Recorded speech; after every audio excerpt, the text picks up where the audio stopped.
Chapter 1. Trapped in a Dead End. The sun poured its scorching rays from behind the clouds, bathing the treetops of the Alistair forest in a relentless glow.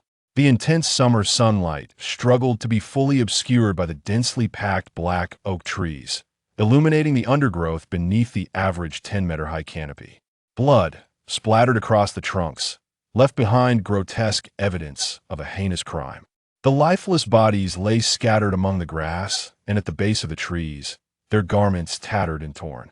Little semblance of proper armor adorned them, rather. They had merely affixed wooden planks to their linen attire with a few straps, embodying the most rudimentary form of protection. Occasionally, one might find a piece or two of armor resembling iron, capable of deflecting some lethal blows. Yet, once reduced to corpses, such defenses had naturally failed to serve their intended purpose. Most of the bodies bore the marks of having their throats cut by a single blade, while a few others suffered the more gruesome fate of cleaved skulls. The mingling of red and white rendered any distinction impossible, and the orchestrators of this carnage were two individuals surrounded by a band of fearsome brigands in the heart of the forest. One was an aged knight clad in full armor, his countenance beneath the helm stern and resolute, etched with the lines of countless battles. His silver-white hair and beard resembled the fur of an ancient wolf, exuding both vitality, upon witnessing the deplorable state of the bandits colluding with the villagers, which could scarcely withstand Leonard's forceful breakout. Wang Yu felt a sense of relief and understanding. In this world, the extraordinary is not uncommon, yet is confined to grand locales such as the royal capital and the battlefield. Somewhat akin to a Don Quixote, Leonard does not possess that arrogance, rather. He is imbued with a heart of justice, engaging in chivalrous deeds to effectuate change through his own strength.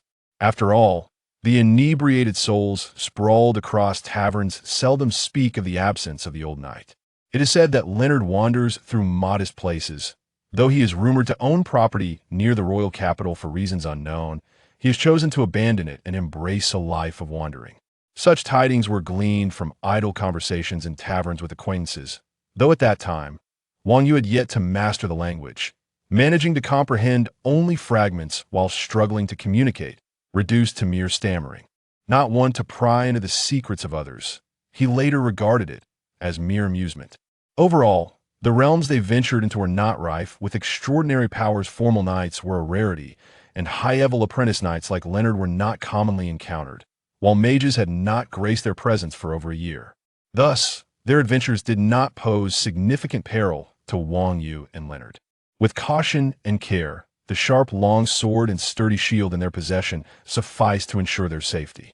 As they advanced, the density of the encirclement formed by the villagers and bandits began to wane. They were on the brink of breaking free. Once they could escape, the guild's pursuit would soon be upon these miscreants. The old knight's long sword fell once more, claiming the life of an unfortunate soul beneath its blade. Thud! The long sword was withdrawn from the corpse's chest, stained a deep crimson by the blood of countless victims. Gasping for breath, sweat saturated his armor, droplets cascading from the joints of his greaves. Ultimately, he was aging. The old knight began to feel fatigue. The relentless swinging of his sword, coupled with the weight of his armor, drained the stamina of Leonard, whose body was succumbing to the ravages of time. Taking a deep breath, the unmistakable ache in his arm was pronounced. If only he were 10 years younger, he mused. How could he possibly feel so powerless now? When he extracted his sword from the enemy's chest moments ago, he experienced an illusion of insurmountable effort. Though merely an illusion, he could not deny the encroaching age. Yet, it was fortuitous that this ordeal seemed to be drawing to a close. The days ahead would likely hinge upon that young lad. With a hint of a smile that suggested an end, Leonard sheathed his sword and continued to follow the path cleared by his attendant ahead. Ahead, it appeared that no foes remained, and the forest had also thinned. The enemies behind seemingly realized their inability to impede them, shouting incomprehensible words soon. Once they burst forth from the forest, no one would be able to bar their way. However, at that moment, quite abruptly, a gaunt old man clad in a black robe, bearing a frenzied expression, leapt down from a tree beside their path. The robed mage emerged at the juncture of the forest and the outside world, obstructing the way of the old knight and Wang Yu. Wang Yu, momentarily bewildered by the turn of events, could not comprehend what was transpiring, but the seasoned knight's pupils constricted, and his countenance shifted dramatically. The old knight grasped Wang Yu by the scruff of his neck, intending to change direction, but the sudden accumulation of fatigue that had built up throughout their journey erupted within the old knight's already waning body. His movements were delayed compared to his usual swiftness, and upon glimpsing the exit, the old knight undeniably relaxed, yet that very relaxation gave rise to a fatal sluggishness. The figure cloaked in black had been lying in wait for quite some time, concealed by a tree beside the path that Wang Yu and Leonard would take to break through. Eerie syllables escaped his lips as the swirling magical energy had long since begun to coalesce around his staff, that a subtle flash of light flickered, heralding the casting of a high-tier third-level spell, Mind Shatter. A ripple of energy rapidly spread outward, resembling translucent waves of water conducting through the air, enveloping both the elderly knight and Wang Yu in its grasp. In an instant, a fierce mental shock detonated within their minds. Immediately, the old knight stumbled uncontrollably and fell to the ground. Everything before him appeared to blur as intense, blood-red pain ravaged his senses, nearly stripping a novice knight of all resistance. As for Wang Yu, despite being caught in the onslaught, he exhibited no reaction. The mental wave washed over him like a cow plunging into the sea, leaving no trace behind, just as he intended to turn back and assist the fallen knight. A shadow leaped down from another tree, wielding a gleaming sword, eyes glinting with a bloodthirsty light. The old knight lay beneath the tree, and the figure that had suddenly emerged was clearly targeting him. Truly, a seasoned warrior, the agony inflicted by the third-level spell did not entirely rob the old knight of his fighting spirit. He swiftly rolled over, face upward, his visage contorted with rage, teeth biting into his lip until blood oozed forth. Using the physical pain to combat the torment of his mind, with a tremendous effort, he raised his hands to firmly resist the sword-wielding assailant. Yet, to his dismay, the strength of this attacker was not inferior to his own. Perhaps after a series of frantic runs, slaughters, and mental assaults, the old knight's prowess had inevitably diminished by nearly half. In that moment, the strength of the ambusher surpassed that of the old knight. Though it appeared as if life and death hung in the balance, the reality was swift. The old knight's hands ultimately could not withstand the sheer force of the assailant. The sword pierced the gap in his helmet. Slicing through his throat, blood gushed forth, staining his armor and the ground with a brilliant crimson, while his once mighty hands fell limply to his side. In an instant, the shadow that had leaped down extinguished the life of the desperately struggling knight. Wang Yu discerned that the ambusher's strength was likely not greater than that of the old knight. Otherwise, he would not have resorted to a sneak attack, however, with the support of the spellcaster. The old knight was rendered nearly defenseless and met his demise. Over a year of companionship had led Wang Yu to perceive Leonard as an experienced and formidable warrior, adept in many skills. Yet this man, far mightier than Wang Yu, had been severely weakened under the spellcaster's influence. Despite his experience and willpower allowing him to resist until the end, he was ultimately subdued and slain by another ambusher. The dire circumstances were enough to plunge anyone into despair. A mage, damn it. Who could have possibly informed Wang Yu that such a rare being would exist in this remote border town? Especially one capable of casting spells that could greatly suppress even high-tier novice knights to the point of losing their ability to counterattack. Wang Yu found himself ensnared in a seemingly inescapable predicament. Yet his resolve remained unshaken, unwavering even in the face of imminent death. No force could sway his determination, whether it be the mental shock or the current dire situation. Despair could not take root in his heart. He did not fear death, or rather, he was indifferent to it. The sensation of fear had long ago become foreign to him, yet the present circumstances dictated that he could not perish just yet. He had to eliminate this scum before he could peacefully meet the god of this world. What to do? The mage's caliber was formidable, and the one who had slain Leonard was undeniably a novice knight. As a mid-tier knight squire, engaging in a desperate struggle would surely lead to his demise. Thus, he could only pin his hopes on their greed. A flash of insight coursed through Wang Yu's mind. Contemplating a lengthy series of thoughts, though in reality, less than a second had elapsed. A plan, seemingly reliant on chance and the decisions of others, emerged in his mind, yet it appeared to be the only viable option. In the next moment following the old knight's assassination, Wang Yu, seemingly unaffected, maintained his previous stance and suddenly collapsed face-first to the ground. Crack! His nose collided with a stone, producing a jarring sound that sent shivers down one's spine. Blood flowed profusely from his face onto the ground, a stark crimson.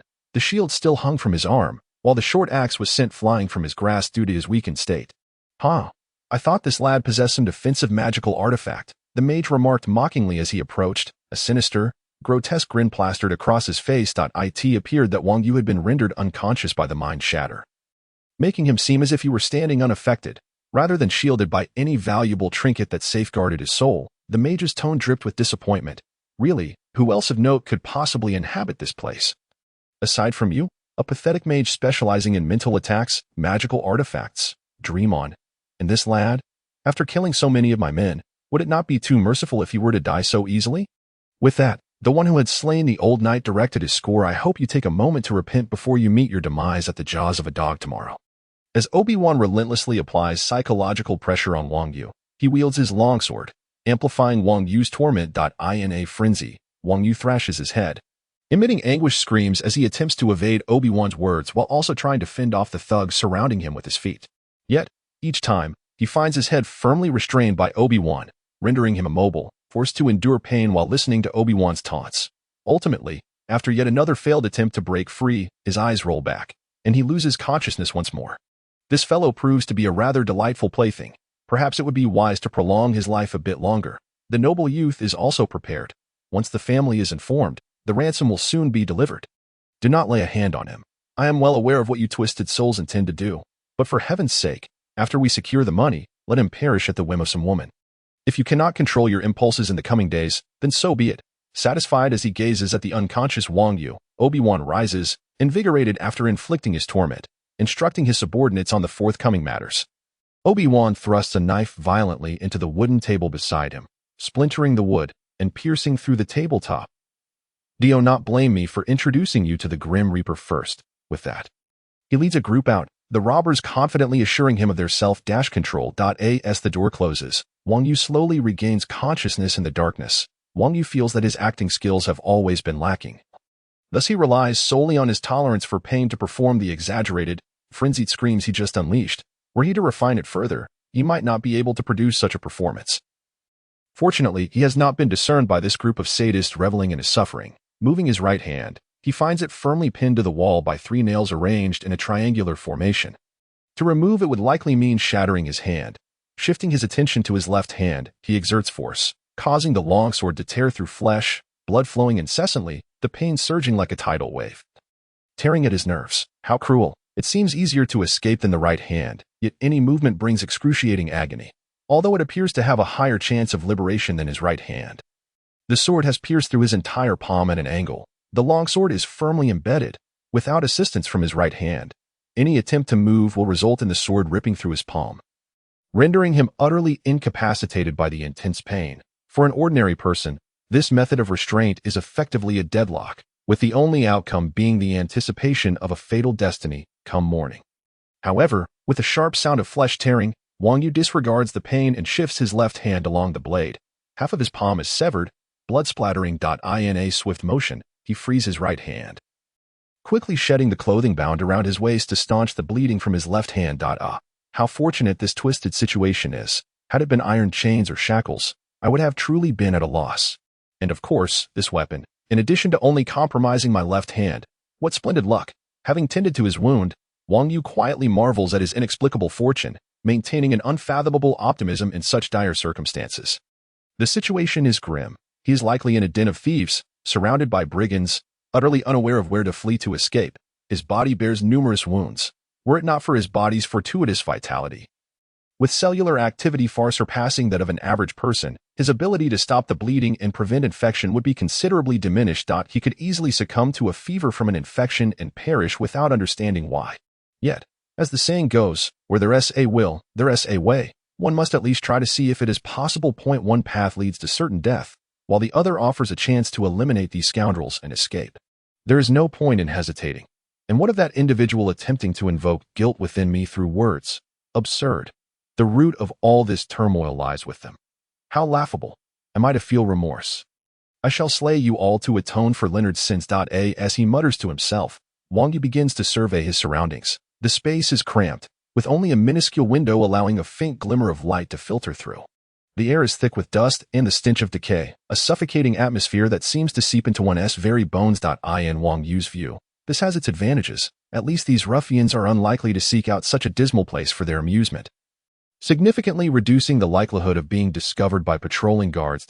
As his eyes gradually adjust to the darkness, a dim, shadowy world unfolds before him. The confined space contains little in the way of furnishings, broken blades, shattered mace heads, knives, chisels, and what appears to be a spoon with a serrated edge, all piled in a corner. There is no need to discern their respective purposes. In summary, they are instruments of torture, mere toys for the amusement of the brigands. What captures Wang Yu's attention, however, is the figure bound against the wall near the window.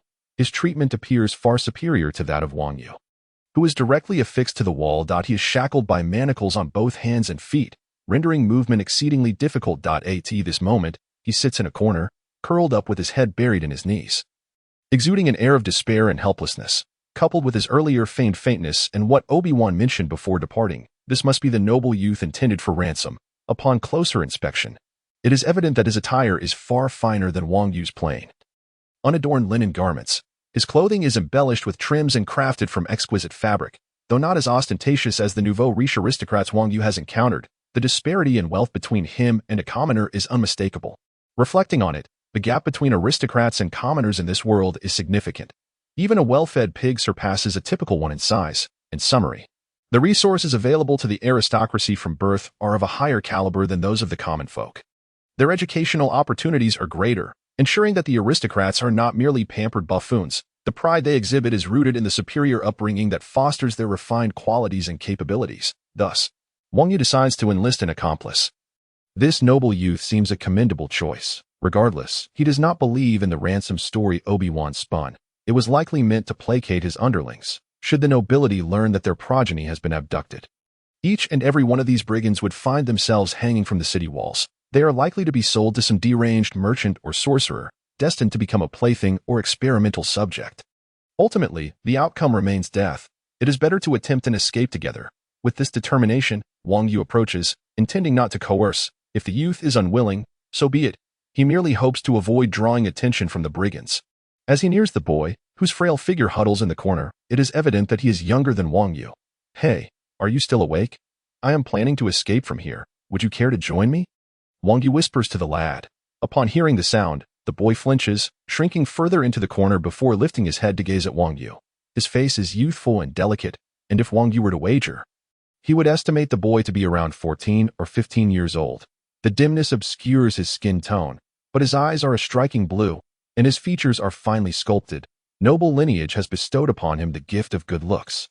As is often the case, Wang Yu cannot help but acknowledge that, by his standards, this youth is quite handsome.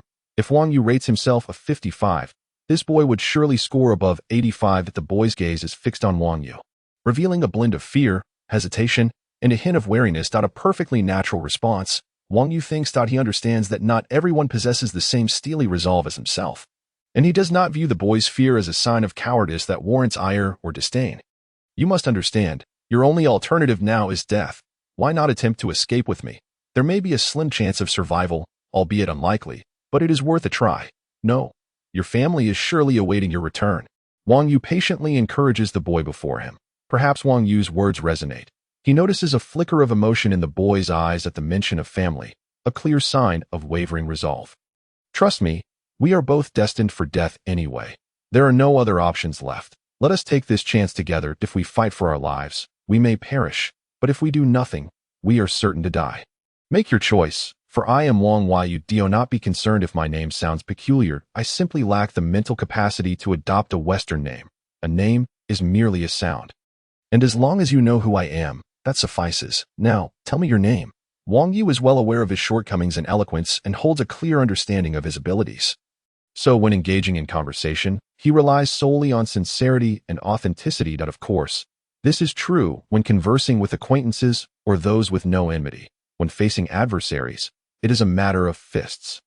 Perhaps it is this optimism of Wang Yu, who can speak bluntly even in dire circumstances, that encourages the hesitant and timid youth before him, prompting him to finally speak. "I am Avia Dauphin."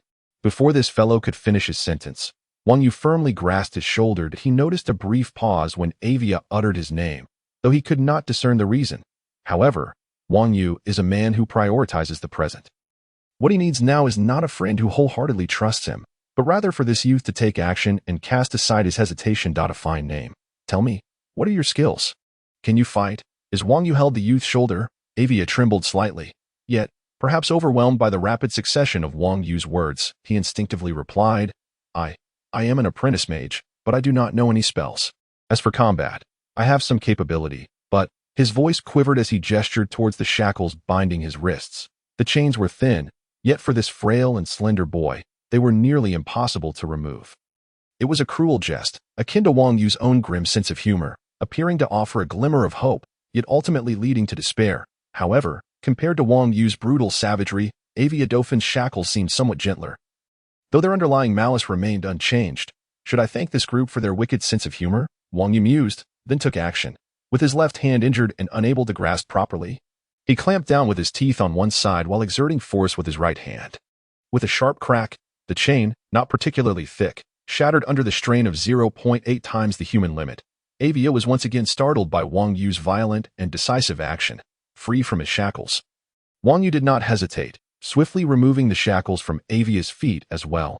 Observing Avia, now liberated yet still somewhat at a loss for what to do, Wang Yu frowned. Was this fellow excessively jumpy? He hoped he would be of some assistance and not become a hindrance. However, Avia soon produced an item that quickly dispelled Wang Yu's feelings of condescension. On Avia's index finger rested a small, pale pink ring, indistinguishable from his skin unless one looked closely. Previously too dark to notice, Wang Yu had overlooked it.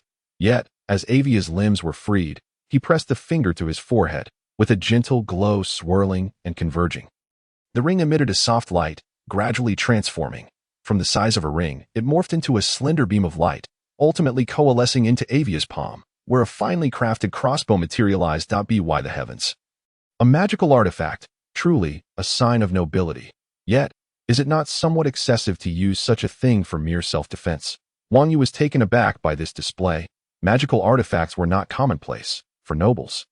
They may be considered trivial, but in the humble locale where Wang Yu and the old knight resided, such items were rarely seen for years. Typically, magical artifacts were embedded in rings or necklaces to cast spells directly or provide passive enhancements. Avia's miniature crossbow, while not useless, was relatively underwhelming in value. Wang Yu recognized the crossbow. It was the celestial military standard crossbow type 2, enhanced with piercing and silent enchantments, making it more suited for stealth and assassination, quite fitting for the current situation. I do not hold a high position in my household. This is merely a result of. Avia appeared somewhat embarrassed and disheartened, seemingly preparing to explain the circumstances. Stop, now is not the time for tales. Our priority is to escape, not to indulge in each other's stories. We can share our tales once we are free. Wang Yu interrupted Avia, who seemed momentarily dazed, akin to someone abruptly halted mid-speech by a superior. Wang Yu had no time for such distractions, and once more exerted his forceful guidance. Grasping Avia's shoulders and locking eyes with him, I care not for your standing at home. Here, your position is certainly higher than it is there. You are the only one I can rely on. This tactic proved effective on those of a more timid disposition. When one is persistently interrupted, they lose their original train of thought and are carried along in a haze. Fortuitously, Avia was indeed the more timid party, while Wang Yu was a man of action. Thus, before Avia could fully grasp the chaos of Wang Yu's words, Wang Yu released his grip and picked up a discarded shield from the corner, strapping it onto his left arm with his right hand, readying himself for departure. Let us go.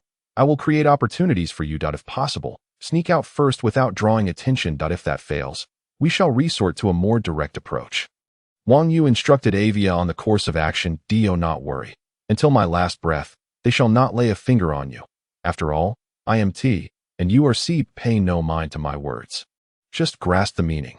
Wang Yu shook his head regarding the two outliers. One a mage, the other a squire knight. I can handle the mage, but for that squire knight, well, that will require something beyond the ordinary.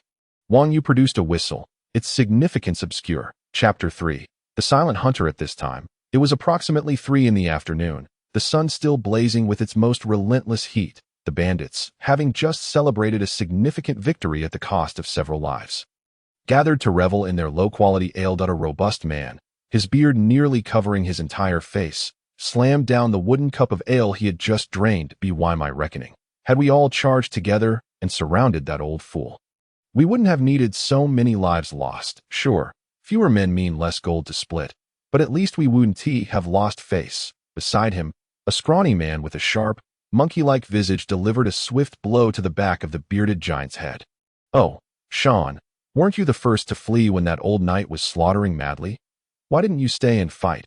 he retorted with a mocking tone. "Perhaps your useless muscles could have stopped that squire knight's sword." "Allowing us to avenge you," the bandit named Sean stammered in protest, his face turning a deep shade of crimson, whether from intoxication or embarrassment, inciting laughter from those nearby. "I am not like you lot. I need to go relieve myself." It is likely that he truly had an urgent need to relieve himself. Amidst the uproarious laughter of the crowd, Sean hurriedly dashed towards the corner of the house. In the days when this place was still a village, there had been something akin to a toilet. However, now, the bandits had no interest in agriculture, nor did they wish to toil over what they deemed useless contraptions. Thus, relieving oneself in the open had become the norm. Sean felt a profound dissatisfaction towards Billy's mockery, yet he lacked the eloquence to retort, leaving him in a state of frustration that led him to reminisce about the past.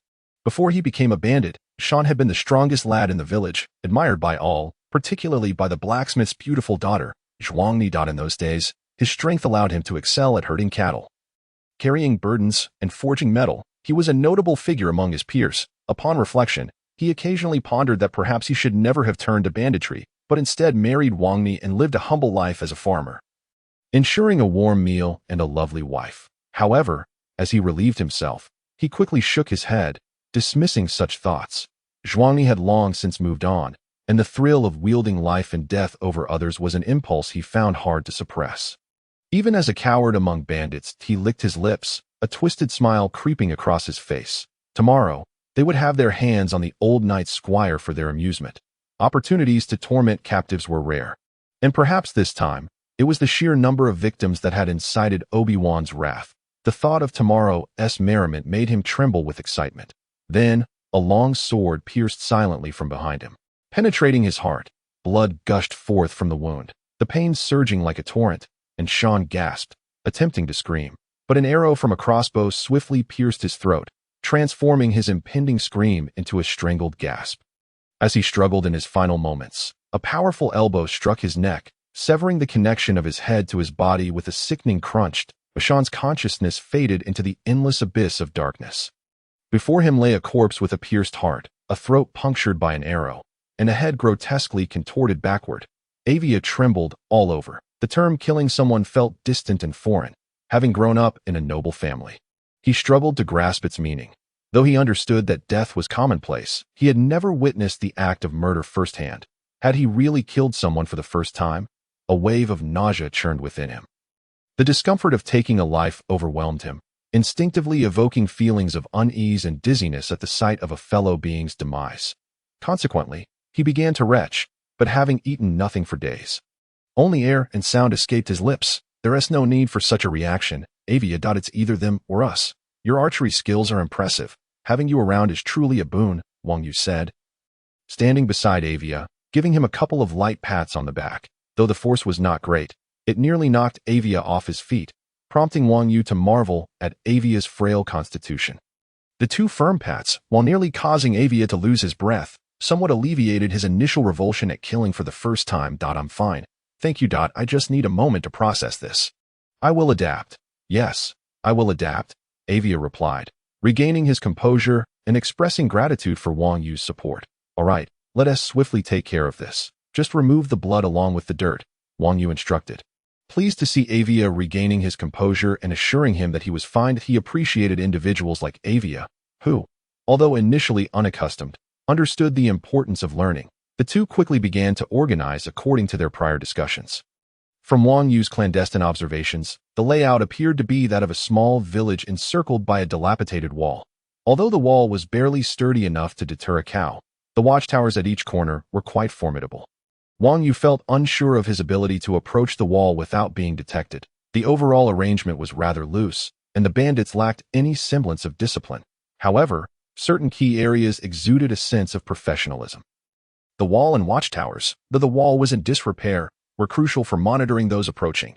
Yet, they would not concern themselves with the happenings within the village, a conclusion Wang Yu had drawn from his observations. Thus, to escape, one had to begin from within. Forcing an exit through the wall would undoubtedly attract the attention of Obi-Wan and the mage, making escape impossible. Hence, Wang Yu's objective was to eliminate Obi-Wan and the mage before breaking through the disorganized rabble. He was now executing the first phase of his plan, diverting the attention of these untrained bandits and offering them something enticing. Why is Sean taking so long? Is he stuck down there?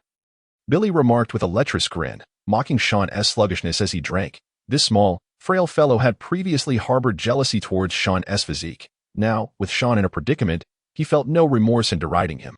A loud crash echoed in the ears of all present. What was that? Did Sean drink too much and fall?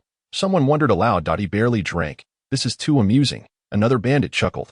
They decided to investigate. Finding entertainment in Sean's potential embarrassment. Let us see what this big bear is up to, Billy declared, leading the group towards the source of the noise. Upon arrival, they saw no one but caught a whiff of a fragrant aroma of liquor. A box lay shattered, revealing glass bottles filled with amber-colored spirits, appearing quite tempting. Isn't this the amber liquid that Boss Obi-Wan brought? How did it end up here? A bandit questioned. Yeah, how did it get here? Didn't the boss put them in the cellar? Another replied, bewildered. If Obi-Wan finds out, he'll definitely kill us, someone else quavered in fear. Billy, initially taken aback, quickly shifted to fear of Obi-Wan's wrath, his inherently timid nature surfacing.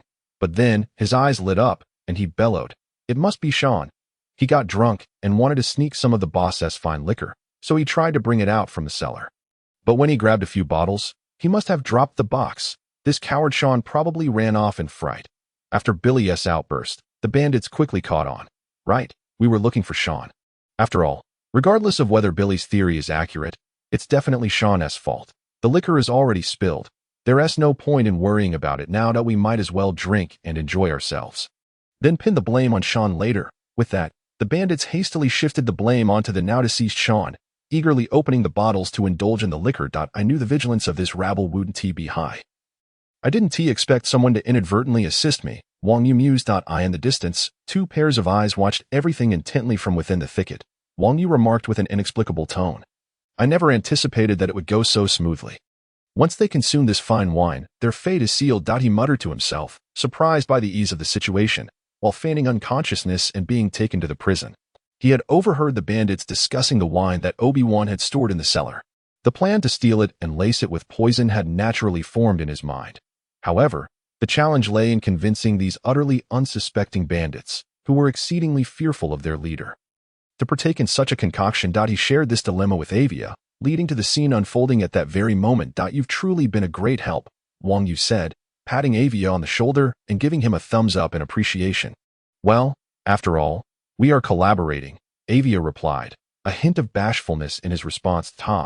My capacity for quick thinking is rather lacking, so I must rely on you to consider the next steps. Wang Yu acknowledged his own limitations.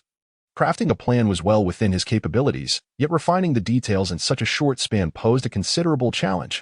Leave it to me, Avia responded, his demeanor noticeably more spirited than before.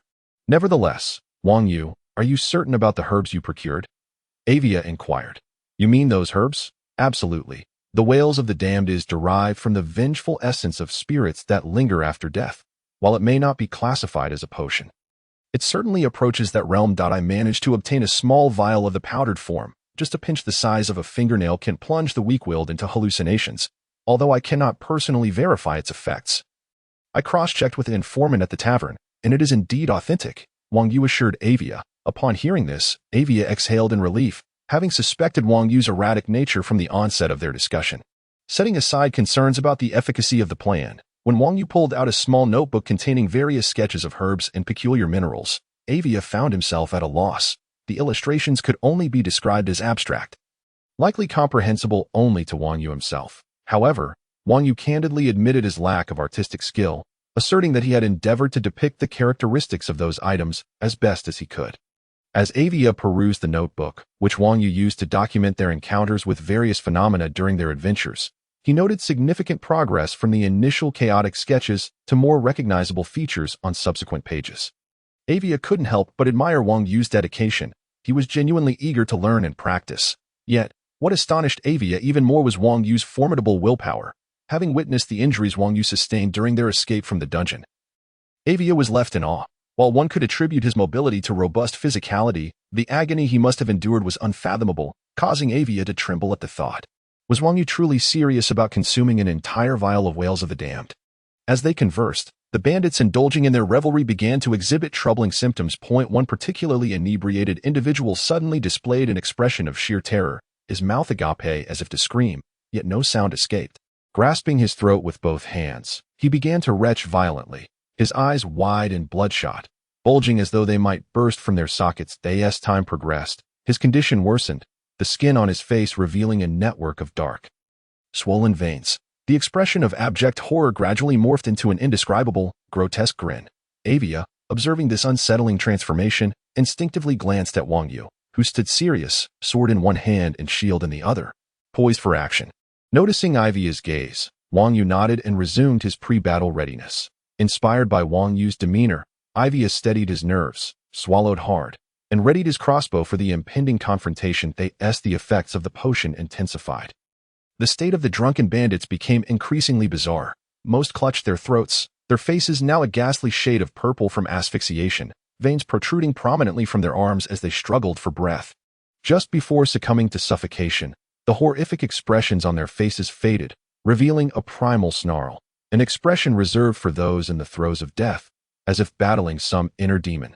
They yearned to scream, to shout, to cry out, yet were rendered mute. The wails of the damned was designed to ensure that no sound would escape once consumed.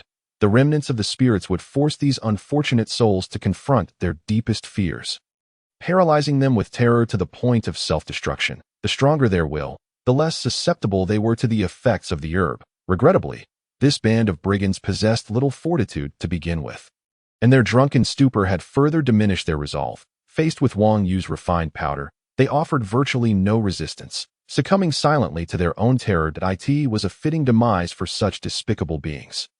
Some among the bandits contorted their faces in anguish, as if something within them was fiercely contending for control. The fear brought forth by the hallucinations, coupled with a fleeting moment of clarity regarding their dire situation, shattered their minds further. The instinct to survive allowed them a temporary grasp on their bodily autonomy. However, just as one of them attempted to unleash a terrified scream, he managed to utter a single syllable: help. Before he could complete his plea, Wang Yu severed his head with a swift stroke, blood spraying upward. Another unfortunate soul, his expression twisted in horror, witnessed the scene and succumbed to a panic that compelled him to scream. Yet, before he could articulate even a syllable, a crossbow bolt pierced his skull, obliterating his consciousness and silencing his voice forever. Wang Yu, a cold and silent hunter, methodically dispatched each of the bandits on the brink of death, executing them with the precision of a merciless predator. Chapter 4. The vengeful assault. While I generally maintain a calm demeanor, there are moments when I act impulsively, believing that sometimes the choice of righteousness may lead to regret. Squatting amid a pool of blood pooling around the corpses, Wang Yu sharpened his sword with a found whetstone, addressing Avia. In truth, the most prudent course of action would be to wait until nightfall. Most of them have perished, and I estimate that 8 out of 10 lie here. The most viable escape would be to bide our time, to await the cover of darkness and the ensuing chaos. We initially refrained from hiding due to the sheer number of them. If they discovered our absence, a widespread search would ensue. Within such a limited scope, evading detection amidst so many would have been impossible. However, now that most of them are dead, you could indeed conceal yourself. Wang Yu gestured toward the fallen bodies. And what about you? Avia asked, his expression devoid of emotion, addressing the man who had laid bare the stakes. As for me, Renard was slain by that fellow called Obi-Wan. I am a simple man. I believe in repaying vengeance for wrongs and gratitude for favors. Renard has saved my life on several occasions. And while I cannot reverse his death, I cannot tolerate the thought of Obi-Wan continuing to exist in this world. That is my conviction. Thus, I am now resolved to ambush Obi-Wan, sending him to the depths of hell to accompany Leonard in his eternal rest.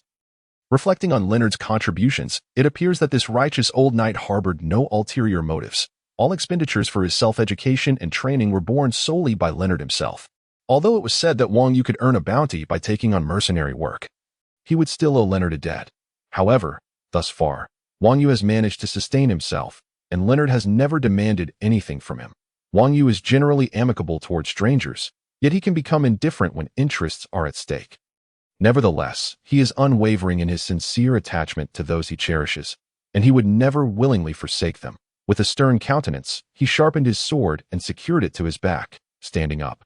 He stretched his limbs, preparing to confront Obi-Wan in a mortal duel. Suddenly, he noticed that Avia had not heeded his advice to leave, but remained by his side. Aware of Wang Yu's gaze, she inquired with an air of confusion. "What if we let the guild handle this?" Wang Yu paused for a moment, then responded to Avia's query. "The guild can only intervene if we report back to them, but by the time they arrive, Obi-Wan will surely notice the numerous deaths here and likely flee. Given the current circumstances, he is inherently cautious, and I might lose the opportunity to eliminate this scoundrel. That fellow will escape, then perhaps I shall stay and assist you." Avia replied, her tone laced with hesitation. It was evident that she still felt a mix of trepidation and fear, yet for reasons unknown, she chose to remain. Sighing, Wang Yu felt a pang of envy for such genuine connections. Avia muttered softly to herself, barely audible, her voice tinged with a hint of melancholy. In that case, thank you very much. You are indeed a great help. Wang Yu was somewhat surprised, yet more so pleased. For a skilled crossbowman like her would prove invaluable. It's nothing. Without you, I would surely have perished in that prison. As you said, one must repay kindness, he replied. Avia appeared somewhat embarrassed, perhaps unaccustomed to heartfelt conversations. Yet Wang Yu paid no mind to this. He would remember her kindness. With newfound support, Wang Yu's confidence swelled. Once prepared, the duo cautiously made their way towards the abode of Obi-Wan and the mage Yego. Since it was broad daylight, they engaged in no stealthy maneuvers, merely controlling the sound of their footsteps as they approached the dwelling they had previously identified. Inside, Obi-Wan and the mage were seated at a table. The mage, brimming with excitement, scribbled fervently in a notebook-like object before him, his face alight with an inscrutable mix of zeal and joy. In contrast, Obi-Wan wore an expression of utter boredom and irritation. Tap tap. Obi-Wan rapped on the table. "Pray tell, what purpose does your research serve? Aren't mages and sorcerers relying on magic? What use is this endeavor of yours? What of the mind control spell you promised me? Have you achieved any results thus far? You've driven so many captives to madness. The only thing you've produced is this mind-shattering spell that leaves people incapacitated. What use is that to me? I cannot cast spells. I need a spell that can control minds so that I can expand my territory." With a tone of dissatisfaction, Obi-Wan scrutinized the progress of Yego's research. "Calm yourself, Obi-Wan," the old mage Yego replied nonchalantly. "That noble captive possesses an exceptionally high affinity for the void. If I can analyze the structure of his mind, I shall undoubtedly ascend to the ranks of sorcerers." And then, but before Yego could finish, Obi-Wan, filled with ire, interrupted the old mage's incessant prattle. "I care not for your aspirations to become a sorcerer. I demand results. Produce tangible outcomes, and I shall grant you the means to proceed." That noble captive, while sold out by his own kin and lacking the worth of true aristocrats, is still a rarity. Should you fail to deliver some semblance of success, I shall take your life. Even as Obi-Wan's interruption resounded, Yego maintained his unhurried demeanor. He understood that not only did Obi-Wan require his expertise, but Obi-Wan also lacked the certainty of eliminating him before Yego unleashed his mind-shattering spell. The dynamic of their relationship seemed to favor Yego. Yet in a confrontation, the outcome was far from certain. I must correct a misconception, Obi-Wan. Sorcerers and mages are entirely different entities. Mages manipulate elemental forces through magical energy, employing existing phenomena for their offensive capabilities. Conversely, sorcerers harness their own minds to invoke the powers of the void, rewriting reality itself. While a mage can conjure a fireball, a sorcerer can twist that fireball into a sphere of ice. It is a fundamentally different principle. The question remains, what kind of individual can wield sorcery? First, one must possess an affinity for the void. Otherwise, they cannot even sense its presence. Moreover, one must possess formidable willpower. Countless sorcerers have been claimed by the void. Without a strong will, one risks losing control, becoming grotesque and unrecognizable abominations. Those pitiful souls cannot rightfully call themselves sorcerers. They are merely tragic, laughable vermin. Yet I, a true sorcerer with unwavering will, find myself devoid of affinity for the void. How can this be? How can this be? If I cannot have it, then I shall seize it. My mastery of mental spells is precisely for this purpose. I intend to capture that noble soul structure, appropriating his affinity for the void for my own. Let no one dare to call me a worthless mage. Ha ha ha. Initially, the old mage seemed to be explaining to Obi-Wan. Yet as he spoke, he became increasingly animated, a twisted smile spreading across his face as he emitted a series of discordant, raspy laughs. Witnessing the old man's descent into madness, Obi-Wan felt an overwhelming sense of revulsion. Uncontrollable old fool. Were it not for his dependence on Yego, and the fact that he, as a lowly apprentice knight, possessed merely 1.2 times the human limit in physical prowess, he would have surely eliminated this wretched old mage. The disgust on his face was palpable, and he glared at the cackling old man with growing disdain. At that moment, however, a knock echoed through the door, causing Yego's laughter to cease abruptly, with a tone of irritation. He questioned Obi-Wan, "What is the matter with your lackeys? So thoughtless, daring to knock at your door like this. They might as well bring me their severed limbs for experimental material," paying no heed to Yego's blatant disrespect. Obi-Wan's expression turned grave as he grasped the sword at the edge of the table. Drawing the blade, he cautiously approached the door. His subordinates would never dare knock on his door in such a manner. He was a brutal individual, known for his merciless treatment of his subordinates. Those who displeased him might not face immediate death, but they would surely endure cruel torment. Thus, his subordinates were filled with trepidation. And any knock at his door ought to be preceded by a careful call to their master. Who, then, could possibly be outside? Obi-Wan edged closer to the door, only to be met with Yego's mocking laughter. "What a coward you are! Your subordinates are rebelling, and you, a mere apprentice knight, tremble in fear. Perhaps the title of worthless mage should be bestowed upon you instead. Ha ha ha." Veins throbbing on his forehead, rage ignited within Obi-Wan's chest. He forcibly suppressed his fury, for the impertinent fool outside who dared challenge his authority must be turned into a mere plaything before being roasted alive. Lastly, once Yego had fulfilled his obligations, he would ensure the old mage's demise, whether through poison or ambush. Yego must die. As he drew near the door, just as his fingers were about to touch the surface, Obi-Wan suddenly surged forward, kicking the door with tremendous force. Boom! The door burst open, the sheer force resonating throughout the room, while dust swirled in the wake of the sudden gust. Without a glance, Obi-Wan thrust his sword forward with remarkable speed, executing a flawlessly precise maneuver indicative of a practiced swordplay style. The enhanced physical prowess of 1.2 times the human limit rendered the sound of the sword slicing through the air piercingly sharp. Whoosh! The blade pierced through the air, aimed at the enemy that was expected to appear at the door. However, in that fleeting moment after drawing the sword, Obi-Wan realized that there was no one at the entrance, nothing but emptiness.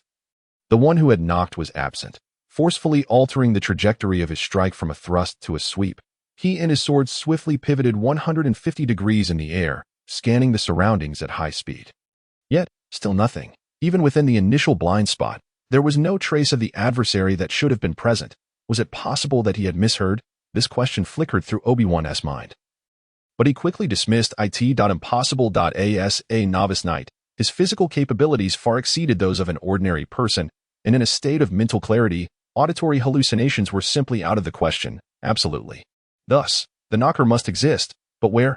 Suddenly, a thought struck Obi-Wan, and he turned back in haste, attempting to redirect towards the only other potential entrance to the room of the window. Yet, before he could fully turn, a resounding crash echoed as glass shattered, and a figure wielding a shield burst through the window with force. The body, propelled by the sheer impact, was even cut by the shards of glass, leaving trails of blood in its wake. The target of the shield-wielding assailant was none other than the old mage. The figure moved swiftly, but the old mage was swifter still, despite his many years of braggadocio yielding little in accomplishments. His ability to flee was remarkable. With a sudden roll off the chair, the old mage hit the ground, narrowly evading the unexpected shield strike. He scuttled under the table, immediately beginning to chant a spell. Meanwhile, the intruder seemed momentarily affected by the tremendous force of entry, hesitating for a brief moment. As he shook off the glass shards, it granted the old mage the opportunity to complete his incantation. Skillfully and with singular focus, he finished the only destructive spell he possessed, Mind Blast. Without hesitation, the moment the spell was complete, the old mage grinned maliciously and unleashed his prized incantation. Invisible ripples spread through the air, shattering the will of all sentient beings in their path. Just as Obi-Wan stood at the doorway, poised to charge inside, he was compelled to retreat, scrambling outwards in disarray, upon witnessing the old mage complete his spell. He sensed that the outcome was all but sealed. Though the old mage was inept, the Mind Blast spell was terrifyingly potent against knights lacking mental fortitude, although the identity of the charging figure remained unknown. His pause while granting the old mage a moment to cast his spell indicated a lack of skill, likely not even reaching the level of a novice knight. Should he fall victim to the spell, he would undoubtedly be rendered defenseless. Yet, this spell was indiscriminate, and he had no desire to be caught in its wake. With a surge, Obi-Wan dashed out of the spell's effective range, glancing back. As anticipated, the shield-wielding figure, who had shielded his face, suddenly froze in place after the impact. This old man truly posed a danger, Obi-Wan mused silently. The old fellow was becoming increasingly unpredictable. Perhaps it would be wiser to abandon the original target and eliminate him sooner. Oblivious to the mounting murderous intent festering within him, the old mage chuckled sinisterly, approaching the figure whose mind as Obi-Wan's furious roar reverberated through the room and drifted into the distance. There was no response to his call. His countenance grew increasingly grim as he pondered the actions of this knightly squire. His subordinates, who should have immediately rallied upon hearing the signal, were nowhere to be seen. With a fierce glare directed at Wang Yu, he seemed to demand an explanation for the absence of his men. Yet Wang Yu remained silent, poised and ready for action, offering no words in reply. "Very well, it appears I have no choice but to confront you directly," Obi-Wan muttered, licking his lips in resignation. Cornered with no avenues of retreat, he reluctantly opted for a head-on battle with his adversary. If given a choice, he would have certainly preferred to avoid direct confrontation. Thus, the duel commenced as Obi-Wan proclaimed the initiation of their nightly contest. However, before he could finish his declaration, he lunged forward. Aiming for the side of Wang Yu's shield, his sword sweeping towards the wrist of Wang Yu's left arm. Wang Yu, seemingly foreseeing Obi-Wan's ambush, fixed his gaze sharply, confirming his suspicions. Typically, a common brigand would either charge head-on or exploit the side unprotected by a shield to attack. Yet Obi-Wan chose to target Wang Yu's shield directly, indicating that he had systematically trained in tactics for engaging shield bearers, the only places where one could acquire such knowledge, apart from a handful of fighting academies, were military institutions. This man was indeed a deserter. The prior strategies he employed suggested a systematic education. Wang Yu's mind raced as he anticipated Obi-Wan's movements based on the military sword-fighting techniques taught by the old knight. Obi-Wan had opted to strike at the shielded side, which, while defensively sound, was not particularly agile or conducive to offensive maneuvers. In a sudden burst, Obi-Wan surged forward, his physical prowess exceeding normal human limits. He closed the distance to Wang Yu in an instant, thrusting his sword towards Wang Yu's wrist, aiming to render the shield unusable. As the blade of light approached, Wang Yu swiftly withdrew his left hand, abandoning the shield, which fell away just as Obi-Wan's strike missed. The force of inertia caused Obi-Wan to lean slightly forward, momentarily off balance. Seizing this opportunity, Wang Yu kicked the falling shield. The sound of the impact was thunderous, the pain in his foot coinciding with the resounding crash. The shield, propelled by the mighty force, collided with Obi-Wan's chest, delivering a brutal blow that caught him off guard, resulting in a sharp crack.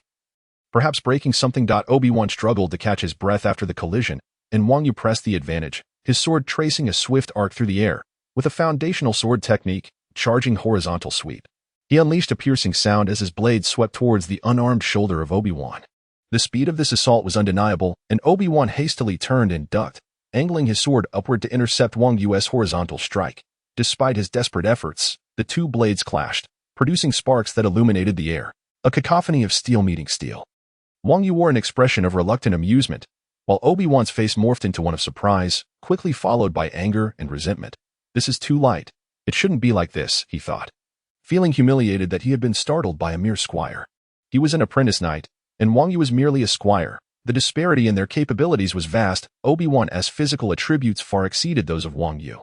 Yet, he found himself unnerved by this ostentatious individual, which filled him with profound humiliation and rage. "You despicable creature, how dare you mock me?" With a venomous glare directed at Wang Yu, who stood sword in hand, having discarded his shield, Obi-Wan's face was a mask of fury, his sword swinging aimlessly as if poised to decapitate Wang Yu at any moment. Wang Yu maintained a calm demeanor, betraying no hint of fear or apprehension, which only served to further infuriate Obi-Wan. "Die!" he shouted, stepping forward and executing a precise strike, an upward slash of military swordsmanship. Obi-Wan's swordsmanship was surprisingly refined, leveraging his physical prowess as an apprentice knight to deliver a swift and forceful blow. Although Wang Yu remained vigilant, prepared to coup, he shouted furiously at Wang Yu. His rage mingled with a profound sense of chill. Maintaining a stoic silence, Wang Yu offered no response, instead seizing his longsword to initiate an offensive strike against Obi-Wan. However, the outcome remained fundamentally unchanged. Obi-Wan's superior physique allowed him to either evade or effortlessly parry Wang Yu's attacks. In contrast, Wang Yu found himself repeatedly dodging and blocking Obi-Wan's onslaught, unable to pose any genuine threat to him.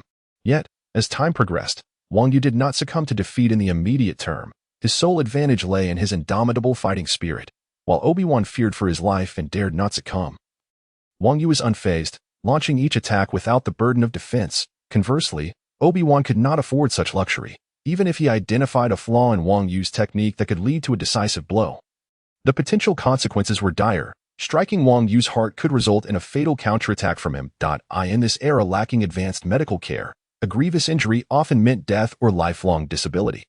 As Obi-Wan grew increasingly infuriated, he did not lose his composure. Their blades clashed violently in the air, emitting piercing metallic cries and roars, with one side clearly at a disadvantage, retreating and evading while the other relentlessly pursued.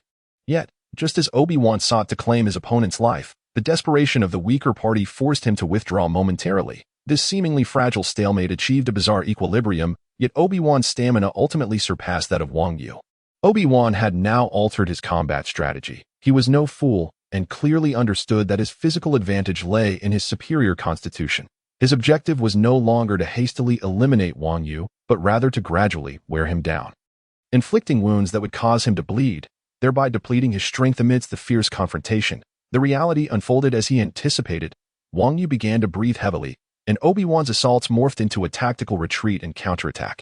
Every slight misstep from Wang Yu was capitalized upon by Obi-Wan's swifter blade, leaving gory lacerations on his body, each strike retreating before retaliation.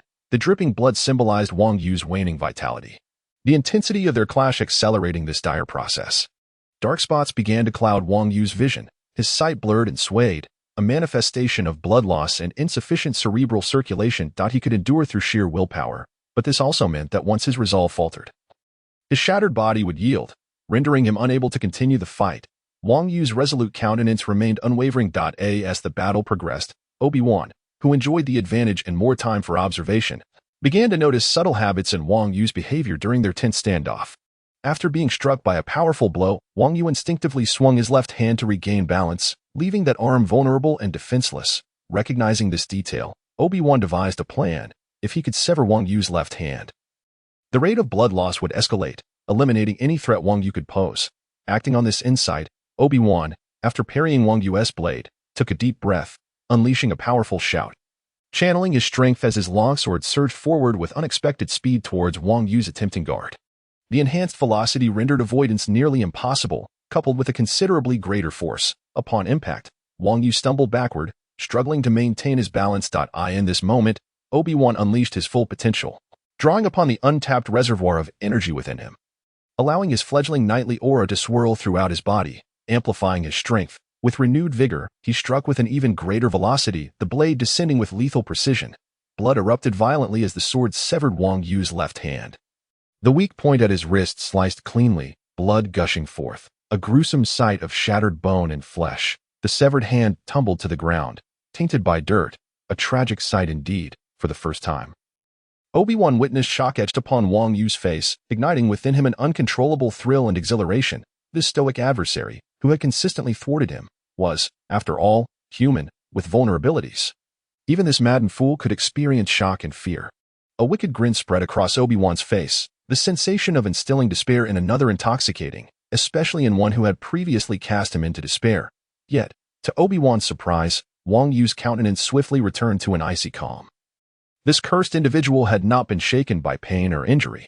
Wang Yu craved Obi-Wan's elation, seeking to exploit his momentary lapse, calculating that this fleeting excitement and relaxation could temporarily bridge the chasm of their physical disparity. At least in terms of speed. In that instant when Obi-Wan's expression shifted to one of shock and fear, Wang Yu seized the opportunity. With a sudden burst of energy, his exhausted body surged forward, pressing the severed edge of his left hand against Obi-Wan's face, blinding him with blood. Obi-Wan, now unable to see, instinctively kicked forward, and to his astonishment, he struck something. The impact echoed as whatever he hit collapsed to the ground. Anger flared once more within him. This wretched foe had defied him time and again, and he was determined to see him dead. Wang Yu, having failed to vanquish him before being knocked down, would not rise again. He would perish here. He blinked forcefully, the crimson haze partially cleared by tears, revealing a blurred silhouette before him. The longsword lay discarded nearby, his wrist still bleeding, resembling a pitiful creature. Raising the longsword, he declared, "Die." Then, a faint sound pierced the air, the ominous whistling of a crossbow bolt slicing through the atmosphere. A duel? Fairness? Really? Wang Yu would never believe such notions. Chapter 6. The decisive step accompanied by the sound of the crossbow bolt in flight. Fear and tremors, born from uncontrollable fury, surged within Obi-Wan, along with a profound sense of helplessness. Throughout their encounter, he had consistently dominated Wang Yu in technique, strength, and speed, completely eclipsing him. Yet, this cursed individual had repeatedly thwarted his efforts at the brink of success. Once again, it was the same. He was on the verge of eliminating this squire, yet the promised nightly duel had devolved into a treacherous ambush. He had genuinely believed this adversary would engage him honorably, only to discover that he possessed the audacity to resort to deceit. Damn it, Wang Yu's performance in battle had ensnared him once more. If, after the battle, Wang Yu were to articulate Obi-Wan's psychological state at that moment, he would undoubtedly assert that any means necessary against an enemy was acceptable. Moreover, this exemplified the terrifying nature of being outmaneuvered. He and Avia had been scheming against Obi-Wan. This was the true remedy for their disparity in strength. While indomitable willpower might constitute a significant factor, it was hardly the crux of the matter. Being outsmarted was the real guillotine for Obi-Wan, despite the inescapable sense of profound helplessness. The remnants of rage and of fear's will to survive propelled Obi-Wan to lunge sideways.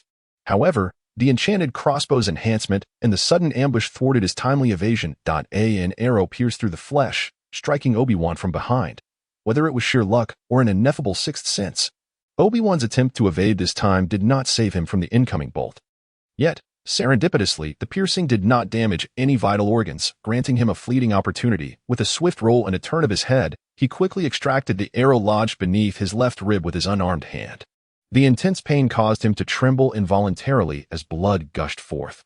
Nonetheless, he had to remove it, for enduring the secondary injury was preferable to being hindered by the arrow and subsequently struck again.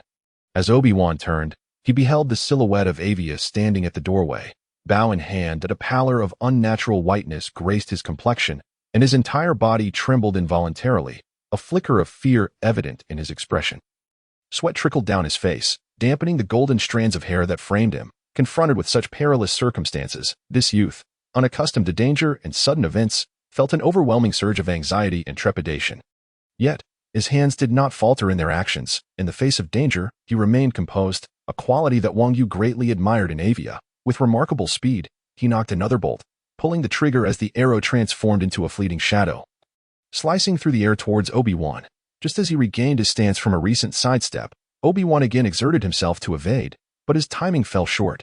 The arrow struck his right shoulder, piercing through his body, and he felt the weight of his sword begin to drag him down. The intense duel with Wang Yu had not only drained nearly all of his stamina but had also taken a toll on Obi-Wan, who now exhibited signs of severe fatigue. Once more, he yanked the arrow free, allowing blood to splatter as he hastily adjusted his posture. He had not yet conceded defeat. The arrow's damage was still relatively limited, and while the wounds were troublesome, they had yet to strike a fatal blow. If he could eliminate the archer before him, victory would be his. He merely needed to remain vigilant. The formidable physique of the apprentice knight was still intimidating to an ordinary person.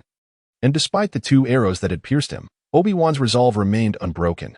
Ducking low, he focused intently on Avia's hands as he readied another arrow, keenly observing the direction of the shot. The moment the arrow was knocked, he rolled. The arrow grazed past his ear, a splash of blood blooming on his skin. The cold sting of pain returned, yet Obi-Wan felt a surge of exhilaration.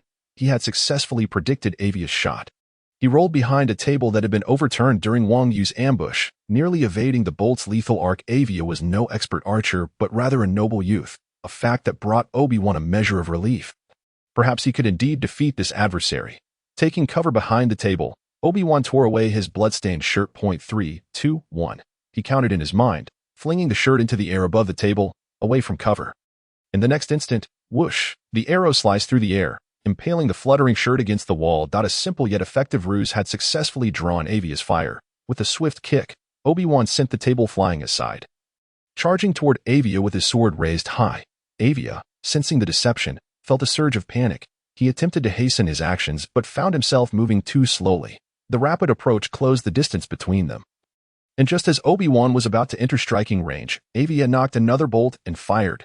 In that moment, Obi-Wan, driven by a manic resolve, executed a sideways roll, disregarding the potential wounds and pain that such a hasty maneuver could inflict. The arrow, now closer, was even harder to evade. A simple roll only spared him from a fatal hit, but the bolt found its mark in his chest, sending waves of agony and weakness coursing through him. Yet, Obi-Wan was beyond caring. His sole thought was to kill the archer before him. His eyes wide with fury, he lunged toward Avia, who was paralyzed by fear. He and Wang Yu had conspired against Obi-Wan.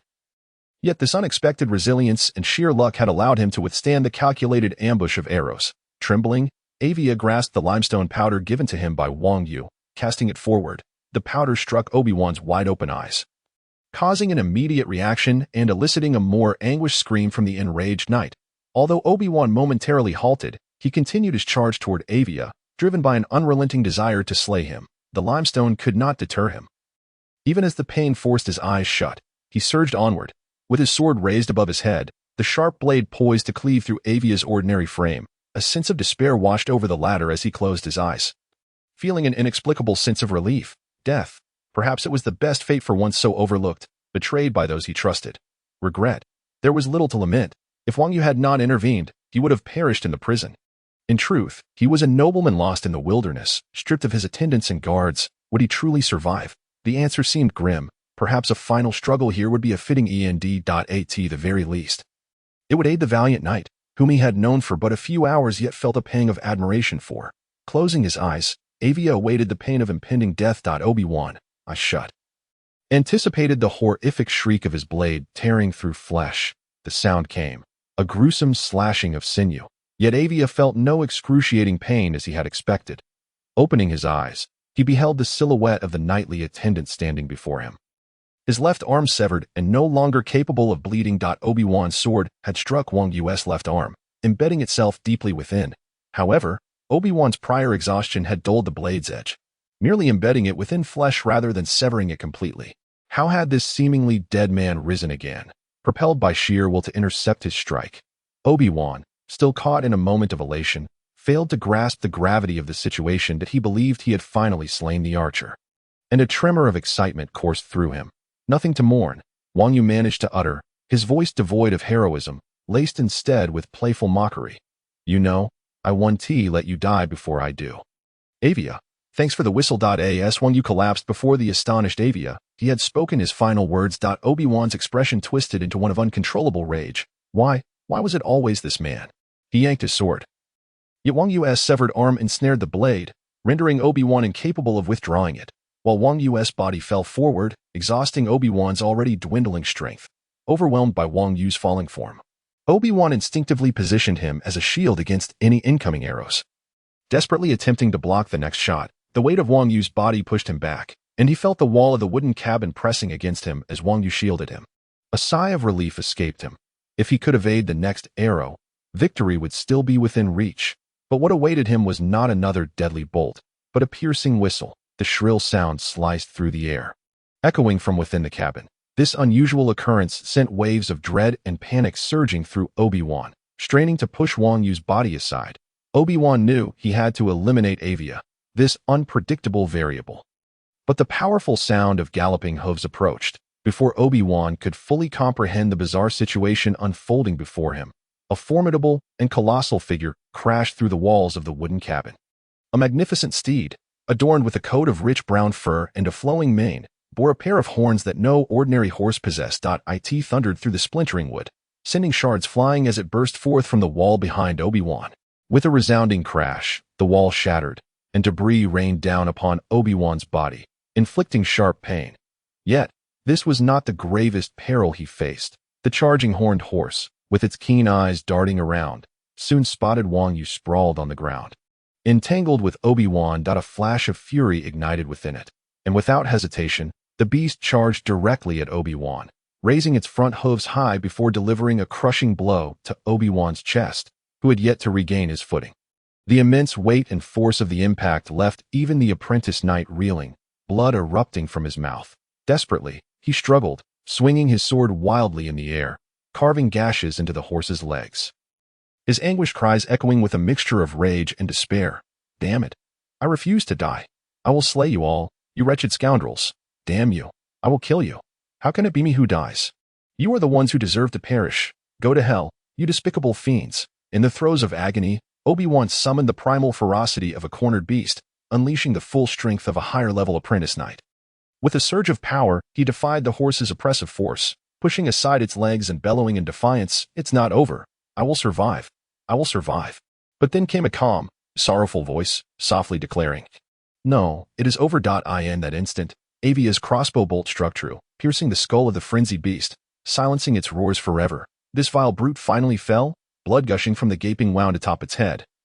Brain matter spilling forth. The malevolent creature, having committed countless atrocities, met its long-deserved fate, the fatal injury leaving it no room to struggle. Death and despair were the finest companions for such a wicked being. The once charging horse paid no heed to the fallen Obi-Wan, instead ignoring the numerous gashes carved into its legs by the desperate knight. It sauntered gently over to Wang Yu's side. Lowering its head, its expressive eyes filled with sorrow, and extended its tongue to tenderly lick the blood-stained face of Wang Yu. Avia approached as well, casting a glance at the horse, which offered no acknowledgement. Merely continuing its mournful caress of Wang Yu's cheek, the blood had ceased flowing from Wang Yu's severed arm and wounds, not due to healing but rather a lack of blood supply from excessive loss. Despite having a heightened cellular vitality, his recovery capabilities were insufficient to mend such grievous injuries. The relentless assaults had left Wang Yu's body nearly consumed, and no matter how strong his will, it could not animate this desolate shell. His pallor was alarming, a testament to his dire condition, yet perhaps it was his eerie calmness that prevented his face from twisting in agony. Avia observed the barely breathing figure before him, whose heart was on the brink of faltering, and felt a profound sense of shock.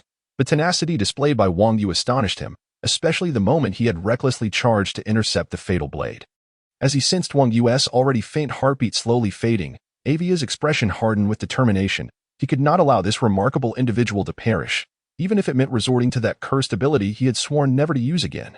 A resolute expression replaced the tension and panic on the boy's face, as a faint violet glow appeared upon his forehead, shifting to his palm. In an unnoticed corner, a portion of his hand began to blur.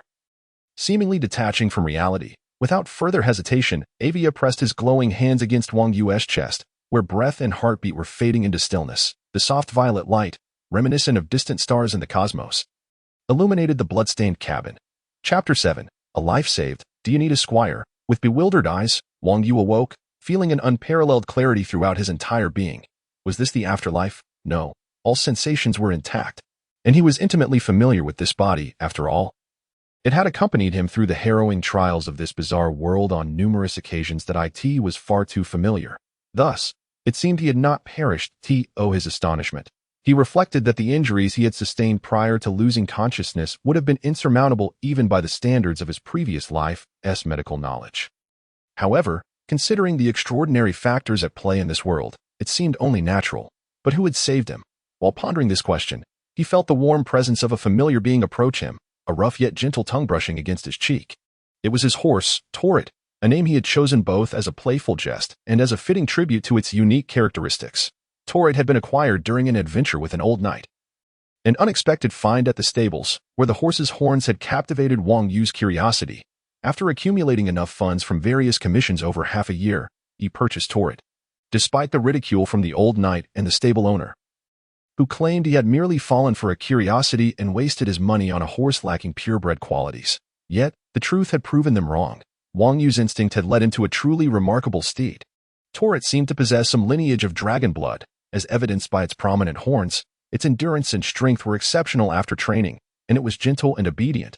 The old knight often expressed unabashed envy, especially after the passing of his own horse over 2 months ago, when Torrid became their shared mount. While Wang Yu often took to running, the old knight rode more frequently, and Wang Yu sensed that the knight held a deeper affection for Torrid than he did as its master. This ambush had been made possible thanks to Torrid. Without its intervention, both he and Avia would surely have met their doom. Well done, my friend. We avenged Reynard, Wang Yu exclaimed as he patted Torrid's head. Thinking of Avia, he surveyed the surroundings and found the young magician sprawled on the ground, emanating a soft violet glow. Within this radiant light danced tiny, star-like specks, mysterious and ethereal, as if the night sky had descended into reality. What was happening? Wang Yu found himself at a loss, his scant knowledge of the arcane failing to illuminate the situation. Yet he knew he needed to act. He must have saved me. Truly, I owe him a tremendous debt. What a remarkable individual, he mused. Although he could not comprehend the phenomena enveloping Avia, ruling out the highly improbable notion that Torrid was some sort of supernatural creature with healing abilities, the identity of his savior became evident. Avia had introduced himself as a novice mage, but it was clear that he had paid a price to rescue Wang Yu. It was apparent that Avia had no obligation to go to such lengths for him. After blocking Obi-Wan's lethal strike and losing consciousness, Avia could have simply departed, having fulfilled Wang Yu's wish. Yet, he seemed to have sacrificed something to heal him. This revelation left Wang Yu both moved and astonished. Gratitude was a principle Wang Yu held dear. He resolved to assist Avia in whatever way he could once he awoke. Regardless of anything else, let us first examine the condition of Avia. At this moment, Wang Yu's physical state is astonishingly good. Every inch of his being has returned to its optimal condition. This sensation is utterly intoxicating, further deepening Wang Yu's sense of incredulity. What exactly has Avia unleashed to restore a near-death individual to such vitality? If it were merely a healing spell, it would be exceedingly exaggerated. Approaching the unconscious Avia, Wang Yu crouches down to assess his breathing. He places a finger at Avia's nostrils and finds the breath steady. Wang Yu exhales in relief. There seems to be no significant issue.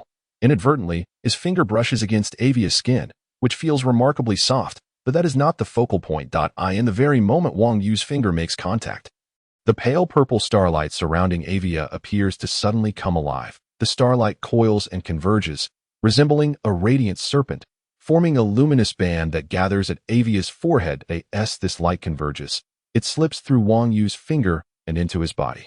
Before Wang Yu can react, this entity swiftly ascends along his chest and neck, burrowing into his brow. In that instant, as the violet substance penetrates his brow, Wang Yu is struck by a profound malice. An overwhelming essence of assimilation and erasure flooding into his soul. Then, there is silence, as if a cow had sunk into the sea. This terrifying will vanishes from Wang Yu's soul, without even causing a ripple. A soul attack. Fortunately, it was directed at his soul. He considers himself fortunate. Startled, Wang Yu quickly regains his composure. The will within was undeniably powerful, yet it appears ludicrous in comparison to him. Such an incomprehensible force of will renders him immune to any mental assaults, which is the only explanation for its instant disappearance upon entering his soul. This malevolent and frenzied violet substance dissipates from Wang Yu's essence. The light surrounding Avia gradually fades away. Wang Yu approaches again to check Avia's heartbeat and pulse, both of which are normal. The pained expression that once adorned his face has eased considerably, his complexion appearing much improved. Wang Yu observes Avia's delicate sleeping visage. Finding it rather endearing, he scratches his head, forming a vague hypothesis, yet he dismisses it as unimportant. With care, he places the slumbering Avia onto the back of Torret, stands upright, retrieves the old knight's sword, sheathes it, and prepares to depart. He scavenges a few useful items before leaving this unsafe locale, intending to address everything once Avia awakens. The crackling flames consume the firewood, each piece bursting as moisture evaporates under the intense heat, producing a faint crisp sound. A gentle breeze rustles through the trees, causing the leaves to whisper softly. Avia, in a state of confusion, slowly opens his eyes.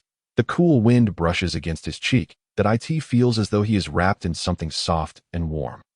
Leaning against a solid object that exudes both comfort and heat, the dual fatigue of body and spirit makes him yearn for this moment of tranquility, a sensation long absent from his experience, perhaps only felt in the drowsy embrace of his mother during childhood.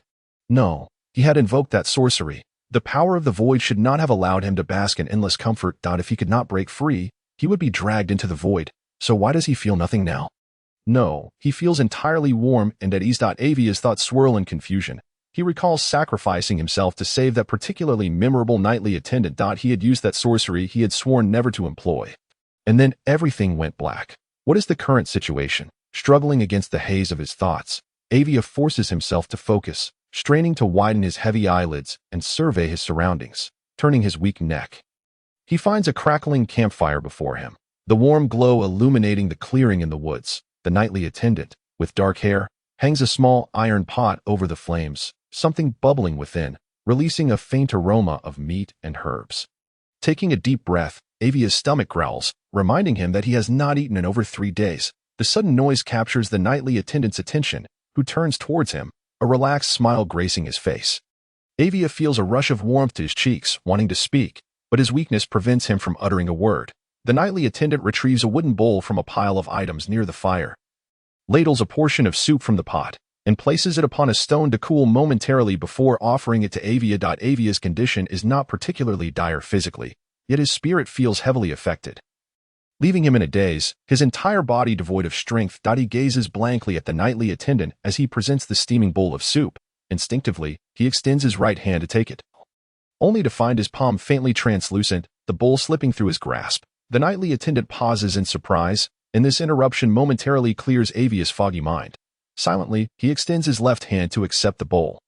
The temperature just right, not too hot, nor cold. The soup is thick, with a simple salty flavor. The meat is tender, while the herbs taste remarkably fresh. It may not be a culinary masterpiece, but it is undeniably soothing.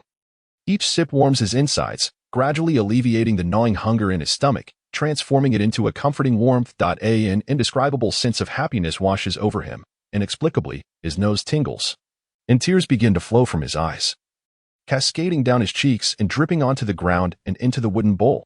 Wang Yu watches Avia, who drinks the soup while shedding tears, feeling somewhat at a loss. Poor lad, what torment has he endured? This is undoubtedly a manifestation of the bridge effect. Well, let him calm down for now. Wang Yu refrains from saying much, patiently waiting for Avia to finish one bowl before serving him another.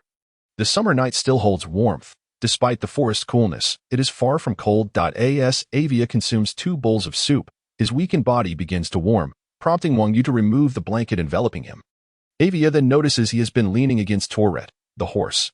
You should wash up, Wang Yu suggests, pointing to a nearby stream while indicating a basin of hot water he has prepared.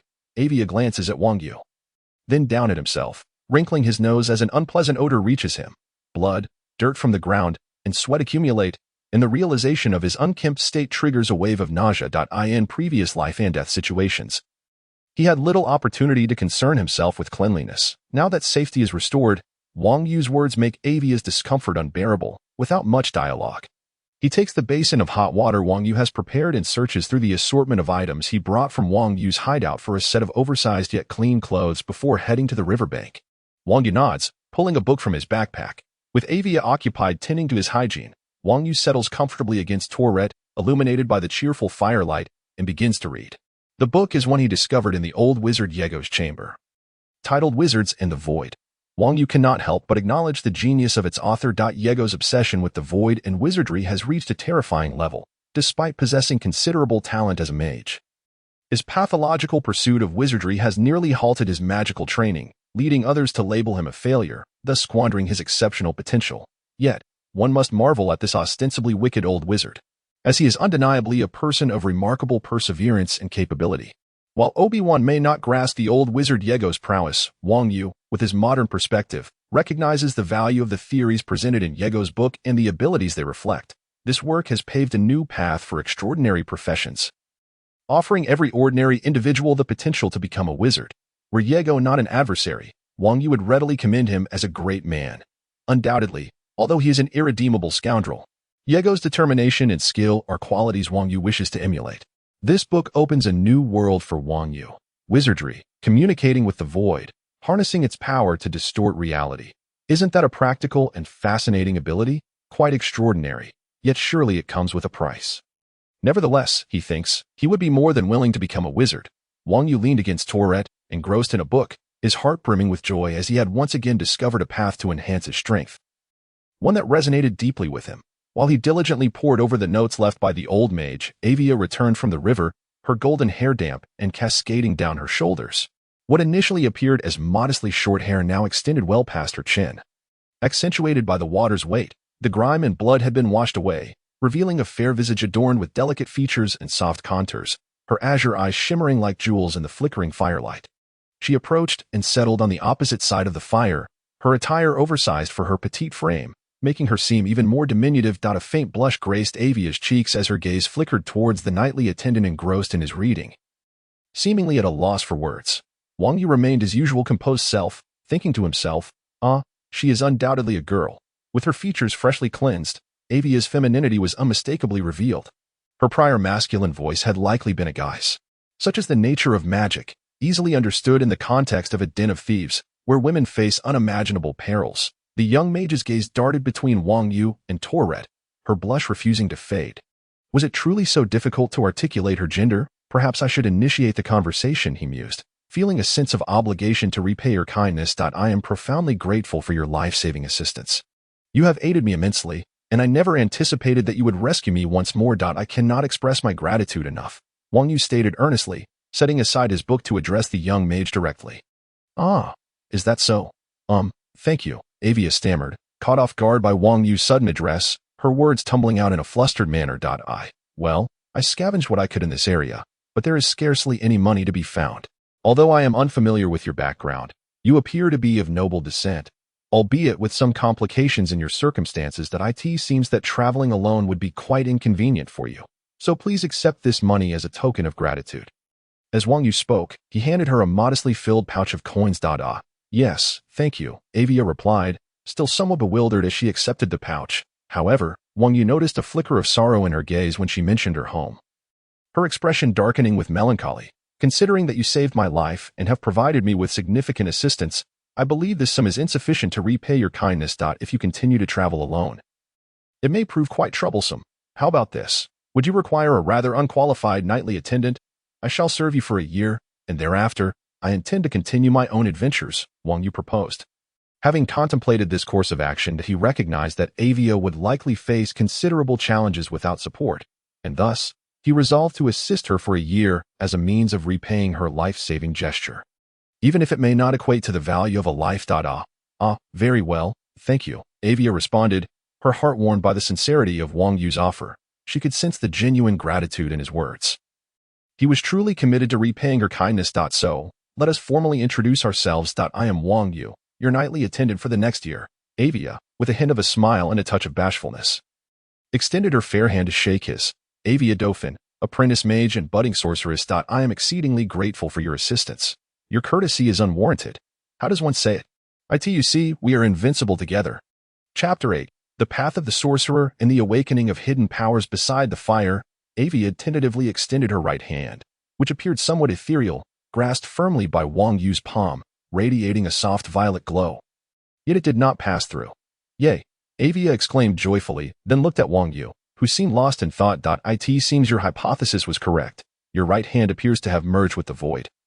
Yet by enveloping my hand with the power of the void's projection, I am able to touch you. Wang Yu contemplated this revelation for a moment, arriving at this conclusion. Indeed, how wonderful!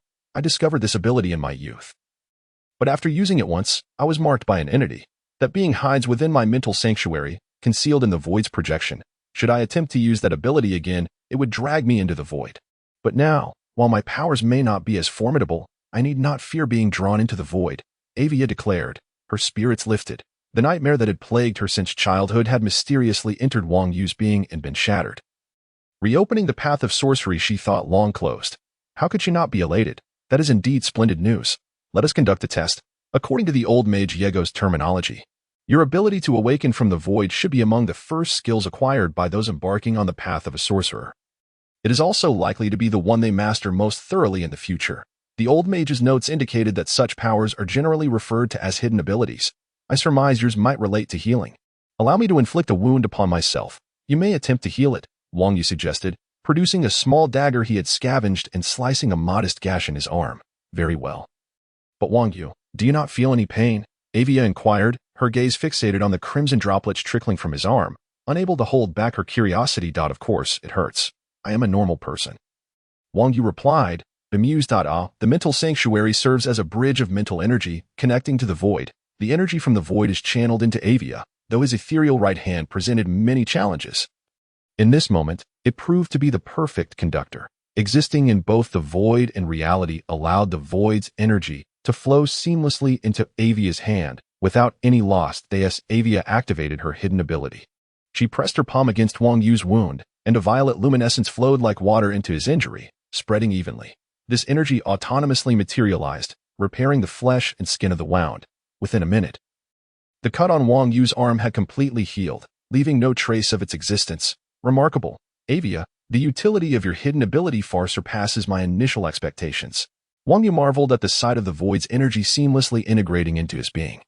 Feeling a profound sense of wonder, he was convinced that Avia's capabilities extended far beyond what had just been demonstrated. Is that so? I feel a bit lightheaded. The strain on my mental energy is quite taxing. I must rest for a while, Avia admitted, her mental energy having been excessively depleted despite the minor healing task. A faint violet glow lingered on her forehead, a sign of the void's influence. Should a sorcerer fail to protect their mental sanctuary with mental energy, they risk distortion by the void, leading to madness and physical transformation into a monster. Take a moment to rest, Wang Yu said, gently patting Avia's shoulder and guiding her to lean against Tourette, their horse. Good night, Avia, she murmured sleepily, succumbing to exhaustion as her mental energy waned, observing the sky, which was beginning to brighten with the hues of dawn. Wang Yu shook his head. Good night. The day is nearly upon us. Retrieve the notes of the ancient mage Yi Gu. Successfully grasping the ephemeral hand of AI Wei signifies that Wang Yu has established a connection with the void. He has adeptly channeled the energies of the void into himself, enabling him to touch AI Wei's ethereal hand as though it were a glove. However, merely harnessing the energy of the void is wholly insufficient. A wizard's prowess lies in the ability to manipulate this energy to distort reality, compelling the world to bend to one's will. This, of course, is the interpretation of the ancient mage, Wang Yu. In his emulation, is woefully underinformed. Even the comparatively knowledgeable path of the knights remains but a vague understanding for him, with much yet to learn in the days to come. Nevertheless, he recognizes that all endeavors should focus on the present. The power that can be grasped in hand is the only true power. To forsake what is within reach in favor of uncertain future possibilities seems to him both imprudent and foolish. Therefore, the next course of action is to embark upon the path of sorcery as guided by the ancient mage's notes. Awakening his own latent abilities, with a tranquil mind, he endeavors to clear his thoughts, envisioning an inner eye within himself through which to perceive the world. This is a meditative technique of his own devising. Meditation, while seemingly esoteric, is devoid of rigid methodologies. Each individual must find comfort in their own practice. The objective remains the same, to perceive one's mental prowess and, through personal means, manifest it. The first step to becoming a wizard is to construct a mental sanctuary in one's mind through the manifested mental energy. As the inner eye is brought to fruition through this mental energy, Wang Yu perceives himself from a novel perspective. It is as though he observes himself in the third person, gazing upon his meditative form with the detachment of an outside observer. He then lowers his viewpoint, transitioning from the position above his head into the depths of his own being. In an instant, a distinct space unfolds before him. Is this the realm of the mind? Wang Yu contemplates. Indeed, it is a wondrous expanse. Beneath him lies an endless lake, its waters impossibly clear, devoid of any impurities, reflecting his own image alongside a profound and boundless starry sky, resplendent and exuding an aura of both mystery and danger. As he raises his gaze, Wang Yu beholds the staggering magnificence of the starry expanse. It is a breathtaking tapestry woven from countless stars, their very brilliance arranged across the heavens. The infinite firmament radiating an indescribable brilliance. What ought to be a void of silence and darkness here transforms into a striking allure, teeming with an unsettling vibrancy, as if innumerable entities whisper and roar in a cacophony above. When one gazes upward at this breathtaking celestial display, one might feel as if peering into a true abyss. It is so lofty and vast, seemingly saturated with vibrant colors. Yet, in truth, these are but pitiful fillers within an endless, dark, and silent void. Each recollection of this notion inadvertently evokes the sensation of not merely looking up, but rather plunging downward into a chasm of abyssal silence, a feeling that could drive one to madness. Yet, Wang Yu merely finds the starry sky aesthetically pleasing. He understands that it represents the void, serving as the backdrop of this world, omnipresent and foundational to the fabric of reality. The mental energy acts as a bridge between reality and the void. With the starry sky reflecting the void within the human mental space, engaging with this starry expanse equates to engaging with the void of this world. How magnificent! I seem to hear a sound. Is this the harbinger of madness foretold by the ancient wizard? Wang Yu muses inwardly. No, this is neither an illusion nor a precursor to insanity. Rather, something within this celestial realm is indeed screaming and howling. The sense of déjà vu is overwhelming. Madness, infinity, the unknown. There exists an unsettling quality reminiscent of the Cthulhu mythos within the backdrop of this world, which perhaps explains why some wizards succumb to madness. Wang Yu sensed a haunting cry emanating from the starry expanse, as if a frenzied entity were transmitting a madness akin to a lethal virus, infecting the very essence of order that should not belong to the chaotic void. This entity might indeed be the essence that drives wizards to madness. Clearly, it was beyond Wang Yu's current capacity for exploration. Nevertheless, it posed no threat to him, for his will was robust enough to render him immune to anything that might disturb his mental state. With 2 earplugs in hand, he found that in the realm of the mind, souls endowed with autonomy appeared incredibly liberated, as mere imagination could manifest their desires. He inserted the earplugs into his ears, and in an instant, the irritating noise from the cosmos vanished. Nodding in satisfaction, he prepared to embark on the next step, constructing his own mental sanctuary. Within his mental space, he envisioned a fortress that would be his haven, the safest and most comfortable place he could conceive. This sanctuary would become the bedrock for the wizard's arcane practices, and, more importantly, a bastion against the encroachment of the void that a wizard could only safely harness the powers of the void while ensconced within his mental sanctuary. Otherwise, he would be exposed to the void's corrosive influence, transforming into something ineffable. Imagining his favorite place within this mental domain, Wang Yu was acutely aware of his formidable willpower. Hence, the emphasis was not on protection, but rather on functionality and comfort, which became the paramount guiding principles for his construction. As he gradually materialized the essence of memory through his mental prowess, wisps of void energy cascaded from the infinite starry sky, descending into this illusory realm shaped by his mental force. With the falling starlight, this ethereal domain began to inch toward reality, its initially nebulous form solidifying, ultimately transforming into a tangible existence within Wang Yu's mental space. This mental sanctuary existed in the duality of being and non-being. It was indeed real and tangible, yet it resided solely within the confines of the mental realm. It was not a mere illusion, but a substantial reality that did not inhabit the material world. The exterior of the mental sanctuary appeared merely as an ordinary white wooden door, adorned with a copper-green metal handle bearing traces of rust, accompanied by a set of well-worn keys. With a smile, Wang Yu refrained from turning the key, knowing full well that it was ineffective. The lock was, in fact, broken. He opened the door and stepped inside, revealing a bright white bedroom with a wooden, elevated double bed, though it was only occupied by Wang Yu himself. A desk cluttered with various odds and ends stood in one corner. Wang Yu had never used it for studying. A bookshelf filled with tomes that he found unappealing, dense, verbose treatises, sat nearby, a thin layer of dust betraying how long it had been since they were last perused. In the corner, an air conditioner, essential for summer, loomed beside a guitar, one of Wang Yu's few talents from his previous life. Sitting on the bed with a smile, he picked up the guitar and strummed a few notes. The feel of it identical to what he remembered, though it had been ages since he last played. The melody he produced evoked a hint of embarrassment. Reclining comfortably on the familiar bed, Wang Yu felt a genuine joy. This was his most cherished place, the bedroom he had inhabited since childhood, a sanctuary that always enveloped him in a sense of tranquility and ease.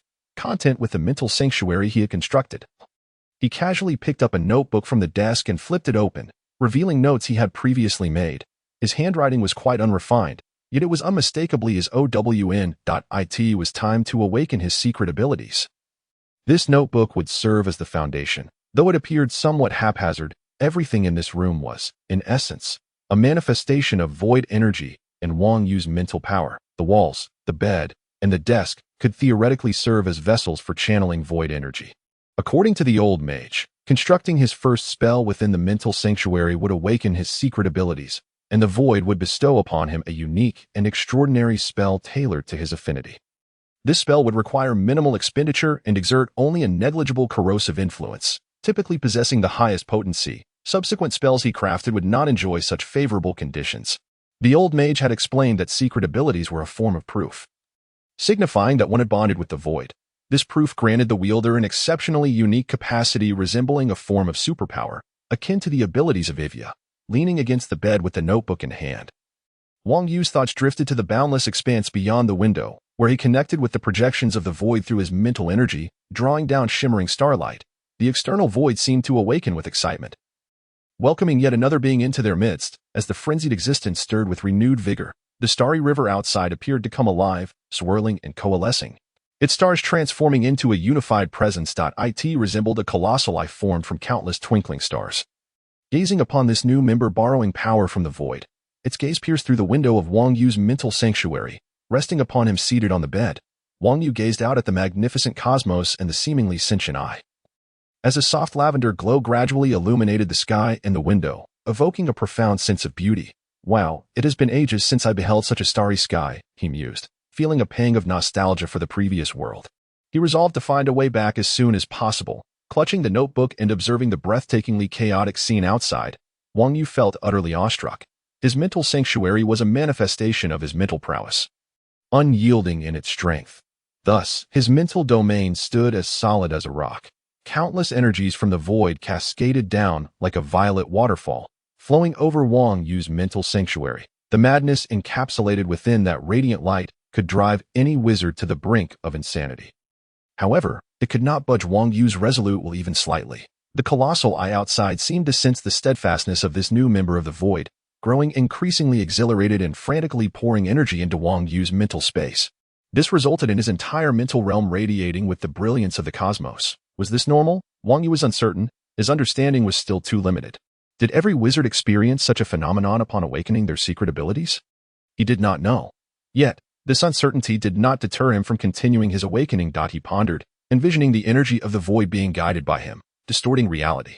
The external energy was drawn through the barriers of his mental domain, transforming into controllable elements, continuously flowing into the notebook in Wang Yu's hand, which began to emit a faint purple glow. A spell, Wang Yu's secret ability, began to take shape under the influx of void energy. Coalescing within the notebook, the void's power accumulated, growing brighter, while the external entity relentlessly poured energy into Wang Yu's mental space. In truth, Wang Yu's affinity for the void was not particularly strong. Yet the relentless influx of energy from this powerful being outside overwhelmed him. This entity was likely a formidable creature from the void, its vast energy inexhaustible. Most wizards would have succumbed to madness by now, but Wang Yu's indomitable will transform the chaotic energy pouring into him into the very nourishment required for constructing his secret ability. The glow emanating from the notebook intensified, the purple radiance prompting Wang Yu to shut his eyes in exasperation. It was far too blinding. As the colossal void energy continued to flood in, a secret ability was gradually taking shape, one that the void deemed most suitable for Wang Yu. Wait, why is it what the void considers best for me, rather than what I believe is best for myself? This doesn't seem right. The old mage's tome had not mentioned this, yet Wang Yu felt that his secret ability ought to resonate more closely with his own aspirations. A thought emerged in Wang Yu's mind. Why should one awaken secret powers according to the direction provided by the void? Shouldn't one establish their own direction? With this contemplation, Wang Yu began to harness the immense power of the void.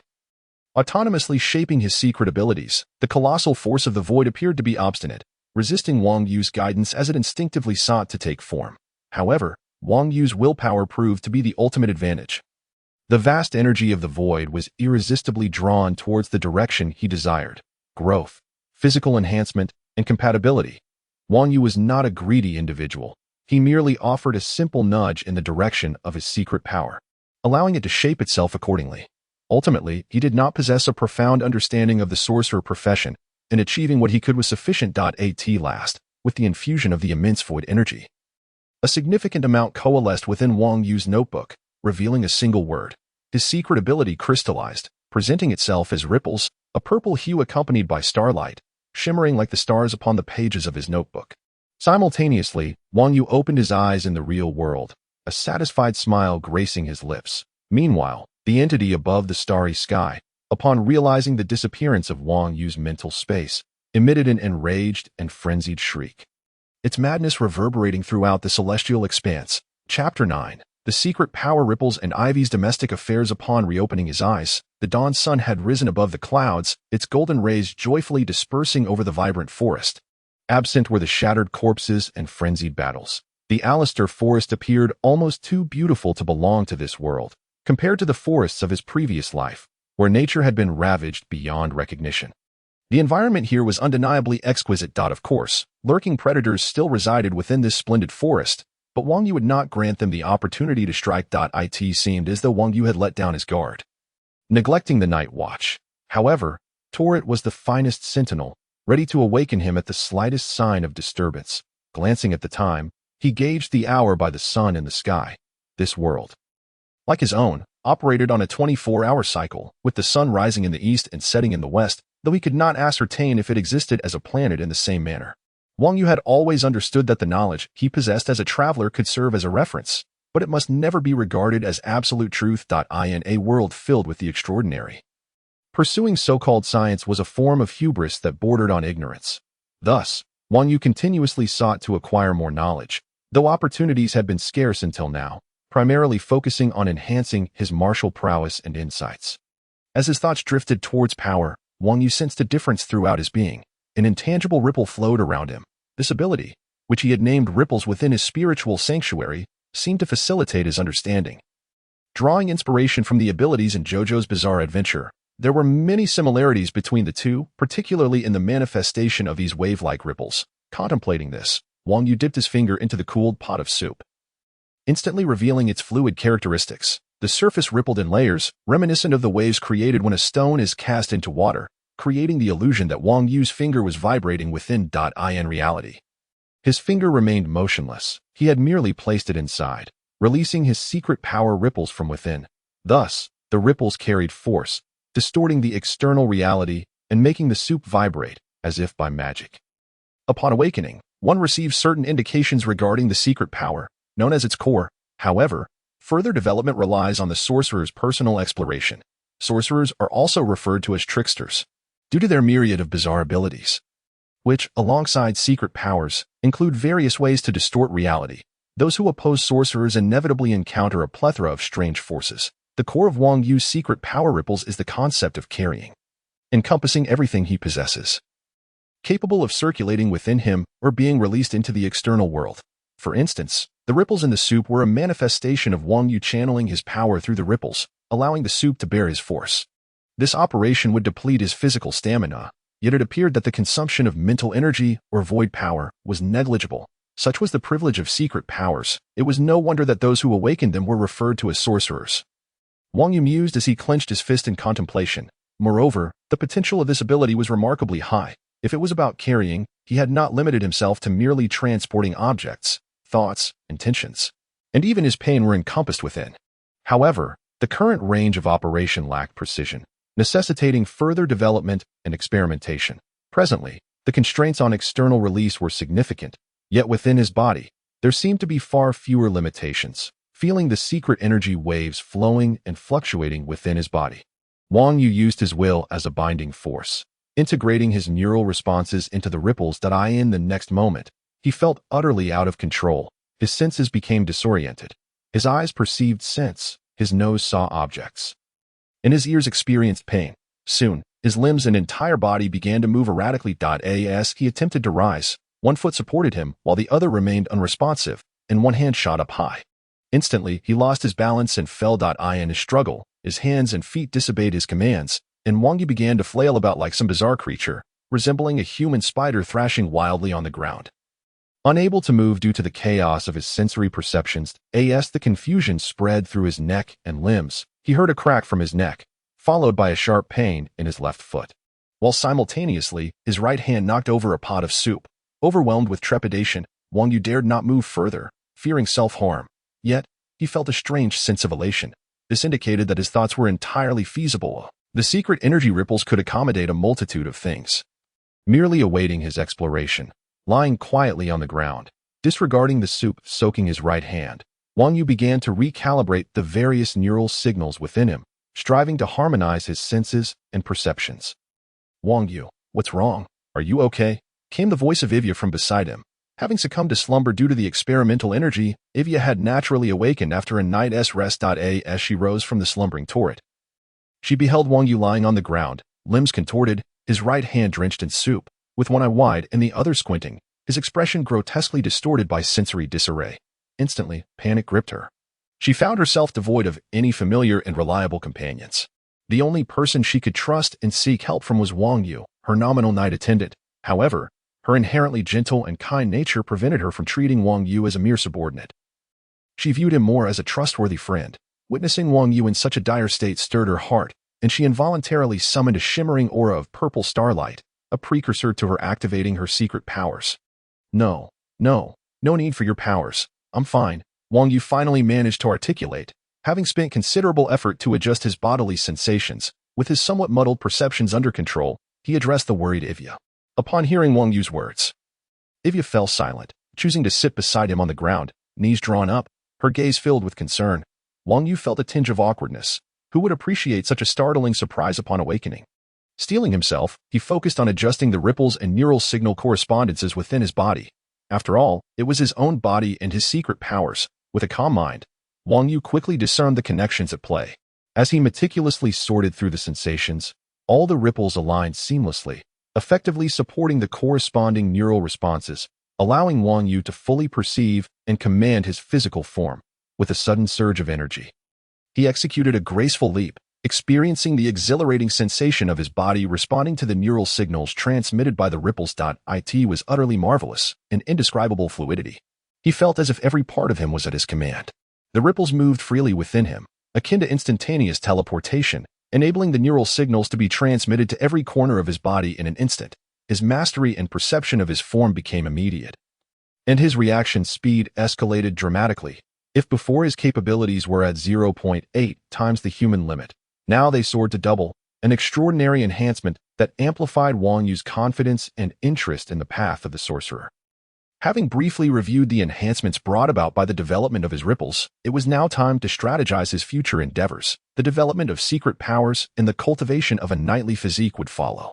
Since Ivia had awakened, it was prudent to discuss her familial matters, as the ensuing plans largely depended on her situation.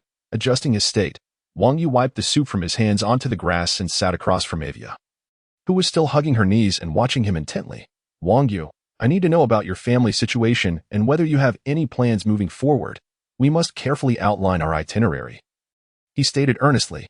Upon hearing Wang Yu's inquiry, Ivia's countenance, which had shifted from panic to calm, now bore a hint of melancholy, suggesting a deep-seated sorrow. Nonetheless, she began to recount her tale. Ivia was born into a noble family in the central province of Masar within the Alastral Empire. Her father was a viscount, and her mother was the daughter of an earl, with the family holding significant lands in the region. Her father, Demistophan, was a revered general in the military, a powerful knight who had awakened the Winter Knight bloodline. Possessing formidable strength, besides Ivia, her mother, Mira Swain, had given birth to an elder brother and a younger brother. Due to personal beliefs and societal norms, the family placed greater emphasis on her brothers, Dylan and Demir, rather than on Ivia as a female. Consequently, Ivia endured a comparatively poor treatment throughout her childhood.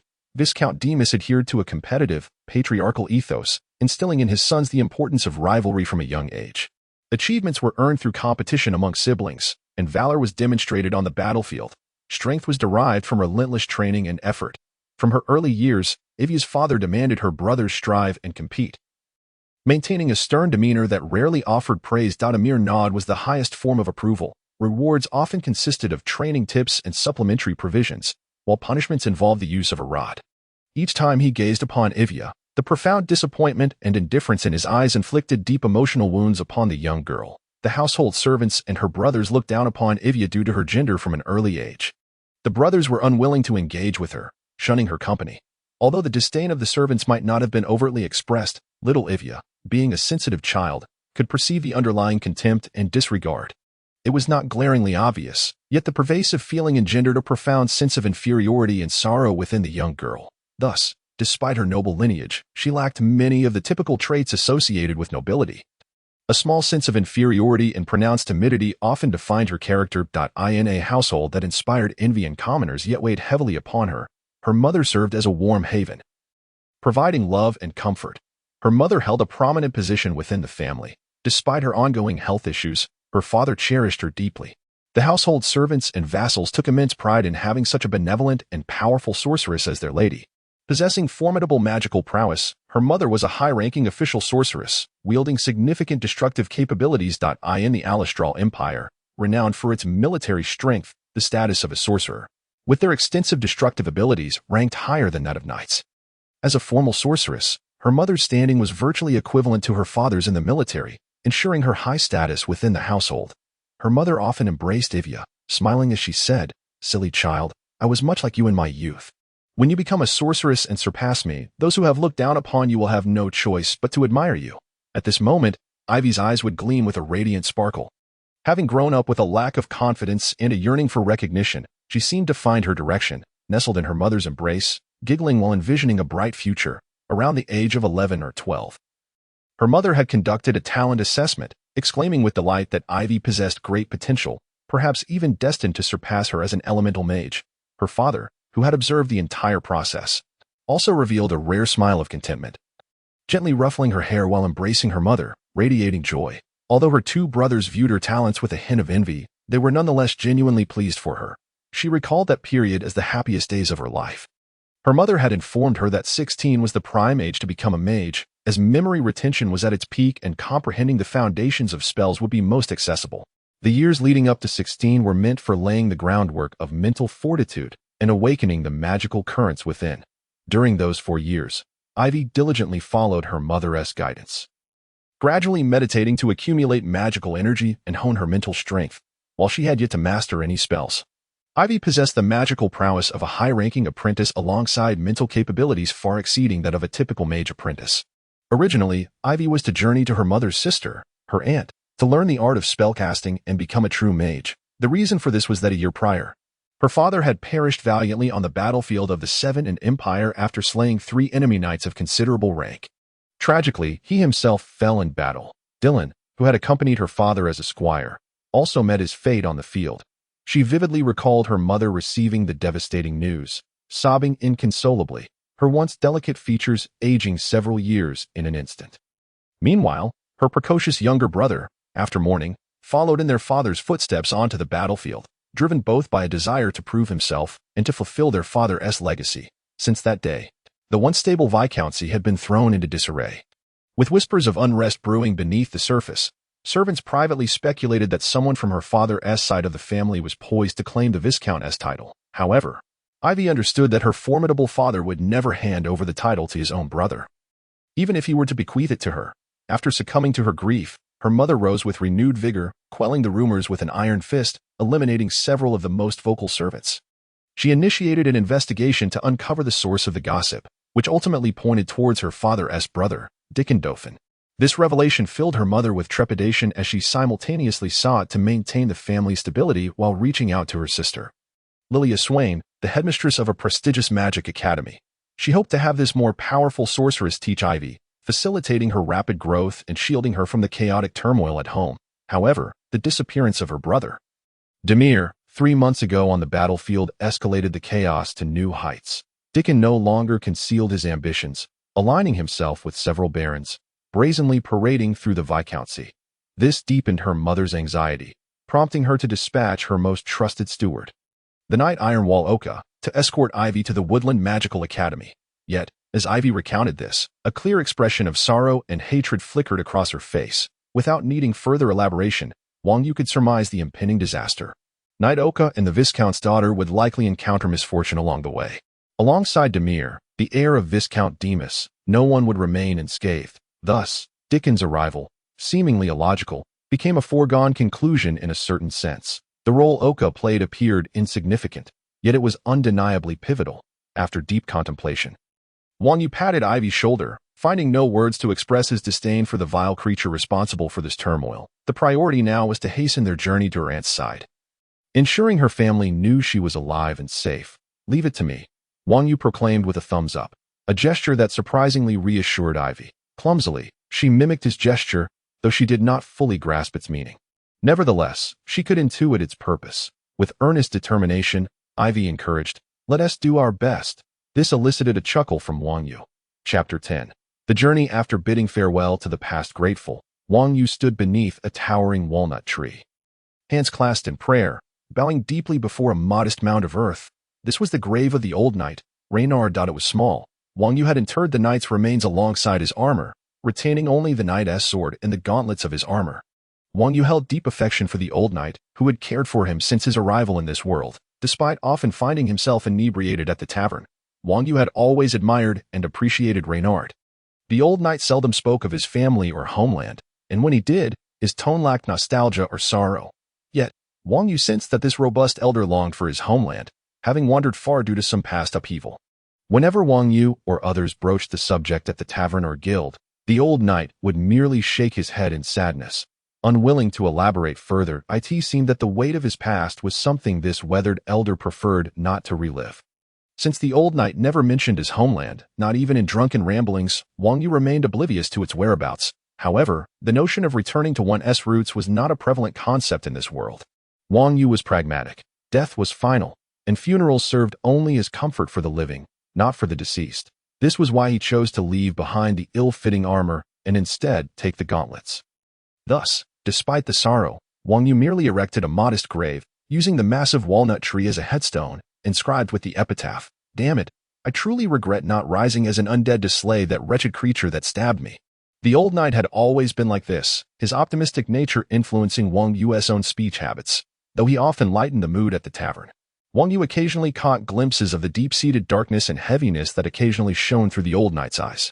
He had once contemplated discovering the old knight's past when he was capable enough to assist in alleviating this burden, but alas, such opportunities may never arise again. After bowing deeply once more in farewell, Wang Yu took up the old knight's sword, donned the gauntlets, and departed from the resting place of the old knight. From a distance, Ivy had changed into a reasonably fitting outfit, salvaged from the spoils of the thieves. Though these ruffians were destitute, they possessed an assortment of items, likely pilfered from some unfortunate victim, including a makeshift mage's robe. It was a small, unassuming garment in a simple brown hue adorned with some patterns, perfectly complementing Ivy's petite stature and imbuing her with an air of elegance. At that moment, Ivy stood beside Torrit, organizing the two sizable bundles slung over his shoulders. These contained the supplies the pair would carry on this journey, most of which had been scavenged from the thieves, with a few items previously left behind by Wang Yu and the old knight at their campsite. Wang Yu remained unchanged, his upper body bare, revealing a muscular physique marred by scars, while his lower half donned simple, lightweight leather armor and thick-soled boots. However, he now sported a pair of finely crafted knightly gauntlets. Noticing Wang Yu's approach, Ivy turned to greet him, but her gaze froze, fixating on the gauntlets adorning his hands. Wang Yu, sensing her peculiar scrutiny, lifted the gauntlets to inspect them. Finding nothing amiss, he then directly inquired, "Is there something wrong with my gauntlets?" Hesitatingly nodding, Ivy stepped closer to examine Wang Yu's hands, gently probing the junction between his wrist and the gauntlet. It seemed she had discerned something, carefully feeling around, before gesturing for Wang Yu to do the same. "What is this?" Wang Yu removed the gauntlet, discovering an unusual protrusion in that area. Under the sunlight, he noticed what appeared to be a small engraving on the metal. Is this a depiction of a sword piercing an eye? Due to her height, Ivy found herself unable to see Wang Yu when he stood up, prompting her to inquire whether what Wang Yu observed was as she had imagined. As Wang Yu scrutinized the scene, he noted that the inner lining of the gloves, composed of metal and leather, provided both comfort and substantial protective capability. Upon touching the protruding section along the outer edge, he indeed discovered a small metal engraving as Ivy had described, a finely crafted longsword, intricately adorned with elaborate and delicate patterns, exuding an air of exquisite nobility. However, this seemingly magnificent blade was deeply embedded within a grotesquely distorted eyeball. The eye was meticulously carved to depict the bulging veins, the eerie, oozing pus, and the mutated, serrated tendrils. For reasons unknown, although this object was merely a metal carving, Wang Yu felt a visceral, flesh-like texture upon viewing it. Yet, at the instant this sensation arose, the exquisite blade emitted a faint golden glow, causing that fleshly quality to vanish in an instant. Wang Yu's resolve ensured that he would not fall victim to an illusion, affirming that everything he had seen must have indeed transpired. This left him momentarily dazed. How could the old knight's armor possess such an artifact? It was worth noting that both Leonard and Wang Yu were pragmatists, and it was inconceivable that Leonard would embellish his armor with fanciful engravings for mere aesthetic appeal. Thus, this item must possess some special function or significance. Directing his questioning gaze towards Ivy, who stood nearby, she pondered briefly before responding. "I have a recollection of this gauntlet's design. It appears to be armor utilized by a clandestine organization within our kingdom. I once glimpsed individuals donning similar armor in my father's study at that time. My father seemed to be in discussion with them, and shortly thereafter, a substantial cult was eradicated in our vicinity. If memory serves, their organization was called the Blades of Night, an elite unit within the kingdom, stationed as a vital force across various territories, primarily tasked with addressing issues pertaining to the abyss and the malevolent deities." Upon hearing Ivy's explanation, Wang Yu raised an eyebrow. The old knight's gauntlet was undoubtedly not something he had casually acquired, and the peculiar transformation he had witnessed further confirmed that these gloves were authentic. Consequently, the old knight's identity became rather enigmatic, though this was not something Wang Yu could afford to contemplate at present. What he needed to focus on was acquiring a better understanding of this world, as he was entirely ignorant of what the abyss and malevolent deities entailed. Although he could glean some meaning from the terminology, the crucial aspect was that he had no actual knowledge of these concepts. Rubbing his forehead in frustration, he clasped his hands together in earnest supplication towards Ivy. "Teacher, please enlighten me." Ivy was momentarily taken aback, setting aside Wang Yu's unfamiliarity with the myriad of knowledge this world possessed. The old knight's identity was beyond question. Despite being a wandering knight without a fief, he held a title conferred by at least a viscount or higher, indicating that his identity was indeed registered. Leonard was recognized within the local guild, routinely donning this very set of armor. Furthermore, since no one ever mentioned the secretive organization known as the Blades of Night, it was improbable that the old knight could be a deserter. Thus, there was no need for concern regarding the old knight's identity leading to complications, nor any risks associated with utilizing the gauntlet. The fact that the old knight had remained undetected for so many years either suggested that the organization was sufficiently clandestine, or that its network of influence was vast enough to suppress all information. Wang Yu leaned towards the former explanation. After all, if the intelligence network and reach of the Blades of Night were truly that exaggerated, Leonard might not have perished at the hands of Obi-Wan at all. Setting aside these ponderings, Wang Yu's paramount concern remained the enhancement of his own capabilities and the urgent acquisition of foundational knowledge about this world, whether it pertained to history or the conditions of various nations. These were topics he would seek Ivy's guidance on during their journey. The old knight's teachings were exceedingly limited, or rather, there was no time to impart them, and these deficiencies would necessitate Wang Yu's own efforts to rectify. Having gathered a general understanding that the armor belonged to a deceased knight, Ivy, exhibiting her usual poise, refrained from further inquiries and continued to pack their belongings for the journey ahead. As the sun gradually ascended from the eastern horizon, it slowly climbed above Wang Yu and Ivy's heads. When the sun blazed as fiercely as it had the previous day, the two completed their preparations and set forth. The Alestra Border Forest was a collective term. In reality, the forest encircling the entire Alestra kingdom was vast if one were to compare areas. This forest might occupy roughly half the size of the kingdom, albeit with a relatively low level of development. In contrast to the various estates and the capital city, it was virtually uninhabited. To designate the area where Wang Yu currently found himself, it could be referred to as the southern border forest of Alestra. Ivy's destination lay within this expansive region as well. Is it the misty forest? Wang Yu inquired, holding the map as he swiftly navigated the narrow paths of the woods, accompanied by Tolit, who galloped alongside at a speed relatively swift for a human but effortless for a horse. Tolit carried Ivy, who clung nervously to the saddle, conversing with Wang Yu. Indeed, it was Oka who suddenly struck down my two vigilant handmaidens as we neared our destination, rendering me unconscious. Upon awakening, I found myself imprisoned in that dungeon. We must be quite close to our goal, Ivy stated, carefully securing herself while conversing with Wang Yu, who was engrossed in the map. Yes, we are nearing our destination. At our current pace, we should arrive by tomorrow night. However, before that, we must visit the nearby Church of the Light to procure some holy water. I've heard of the misty forest. It is teeming with forest witches and swamp specters. Without preparing holy water, we could easily fall victim to poison attacks, which would be quite detrimental, Wang Yu remarked while studying the map. A young mage clung to the horse's back as it galloped joyfully along the forest path, while a person beside him sprinted at high speed, panting heavily while glancing at the map. This peculiar scene was, in fact, Wang Yu's method of physical training. They had been traveling for a day, and now it was the evening of the second day. As the sun gradually tilted westward, the forest began to darken. The map Wang Yu had acquired from the bandits indicated the location of the misty forest, a place he had heard infamous tales about. It was home to various sinister creatures, such as swamp slimes and wretched goblins, which, while not particularly lethal, were exceedingly bothersome and prone to causing infections or poisoning wounds. Without the holy water from the Church of Light, few would dare to venture into this unremarkable yet perilous locale. It was unexpected that Ivy's aunt would establish a magical academy within such a place. It seemed to evoke the archetypal image of an old witch, though he could only speculate about what awaited them. Along the journey, Wang Yu discovered that he could manipulate ripples to perform other tasks while running. Opting to utilize this method for his physical training, Wang Yu was a diligent individual. Ever since he recognized that his body was in a phase of adaptive advantage, he had been motivated to train rigorously. Each day, he swung his sword over 1,000 times until his arms reached a certain level of fatigue, followed by various physical conditioning exercises. Given his remarkable recovery abilities, he need not worry about sustaining injuries.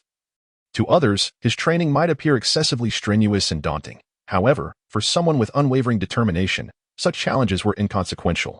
Running was an excellent exercise, and Wang Yu's body's recovery capacity allowed him to maintain a dynamic equilibrium. As long as his energy kept pace, he could run indefinitely, making his gallop alongside the horse a superb means of strengthening his muscles and endurance. Though it might seem odd, the results spoke for themselves. Sweat dripped onto the map, and Wang Yu exhaled to dry it before folding it away. Observing the increasingly dim forest, his keen hearing detected the stirrings of various nocturnal predators awakening in the woods. Traveling at night was indeed unwise. It was time to set up camp for the night. With a gentle reminder to his companions, Torit and Avia, Wang Yu gradually slowed his pace. Torit, carrying Avia, followed suit, and the two of them soon discovered a grand pine tree beneath which they decided to pause. Extracting some dry twigs and a flint, Wang Yu struck the flint against itself, igniting the tinder resting atop the dry wood. A brilliant sphere of light emerged, illuminating the encroaching darkness of the forest. The campfire cast a warm glow over their modest campsite, effectively warding off the lurking nighttime observers. He retrieved a pot filled it with some prepared water, and added their provisions. As the water began to bubble and boil, their simple yet hearty dinner was ready. After swiftly addressing their meal, Wang Yu closed his eyes. Activating his secret energy ripple, which naturally spread across his skin, the sweat and grime that clung to him were effortlessly washed away by the emanating energy, leaving him feeling refreshed and comfortable, a straightforward yet effective method. Avia sat across the fire, her eyes gently closed in meditation, elevating her mental fortitude while channeling her magical energy to expand her reserves. After a while, as Wang Yu added more fuel to the fire, Avia opened her meditative gaze, and he took out his notebook. It was time for their evening lessons. Each night, Wang Yu imparted knowledge about this world to Ai via a noble who had not received much attention. One of Avia's few childhood pastimes was reading. Her family's extensive collection of books had endowed her with knowledge far exceeding that of her peers, making her an ideal student for Wang Yu, who was a novice in this world. Observing Avia's earnest expression as she prepared to take notes, he could not help but acknowledge that, aside from the unusual sensation it brought him, it was indeed quite gratifying to be her teacher. The hallmark of a formal night was the spontaneous circulation of their fighting spirit, forming a unique matrix that awakened their inherent potential. This ability was unrelated to lineage and was not exclusive to bloodline knights. Avia's soothing voice resonated through the woods, enveloping their warm campsite in its embrace. Chapter 11. The Anomalies of the Misty Forest. Recently, the fog in the misty forest had thickened considerably, and peculiar laughter echoed through its depths at night, sounding reminiscent of forest witches, yet distinctly different. Avia, glancing at Wang Yu, who appeared pained, voiced her concerns. Indeed, the villagers had spoken of such occurrences, though fortunately, the village had a church. For now, it seemed the forest itself posed no significant threats during the day, appearing much as it always had, albeit the forest witches were noticeably more active than before.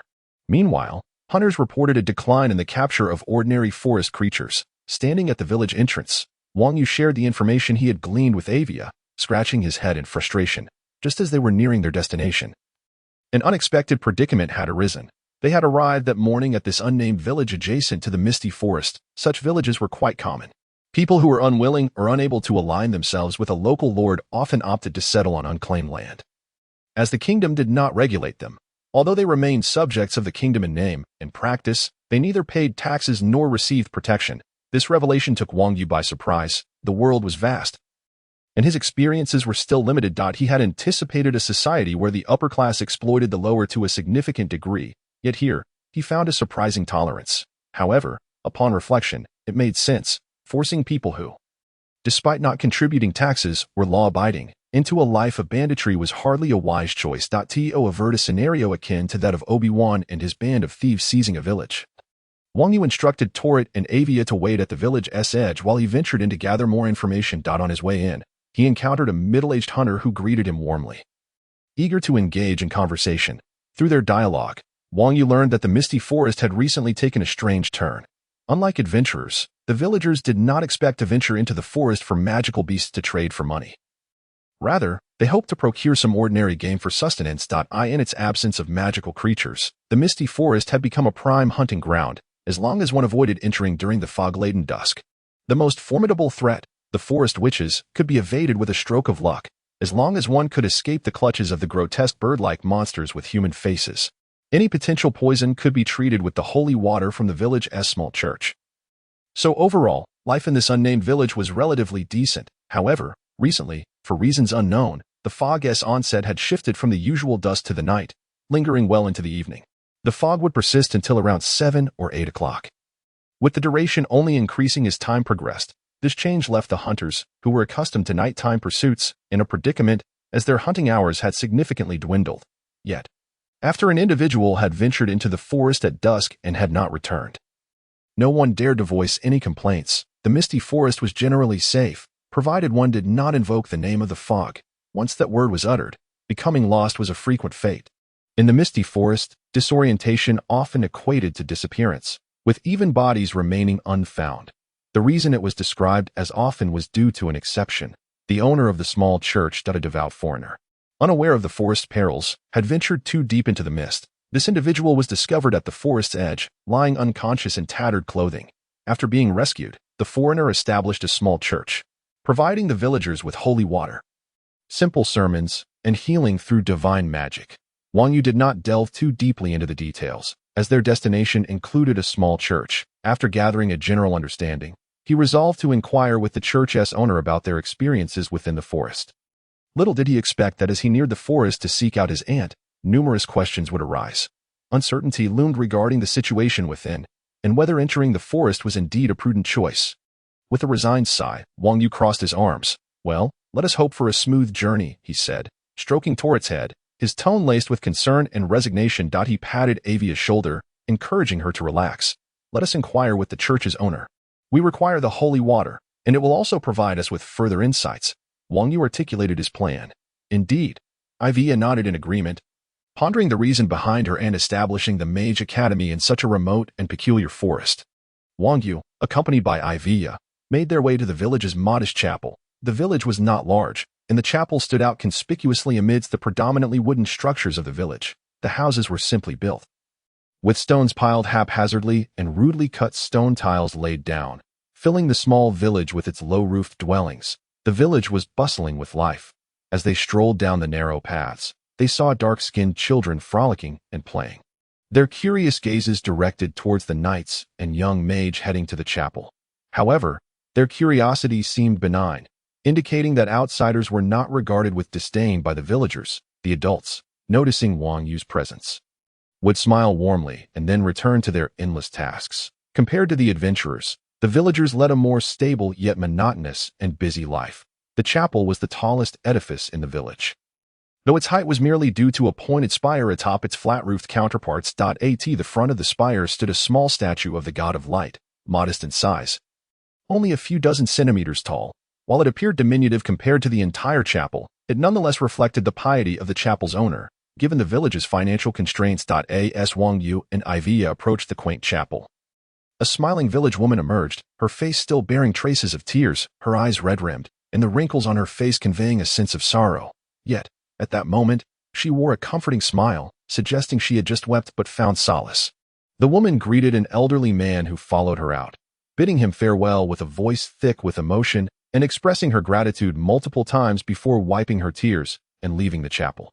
Wang Yu glanced at the elderly man, surmising he was the chapel's owner, a devout follower of the god of light. The old man appeared sprightly, his eyes sparkling, and his ample, tidy clerical robe enveloping him completely. Although it was difficult to discern his physique, the visible parts suggested he had kept himself fit and robust. Upon noticing Wang Yu and Avia approaching, the priest greeted them with a friendly smile, his left hand resting behind his back while his right hand gestured in a circular motion, performing the customary greeting of the god of light. Wang Yu and Avia responded politely with a bow, adhering to the kingdom's standard etiquette. Is there anything I can assist you with, travelers? The old priest had spent his entire life in the village and knew the names and birth dates of every child. A glance at Wang Yu and Avia was sufficient for him to recognize they were not villagers but outsiders. "Indeed, Father, we are preparing to enter the misty forest and require some holy water for protective measures against poison and curses.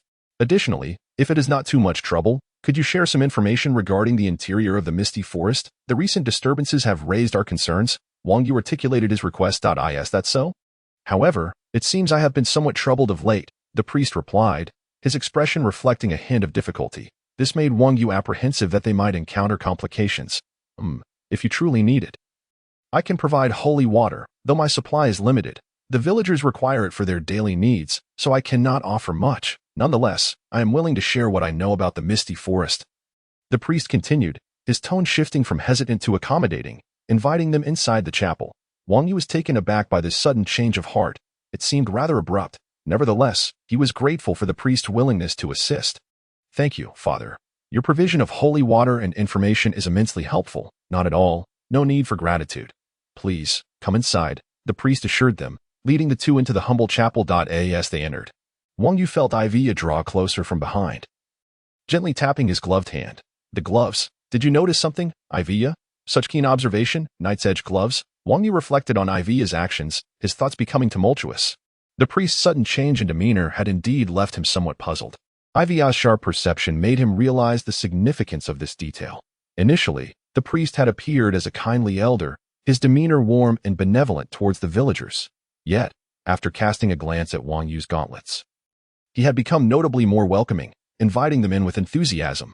Was this malice? No, there was no discernible ill intent in his demeanor, and it was hard to ascertain. This was a typical structure of the Church of Light. Inherently linked to ritualistic practices. It seemed implausible that any wrongdoing could occur in such a setting. Wang Yu maintained a composed expression, donning a stiff smile, though to an observer, it would appear perfectly natural. As he pondered the situation, he recalled his moderate understanding of the deities and religions of this world. He had to concede that the faiths here were far superior to those depicted in the novels he had previously read. The divine undoubtedly existed, and the notion of judging individuals by their hearts rather than their flaws resonated universally. Take, for instance, the Church of Light. While their core beliefs could be debated, their deeds were undeniably virtuous.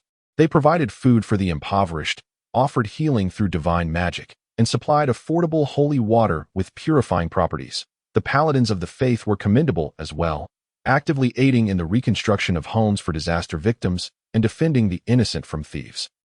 When national foes threatened, they transformed into valiant warriors, wielding their hallowed hammers against the vile invaders. In summary, the Church of Light was indeed a noble institution, and faith in the God of Light could bestow genuine power. As long as one sincerely believed and adhered to the tenets of the faith, divine favor would be granted, though talent and aptitude varied among individuals. Thus, Wang Yu considered the possibility that the God of Light truly existed. The divine was not merely a figment of imagination. While he himself did not practice religion, he did not dismiss it. After all, what was the difference between worshipping a deity and a gang leader?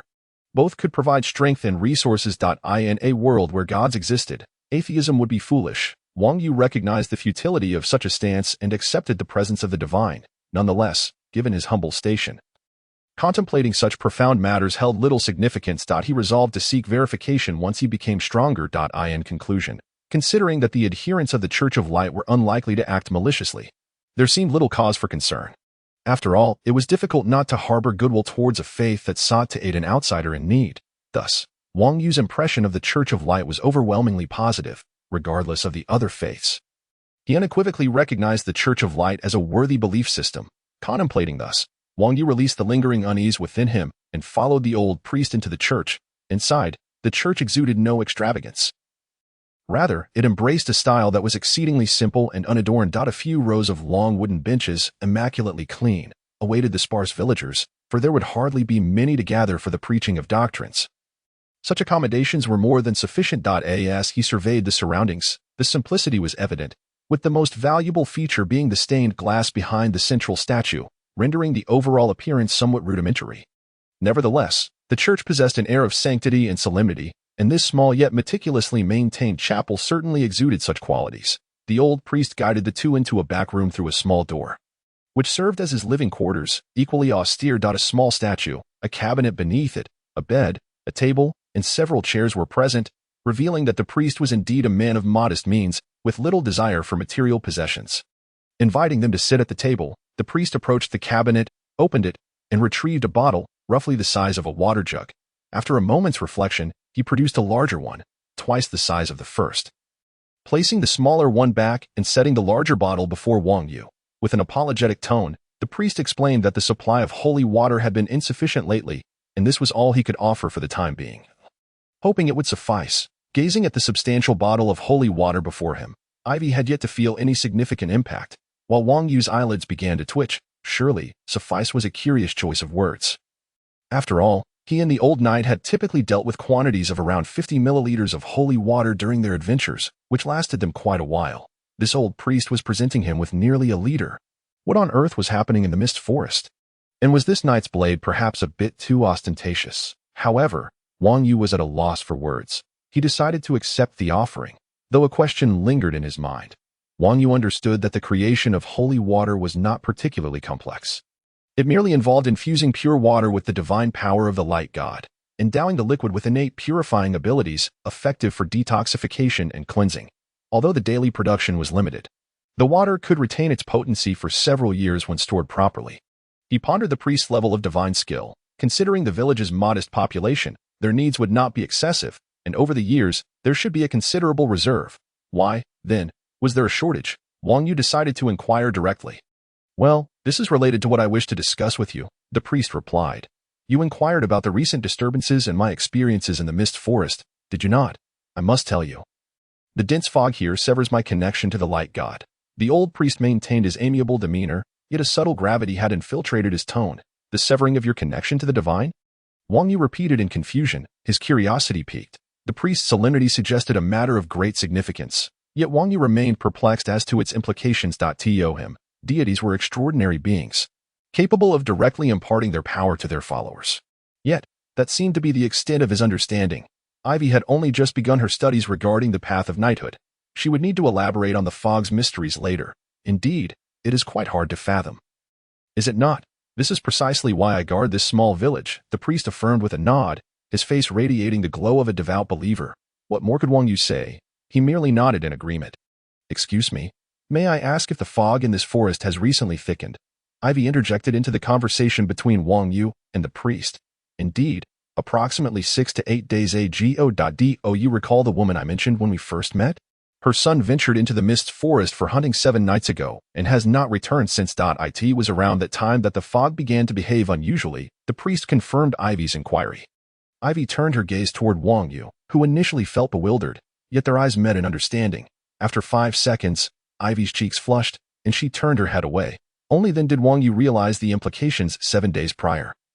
Ivy's aunt had been within the depths of the mist forest. This was also around the time Ivy had been transferred to the old witchy go by the Iron Wall Knight.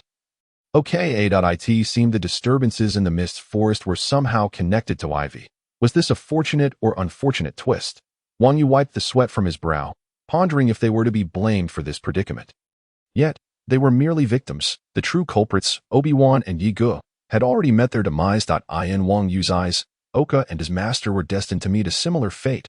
Father, could you share your past experiences within this forest? Wang Yu maintained a neutral expression, choosing to shift his focus toward the priest's unique insights. Though, that was indeed a memorable experience, although the villagers are not particularly fond of discussing it, for it bears an ominous air. However, I believe you would not mind this, and it should indeed be of some assistance to you. The priest's tone carried a sense of nostalgia, reminiscent of the wistfulness often found in the voices of the elderly as they reflect upon the past. He began to recount his experiences at a calm and measured pace. Over 40 years ago, he was a young man, a youthful missionary priest who, in his quest to garner more believers for his deity, chose to embark on a journey to spread the word. Fueled by ambition, he opted for the highly regarded path of solitary preaching within the church, without the protection of knightly escorts. He took only supplies and a sacred text to venture into lands yet untouched by the divine light. Aiming to carve out a terrestrial realm for the divine, naturally, this method of evangelism was gentle. It mattered not if the locals were disbelievers, and as long as they refrained from violent actions. The followers of the light god would not retaliate. With fervent enthusiasm, the young priest set forth, arriving in the vicinity of the misty forest. This area was sparsely populated, with the only settlement being a nameless village nearby. After many days of travel, despite his divine protections rendering him unharmed, he felt a tinge of disappointment, having found no signs of civilization to uplift his spirits. However, one evening while camping, a routine use of the insight spell of first-tier divine art revived his spirits with the revelation that there were indeed inhabitants nearby. This news exhilarated the young priest, who hastily gathered his belongings and set off once more. Yet, lacking the physical prowess of knights and without a steed, the limitations of his stamina became apparent. As the sun dipped towards the horizon, he reached the forest's edge, where the remnants of his divine guidance indicated that beyond the woods lay a place of habitation. With the setting sun casting its last rays, the priest resolved to continue his journey through the night. He invoked the second-tier divine art, the radiance of encouragement, which revitalized his weary body, allowing him to push forward. Thus, in the twilight mist, the young priest ventured into the fog. Initially, he felt no sense of unease, but as darkness enveloped the woods, the mist thickened ominously. Strange wailing sounds began to echo around him, resembling the eerie laughter of children tinged with sobs, sending chills down his spine. Yet, the priest remained composed. He recognized these as the calls of the forest wraiths, creatures with grotesque, woman-like faces that wielded low-tier illusion and curse magics. They delighted in tormenting their prey, inducing panic and fear until death ensued, only to feast upon their remains.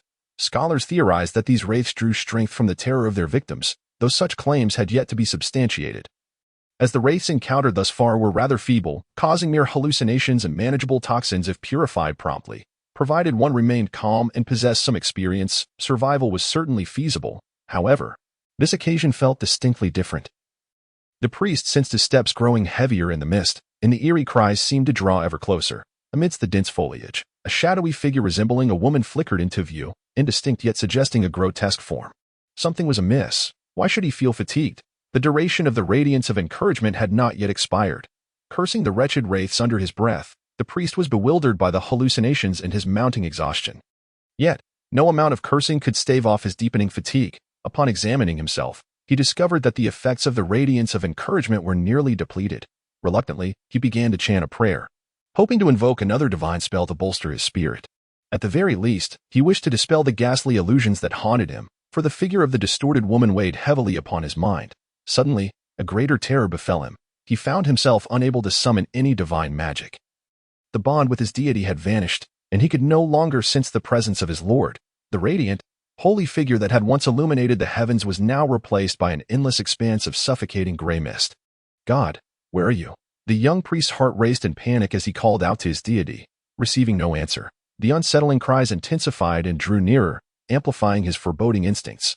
Fear began to consume him, and he found himself propelled into an uncontrollable sprint, the instinctive terror growing stronger. However, running blindly through the night-shrouded forest was hardly a wise choice. Even a brisk, cautious pace would be preferable to recklessness. For colliding with a tree could spell disaster. Fortune smiled upon him, for in his frantic escape, he miraculously avoided such collisions. Stumbling through the underbrush, the shadows of fear loomed larger, catalyzed by the wraith's haunting laughter that echoed in his ears. The air seemed to be squeezed from his lungs, and he struggled to breathe as pain twisted in his chest. Mingling with an ominous sensation, his stamina was rapidly depleting. The vigor he had sustained through the radiance of encouragement had plummeted to that of an ordinary man. In the throes of panic, he continued to run, breathless and frantic, desperately pushing himself onward. Exhausted, terrified, and in pain, he felt as though he might burst. Suddenly, his foot caught on something, and he tumbled to the ground. Sliding a considerable distance, tearing his garments and scraping his arms, leaving a trail of painful wounds, the shock jolted his mind awake. The cacophony of wailing quieted, the pain suppressing the illusions that had tormented him. The phantasmal cries faded, and for a moment, clarity returned as he struggled to rise. Breathing a sigh of relief, he found that although pain lingered, the auditory hallucinations had ceased, and fear had diminished somewhat under the weight of his injuries. Raising his throbbing head to the moonlight, he beheld the still dark woods around him. Yet, the specter of the woman re-emerged, reigniting his irritation. The hallucinations persisted, proving unbearable. Shaking his head vigorously and striking himself in an attempt to dispel the vision, he pressed onward, determined to endure this painful journey, for the agony was far preferable to the terror induced by the phantoms. Taking a step, he halted as the woman's specter remained. With a sudden resolve, he struck himself again, blood spilling from his nose, the pain jarring his senses into sharp clarity. His teeth began to chatter as the apparition lingered, and he trembled uncontrollably. The paralyzing fear filled him to the brim, rendering his legs weak and his hands quaking. With a lucid mind, he realized that the figure before him was not merely an illusion. A wave of terror exploded in his mind, and tears began to flow unbidden. His expression contorting with anguish. He should not be so frightened. What force was it that unraveled his rationality, leaving him at the mercy of fear? As if sensing the priest's dread, the wraith's cries returned, not as mere illusions, but as the voice of the very woman herself. Overlapping shrieks filled his ears, and he was overwhelmed by the multitude of wraiths calling out. He screamed in confusion, unable to comprehend the horror before him. Then he understood. The woman's form shattered, her grotesque body fracturing yet remaining inexplicably bound. In the dimness of the forest, his eyes, now adapted to the darkness, revealed the truth. What he beheld was not a woman but a grotesque amalgamation of bird-bodied, human-faced wraiths, coalescing into the semblance of a woman. They shrieked in unison, a chaotic frenzy, and this twisted monstrosity lurched towards him with a semblance of human gait. The face of the wraith composing the woman's visage twisted into a maniacal grin. Unlike the typical wraiths, which possessed only a horrific countenance devoid of expression, this one bore a maddening smile, revealing jagged, fragmented teeth and emitting a dreadful, human-like cackle. A truly deranged wraith. The priest's mind had succumbed to a state of utter disarray. Filled solely with fear, as he incessantly called upon the name of the Lord, he could only watch helplessly as the monstrous figure drew ever closer, emitting a chilling, high-pitched wail, just as it was about to reach him. The fragile thread of sanity in his mind snapped, and he collapsed into unconsciousness, the creature looming ominously nearby. In the final moment before losing consciousness, he beheld the expressionless face of the deranged forest witch and the sudden eruption of light from the sacred scripture. Upon awakening, he found himself battered and bruised, carried away for treatment by the villagers of a nameless village, with the holy text nowhere to be found. This scripture in my hands is a copy I transcribed myself. The priest said with a hint of pride. Was the loss of the sacred text truly a matter of pride? It must be said that this priest was indeed fortunate, as was his heart. Just look at how terrified Ivy had become. Wang Yu glanced at Ivy, who had begun to tremble beside him, clutching his clothing and pressing herself against his back. He gently patted her back to help her relax. Wang Yu had to admit that the priest's tale was indeed terrifying. The palpable sense of dread conveyed through the priest's expressions was enough to transport one into the very scene. While Wang Yu himself felt no fear, it seemed that Ivy was genuinely shaken to her core. After finishing his tale, the priest appeared to have regained his composure, and it was clear that the haunting vision he had witnessed before fainting had only served to strengthen his faith in the God of Light. It seemed that a miracle had indeed saved this unfortunate soul. The God of Light was truly a benevolent protector. Thank you for your story. Wang Yu expressed his gratitude to the priest. Lifting the vial of holy water in his left hand while holding Ivy's trembling hand with his right as they made their way outside, this narrative did not seem to signify much. So long as they avoided the mist, the dangers were manageable. Farewell, the God of Light shall guide you. The priest waved them off. Thank you for your guidance, Wang Yu thought, reflecting on the generosity of the God of Light. Even extending guidance to those who were not adherents. He turned back to express his thanks, not noticing the slight tremor that had returned to the priest's body. The fears buried deep from over 40 years ago had not faded with the passage of time. The deepening of faith had only fortified the priest, yet no one knew the courage it took for this devout believer to revisit the shadows of the past. Are you all right, Ivy? Wang Yu inquired as he led her back to the village entrance. Bending down to gently pat her shoulder, Ivy shivered a couple more times, leading Wang Yu to believe she had yet to recover. Suddenly, the girl grasped his shoulders with both hands, her trembling eyes locking onto his. Her voice quivering yet unexpectedly resolute. We cannot wait. Every moment that my survival news is delayed, my mother faces greater peril. We must enter the misty forest, no matter how dangerous it may be. Please help me, Wang Yu. Wang Yu raised an eyebrow, surprised by Ivy's determination. It seemed her tremors were not solely due to fear of the story, but also stemmed from anxiety about the potential dangers of entering the forest. This hesitation could impede the delivery of her survival news to her family, endangering her mother who was alone. What a remarkably strong girl she was. Wang Yu smiled, thumping his chest with his fist, declaring, Knight Attendant Wang Yu, at your service. What a jest. Would Wang Yu ever fear? He had never been one to cower, and his promise of dedicated service for a year was one he intended to uphold with sincerity and gravity. As the sun climbed to its zenith, its brilliance rendered the misty forest bright and vibrant.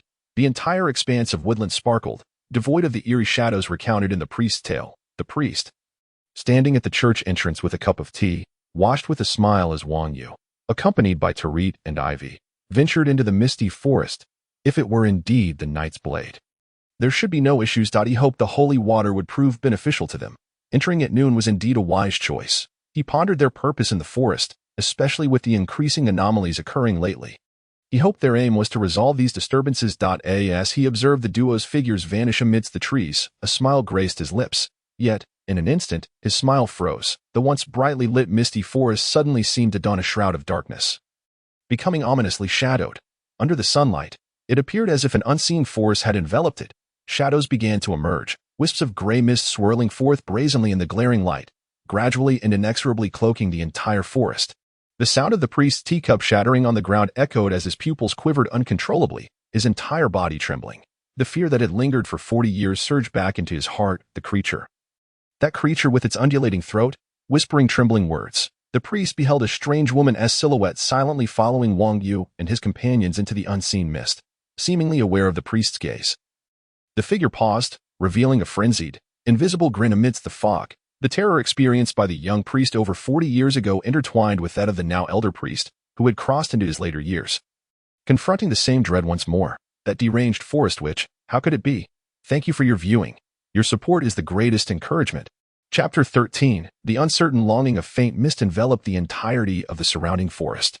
The priest stood in a daze, gazing at the woodland that began to shroud itself in mist under the blazing noon sun, along with the earlier apparition of the deranged forest witch, which may have been an illusion. His body quivered slightly, startled by the sudden emergence of that presence, and apprehensive of what awaited the two individuals ahead. Yet, he knew there was nothing he could do. As the mist rose, he and his god would be severed from one another. The priest had conducted tests. Invoking divine magic against the mist was futile. The very nature that severed his connection to the divine rendered the mist capable of absorbing most of the magic's power, leaving it nearly ineffective. The only recourse left to him appeared to be prayer, beseeching the divine to guide the two young souls. The priest fell silent, quietly offering his prayers in his heart for their safety. What he failed to notice was that the villagers nearby did not seem to perceive the rising mist. Under normal circumstances, these villagers, accustomed to the mist's onset, would have commented on such an illogical sight. Rather than behaving as if it were invisible, the pressure exerted by that figure overwhelmed him, significantly impairing his judgment. The once wise and composed priest found himself in disarray. Choosing to enter the misty forest at noon was a calculated decision. Considering the ease of travel during daylight hours, as visibility was high and the likelihood of misfortune minimized, Wang Yu felt a profound sense of vigilance regarding the entity recounted in the priest's story. The reality of this world was perilous, with strange and inexplicable phenomena emerging unexpectedly. Many of these occurrences were bizarre and grotesque, particularly prevalent in areas devoid of dense populations, while such entities were rare in populous regions. Their emergence typically heralded calamity. Wang Yu had no clear solutions. His best approach was to enter the forest as safely as possible, striving to achieve their goals while navigating the potential dangers. The midday sun filtered through the dense canopy, casting dappled light upon the forest floor. Setting aside the priest's terrifying tale, the forest was undeniably enchanting. The chorus of insects and birds filled the air, infused with the refreshing essence of nature, radiating a vibrant, organic vitality. Wang Yu led the way, with ivy nestled between him and Torit, the sound of their footsteps resonating in the tranquil woods. After approximately half an hour of progress, they had ventured deeper into the forest. The density of the trees had escalated, and the interior became increasingly shadowy, with the lush foliage obstructing more sunlight. Ivy. Is it true that the trees become denser as one approaches the forest center? Wang Yu inquired, bemused by the growing concentration of trees. Logically, one would expect the density to remain relatively constant, given enough time for growth. Indeed, it is a phenomenon, Ivy affirmed, recalling references from the kingdom's druidic journal. Forests that have existed long enough typically give rise to a tree king. These trees possess a rudimentary form of sentience and emit a nurturing aura, causing the surrounding flora to flourish. Then our destination, the magical academy in the forest, should be located nearby, correct? Wang Yu surmised. Wang Yu scratched his head, realizing that they had no means to ascertain the location of the magical academy. However, in the absence of any discernible direction, seeking out a peculiar place seemed like a prudent choice. Let us try approaching the heart of the forest, he suggested. Ivy acknowledged his proposal, and the two continued onward. The woodland remained as serene as ever, save for the natural chorus of insects and birds, along with the rhythmic sound of their footsteps. Suddenly, Ivy tugged at Wang Yu's sleeve. What is it? He inquired. Turning to face her, a look of concern crossed Ivy's face. Since we entered, we haven't encountered any normal animals. Even during the day, one would expect the forest denizens, like the forest witches, to be active. We haven't seen any swamp slimes or moss-skinned goblins either. Indeed, Wang Yu replied, recognizing the peculiarity in her observations. One of the reasons the misty forest was notorious was due to its irritating wildlife. Yet after traversing for quite some time, they had encountered none of those bothersome creatures. Particularly, the forest witches, renowned inhabitants of the misty forest, had conspicuously failed to make their presence known or utter a sound, which felt decidedly amiss. Their shared awareness seemed to trigger a shift in the atmosphere. The forest grew even quieter, the chirping of insects and the songs of birds abruptly ceased, plunging the woods into an eerie silence. Wang Yu found this transformation unsettling. The moment they became aware, the forest underwent a change, and that was truly spine-chilling. Wang Yu, what should we do next? Ivy asked, biting her lip, her anxiety palpable in the altered environment. Let us press on. Typically, such supernatural phenomena lack the capacity to directly harm us. Wang Yu waved his hand dismissively.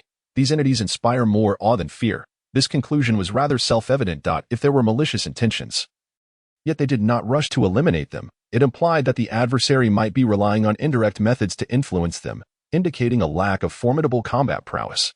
Yet, there was another possibility that Wang Yu refrained from voicing, as articulating it would only further disturb Ivy's composure, that the presence might possess the malicious intent of a cat playing with its prey.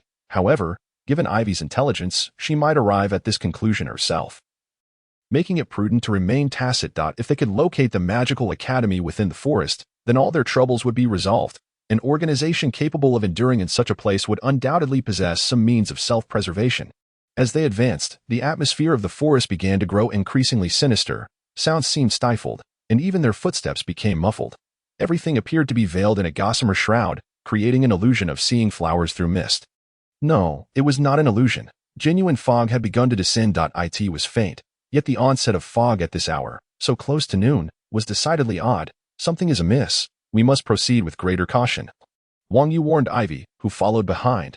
With changes afoot, this was no time to disregard the shifting environment. Ignoring it would only lead to further complications, and vigilance was their only recourse. They chose not to halt their pace.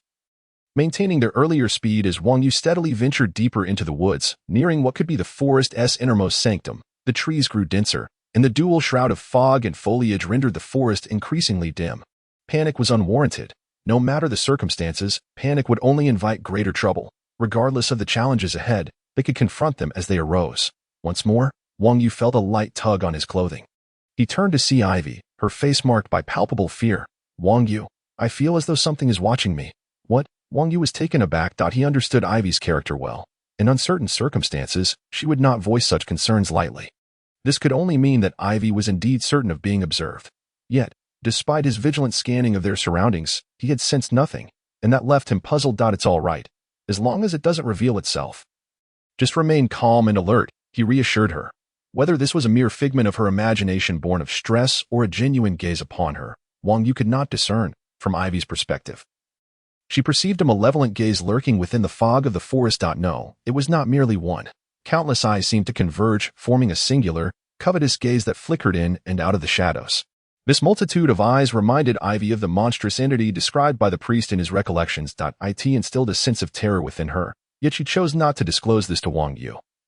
Knowing it would only burden him further without serving any purpose. As they pressed on, the sensation of being watched intensified, becoming more pronounced and tangible. The existence of a sixth sense in this world was indeed real. Many particularly sensitive individuals could sense such ethereal scrutiny lurking beneath the surface of reality. Similarly, Ivy's sixth sense was exceptionally acute, and the amplifying feeling of being watched only exacerbated her anxiety. Gradually, she began to discern something within the mist, a distorted figure of a woman, accompanied by the incessant, dissonant calls of the forest witches. The apparition froze Ivy in her tracks, prompting her to urgently pull Wang Yu's arm and gesture toward the direction of the mist.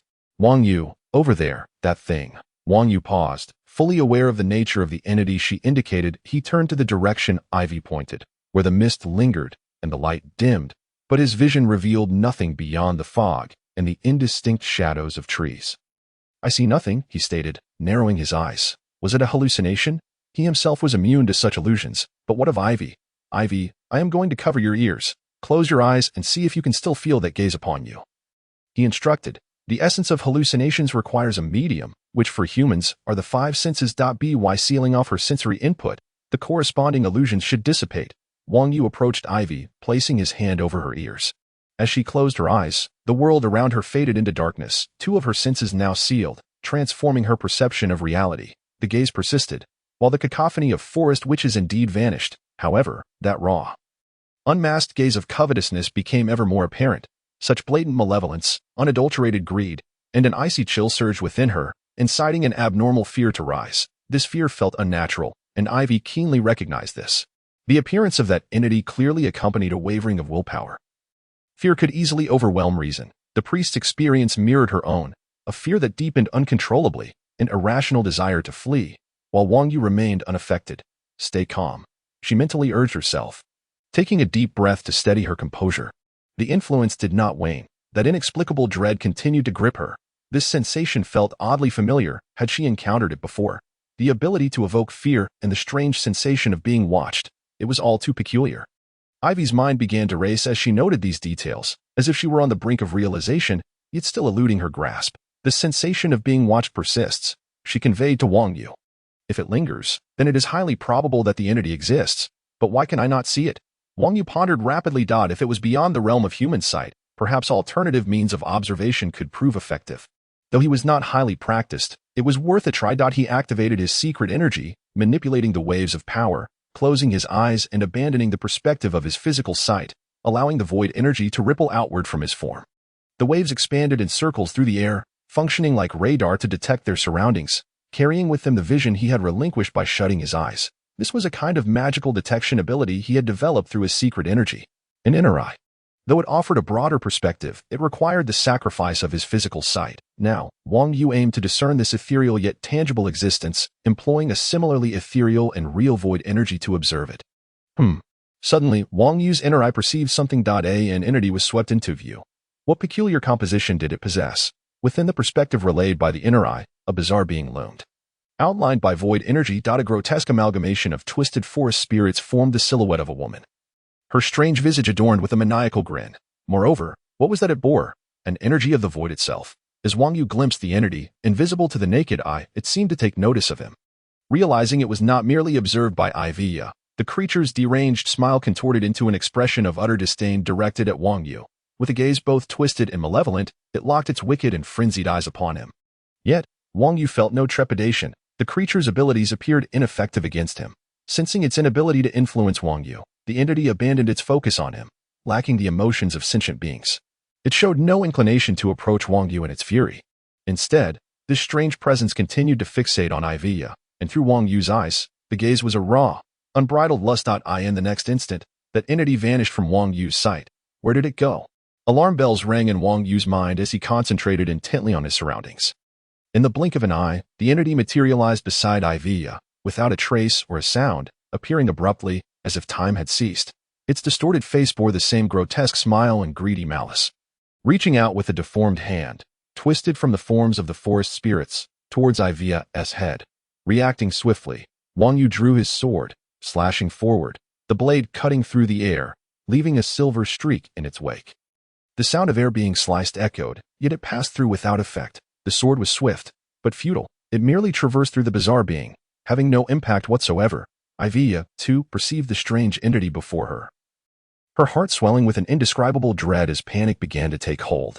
She extended her hand in a desperate attempt to block the approaching claw, but her left hand passed through the illusion as if it were nothing. Providing no resistance, the claw advanced lazily towards Ivia's head, as if victory were assured. Then, a sound reminiscent of a collision echoed in the air, yet it was merely an illusion. Ivia's right hand, now ephemeral, collided with the monstrous hand, astonishingly forcing it back. The creature vanished, only to reappear several meters away beneath a tree, its head cocked at an unnatural angle, twisting 180 degrees to gaze at Ivia. This was the signature expression of a forest spirit, but rendered in a humanoid form. It appeared exceedingly grotesque and repulsive. Confusion mingled with an increasingly intense, uncontainable greed glimmered in its eyes. Thank you for watching. Your viewership is the greatest support for me. Chapter 14. The Terror of Shadows. What in the world is that? Wang Yu stood protectively in front of Ivia, warily watching the greedy specter fixated on her. Undoubtedly, this was the entity the priest had mentioned. The pressing question remained, why had it targeted them? Judging by its demeanor, it seemed to show no interest in Wang Yu. It exhibited extreme avarice towards Ivia. Wang Yu surmised it must be related to the void. His right hand could interact with it, but his left passed through as if it were air. Ivia, trembling with fear, urged Wang Yu to stay vigilant. Wang Yu, his expression grave, nodded in acknowledgement. He discerned that direct assaults against this entity were utterly ineffective, merely passing through as though physical attacks were meaningless against a spectral form. Yet this being was certainly not a mere specter. True spirits lacked such formidable qualities and did not possess these bizarre attributes. Channeling the power of the void, Wang Yu enveloped his sword blade with energy, for he required the might of the void to touch this elusive presence. However, upon completing this task, he noticed his field of vision had significantly diminished. The once spherical area of visibility, approximately 10 meters in radius, had shrunk to a mere 5, with the creature now exceeding Wang Yu's line of sight. Damn it, my time spent developing arcane abilities has been far too brief. Channeling void energy elsewhere equates to depleting my own mystical reserves. Wang Yu cursed inwardly, lamenting his misfortune of encountering such a creature so soon after mastering the sorcerer's secrets. Pressing forward was imperative. Remaining stationary would only lead to their demise. Wang Yu raised his sword, striving to maintain his mystical energy at its maximum capacity, fully alert to their surroundings. They could not linger in one place, for doing so would entrap them and prolong their ordeal until nightfall, rendering them even more vulnerable and encumbered. Ultimately, they opted to advance, for their goal was the cottage within the woods, though Wang Yu had entertained the notion of setting the forest ablaze. Such a price was one they could not afford. Since the monster's emergence, the forest had succumbed to an eerie silence, with only the occasional haunting wail of forest spirits echoing in Ivia's ears. It appeared the entity had consumed all other sounds, leaving only its own voice to instill terror within Ivia. Ivia felt a profound sense of helplessness and inability to act. She could only watch as Wang Yu faced the creature. Although she possessed a crossbow, with only her left hand available, she was unable to aim accurately. Now, it served little purpose, as the monster was clearly fixated on her, an undeniable truth she could sense.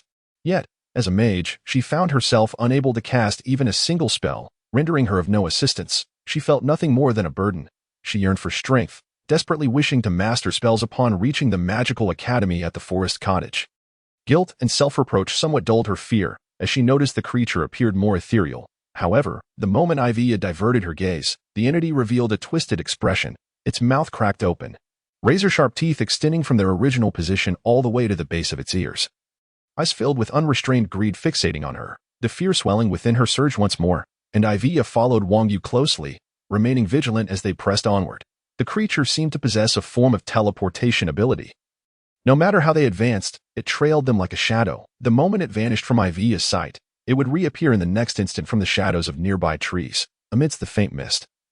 The creature manifested in every direction within her field of vision. Suddenly, it hung upside down from a distant branch, peering from behind a boulder, or merely revealing a pair of malicious eyes through the gaps in the foliage.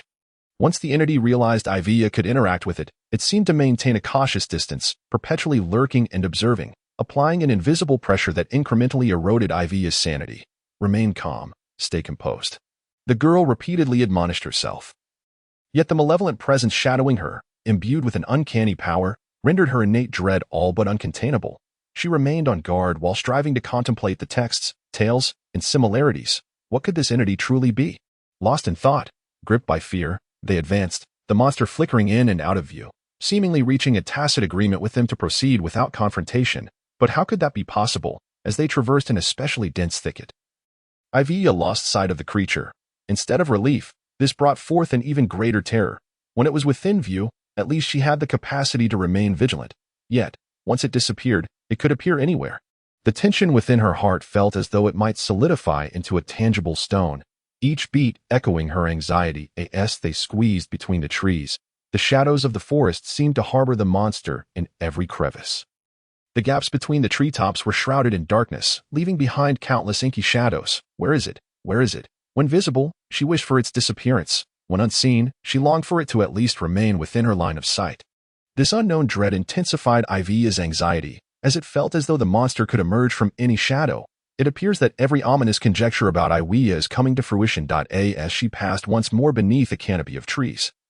An unintentional glance upwards revealed a grotesquely distorted face, adorned with a sinister grin, dangling ominously above her. Upon noticing her gaze, the creature's gaping maw, filled with razor-sharp teeth, opened wide, and its body, which had been suspended in the treetops, plummeted straight down, aiming to bite into Ivia's skull. Momentarily paralyzed by the sudden surge of terror, Ivia found herself overwhelmed by an unnatural fear triggered by the creature's appearance. This illogical dread coursed through her, engulfing her very being, as her will to resist was drowned by this fear that transcended the natural realm. The girl stood frozen in place, her eyes fixed on the monstrous entity descending with a mouth agape like a basin, poised to consume her whole. In a heartbeat, a long sword cleaved through the air, its blade infused with void energy colliding with the creature, resulting in an explosive effect akin to a small detonation. The creature's descent was abruptly interrupted, redirecting its fall towards Ivia's side. Wang Yu swiftly grasped Ivia, pulling her behind him. He raised a sword, observing the creature as it struggled to right itself on the ground in a twisted manner. His expression calm, yet vigilant. This isn't like you, Ivia. Maintaining composure and fear. Didn't you handle Obi-Wan quite well before? Wang Yu remarked, noticing Ivia's overwhelming fright had rendered her immobile, a stark contrast to her previous encounter with Obi-Wan. Yes, I'm sorry, Ivia exhaled. Responding to his observation, Wang Yu's words struck a chord, prompting her to realize something was amiss. Why was she unable to move? Fear shouldn't paralyze her to this extent. Wang Yu remained on guard, watching the creature on the ground, its deformed limbs contorted in unnatural angles, twisting its head a full 180 degrees to fixate directly on him, considering that this abomination was a grotesque amalgamation of forest witches. Such movements were somewhat understandable. The creature had appeared above Ivia without any forewarning, materializing instantaneously in midair. There had been no trace, no process, just a sudden emergence. This left Wang Yu both astonished and increasingly wary. For peculiar abilities often proved the most challenging to confront.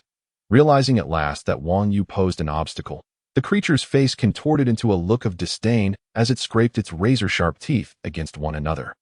Its claws, which had grown sharp and deadly, raked against the stones and earth, producing a high-pitched scraping sound. In the next moment, the creature vanished, leaving no trace within Wang Yu's limited field of vision. Unlike Iwia, Wang Yu remained unperturbed. If panic served no purpose, he would not succumb to it. He waited, silently poised for action. As he anticipated, the creature reappeared once more. Just as before, it materialized without warning, almost back-to-back with Wang Yu. In near unison, its claws slashed down from above, and its enormous mouth, filled with jagged teeth, lunged towards Wang Yu's neck. Despite the creature's sudden arrival, Wang Yu's reflexes were swift. Ripples replaced his neural responses, transmitting commands from his brain almost instantaneously, and his body sprang into action. Elbow strike. His sword-bearing arm retracted quickly, gathering void energy at his elbow. Muscles honed through rigorous training propelled his powerful arm forward, delivering a devastating elbow strike to the junction where the creature's maw met its neck. The impact sent the creature hurtling backward, its neck appearing to snap before it vanished from sight yet again. Wang Yu raised an eyebrow, pondering the peculiar abilities of this creature. Its capacity to appear and disappear at will was exceedingly strange. How could a genuine entity possess such an existence, only to dissolve into nothingness? There was no time for further contemplation as the creature reemerged, its previously broken neck seemingly a mere illusion. It clung to a large tree beside Wang Yu, its neck intact, with sudden ferocity. Its limbs curled and then exploded outward, charging toward Wang Yu's left side, the side without his sword. This time, bolstered by momentum, the creature's speed was even greater than before. Its mouth agape, the grotesque and repulsive structure within was vividly clear to Wang Yu's inner eye. With no time to draw his sword, he resolved to block with his hands. The armored gauntlet was a fortuitous asset. Had he been wearing the old knight's armor during his encounter with Obi-Wan, even the gauntlet alone would have sufficed to counter Obi-Wan's sword, or he could have used his palm to deflect it. Whatever this creature was, it would have to contend with his fist first. Clenching his fist, he struck, the ironclad left hand infused with void energy crashing into the creature's face. This time, a multitude of sharp teeth flew from the impact, and the creature was once again sent reeling backward.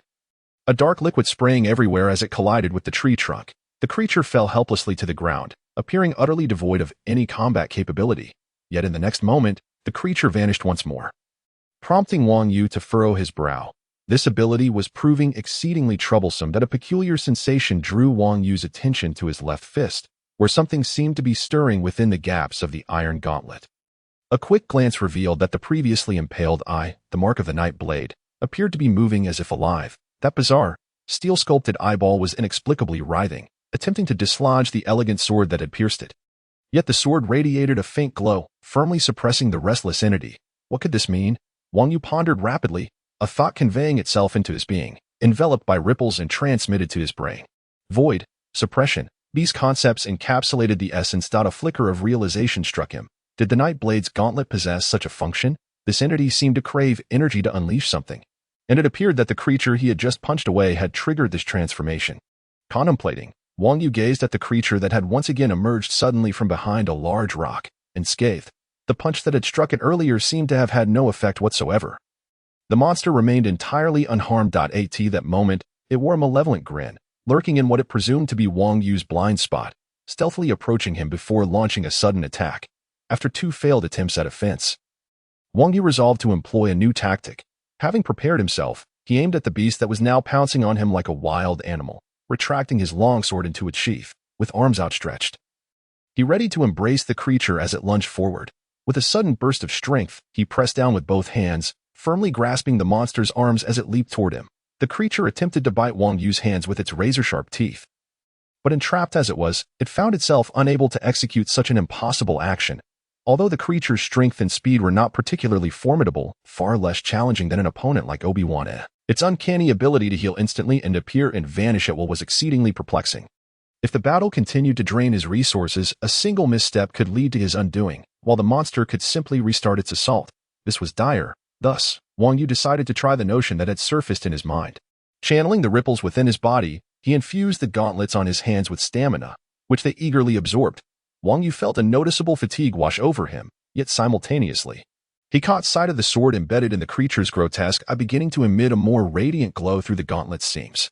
The aberrant eyeball, once infused with life, writhed in vain before succumbing to lifelessness. The exquisite longsword that had subdued the monstrous eye seemed to become even more intricate and lifelike, while the power originally intended to suppress the giant eye now overflowed.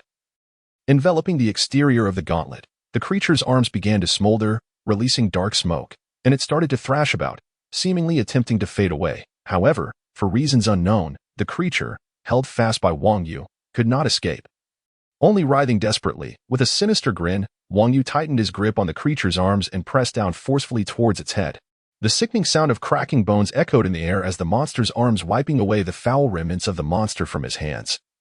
Wang Yu donned the gauntlet he had previously removed to conserve his strength. Approaching the creature, he observed it with great curiosity.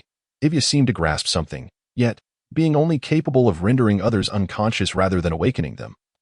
He would have to wait to inquire further. The monster was becoming increasingly transparent and ethereal, a process that had commenced after Ivya fell into unconsciousness. It appeared that this bizarre entity was being expelled from reality.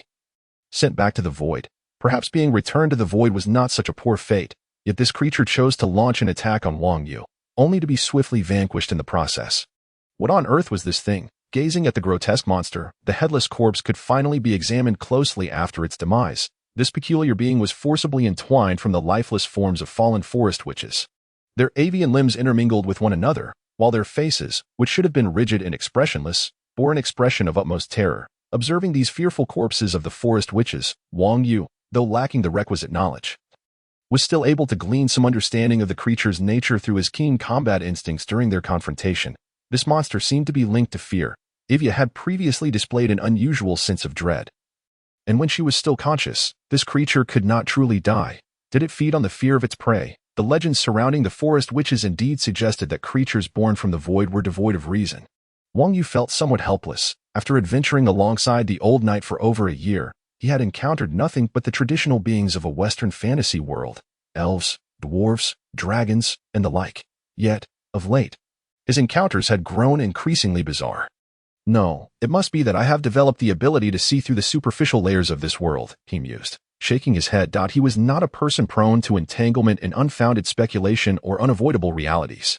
Suddenly, a new consciousness emanated from the gauntlet, prompting him to act. A simple, chaotic awareness infiltrated his mind.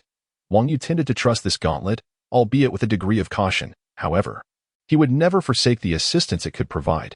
The consciousness from the gauntlet directed him toward the pulverized skull of the monster, which housed the most unique of the forest witches within its composition. In truth, the other forest witches were mere corpses.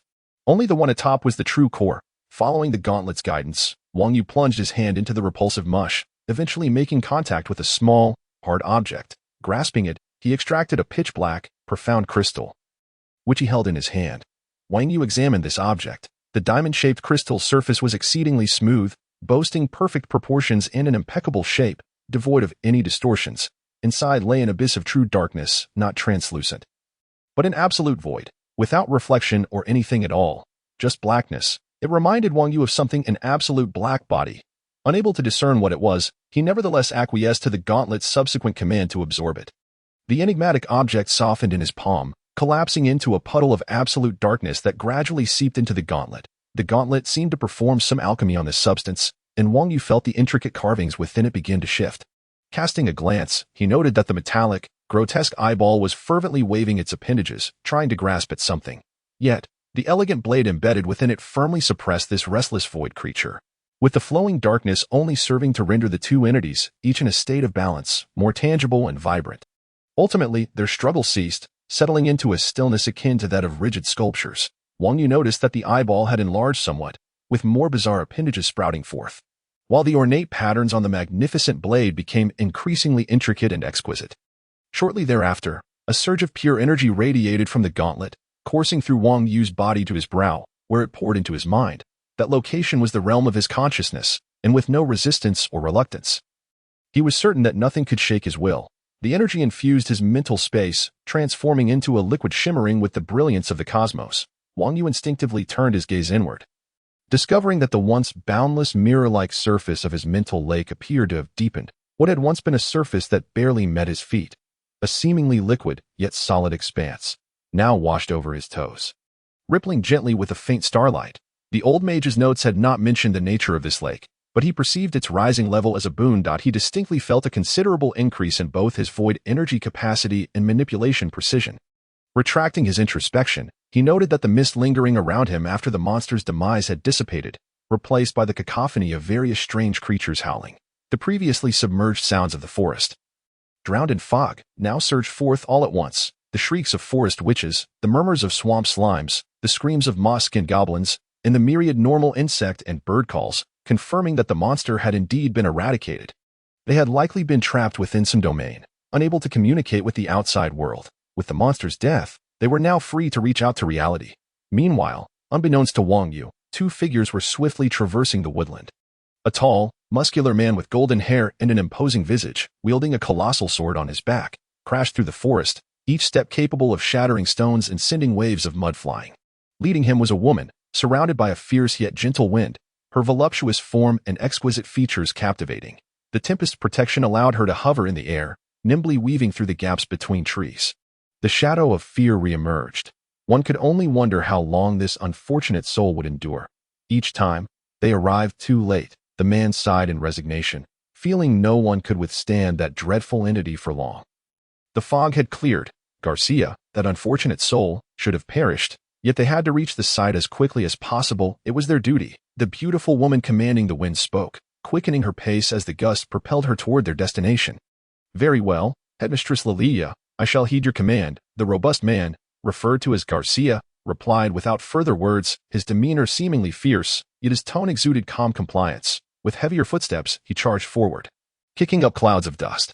Just as Wang Yu placed the unconscious Ivya onto the back of Torrit, he heard a tremendous roar erupt from the forest. Before he could react, the fierce wind, carrying Lilia, burst forth. An immense locomotive-like force collided with several trees, tearing through them, its feet embedding into the ground as it skidded to a halt, carving a fractured earthen path and stopping beside Lilia.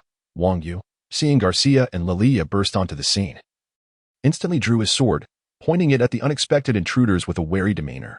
The two newcomers appeared momentarily stunned.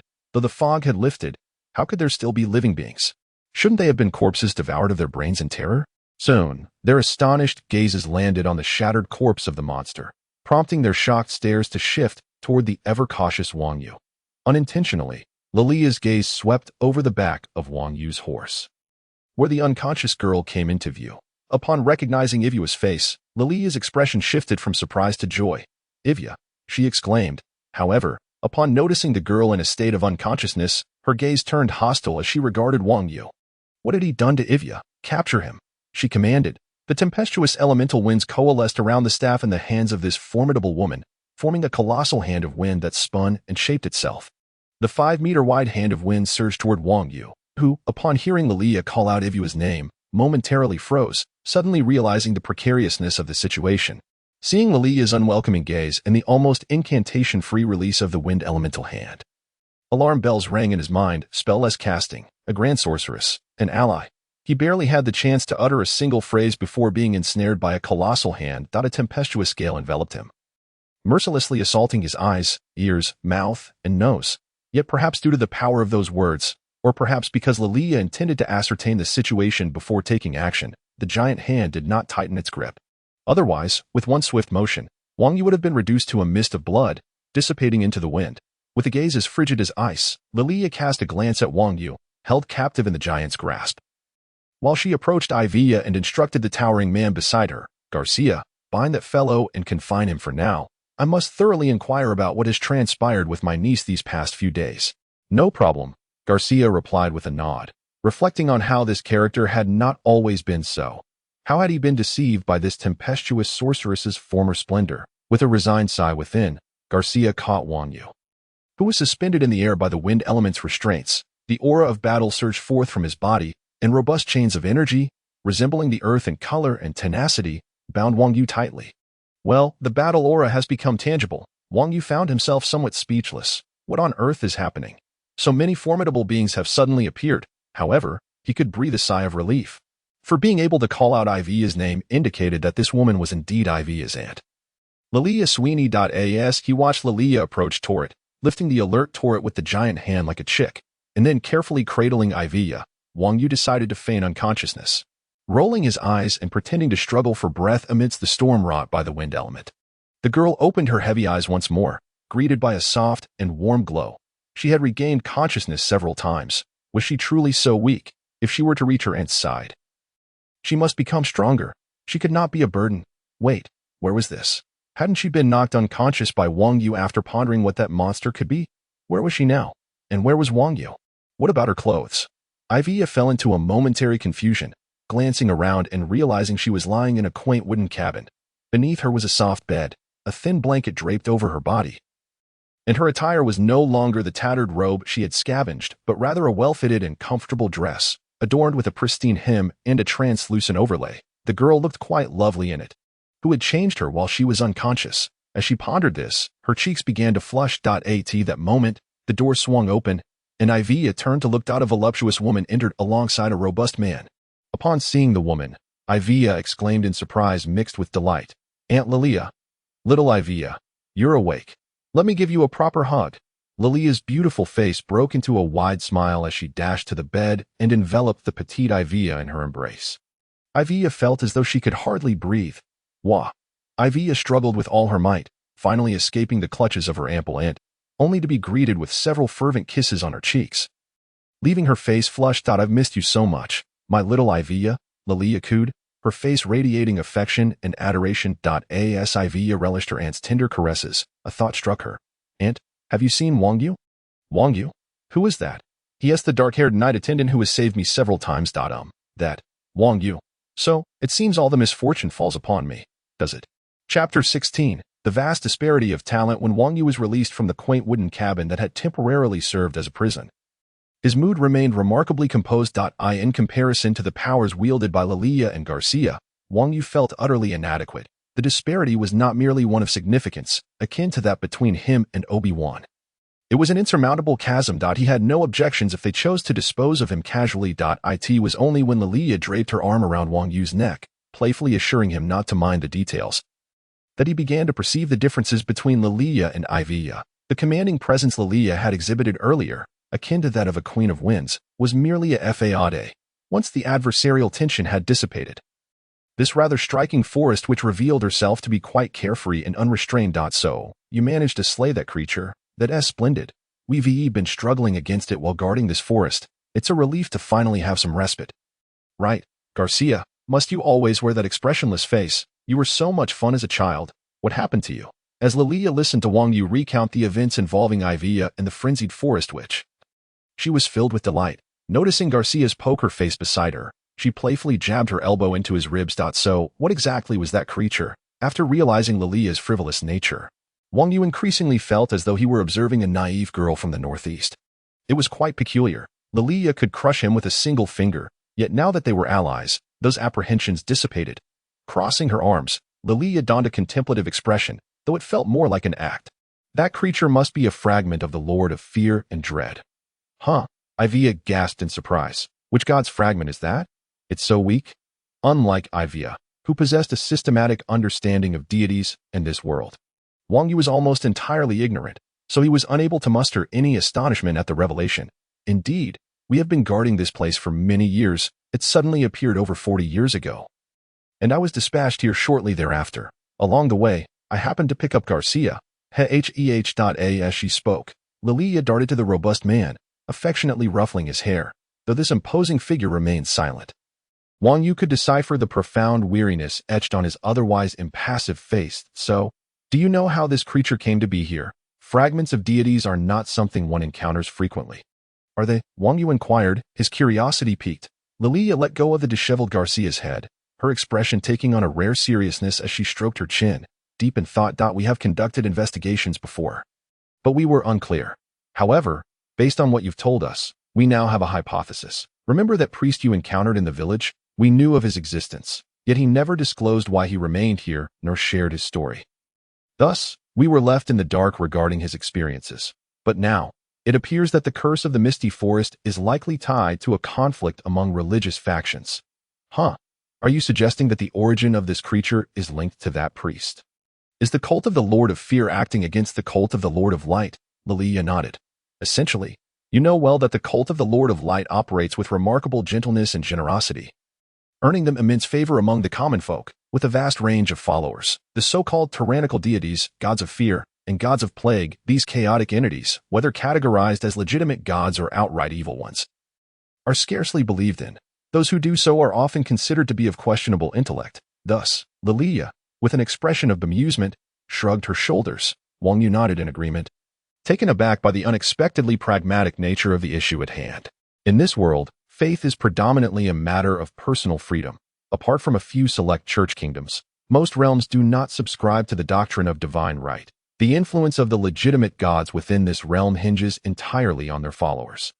Without believers, their capacity to intervene is utterly nullified. Conversely, the malevolent gods, capable of directly manifesting, can be forcibly repelled through substantial losses, thus minimizing the prevalence of religious conflicts. The Church of Light can be considered the most ubiquitous of the legitimate faiths, with adherents found in various locales and enjoying a commendable reputation. It is only natural that other sects harbor envy towards it. However, the Church of Light is remarkably benevolent, extending its compassion not only to the common folk but also to heretics. This has compelled many non-believers to begrudgingly acknowledge the merits of the Church. As for the frenzied forest, which Lilia speculated that it stemmed from the Fear Gods sect, which dreaded the prospect of a priest establishing a new domain of belief for the God of Light in uncharted lands, thereby diminishing their already scarce pool of followers. Wang Yu found it somewhat absurd that this had devolved into a matter of cutthroat market competition. Yet, upon further reflection, the sheer realism of this world rendered such a simplistic rationale entirely plausible. It was merely the existence of extraordinary factors that made the situation seem somewhat ludicrous. While this incident had seemingly reached its conclusion, it was perhaps you who were instrumental in resolving it. Knight Servant Wang Yu. Just as he pondered this, Lilia shifted the conversation back to him. The resolution of this matter hinged on the disappearance of that fragment. Had it persisted, we would have been unable to lift the fog shrouding the forest. You must have witnessed its remarkable resilience, thus rendering it nearly impossible to eliminate. We could only contain it. Each appearance of the mist signified the re-emergence of that entity, triggering the forest's magical array. With the mist serving to obscure external observation of it, is that so? What does that have to do with me? Wang Yu replied, somewhat perplexed as he pointed to himself. The shadows of fear engender an endless regeneration of dread. This entity thrives on the very essence of fear. Its chaotic appearance, akin to a haphazardly assembled forest which is largely due to its predilection for the terror of its prey. Therefore, the principal reason for vanquishing this fragment lies within you. Your lack of fear is the key. With a serious expression, Lilia pointed directly at Wang Yu. He nodded, acknowledging that he seldom experiences fear, an emotion he deems largely useless, possessing instead a sense of reverence. He had previously concealed the fact that he absorbed this fragment with his gauntlet, merely stating that it had weakened considerably upon encountering him. In hindsight, the weakening of this entity might indeed be attributable to his presence. As Wang Yu contemplated this, Lilia clapped her hands and, while forcefully patting Wang Yu's shoulder, exclaimed, "You're quite the enigma. It makes me eager to delve deeper into my research." To declare a lack of fear before the god of fear. All these years of being unable to eradicate this entity stem from the fact that any sentient being harbors their own fears. So how is it that you, of all people, have managed? I am genuinely curious. Yet, I must thank you for rescuing Avia on multiple occasions. Splendid work, lad, and I assure you, I will not let you go unrewarded. With a graceful wave of her fair hand, Lilia, despite her allure as a striking beauty, exuded the demeanor of a carefree big sister. Having committed to a year as your knight-errant, I shall dedicate myself wholeheartedly. Wang Yu nodded in agreement, adding, much of this has actually been thanks to Avia. It was her discovery of the nature of the Fear God's fragment that prompted me to incapacitate her. Indeed, Avia excels in meticulous observation and possesses an acute intuition that surpasses Wang Yu's in these matters. Many details had been uncovered by her keen insights, including the properties of the Fear God's fragment, which Wang Yu had only acted upon after she had discerned them. Need I say more? She is my dear niece after all, Lilia exclaimed with a playful, almost mischievous tone, as she rushed over to affectionately pinch Avia's cheeks, much to the girl's dismay, resulting in a chorus of soft whimpers. Your mother mentioned in our previous correspondence that you possess remarkable magical talent and a strong affinity for the void. Originally, you bore a mark from some entity in the void, rendering the path of witchcraft unattainable. However, according to your account, that mark was inexplicably erased by your knight-errant, she continued. Thus, we must thoroughly assess your talents in both areas, and your void-imbued hand may prove to be an opportunity. Moreover, you need not worry. I had already informed your mother of your well-being before I knew you were alive, Lilia said, her tone shifting to one imbued with an indescribable emotion as she spoke of Avia's mother. In any case, let us hasten to test your talents. Suddenly reverting to her jovial nature, she seized Avia's hand and dashed toward the house, only to remember something and point at Wang Yu. Garcia, fetch the items. The sound of her voice echoed in the distance as she disappeared from view, leaving Wang Yu and Garcia exchanging glances, both sharing a quiet chuckle. Wang Yu found the situation amusing. Though in Garcia's gaze, he sensed a blend of fondness and exasperation. With a shrug, Wang Yu made his way toward Lilia. The so-called magical academy in the woods was, in reality, merely 3 large wooden cabins, a library, a laboratory, and a living quarters. Under Lilia's guidance, Wang Yu and Avia realized that this place merely bore the title of a magical academy without actually recruiting students. Lilia did not disclose her affiliations, only vaguely mentioning her role in overseeing the Fear God's fragment. She made it clear that once the fragment was eliminated, she would depart for another location in roughly a year, necessitating her swift instruction of Avia. At present, Lilia was preparing for a talent assessment, cautioning that those overly fixated on such matters were typically from subpar magical academies. The path of wizards and mages cannot be traversed solely by relying on innate ability. While we may only bear the name of a magical academy, a sense of ritual is nonetheless essential, she remarked while organizing her materials. Wang Yu internally scoffed at the notion of a sense of ritual. Before long, Garcia arrived, carrying a large object resembling a basin, while Lilia produced a crystal ball from among a jumble of clutter. Now, place your hand upon it, she instructed, gesturing for Avia to comply. Avia obediently followed suit. As the girl placed her palm on the crystal ball, an energy wave coursed through the room, igniting flames. The gentle sound of flowing water, the fragrance of grass, and the rustle of earth, various extraordinary phenomena unfolded. With colorful lights swirling around Avia, an embodiment of elemental spirits, these luminescent entities danced around her, exhibiting a playful intimacy. Avia extended her ethereal right hand toward them, and the little spirits, undeterred, approached her gently. As they passed through her palm, the curious sprites flitted about her hand. Witnessing this remarkable scene prompted joyous laughter from the girl. My heavens! A loud exclamation shattered the serene ambience of the cabin, causing the little spirits to scatter in alarm, leaving Avia momentarily stunned. Wang Yu turned to see Lilia, who, despite her usual bravado, appeared somewhat flustered, offering an embarrassed explanation. Oh dear, my sincerest apologies. I truly did not anticipate my sister's claims about her daughter's talents. I thought she was exaggerating. Yet here stands my niece with such extraordinary abilities. Lilia awkwardly spoke. However, you must remember not to reveal your talents to those whom you do not trust, for the jealousy of some can be quite terrifying. She then turned serious, addressing Avia. This reminded Wang Yu of the hysterical old mage Yego, who coveted the void affinity of others. He sought to seize Ivia's void affinity for himself. Wang Yu was unaware of the specifics of Ivia's abilities. But judging by Lilia's demeanor, her talent must indeed be formidable, so much so that even this grand mage was taken aback. Well, now it's your turn. Lilia beckoned Wang Yu to come closer. He approached and placed his hand upon the crystal ball. 1 second, 2 seconds, 3 seconds, nothing happened. Wang Yu glanced around, confirming that indeed, nothing was amiss. Suddenly, he noticed Avia casting a peculiar glance his way, as if she were suppressing a laugh. He looked over to see a solitary, earthy yellow light bumping against his right arm, rebounding only to try again, persistent in its efforts until it eventually gave up and dissipated into the air.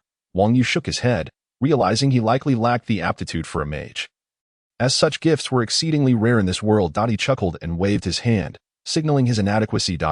So you lack the talent for magecraft? Lilia remarked. No matter, why not try for witchcraft? According to Avia, you possess the abilities of a sorcerer, right? Give it a shot. Focus on the starry sky above as you gaze into this astral disc. Lilia placed before Wang Yu a disc held by Garcia, which resembled an iron plate. It appeared to have a mirror-like surface, though it seemed to contain a thin layer of liquid that swayed and flowed. Imagining the starry sky, Wang Yu listened to Lilia's guidance and envisioned the celestial expanse he clearly recalled from his past life. It was merely a year ago, not often seen but quite beautiful, a nostalgic thought. This world was indeed interesting, yet he still hoped for a way to return. His mind wandered, but he managed to conjure an image of the night sky, then turned to observe the so-called astral disk. Inside was a dim and lackluster starry expanse. Upon closer inspection, he could even discern faint clouds obscuring the speckled stars scattered across the night sky. The night was black, lacking the dazzling, vibrant projections of the mysterious void he had encountered in his mental space. Your void affinity exists, but it is not exceptional, Lilia said, shaking her head with a tinge of disappointment. Wang Yu nodded in acknowledgement, recognizing the truth in her words. However, the stars that emerged on the disk were undeniably familiar. Was that the morning star?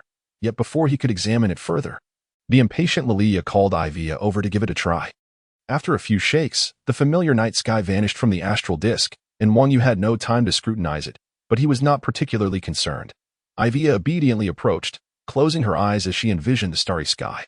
In an instant, a brilliant and resplendent purple light burst forth from the disk, illuminating the entire room with the ethereal and fantastical glow of the void. In that moment, as the radiant starlight filled the room, Lilia was momentarily taken aback. She had once been a witch apprentice herself and recalled the soft, mysterious glow of the starry nebula she imagined. That light had been serene and enigmatic, infused with the vast and distant hues of the void. The beauty of that nebula remained etched in her memory even after all these years. She also remembered the intense emotions reflected in the eyes of her fellow apprentices: jealousy, envy, blessings, and expectations, alongside their teacher's approving gaze. Everything unfolded just as they had envisioned. She, Lilia, was the youngest Grand Mage of the Enchanter's Tower, renowned in the wizarding world for her cunning spark. Yet, she stared in awe at the brilliant radiance emanating from Ivia. In comparison, her own light seemed trivial, akin to the stars attempting to compete with the brilliance of a magical moon, ridiculous and insignificant. The beauty of this starlight even sparked a tinge of envy within this Grand Mage. Nevertheless, as her niece, she felt primarily pride and anticipation. If she felt a hint of jealousy, one could only imagine the sentiments of others. Reflecting on this, she glanced at Garcia, whom she had perceived as a straightforward warrior. Turning her gaze toward Ivia's so-called nightly attendant, she noted that this individual's talent paled in comparison to theirs. To her surprise, however, his expression was one of genuine astonishment, devoid of jealousy or greed. Instead, it bore a smile, as though he were witnessing a magnificent spectacle. Surely, he was truly admiring the view. Was he? Indeed, this breathtaking void was enticing enough to captivate anyone. Wang Yu could only surmise that Ivia's talents were indeed remarkable. The fragments of the god of fear and the old mage Yego both exhibited an intense desire for Ivia's void affinity. Such a gift was likely exceedingly rare. Yet, he merely marveled at it. For Ivia was not an adversary but a friend. Naturally, the more capable and exceptional she became, the more joy it brought him. This was Wang Yu's simple and genuine perspective. The starlight projected before him was undeniably beautiful. Far more splendid than the somewhat dreary night sky of his memories, this world was indeed resplendent. It filled him with anticipation, causing him to involuntarily smile. Lilia quietly observed Wang Yu for a moment before nodding appreciatively. This individual, though uncertain in reliability, possessed a commendable quality. He was not envious of those who excelled beyond him. In the eyes of this Grand Mage, who appeared in her 20s but had long surpassed 70. Such a trait was exceedingly precious. As the radiant starlight gradually subsided, the room returned to its original dimness, with the faint warmth of sunlight filtering through from outside. Lilia embraced Ivia, who had just concluded her visualization, exclaiming, "My dear niece, I had no idea your talents were so extraordinary. Even I feel a pang of jealousy. What will you do to make it up to your aunt? Is my talent truly remarkable?" Ivia, unable to see the outside world during her visualization, was unaware of the splendid starlight she had created. Don't feign ignorance. You've made your aunt sad. Now, let me give you a good rub to make up for it. Lilia playfully began to squeeze Ivia's cheeks. Once she had thoroughly teased the small mage to her satisfaction, she turned serious, addressing the disheveled Ivia. "Ivia, your aunt has some important words to share with you. You must listen closely and remember them well." Ivia nodded earnestly in response. Wang Yu, recognizing the appropriateness of his role as an outsider in such matters, discreetly exited the room and closed the door behind him. Outside, dusk was approaching. Reflecting on the events since arriving here, he realized that only a few hours had passed since encountering the fragment of the god of fear, yet much had transpired. The misty forest would no longer bear its name. The fog detection array meant to sense the fragment was no longer necessary, and the area would not be shrouded in mist again. If he had the opportunity to return, it would be worthwhile to inform the devout priest that the matter had been resolved. Contemplating the future, Wang Yu felt quite content. Stability was on the horizon. Whether in knowledge or combat prowess, he was entering a period of steady growth. It was time to consolidate his abilities and strengthen his foundation. This would be his focus moving forward. Wang Yu possessed a diverse array of skills, but the path of a wizard had complicated his strength system. However, This complexity did not significantly enhance his combat against humans. Instead, he had developed numerous strategies to contend with the chaotic array of monsters and demons. While he did not consider this unfavorable, Wang Yu had always believed that personal strength was the cornerstone of everything. His goal was steadfastly to pursue the path of a knight, fortifying his body and amplifying his power. He wholeheartedly resonated with the words of Qin Yang, the protagonist from the novel he had read in his past life. True physical cultivation means having no consciousness, allowing the body to reduce others to ashes. He is currently contemplating the essence of power, be it that of a wizard or a sorcerer. Surely, both are admirable pursuits. However, one relies on the arcane energies of magic, while the other draws upon the void's mysterious forces. The notion of reliance feels somewhat misaligned with Wang Yu's true aspirations. Among the extraordinary paths he has encountered, only the knight embodies the principle of self-empowerment. Be it swordsmanship, agility, combat strategy, strength, defense, or stamina, all these attributes stem from one's own capabilities. Even the aura akin to magical energy, known as fighting spirit, originates from the seed of power nurtured within oneself. For him, the tangible strength that he personally cultivates is the quintessence of his aspirations. He does not naively pursue the solitary path of knighthood, while neglecting other avenues of potential abilities and directions. Yet, he is resolute that his foundation lies within the very body he commands. Enhancing his strength remains paramount. Regardless of other capabilities, with this thought in mind, Wang Yu did not linger idly. Recognizing that he had reached a semblance of stability, he resolved to continue his training. The preceding days had been consumed with travel alongside Ivy, with their exercises limited to running. While this was indeed a commendable method for building endurance and leg muscles, it lacked adaptability and comprehensiveness. More crucially, the intensity was insufficient. He required a more rigorous regimen to challenge himself thoroughly. Retrieving his bundle, which contained rudimentary training equipment, he found some fabric sacks that bore a striking resemblance to those used for carrying luggage. Essentially, they were indeed just that. Wang Yu had repurposed them. He scoured the surrounding forest for suitable stones to fill the bags. Sensing their weight, he added more until the muscles in his arms were taut, then secured the 2 bags to his wrists. Grasping his knight's longsword, he settled into a stable stance and began to swing, counting 1, 2, 3, 4, feeling the familiar ache and tingling in his muscles, a sign of fiber tearing from exertion. This, he understood, was an intrinsic part of muscle development. Albeit his cellular vitality and recovery capabilities far exceeded those of an ordinary individual. As long as he could endure the discomfort, this intensified training method remained the best he could conceive. With a deep exhale, he released the bags, allowing sweat to cascade freely. After assessing his grip strength and arm power, both diminished to below 50 from their initial state, he realized he had reached the limits of his arm training for the day. Any further exertion might lead to injury. Next, he turned his attention to the training of other body parts. He located a sturdy tree and secured his legs around a branch, biting down on one of the fabric sacks. Hanging upside down, he clasped his hands behind his head and, leveraging his core strength, began performing sit-ups in midair. For Wang Yu, conventional sit-ups lacked efficacy. This method yielded significantly better results. As he counted 397,398, he felt the same soreness and tingling in his abdomen. Nevertheless, as long as he could withstand the pain through sheer will, he was capable of enduring it all. Yet, before he could reach his limit, the branch snapped unexpectedly, sending him tumbling to the ground. Fortunately, the fall was not from a great height, and he emerged unscathed. Recognizing he had nearly exhausted his capabilities, he decided to pause and allow his taut abdominal muscles to recuperate, dissipating the heat generated from his relentless activity. After hydrating from his water flask, Wang Yu lay back on the ground, shedding his shirt to reveal a toned torso. As steam rose from his skin, he exhaled deeply, the cool summer air visible as mist escaping his lips, a testament to the intensity of his training. Once he had rested sufficiently, 2 hours had elapsed, and the last rays of sunlight had dipped below the horizon, replaced by the gentle ascent of the moon.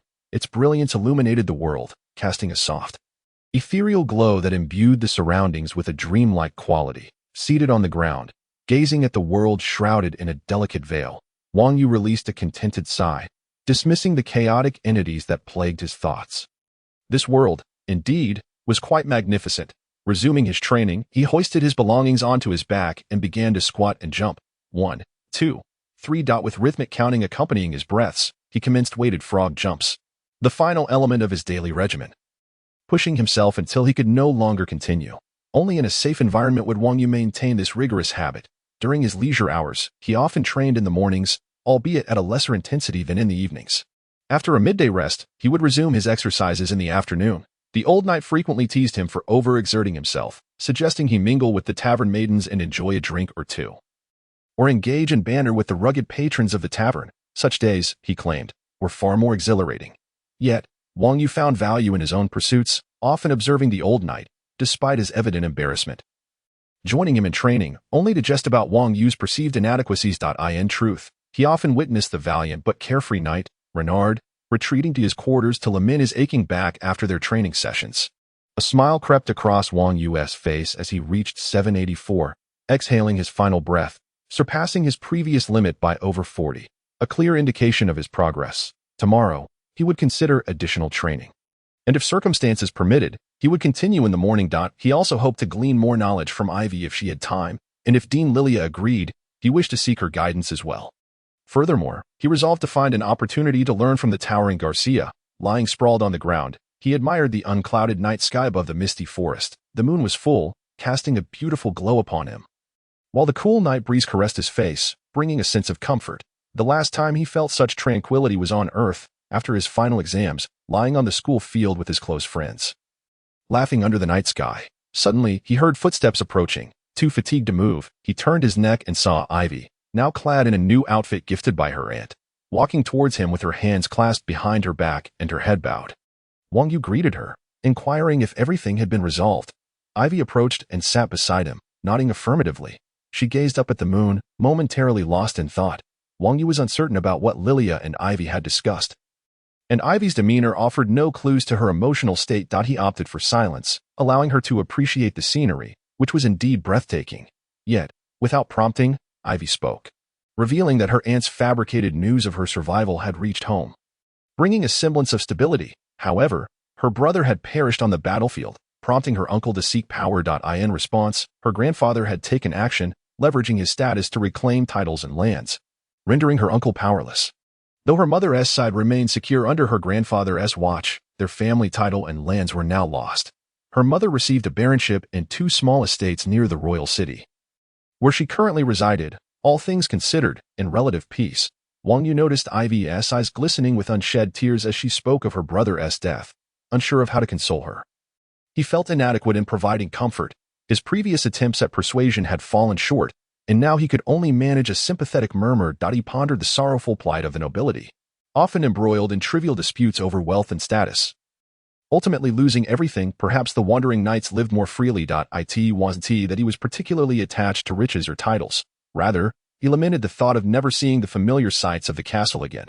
The walnut tree in the courtyard, the very one where he had secretly carved his wishes, or the hole in the kitchen wall that had served as his cherished reading nook during childhood. Aunt Maggie in the kitchen is also the one most eager to engage in conversation with me. Every time I immerse myself in a book, she lights the stove to provide me with some illumination, and she often secretly brings her daughter, Angela, to keep me company. The thought of never seeing them again fills me with profound sorrow. Tears stream down the cheeks of the little sorceress, while Wang Yu lies motionless beside her, grappling with his own complex emotions. It seems that this unfortunate fellow has truly led a tumultuous life. Born into nobility, he enjoys a slight advantage over ordinary folk, yet his life has been anything but smooth. His father has passed away, his brothers are gone, and his title has vanished. Now, even the places of cherished memories no longer belong to him. Wang Yu cannot help but feel a pang of sadness for her. It is not that he cannot comprehend the reasons for her seeking solace in conversation. After all, Aunt Maggie is her only relative here, and Wang Yu is somewhat familiar with her. Aunt Maggie is the one who delivers news to her, making it difficult for her to confide in her. Garcia is a complete stranger to her, leaving her with no choice but to turn to Wang Yu for companionship. In truth, Torret would be a rather good choice. He may not speak much, but he does listen to her, and he offers her comfort with his gentle presence. Wang Yu wonders if he truly measures up as a source of solace. Given his own inability to offer comfort, he finds himself pondering about his mother's well-being.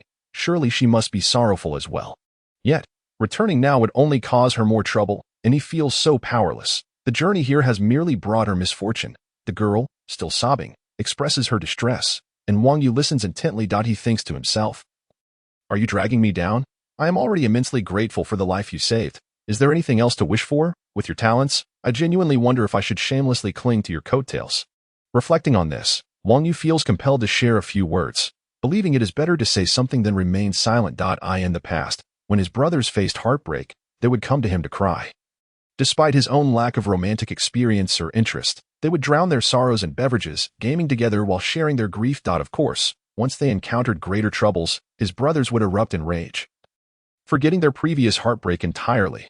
"Ivya," he inquires, "what is it that you desire most?" Wang Yu looks up at the sky, his gaze fixed on the bright moon and the twinkling stars. Ivya, interrupted mid-sob, begins to ponder his question. "To grow stronger, to protect my mother and the things I hold dear, and to ensure those whom I despise do not return," she hesitantly responds. "Well, does that not mean you have yet to lose what you cherish and desire? If you strive for it now, you can certainly achieve it in the future. Ultimately, do you care about the status and wealth that title represents?" Wang Yu probes further. No, not really. Ivya shakes her head, genuinely not lamenting the loss of her title. "What about the servants? I'm not referring to Aunt Maggie. You could hire her with a higher wage. After all, the Baron isn't destitute, and the estate requires someone to cook." "Does it not?" Wang Yu continues. The girl contemplates this for a moment, her eyes suddenly brightening. "You're right. I don't really care about the other servants. Aunt Maggie, we can continue to employ her," she exclaims.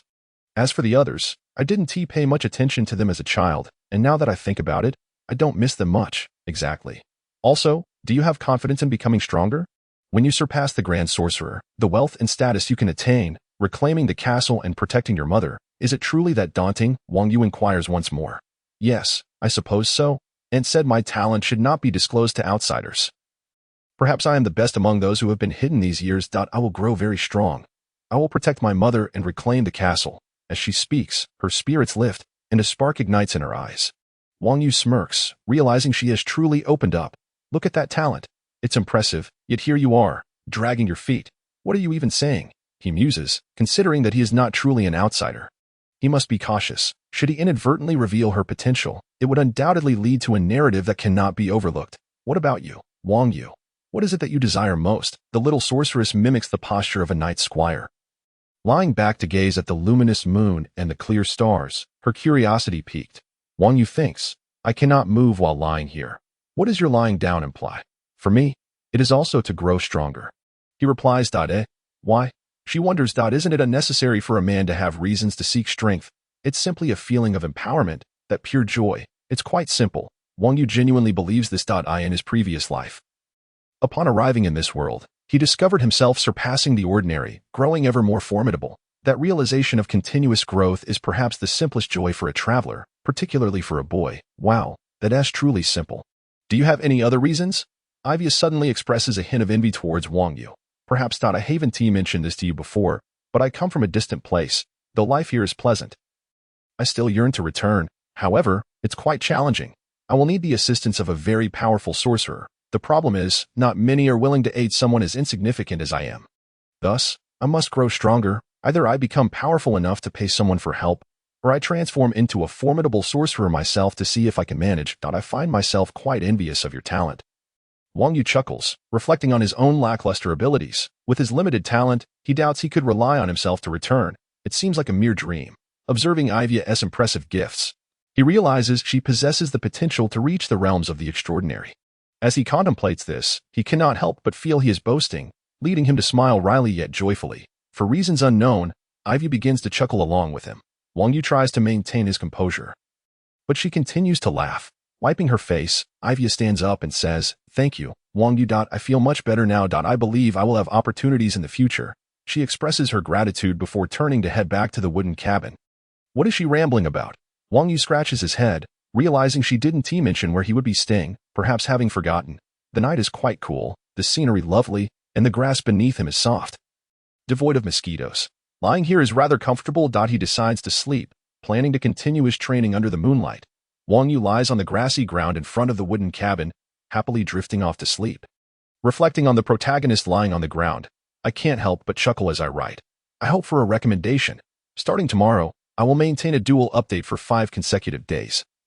Approximately 10,000 words daily. Chapter 18. Turmoil of the Future. So, is the knight's inner potential merely a manifestation of the matrixed flow of fighting spirit? Indeed, according to the current findings published by the Royal Research Institute and various prominent journals, it seems so. The matrixed flow of fighting spirit can exhibit some characteristics akin to spells, or perhaps properties that transcend spells, resembling witchcraft in some respects. Could you provide some examples? Certainly. For instance, my father possesses an inner potential known as the will of winter. When he engages in battle, his fighting spirit causes the surrounding temperature to steadily decrease. As the battle persists, this temperature continues to drop until it reaches a critical point. The opponent's fighting spirit flow becomes frozen, rendering them completely incapable of utilizing their fighting spirit. The most powerful and mysterious aspect of this inner potential is that this temperature is illusory for the possessor. My father himself remains unaffected by this temperature. Only the external environment is genuinely influenced by the power exhibited through this inner potential. It appears that the knight's path is not so disadvantageous after all. The strength of a sorcerer is often showcased in their diverse abilities and wide-ranging destruction. Yet knights do not necessarily fall short in combat power. I find myself eagerly anticipating my own inner potential, but the most significant issue is that I have no idea how to even generate fighting spirit. How frustrating. Wang Yu sat beside the table in his humble dwelling, a tattered notebook filled with various, albeit not particularly exquisite, illustrations and his own haphazard annotations resting at his side. It was the evening study time for Avia. As her aunt and Garcia had stepped out to attend to some matters, for the duration of this month, the library of the academy would be unconditionally accessible to the two of them. However, thereafter, while Avia could continue to enjoy free access, Wang Yu would need to complete certain tasks to maintain his usage of the library. Wang Yu was acutely aware that he was merely an outsider, and thus he paid little heed to such trivialities. His immediate priority was to enhance his abilities and navigate his tasks with proficiency.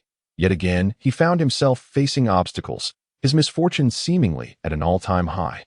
Though he remained blissfully unaware of it, the library was replete with an extensive collection of tomes, encompassing a vast array of topics, including various cultivation paths, numerous historical secrets, and esoteric knowledge relayed by Avia. The challenge lay in the fact that many of these texts were not written in the common tongue. This common language had only emerged within the last 5 centuries, following the battle at the abyss's depths. The 5 major races, humans, elves, dwarves, orcs, and avians, declared a union, establishing the current continental structure.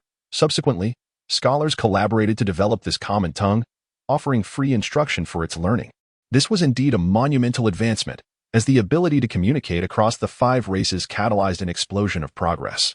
The language was the product of the most erudite researchers from various nations, remarkably easy to comprehend and learn, with elements of mysticism interwoven within.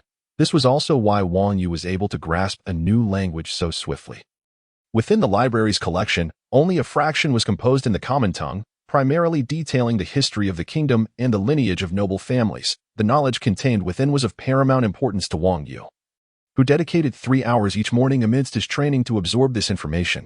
However, much of the material related to cultivation was inscribed in archaic tongues, such as the Elven language and various pre-unification dialects of humanity, which left Wang Yu feeling utterly perplexed. What could he do but seek the guidance of the erudite Avia? Although he felt a touch embarrassed to interrupt her training, Avia herself was unfazed by this.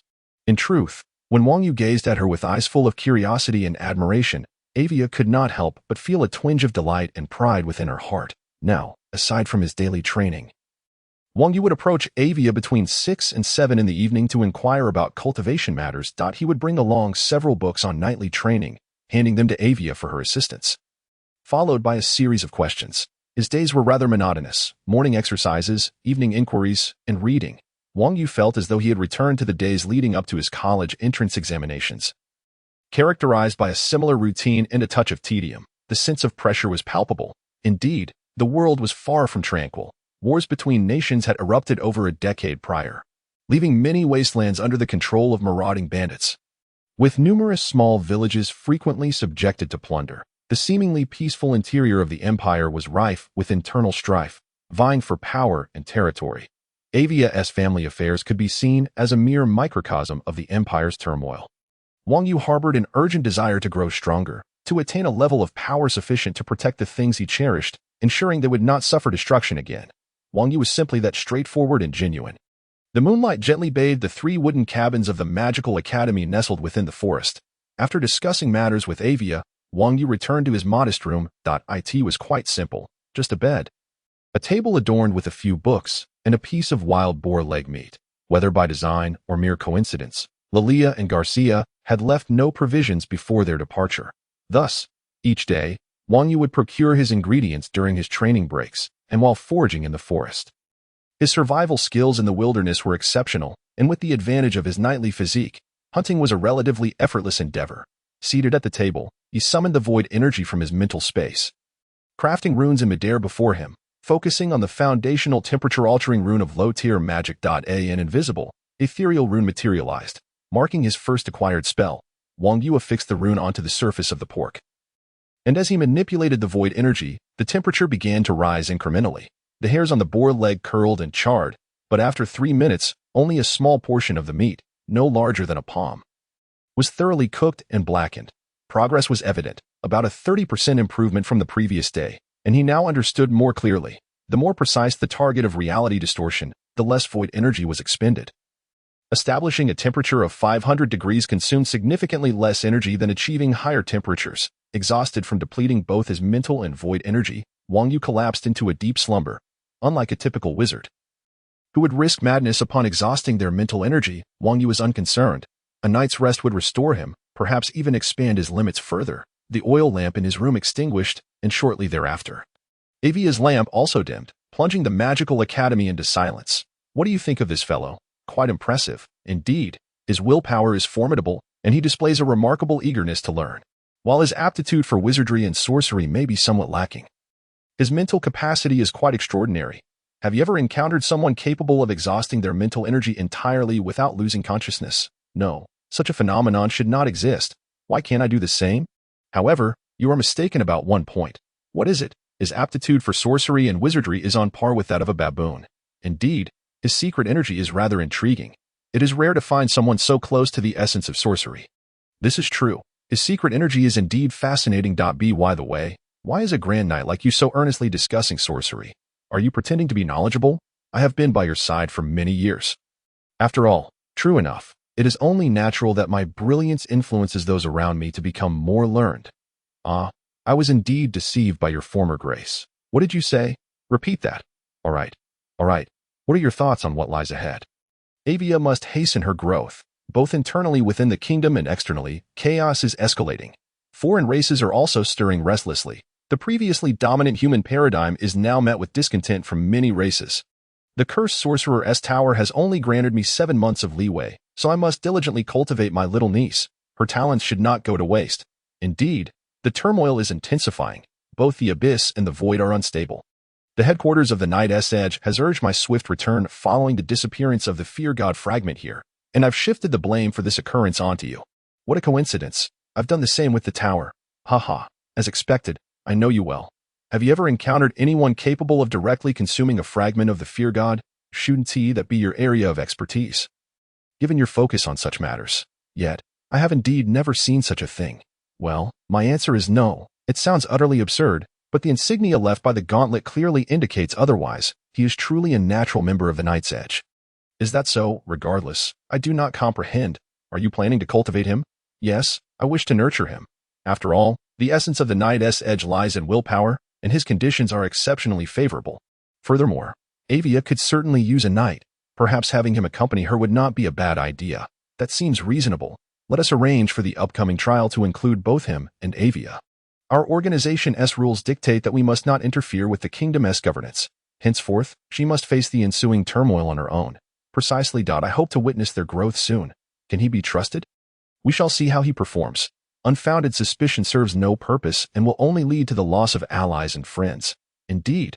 Moreover, there is one point I must correct you on. What is it? He cannot accompany Avia. Why is that? Though I have not delved deeply into his character, he is free-spirited, with minimal desires and few constraints, and possesses his own thoughts. More importantly, he exhibits a sense of fearlessness that both you and I can only admire. Perhaps only Avia could follow him on his path, as his so-called promise of a year as a knight squire is genuine. He has his own direction, and as he stated, he intends to embark on his own adventures after a year. I do not understand. Their talent disparity is too great.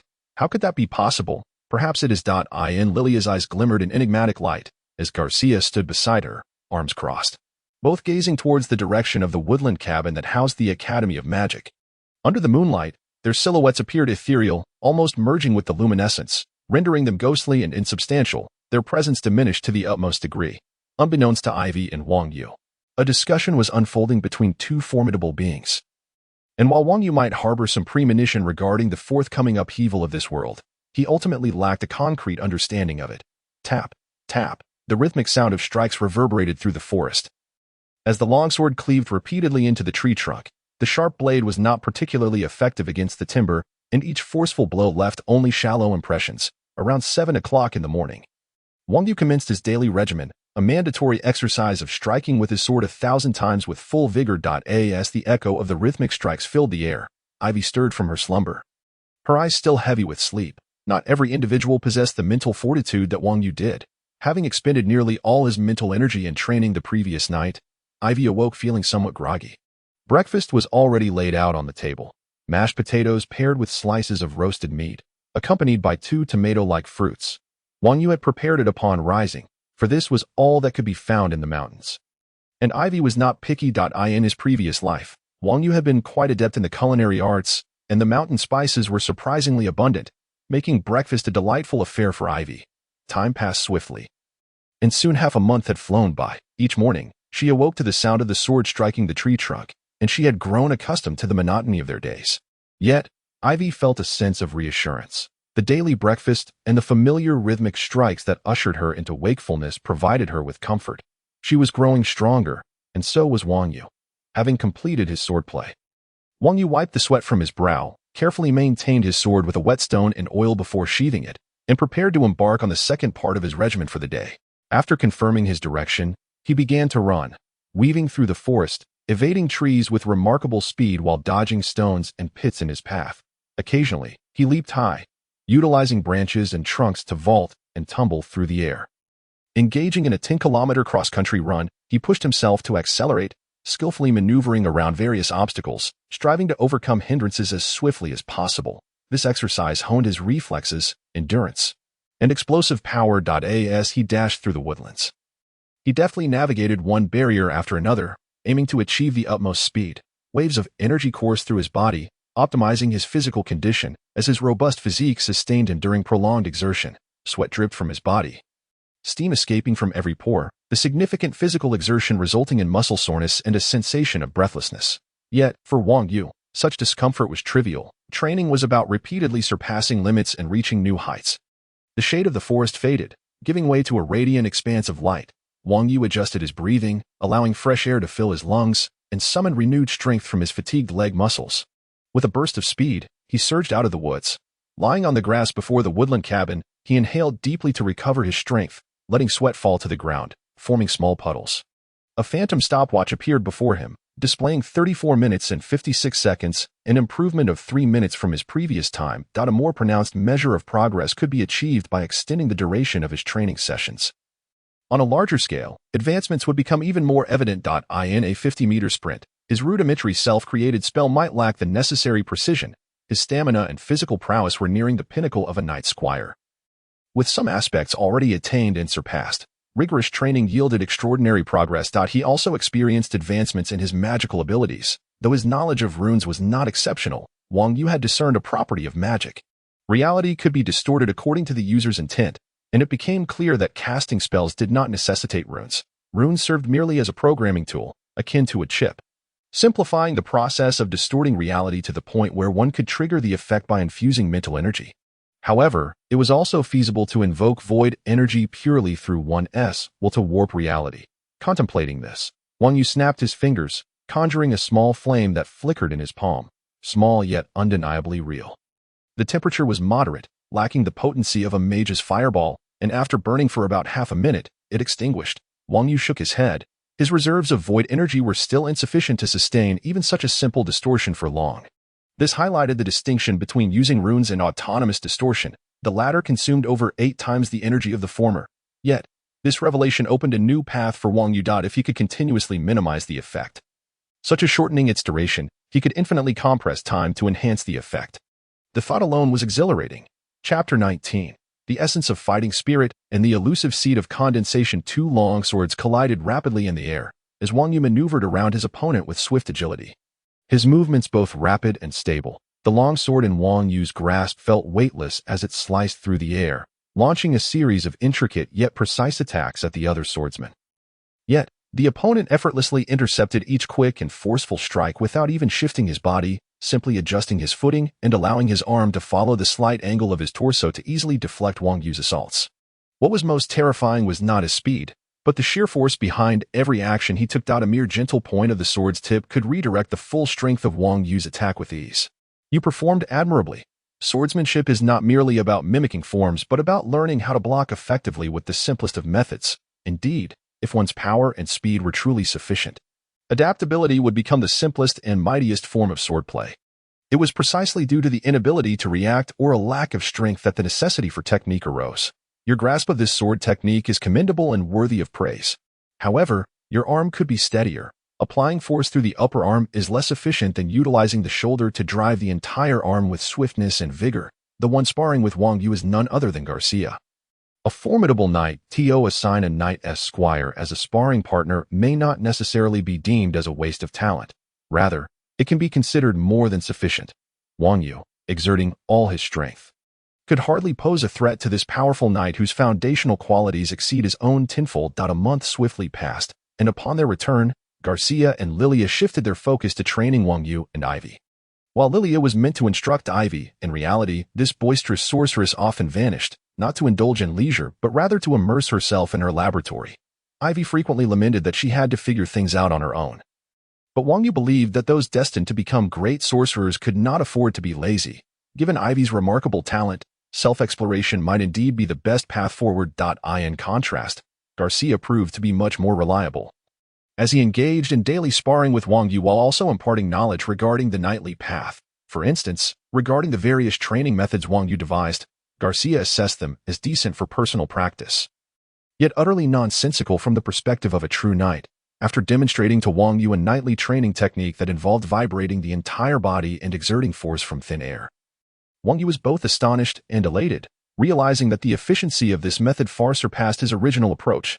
Simultaneously, he came to understand that the capabilities of this world exceeded the imagination of his previous one, and past experiences could not simply be applied here. As Garcia effortlessly parried Wang Yu's full force attacks while correcting his numerous mistakes, he grew increasingly satisfied. Wang Yu, displaying a commendable talent, could be considered a minor genius in knightly training. Although not comparable to Ivy's extraordinary gifts, nevertheless, he learned rapidly, and most importantly, he exhibited tremendous diligence, striving earnestly in all aspects. This eagerness to learn deeply pleased Garcia, a seasoned knight, who recognized that individuals with such pure qualities often achieve greater heights. Reflecting on these thoughts, Garcia deflected Wang Yu's sweeping longsword, suddenly sheathing his blade and raising the hilt, along with the scabbard, to swiftly strike at Wang Yu's forehead. Although he did not exert excessive force, the sheer power of his physique brought forth a terrifying speed. This was merely a light-hearted jest between him and Wang Yu, a sudden attack to test the latter's reflexes, for perpetual vigilance is one of the essential tenets of knighthood. Wang Yu noticed Garcia's unexpected assault, his eyes flickered, and his feet swiftly sidestepped. Yet, despite his remarkably rapid reflexes, the disparity in physical prowess rendered it challenging to evade the swift strike of the scabbard. In the blink of an eye, a thought crossed his mind. Regardless of why Master Garcia had chosen to strike him suddenly, he might as well try that technique. The ethereal power was summoned with great speed, and the pristine surface of the lake within his mental space plummeted back to its original height.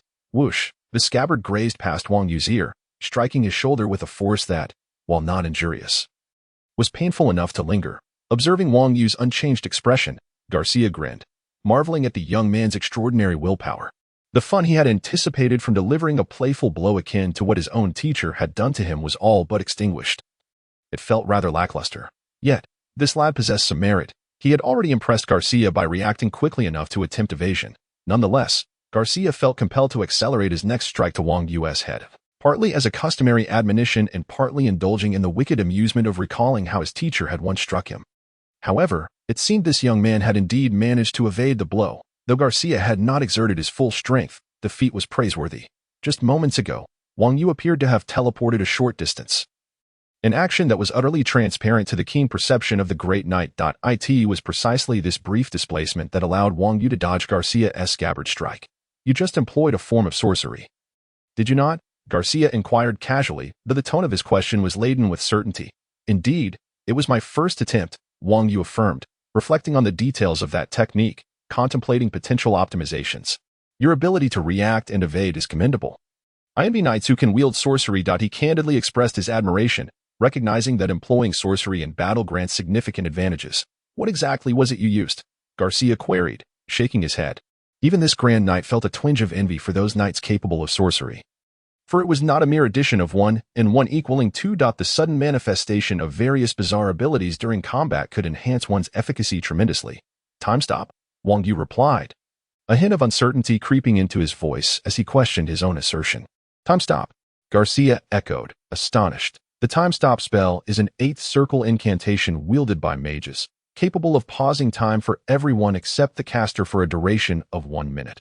A forbidden spell that even archmages must chant for at least 30 minutes to employ. While there are methods to shorten this time, the difficulties remain substantial. Yes, but it must have been significantly diminished, Wang Yu mused, confirming his earlier thoughts. Garcia, regaining his composure, reflected on Wang Yu's claim and realized it was indeed accurate. The duration of his time stop had only persisted for approximately 0.05 seconds in his perception, and it appeared he could not entirely freeze time. I imposed numerous constraints, targeting only you and confining the range to your person. With the duration reliant on the depletion of my ethereal energy, nonetheless, even with these limitations, this is the extent of what I can achieve, Wang Yu elucidated. Sorcery distorts reality, following the principle that the greater the distortion, the more energy it consumes. If the original time stop could drain 1,000,000 Wang, yes, it would scarcely be sufficient to cast at once. However, by narrowing the range of effect to a minuscule target, the energy consumption was likewise drastically reduced. Though it depletes all my ethereal energy in a single use, it has indeed succeeded. Only you could employ such a method of spellcasting. Other sorcerers would be incapable. Wang Yu continued, feeling a sense of pride in his ingenuity. Nevertheless, it is still commendable. Your idea is excellent and will significantly enhance your combat prowess, Garcia acknowledged, beginning to grasp the implications of Wang Yu's technique. As a well-informed individual who had spent many years with the unreliable sorceress Lilia, he understood this aspect well. Wang Yu's approach was unattainable for other sorcerers, as exhausting one's mental and ethereal energy would be of little consequence to him. For others, it would be tantamount to death. Once depleted, they would face distortion, be assimilated by the void, or succumb to mental collapse. Sorcery, once activated, would persist until the effect was achieved or all power was expended. Wang Yu's time stop was essentially predicated on the premise of exhausting all his power to initiate the spell. While it would rapidly deplete his strength, it was indeed feasible. This was something other sorcerers, whose mental power and ethereal energy were bound to their very lives, could not accomplish. Seizing the opportunity, Wang Yu considered this a personal strength. He had deliberately restricted the effect to only pause Garcia. Compared to the authentic time stop, which halts nearly the entire world, his significantly weakened version seemed rather trivial. Nonetheless, that brief 0.05-second pause had indeed allowed him to evade a blow to the head. In a real battle, what if it had been a genuine sword blade? Indeed, although it is an exceedingly diminished version, it still holds value. Wang Yu nodded, feeling a sense of satisfaction. If his current capabilities were insufficient, they could always be enhanced. As he progressed on the path of sorcery, the strength of this technique would undoubtedly increase. Well done. Your innate talent for combat is indeed remarkable, given your current physique. You should have reached a coefficient of 1.2 by your own standards. Are you still unable to coalesce the seed of fighting spirit? Garcia affirmed Wang Yu's combat awareness before inquiring about his ability to condense fighting spirit. Not yet. My body has not autonomously generated the fighting spirit, Wang Yu replied, shaking his head with a hint of resignation. That shouldn't be the case. Logically, once your physique reaches the coefficient of 0.9 you mentioned, it should be possible to spontaneously generate the seed of fighting spirit. However, why is it that you cannot do so even now that you have reached 1.2? Such physiques do exist. I will look into the records, Garcia remarked, intrigued. Garcia found himself at a loss regarding the situation. Wang Yu's physical constitution had reached a coefficient of 1.2 after a month of diligent and correct training. A significant improvement compared to his previous self. In terms of physical prowess, he had officially stepped into the realm of a trainee knight. Yet, for reasons unknown, the manifestation of the fighting spirit, a hallmark of this stage, had yet to materialize, leaving both Garcia and Wang Yu feeling quite helpless. Garcia suggested that such a phenomenon might exist, but Wang Yu could find no mention of it in the literature he had perused. It was understood that once a physical constitution surpassed a certain threshold, the fighting spirit would naturally emerge. Garcia's so-called research into ancient texts was merely his own rumination, and in this respect, Wang Yu believed Garcia to be an exemplary mentor. Why was this the case? According to the beliefs of this world, fighting spirit was akin to a higher form of physical energy, an evolutionary optimization that the body undergoes upon reaching a specific limit. Why, then, did he lack it? Wang Yu pondered. Indeed, concepts such as fighting spirit, inner strength, and chakra felt exceedingly abstract to someone like him who had never experienced them, even when informed of their effects. He found it impossible to grasp or perceive them, which hindered his understanding of their emergence. Even those who had never manifested fighting spirit could not feel it. How had they achieved that? Wait a moment. Could it be that the human body in this world harbors a gene-like essence that facilitates the evolution of fighting spirit? Perhaps upon reaching a certain level, this unique energy would spontaneously arise. Well, that was a possibility. His body was indeed original and untainted, devoid of any so-called bloodline. Wang Yu began to comprehend why he was unable to generate fighting spirit. His reincarnation had been a genuine transference of his entire being. Aside from the fact that this body appeared a decade younger, there were no notable differences. He bore no distinction from the self he remembered. Thus everything he possessed was inherited from his previous life. In that prior world, fighting spirit did not exist, nor could there be any semblance of bloodlines. Therefore, even if his body was adapting to this world, the absence of fighting spirit remained an absence. Even if adaptation was occurring, without the capacity for perception, the emergence of such an ability from thin air was utterly implausible. Based on Wang Yu's understanding and his research into the tomes of the magical academy in the forest, coupled with Ivy's teachings and discussions with Garcia, he concluded that fighting spirit was a unique energy that emerged from the spontaneous evolution of one's physical constitution, a form of life energy superior to fat and glucose. In truth, there was no need to frame it so grandly or scientifically. For the inhabitants of this world, fighting spirit was merely an additional source of strength. Once one's physical condition was adequate, it could manifest. However, for Wang Yu, it remained rather unfriendly. His body was indeed adapting, as the human physical limit should be a coefficient of 1.0, yet his body had surpassed that threshold to 1.2. In a sense, he had already met the conditions to generate fighting spirit. It was simply that his body had yet to learn this ability. Wang Yu rubbed his chin, contemplating how to resolve this issue. If he could produce a seed of fighting spirit, the subsequent operation of fighting energy would pose no problem. The swirling vortex of fighting spirit located in the lower abdomen was the source from which knights generated their fighting spirit. Should this area be compromised, then fighting spirit could neither be produced nor operated. The first manifestation of fighting spirit in a novice was referred to as the fighting spirit seed. An important hallmark of entering the trainee knight stage was the birth of this seed. Wang Yu was somewhat unique. His constitution had already surpassed the critical threshold, yet he had not produced a fighting spirit seed. His body was adapting to this world. Perhaps if he could enable it to perceive what fighting spirit truly was, it might gradually learn to spontaneously cultivate this special, advanced energy. But how could he achieve that? Fighting spirit, in a way, was akin to blood. Each person's blood type is unique, and fighting spirit cannot be transmitted between different individuals. If attempted, it would either result in death or severe disability, thus allowing another to transfer their fighting spirit into Wang Yu for him to experience was tantamount to courting disaster. Wasn't this a paradox? How could he feel fighting spirit without possessing his own, without experiencing it? His body could never learn to generate fighting spirit, leading to an endless cycle of absence. Wang Yu felt a surge of frustration. Never mind. His constitution could still improve. There was no need to rush. Once his physical prowess advanced, this would no longer be an issue. This damned fellow remained as optimistic as ever, unfazed by the dismal circumstances. Wait, perhaps he could conjure something from nothing, creating a temporary existence out of the void.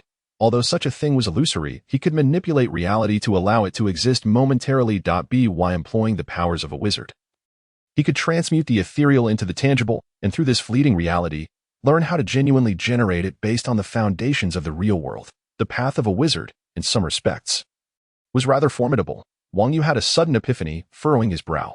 Yet, he quickly dismissed these inconsequential speculations from his mind. The most crucial task was to seize whatever power was within his grasp. He promptly began to experiment. Trust me, dear friend, this second update is for you. The reader, your engagement fuels my motivation. A few comments would be even more splendid. Chapter 20. The peculiar fighting spirit and new tasks. Wang Yu was certain that his physical form was continuously adapting to this world. It autonomously absorbed the existence of this realm, transforming his mortal flesh through elements unknown from his previous life, enabling him to embark on the path of the extraordinary. Currently, a significant issue lay in Wang Yu's lack of understanding regarding the concept of fighting spirit. His body was unable to spontaneously produce this exceptional power, highlighting a disparity between his beliefs and the reality faced by knights in this world. For the knights of this realm, the foundation of their abilities and focus revolved around fighting spirit. Once fighting spirit was manifested, continual cultivation would enhance physical strength, with various potions and secret methods designed to purify and augment fighting spirit being among the most vital resources in this world. In contrast, solely enhancing bodily quality yielded lesser results. Yet, in Wang Yu's simplistic view, fighting spirit was a unique force generated by the body, thus, enhancing physical strength equated to solidifying a foundation. Moreover, it promised a more promising future. This was certainly not a case of neglecting the essential for the trivial, but rather a long-term investment of sorts, though Wang Yu frequently cautioned himself against arrogance and clinging to the rigid ideas of his previous world. A modicum of confidence in this regard was indeed necessary. His foundation must be established by his own efforts. Therefore, in essence, Wang Yu was not overly concerned about his inability to awaken the fighting spirit seed. As long as he could continually enhance his physical strength, the path of a knight would be unobstructed. However, should awakening be possible, he would not forsake the opportunity. Now, he could attempt to utilize sorcery to distort reality and perceive whether he could enable his body to spontaneously evolve fighting spirit. Which was not a bad endeavor. Yet before he commenced this attempt, Wang Yu once again warned himself against becoming overly reliant on the wizards, or the void's, powers. Such energies instilled in him an instinctive unease. After all, was the power borrowed from the void truly within his control? The energies of the void surged within his mental space, stirred by Wang Yu, beginning to flow, twist, and direct distortions, following the descriptions in the ancient texts. He distorted reality, fighting spirit, a concept more prevalent and straightforward in this world compared to other forms of the extraordinary, gradually began to emerge under Wang Yu's manipulations. The energies of the void autonomously transformed, converting the non-existent into tangible reality. That unique life energy, born from a leap in the evolutionary tier, coursed through Wang Yu's body, albeit in small amounts. Yet it was undeniably substantial and palpable. As he felt the fighting spirit birth from the powers of the void. A wondrous sensation enveloped him, akin to the flow of blood within his veins. It was challenging to articulate this existence in words. It felt reminiscent of the resonance of mystical energies within him. Flowing with an incredible freedom, this was a genuine power that belonged to him. Unassisted by external forces, it was neither magical nor the power of the void, but rather an evolution originating from within his very being. Once the energy of the void materializes, it bears no resemblance to its original form. The fighting spirit born from the void energy is the purest essence, uniquely belonging to Wang Yu. He senses the flow of this fighting spirit within his body. It moves with a finesse akin to an extension of his own limbs, even more agile and swift than his arms or legs. Wang Yu unconsciously immerses himself in this comfort. This sensation is truly delightful. It is no wonder that the birth of the fighting spirit seed is regarded as the benchmark for aspiring knights. This extraordinary power is indeed formidable. Wang Yu extends his arms, his gaze fixed upon his palms. And this feeling of mastery gives him a fleeting illusion of invincibility. After a brief moment of amusement, he dismisses the foolish thought. He is not one to be blinded by power, though this sensation is exquisite.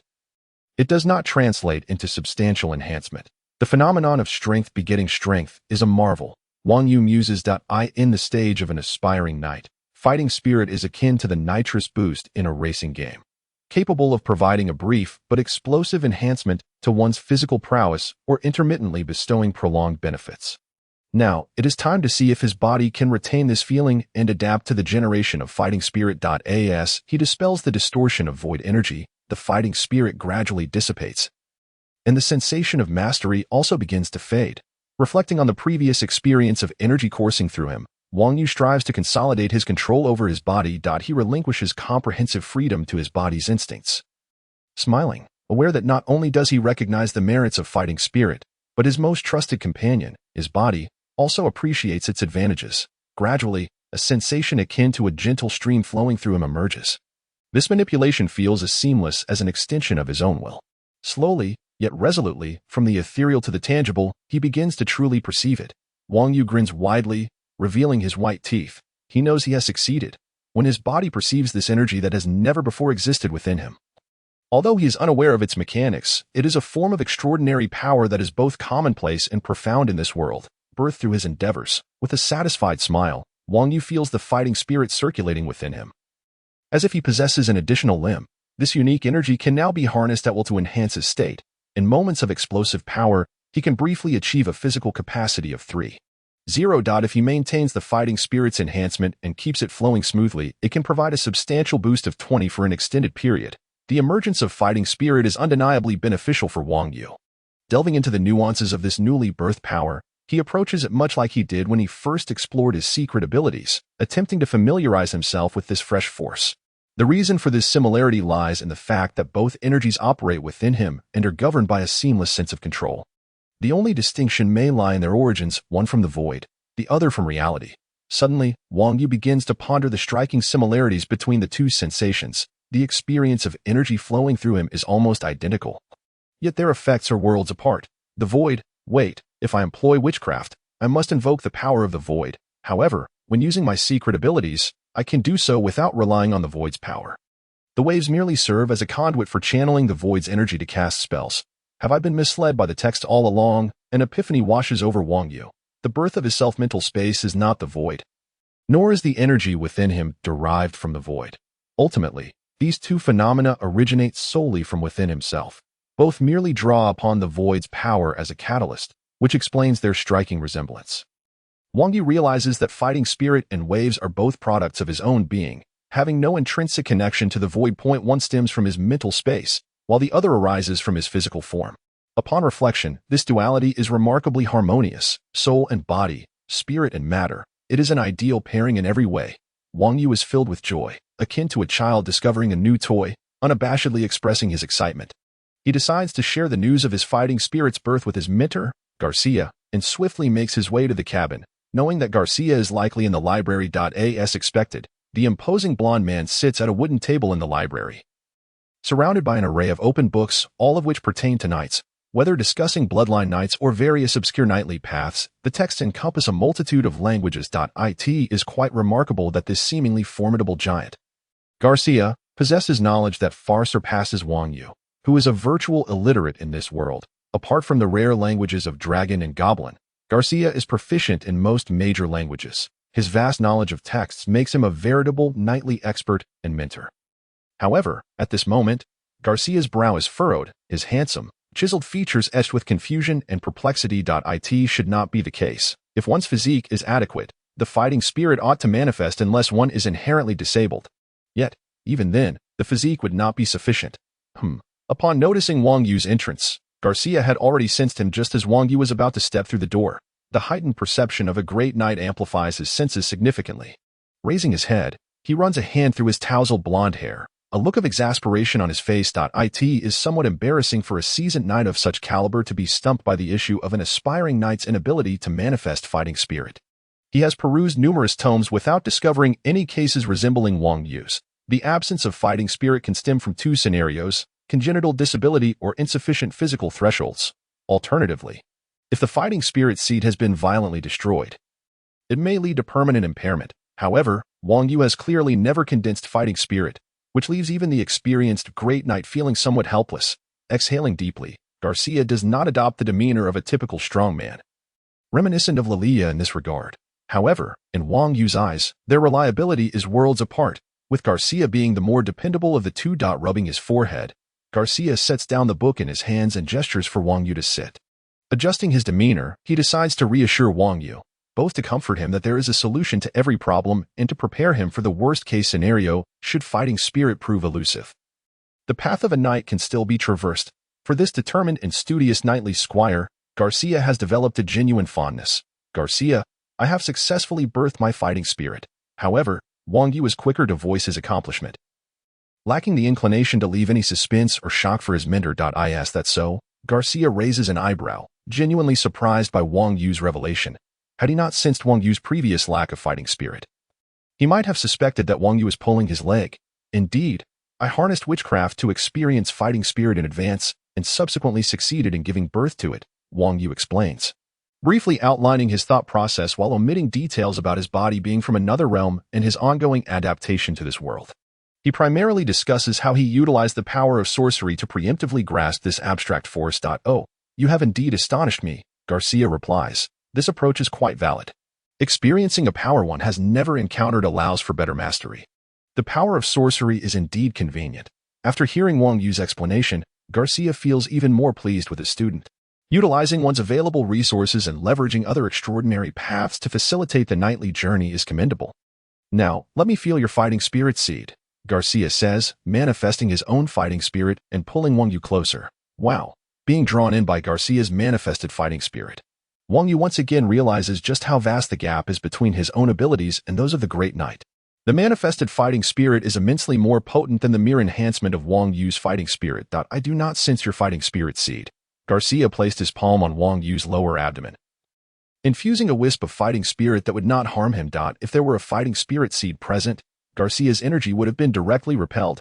However, Wang Yu's body exhibited no reaction to Garcia's fighting spirit.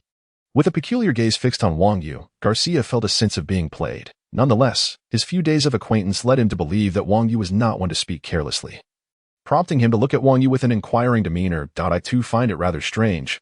I lack a fighting spirit seed, yet I can generate fighting spirit. Wang Yu grasped Garcia's palm, which had materialized with fighting spirit, intertwining it with his own. Utilizing the secret energy waves to channel the fighting spirit outward, the two energies met, immediately revealing their mutual repulsion, causing ripples to spread across the surface of Garcia's tangible fighting spirit palm.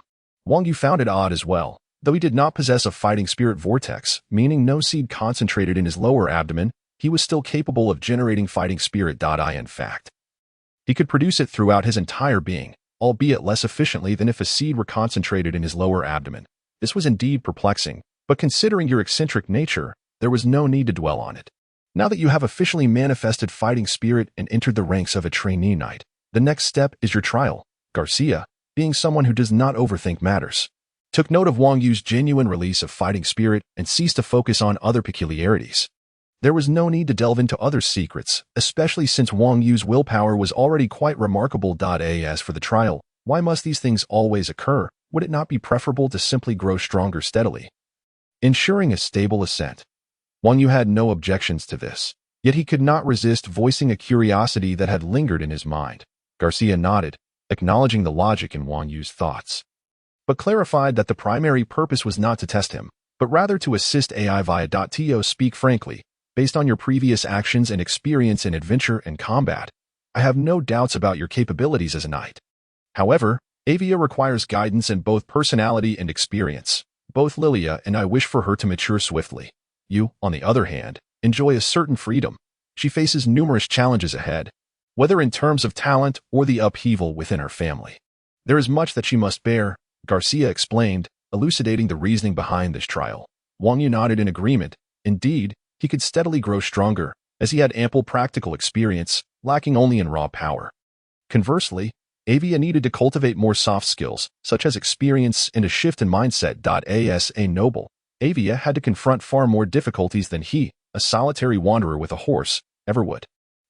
Speaking of which, do you trust me a bit too much? Wang Yu had long pondered this. These individuals seemed to place immense trust in him, sharing everything without fear of potential issues. Garcia, with a rare smile on his otherwise serious face, replied, "One reason is that you are rather weak.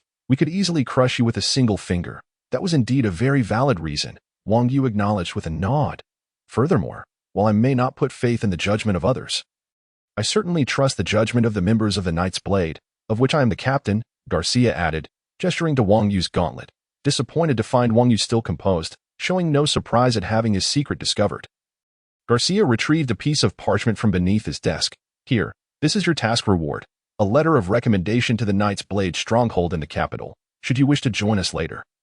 You may do so at any time with this. Therefore, make sure to fulfill your task well. Garcia contemplated before adding, you should have a clear idea of how to proceed. It's as you said. Avia C, correct. Wang Yu was somewhat taken aback but smiled and nodded, shaking hands with Garcia, his gauntlet-clad right hand clasping Garcia's, seeking recommendations, nearing 10,000 words. Please leave comments. Thank you for reading. Your support is my greatest encouragement. Chapter 21, The Violent Investigator's Lower-Level Task. The specific task is this. It counts as a standard initiation mission for the Knight's Blade, a low-risk investigative assignment. Generally, such tasks are manageable and do not escalate, hence they are allotted to newcomers over the course of 3 days, providing an opportunity for practice, Garcia stated, handing several sheets of parchment to Wang Yu, which bore a considerable amount of text, neatly inscribed. appearing more like printed material than handwritten notes. It was uncertain whether such printing technology existed or if it was achieved through some peculiar magic. Wang Yu examined the parchment closely, while Garcia observed his reactions. Though presented as practice, it also served as a subtle assessment of Wang Yu's capabilities. At present, Garcia was satisfied with Wang Yu's performance. Yet there were still aspects that required further observation, as the responsibilities of the Knight's Blade demanded a multitude of skills. The parchment detailed a classified lower-level investigation task, the location being a nearby small town called Oaklaw. It was not large, significantly bigger than the nameless village encountered previously, yet still considerably smaller than the towns within the city. Recently, several individuals had gone missing, only to be discovered later as desiccated corpses in various locations. Following a report from the town's law enforcement, the incident was categorized as a supernatural event, with the local city guard assigned to handle it.as, an independent organization specializing in matters related to the void. The Knight's Blade was also qualified to address such cases. This time, Garcia had taken on the responsibility of this lower-level investigation, entrusting it to Wang Yu and Avia as a trial. The task would span 3 days, with the objective pinpointed at a hunter's cabin, from which all personnel had been evacuated. Simultaneously, the magical detection array indicated a low level of magical intensity, confirming the case as a lower-level investigation. May I inquire, given my rather forthright nature, what should I do if I encounter a situation where a target is identified, yet the circumstances remain unclear? I might simply reduce the cabin to ashes. Such an approach could potentially resolve the issue, akin to my previous encounter with the fragment of the God of Terror, where I had considered burning the forest down if I found myself in a dire predicament. Wang Yu spread his hands, posing the question to Garcia. So, can I resort to violent means to dismantle the cabin this time? Wang Yu asked, expressing his primary concern. This individual had a penchant for kicking down doors. During his previous life playing tabletop role-playing games, he relished the act, believing it to be a perfectly normal method of achieving objectives rather than an act of a rogue. Consequently, he often exhibited a tendency to embrace explosive solutions whenever feasible. In truth, using brute force could effectively resolve many issues. While it might disrupt the intended narrative of the game master, it was fundamentally a reasonable approach, given that a target had already been established. Why not simply obliterate the cabin, regardless of the creatures lurking within? Obliterating the structure along with its contents would yield no problems. This was a sentiment Wang Yu had long wished to articulate. Many investigators in other stories often preferred to explore the premises, embarking on adventures in search of the truth. Yet, direct violent dismantling seemed to be the optimal choice, revealing all secrets while minimizing risk. Considering the financial implications for those investigators, who might find themselves unable to afford repairs, the Knight's Blade, as a significant institution of the kingdom, along with the city guard, certainly possessed the means to cover such costs. Especially for a mere small cabin, could they truly not afford to compensate for it? Wang Yu contemplated, estimating that there would be no issue. Garcia, taken aback by Wang Yu's inquiry, furrowed his brow in thought and ultimately nodded with a hint of resignation. It was not entirely uncommon for such situations to arise. When faced with particularly troublesome circumstances, the Knight's Edge would resort to violent means of resolution. However, it was generally the case that the Knight's Edge operated within densely populated towns. The residences in this area were of considerable value, and any destruction would result in significant economic loss. Thus, violent methods were typically eschewed. More importantly, there was the matter of power. For the nobility, maintaining face was often paramount. The issues they created for themselves sometimes became the very targets of the Knight's Edge's interventions. Conversely, the destruction of their own estates would be an immense source of embarrassment in their so-called high society.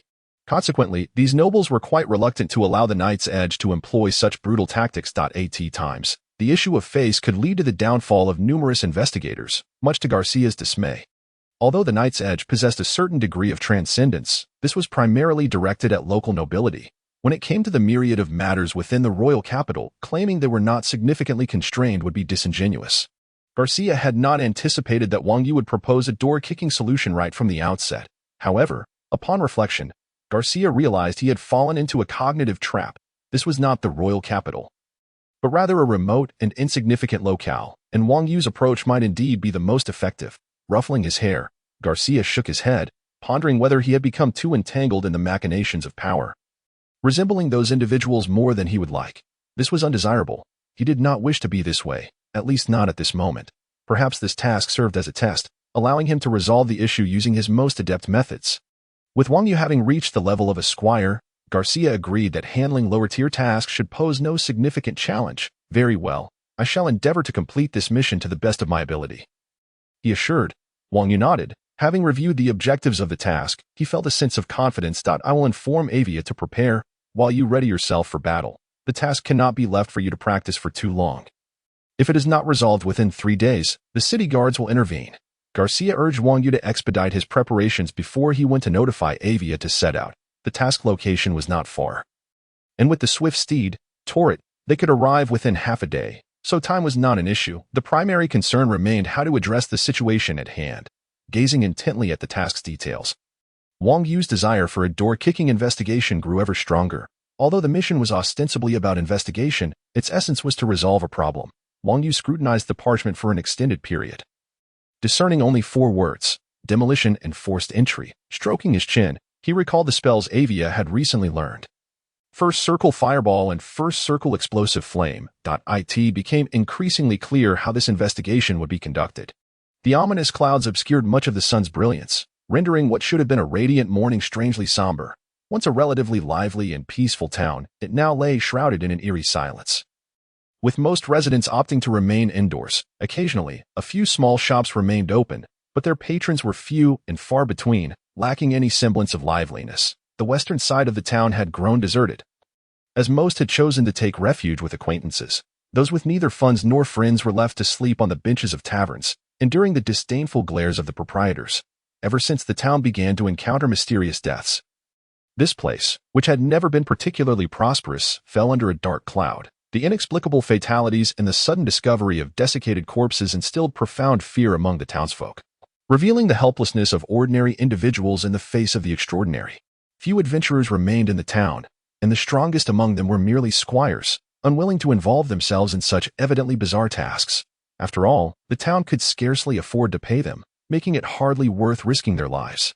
Thus, the appearances of corpses and the sudden loss of loved ones became the source of dread and sorrow for the townspeople over the past few days. The entire population was gripped by fear, sealing themselves indoors, yet this could not stave off the specter of death. Often, when residents awoke the following day, they would find a body lying on the streets, transformed into a lifeless husk. Fear continued to fester and spread until, several days prior, the city guards, alerted by the town's security, arrived to investigate.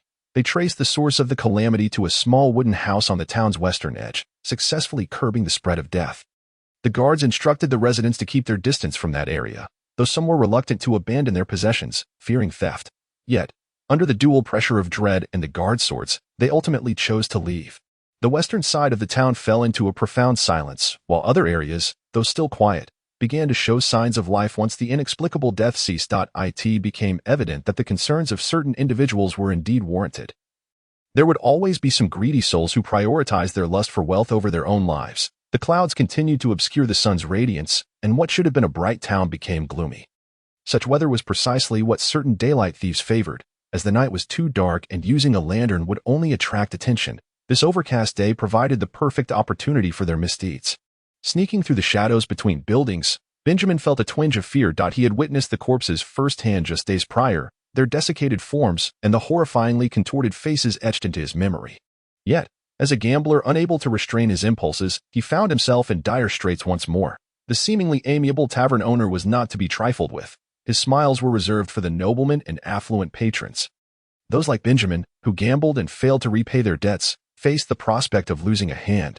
Desperation led him to the only place where he might quickly procure some money. Although most valuables had been taken by those who left, there were still a few items left behind. If he could manage to gather even a small amount, it would suffice to settle his debts. Cautiously concealing himself from the townsfolk, Benjamin swiftly pried open a window and climbed inside. The interior of the house appeared quite disheveled, likely due to the hurried departure of its occupants. A hasty cleanup had left it in disarray, and thus, the most valuable items had probably already been taken. With a sigh, he resolved to find anything worthwhile that could be exchanged for cash. If he could gather a bit more, he could indulge in a few bottles of wine. Once inside and free from the fear of being spotted, Benjamin began rummaging through the place. He was somewhat of a habitual offender, having been caught stealing in the past. However, given their shared small-town ties and his propensity to beg for mercy once apprehended, he had been let off with a warning. Nevertheless, he had certainly stolen more than once. It was just that he had been caught that particular time. His skills were deft as he searched through drawers and cabinets.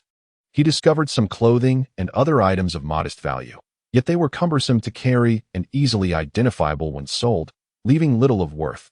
Disappointment crept in as he realized there was likely nothing left to salvage from this house.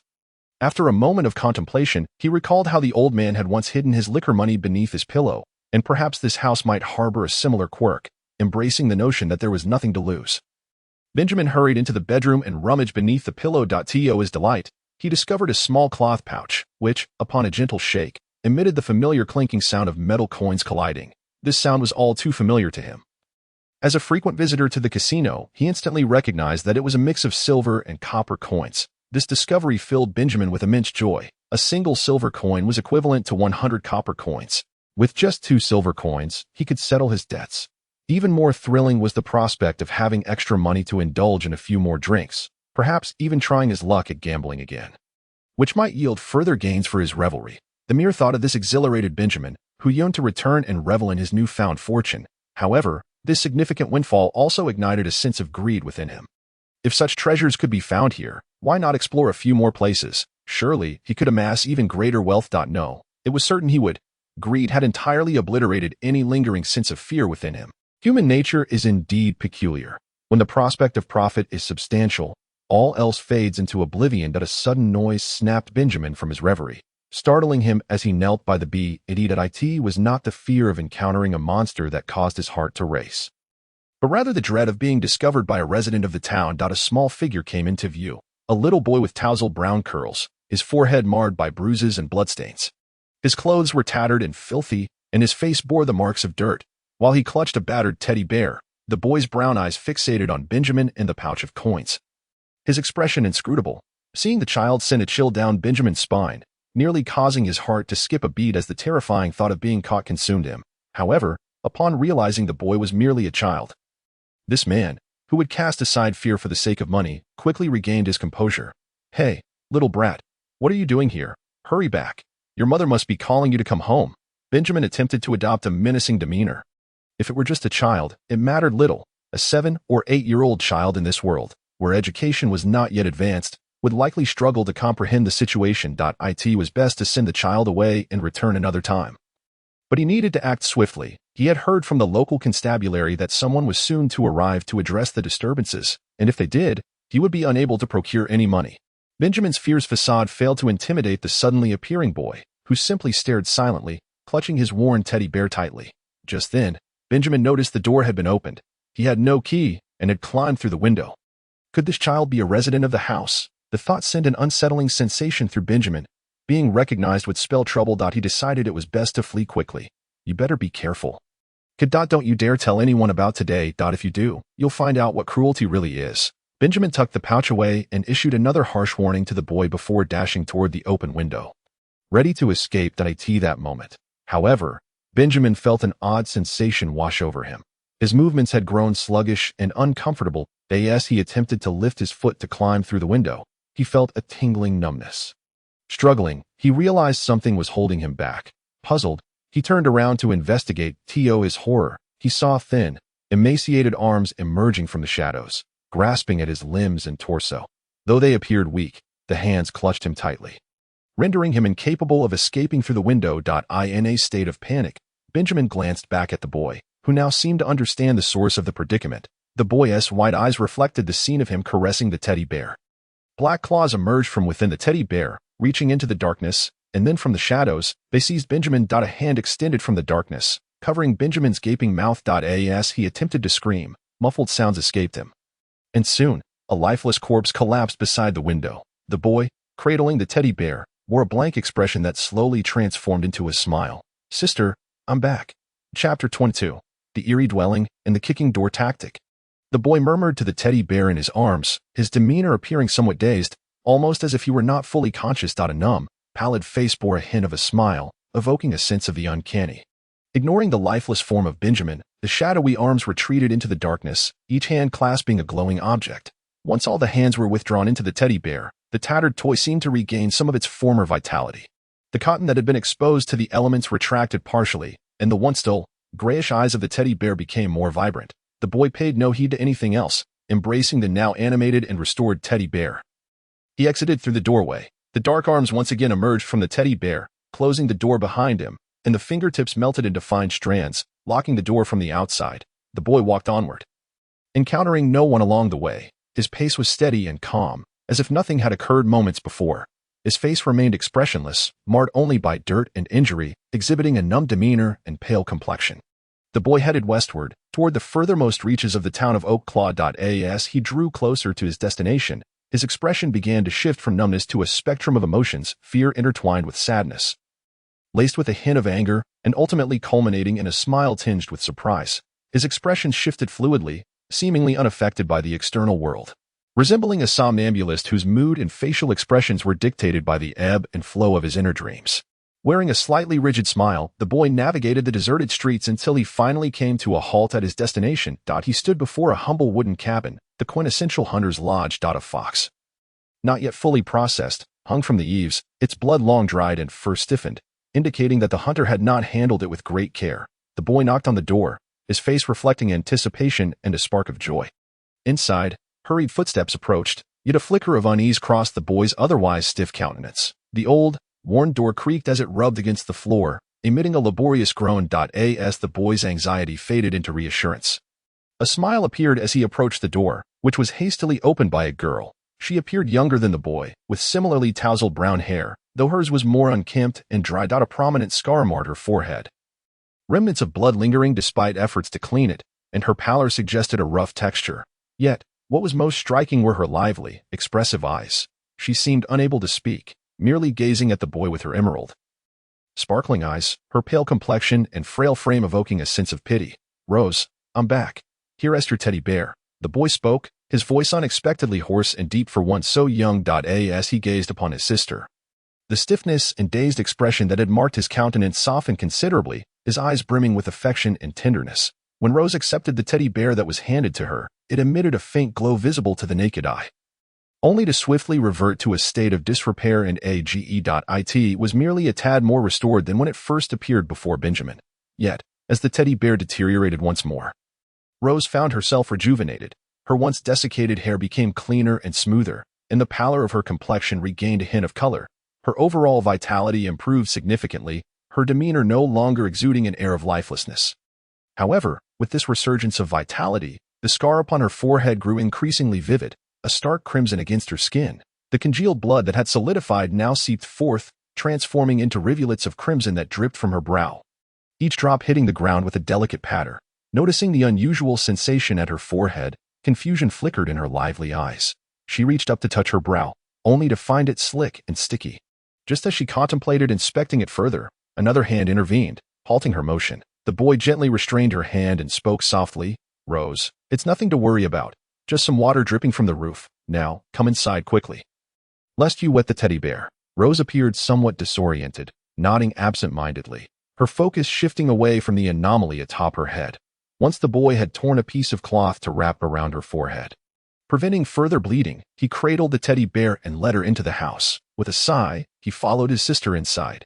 The interior was dim and dreary, the windows shut tight, obscured by makeshift barriers that blocked out the light. Situated near a forest where sunlight was already scarce, the room became even gloomier with these obstructions. The two children walked through the shadowy space without hindrance, navigating the small wooden house where the living area doubled as a dining room. In the obscurity, two figures could be discerned seated at a table, their forms taller and more imposing than the children. One could surmise these were their parents. Yet, the silhouettes remained eerily still, their postures unnatural, offering no reaction to the children's entrance, resembling lifeless puppets. As Rose drew closer, the figures began to stir, seemingly extending greetings, to which she reciprocated with a wave. However, in stark contrast to her relatively fluid motion, the figures moved with an unsettling rigidity, reminiscent of marionettes controlled by a puppeteer. After acknowledging them, Rose retreated to her and her brother's room, casting only a fleeting glance back. The boy, however, couldn't help but cast a lingering gaze at the dark figures at the dining table, fear and a hint of anger flickering in his eyes. From the shadows within the room, skeletal hands emerged, propping up the lifeless forms at the table, forcing them into a grotesque semblance of greeting. The dry, brittle arms creaked under the strain, threatening to splinter at any moment. Their expressionless faces contorted into grotesque visages, and their vacant eyes fixated upon Rose, inadvertently aligning with the boy standing protectively behind her. The hollow gaze of the deceased evoked a surge of anger and an inescapable behold. The lives of your parents have now been surrendered to your sister, allowing her to continue breathing. As long as she possesses the life essence of 100 souls, she may be resurrected. As Chiyomu listened to this voice, he found himself inexplicably compelled to believe it, perhaps due to the fact that he had little left to lose. Gazing at the two lifeless corpses at the dining table, his heart stirred not with tumult, but rather with a flicker of liberation and sorrow. He was oblivious to the origin of the voice that had resonated deep within him. Could it be the fabled devil? Yet, he remained indifferent, for to him, the true demons resided in the two cadavers before him. However, occasionally, when he chanced upon these two remains, memories of past encounters would resurface, invoking an involuntary recollection of the terror he once felt. The third victim was the proprietor of the town's butcher shop, who frequently visited their home to purchase game.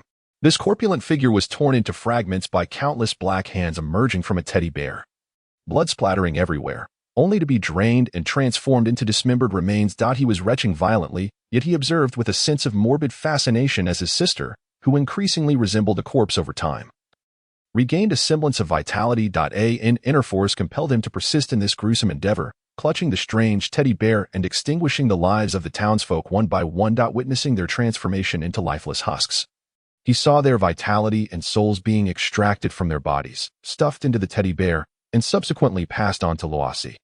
Initially, Chiyomu felt terror, but gradually, he became numb, unwittingly adopting a demeanor of calm detachment.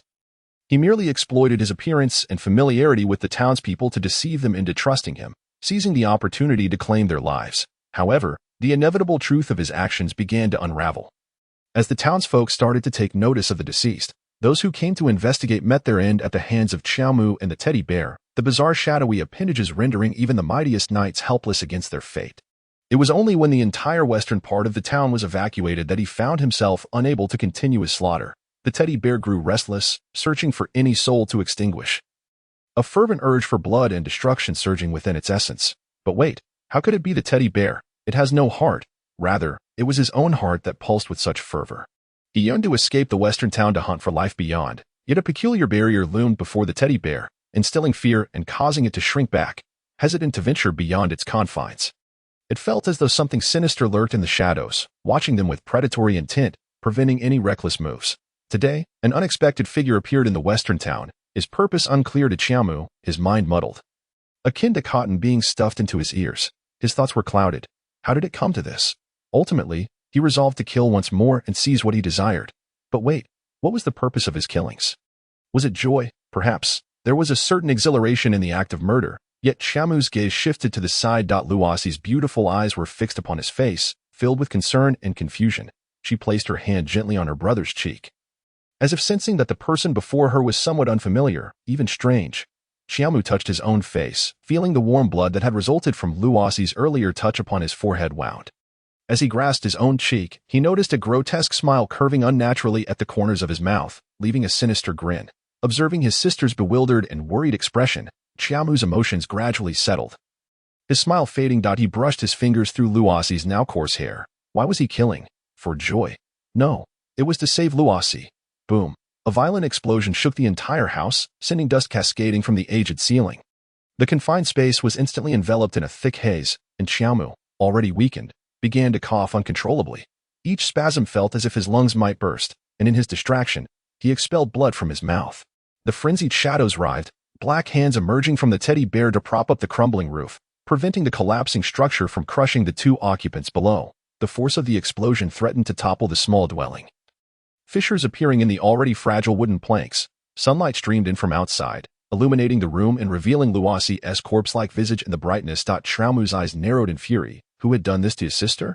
Enraged, he flung open the door, confronted by countless frantic, shadowy arms, and the vacant gaze of Loathes staring back at him. As he pushed the door open, sunlight pierced his eyes, causing a painful sting to the one accustomed to darkness. The dining area had been utterly devastated, charred remnants and shattered splinters strewn about. The fire still raged, dark smoke billowing from the smoldering ruins, distorting the air with its heat. The two corpses had long since turned to ash. The roof had vanished, and sunlight poured into the charred ground. Iwiya, another blast. A distant voice captured Chiyomu's attention. In the distance, a young man clad in leather armor, his dark hair tousled, commanded a somewhat flustered girl in a mage's robe to attack his home. In her flurry of confusion, the young mage conjured a flaming fireball, hurling it towards the house. Xiaomu's wrath erupted, the anger within him surging, and countless black hands emerged from the shadows behind him. Please leave a comment and cast your vote. Chapter 23. The confrontation. A few moments prior, Aiwei gazed with concern at the self-assured Wang Yu. Would their actions not harm any innocent lives? Fear not. I have used my inner eye to scout ahead. There is but one living soul inside, Wang Yu promptly replied. But Wang Yu, did the townsfolk not say this was the residence of the drunken hunter couple and their daughter? Where did 4 individuals come from? So the remaining living soul must be the instigator of this incident. Wang Yu stroked his chin, feeling a nagging sense of unease, even if he couldn't pinpoint the source. Ultimately, it came down to a lack of information, and he began to understand the hardships faced by traditional investigators. Sometimes, the desire to investigate does not yield results. With insufficient information, the risks are immense, making it undeniably challenging. Let us not dwell on it any longer. With a sweeping gesture, Wang Yu commanded Aiwei to launch fireballs and explosive spells at the target. The girl appeared hesitant, and Wang Yu recognized that this reluctance stemmed from her innate kindness. Her unwillingness to harm the innocent. He frowned. Such a mindset would not fare well in this world. Wang Yu considered himself a fundamentally good person, one who would not harm others for personal gain. Yet he would never allow the potential harm to his companions or himself in favor of strangers. However, Wang Yu quickly adjusted his mindset, chiding himself. What business was it of his to dictate others' feelings? To concern oneself with others while still grappling with one's own existence may seem somewhat superfluous, yet it appears that, in her daily life, she is indeed indifferent to the mental states of those around her. Which is rather peculiar. The kindness of a girl is not inherently a flaw. Rather, it can be viewed as a distinctive trait. Wang Yu does not intend to alter this quality but merely hopes that the girl can exhibit greater resolve and decisiveness. Both Garcia and Lilia share this aspiration. Nonetheless, Wang Yu remains confident in this regard, particularly based on his understanding of Aiwei. Aiwei swiftly dispels her inner doubts. She is intelligent and knows precisely when to act. Her inherent kindness never serves as an impediment to her actions. As she raises her right hand, it becomes enveloped in a thin, gossamer-like membrane inscribed with intricate, albeit not overly complex, magical runes. A portion of Aiwei's palm has merged with the void due to the influence of a certain entity. While this fusion makes it challenging for her right hand to interact with the material world, it simultaneously transforms it into an exceptional wand. As an experienced and powerful sorceress, Lilia quickly tailors a combat style for Aiwei, enabling her to cast spells without a wand. She crafts a pair of gloves for Aiwei, utilizing the runes inscribed upon them to allow her right hand to interact with tangible objects. Furthermore, these gloves enhance the flow of magical energy, a creation Lilia proudly names Twin Stars. The magical runes begin to glow, channeling ethereal energy into Aiwei's palm. The energy from the void starts to flow and transform within her intangible right hand, transmuting from void energy into magical power. Aiwei deftly manipulates 2 distinct sources of magic, constructing a spell formation that yields 2 separate spells, dual casting, embodying the essence of Twin Stars. The first-tier fireball and first-tier explosive flame spells are conjured simultaneously, their fusion rendering the fireball in Aiwei's hand both radiant and fierce. The determination in the girl's gaze solidifies as she begins her incantation. She remains the same resolute individual who once faced formidable foes with unwavering courage. Armed only with a crossbow, the combined spells propel forth, the blazing fireball tracing a brilliant arc through the air, illuminating the otherwise somber West Town district. It crashes violently against the hunter's wooden cabin, unleashing a cataclysm of light and heat. The resounding explosion scatters debris and air, as the combined first-tier spells unleash a formidable force. The wooden structure is nearly obliterated, its front half reduced to a smoldering ruin of ash and dust. Wang Yu, ever vigilant, observes the cabin's condition. A lower-tier mission does not grant the liberty to act recklessly. Aiwei, perceptive as always, recognizes the anomaly, despite the apparent devastation. One corner of the cabin remains intact. Though charred black, its structural integrity defies reason. The cabin is not robust, and it should not have withstood such a dual spell assault. Thus, a second strike is warranted. Wang Yu contemplates this conclusion for a moment. His own destructive capability pales in comparison to magical forces. Therefore, rather than merely identifying the oddity and remaining passive, it is far more prudent to continue the bombardment. As Aiwei prepares to withdraw, adhering to their earlier agreement, whereby Wang Yu would shield her while she assessed the situation for a counterattack, he calls out to her. Though momentarily taken aback, her hesitation quickly dissipates, and she promptly initiates her second incantation. The fiery elements surge once more upon Ivia's palm. She warns Wang Yu that this dual casting may be their final act, as the void exacts a heavy toll on her mental faculties. Wang Yu nods, drawing his sword and positioning his shield before him, adopting a cautious stance as he eyes the disintegrating wooden cabin. As Ivia nears completion of her second dual casting, the door to the strangely intact room creaks open. A bewildered boy, clutching a teddy bear, emerges, his face a canvas of confusion and uncertainty. Wang Yu is momentarily stunned. Upon Ivia's instant recognition, her spell falters, astonishment etching itself upon her features. No. He clutches a teddy bear. This entity is not the living soul he had glimpsed through his inner eye, but rather something he cannot quite comprehend. Yet, the teddy bear in the boy's grasp prompts Wang Yu's realization. This boy is not the sole survivor he had previously observed that he is, instead, an enigmatic presence whose nature eludes him. Hurry, Ivia. Unleash another spell, Wang Yu urges, rousing the dazed sorceress into action. Simultaneously, the boy's expression morphs from confusion to malice and ferocity, though still somewhat bewildered. Ivia's rapport with Wang Yu compels her to release her spell without hesitation. The fireball erupts from her palm, hurtling toward the sinister boy with the teddy bear. The fireball travels swiftly, mere moments from impact, when dark hands emerge from the shadows behind him, reaching out to intercept the fiery projectile. Though the scorching fireball incinerates some of the shadowy limbs, they deftly redirect its course away from the boy. A resounding explosion reverberates as the redirected fireball collides with an adjacent wall, sending debris flying and earth scattering. The blast shatters a section of the wall, its tremendous force igniting the surrounding foliage and brush in an instant, yet failing to strike its intended target. The boy's eyes, cold and sinister, turn toward the vigilant Wang Yu and Ivia, the teddy bear in his grasp emanating an unsettling glow. Upon recognizing the boy's method of attack, Wang Yu swiftly hurls his shield toward him. To attempt to block such an assault with the shield would be folly. Thus, he repurposes it as a weapon. Muscles taut, he channels explosive energy, unleashing a surge of power that propels the shield with unparalleled force. The shield, slicing through the air with a piercing shriek, becomes a harbinger of destruction, capable of severing flesh with ease. As the shield hurtles forward, a torrent of dark hands surges forth from the shadows, clawing at the incoming projectile. The onslaught of thin, contorted limbs proves futile against the shield's momentum, which cleaves through them as if they were mere strands of spaghetti. Yet, the boy's expression remains eerily unchanged.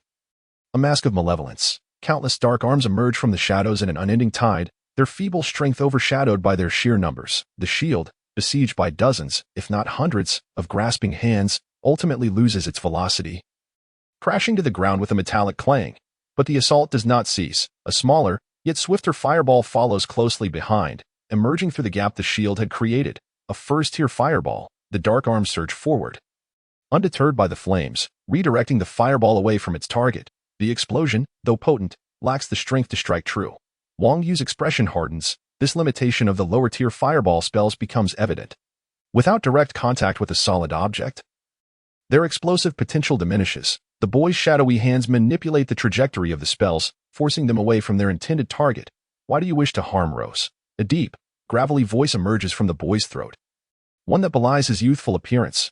Wang Yu's mind races at the mention of Rose, the name of the hunter's daughter, the living soul inside the cabin. But who, then, is this boy? Because you kill, Wang Yu retorts sharply, seeking to extract any useful information amidst the standoff. Rather than remain passive, he would prefer to glean insights that could aid in their precarious situation. This is to save Rose. The boy's voice remained hoarse and venomous, unexpectedly responding to Wang Yu's inquiry. However, upon hearing the reply, Wang Yu nearly lost his composure. It was utterly absurd how he could speak so brazenly. The notion of sacrificing others to save one person was laughable.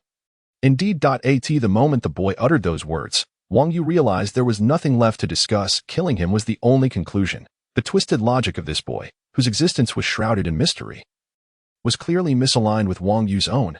Meanwhile, Ivy communicated swiftly with gestures, and Wang Yu signaled for her to retreat. He was about to engage. There's no saving him, Wang Yu muttered. It seemed his words struck a nerve. As the boy's expression turned hysterical, his voice twisting into a crescendo of fury. Shut up. That was precisely the reaction Wang Yu sought. The moment the boy's demeanor began to shift, his attention captured by Wang Yu's words. Wang Yu sprang into action, muscles tensed. He thrust his foot into the ground and launched himself forward, akin to a graceful cheetah. The rapid pounding of his soles against the earth generated an extraordinary speed. Wang Yu charged towards the boy, who clutched a teddy bear with a grotesque visage, his sword held horizontally behind him. poised to strike. With a single, forceful motion, he could sever the boy's head from his shoulders. The verbal trap had taken effect. It took the boy a fleeting moment to react, as black arms writhed around him.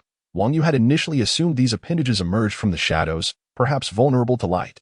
Yet, as he glanced around, he noticed many arms springing forth even in illuminated areas. There was no time to ponder their nature. He needed to evade them. The strategy was simple: eliminate the boy with the teddy bear, and the arms would cease to pose a threat. A torrent of arms surged forward, coiling together like a writhing mass of serpents, sending chills down Wang Yu's spine. Nevertheless, the speed of these arms did not match Wang Yu's own, who deftly dodged as they swirled past him, remaining focused on his charge. The distance between them rapidly diminished, and the arms posed little obstruction to his advance as he broke through their blockade.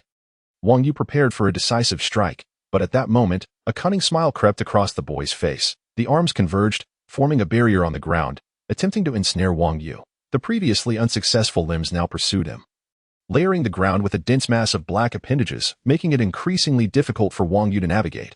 With his forward momentum halted and retreat impossible, the boy planned to trap Wang Yu right there. However, at that instant, an icy arrow sliced through the air. Ivy was not merely spectating from a distance. With fireballs proving ineffective, she resorted to pure physical magic. A chillingly precise ice crystal arrow shot forth from Ivy's palm, aimed directly at the boy. Behind him, the arm surged again, unfurling to obstruct the path between the ice arrow and its target. The ice crystal arrow, powerful though it was, ultimately fell short, halted mere moments from the boy, akin to a shield. Yet, just as the arrow lost its force and began to descend, it erupted in a dazzling explosion. A first-tier spell, the ice crystal arrow transformed into an explosive crystal. While not overwhelmingly powerful, it unleashed a dense mist of icy fog that obscured the line of sight between Wang Yu and the boy. With a faint smile, Wang Yu closed his eyes, activating the spell, Inner Eye. Vision was no longer reliant on sight. The obscured scene was laid bare before him. The boy's panicked expression was now fully revealed, and he could no longer see Wang Yu, resorting instead to sprawling his black arms across the ground to block any potential charge. Charging his energy, Wang Yu leapt into the air, propelling himself towards the boy with great force and speed, yet it was still insufficient. Supported by a physique that surpassed human limits, Wang Yu's jump exceeded 5 meters. But he remained a distance away from the boy. Landing in the sea of black arms that sprawled across the ground would be disastrous. Channeling void energy, an invisible platform twisted reality beneath Wang Yu's feet. With a powerful push, he soared upward once more, executing a second jump, an application of simple magecraft. Wang Yu's energy reserves were limited, making the straightforward distortion his best option, while its impact was modest. Its strategic significance was immense. Ascending into the air, Wang Yu broke through the icy mist, emerging from above with his sword raised high, aimed at the boy, who appeared bewildered and frantic, adjusting his stance. Wang Yu harnessed gravity and his own momentum, determined to deliver a decisive blow. The boy's startled expression morphed into a mixture of anger and fear as he witnessed Wang Yu's sudden advance. In a moment of panic, he commanded the black arms lying on the ground to rise and meet Wang Yu. But it was too late. Wang Yu's rapid descent was already upon him. And before the boy could fully mobilize his defenses, the sword would have severed his head. Just then, a brilliant light erupted from the teddy bear in the boy's grasp. A massive black arm materialized out of thin air, sweeping towards Wang Yu from behind. Although it fell within his visual blind spot, the inner eye had already detected the threat. However, the speed of its appearance left Wang Yu with little chance to evade. Drawing upon void energy, he unleashed a powerful barrier. The surface of the mental lake plummeted as he channeled all his strength into the protective spell.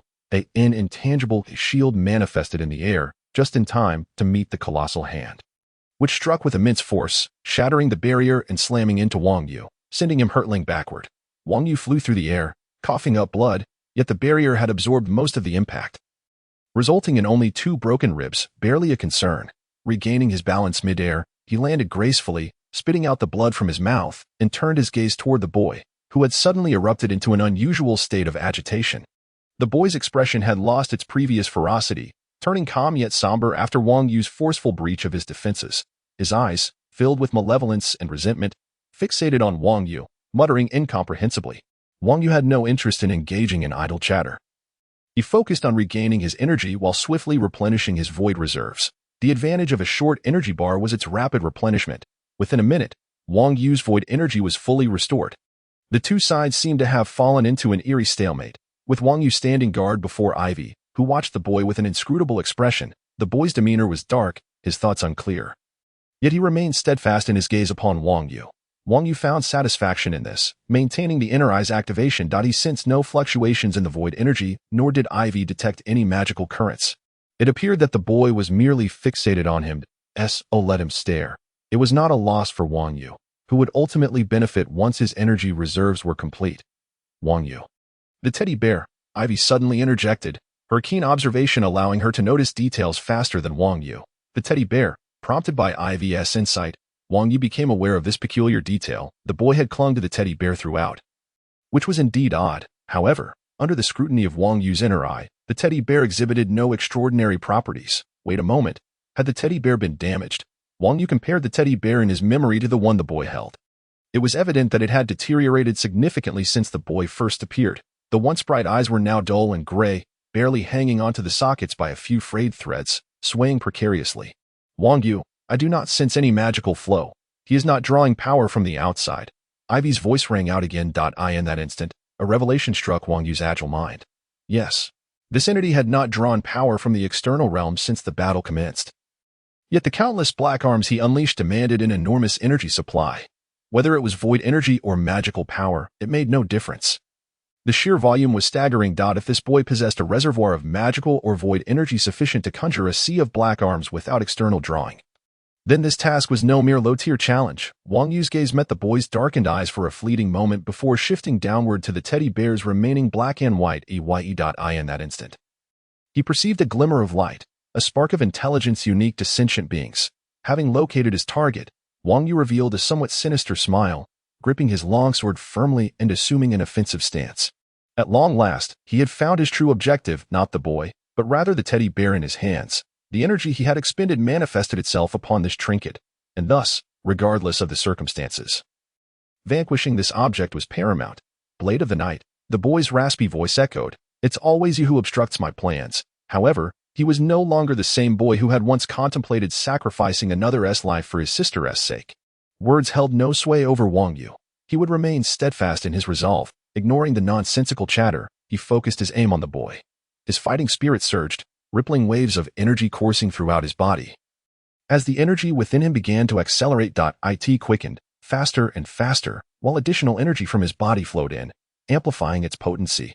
When Wang Yu sensed that the threshold of the secret energy's capacity had been reached, the critical point arrived. As the ever-accelerating energy surged towards his feet, he unleashed it outward. Simultaneously, the intensified energy was released with a forceful explosion. A muted thunderclap echoed as dust erupted beneath him. His muscles, primed and ready, unleashed their power. With his formidable physique harnessing the condensed energy, he erupted forward with terrifying speed. Wang Yu soared into the air, leaving a blurred afterimage in his wake, racing towards the boy faster than any previous charge. Useless, though it may be challenging to contend with those proper knights, dealing with you should suffice. Perhaps this task was intended for novices. Yet, encountering me is your misfortune, the entity possessing the boy remarked. It was unclear how this creature discerned Wang Yu's identity as the Blade of the Night, but Wang Yu remained unfazed, disinclined to heed the words of others in battle. Discussions could wait until one party lay dead. Without a hint of retreat or hesitation, he adjusted his grip on the sword, preparing to unleash his full potential, for he did not believe that the teddy bear lacked a countermeasure. As expected, Wang Yu's speed was eclipsed by the sudden emergence of shadowy arms. Like phantoms, these appendages appeared directly in his path. If he maintained his trajectory, he would collide with the colossal black hands that had materialized in the air. Dark shadows converged from all directions, encircling Wang Yu as the sinuous black arms rose from the ground, intent on ensnaring him. Enveloped in an inescapable net, it was indeed as the creature had claimed, under normal circumstances. Such a predicament would spell disaster. Yet, Wang Yu displayed no signs of panic. Faced with the looming black hands, he refrained from using a second jump to evade or attempting to cleave through the obstruction. His gaze remained calm and focused as he inhaled deeply, entering a battle-ready state. The tip of his sword danced, as all knights in close combat were wont to do. He dashed forward, colliding with the black hand blocking his path head-on. Unwavering as if walking willingly toward death, the boy, clutching the teddy bear, smirked with derision, albeit the energy amassed was meager. Eliminating this novice Blade of the Night would still be a commendable feat. Of course, there was also the persistent mage casting spells. Seizing the moment, the lake of void energy within his mental space trembled slightly, a sign of the void energy awakening, a precursor to the release of sorcery. With his mind intensely focused, the black hand drew perilously close during his rapid approach. Now is the time, just as the tip of his nose was about to brush against the dark palm. The energy of the void surged forth at an almost instantaneous speed. The void energy began to distort reality, warping the very fabric of space, sorcery. Blink. In an instant, Wang Yu's figure blurred. And the next moment, he passed behind the black hand, his back barely grazing its surface. The leather armor was swiftly consumed, revealing the chainmail beneath. The consequences of physical contact were all too evident. The void energy was instantly depleted, leaving him momentarily suspended in space. Involving the manipulation of space, the sorcery demanded an exorbitant amount of power. Wang Yu had expended all his energy to achieve a genuine blink. Yet he had merely managed to shift a fraction of a millimeter. However, he had once again resorted to cleverness. Rather than executing a conventional blink, he had cleverly manipulated the moment of contact with the black hand, treating them as a singular entity and exchanging their positions, akin to switching hands. Executing this extreme maneuver, the loss of flesh from his nose and the damage to his back bore witness to the perilous nature of this energy-draining maneuver. Yet, regardless of the danger, success was still success. Wang Yu's sudden blink caught the teddy bear, attached to the boy, momentarily off guard. However, the boy's grim expression flickered before he sprang into action, intently watching the direction from which Wang Yu approached. As a tide of black arms surged behind him, the arms converged from all directions, not targeting Wang Yu, but rather the boy himself. As the multitude of arms intertwined, their combined strength was astonishing, dragging the boy away from Wang Yu's trajectory. Even with the use of a second jump in midair, the boy, propelled by the multitude of arms, was undoubtedly swifter than Wang Yu. Still, Wang Yu exhibited no signs of turmoil, maintaining his course towards the original destination, seemingly planning to reassess once he landed. The boy's lips curled into a smirk once more. It was merely as he had anticipated. An ambush. Did he think I wouldn't notice? As Wang Yu pursued the boy, a blazing fireball hurtled forth. Though not a double-cast spell, the fireball, having been charged for an extended period, appeared formidable and radiated dazzling light while accelerating. Ivy had been preparing throughout the standoff between Wang Yu and the boy.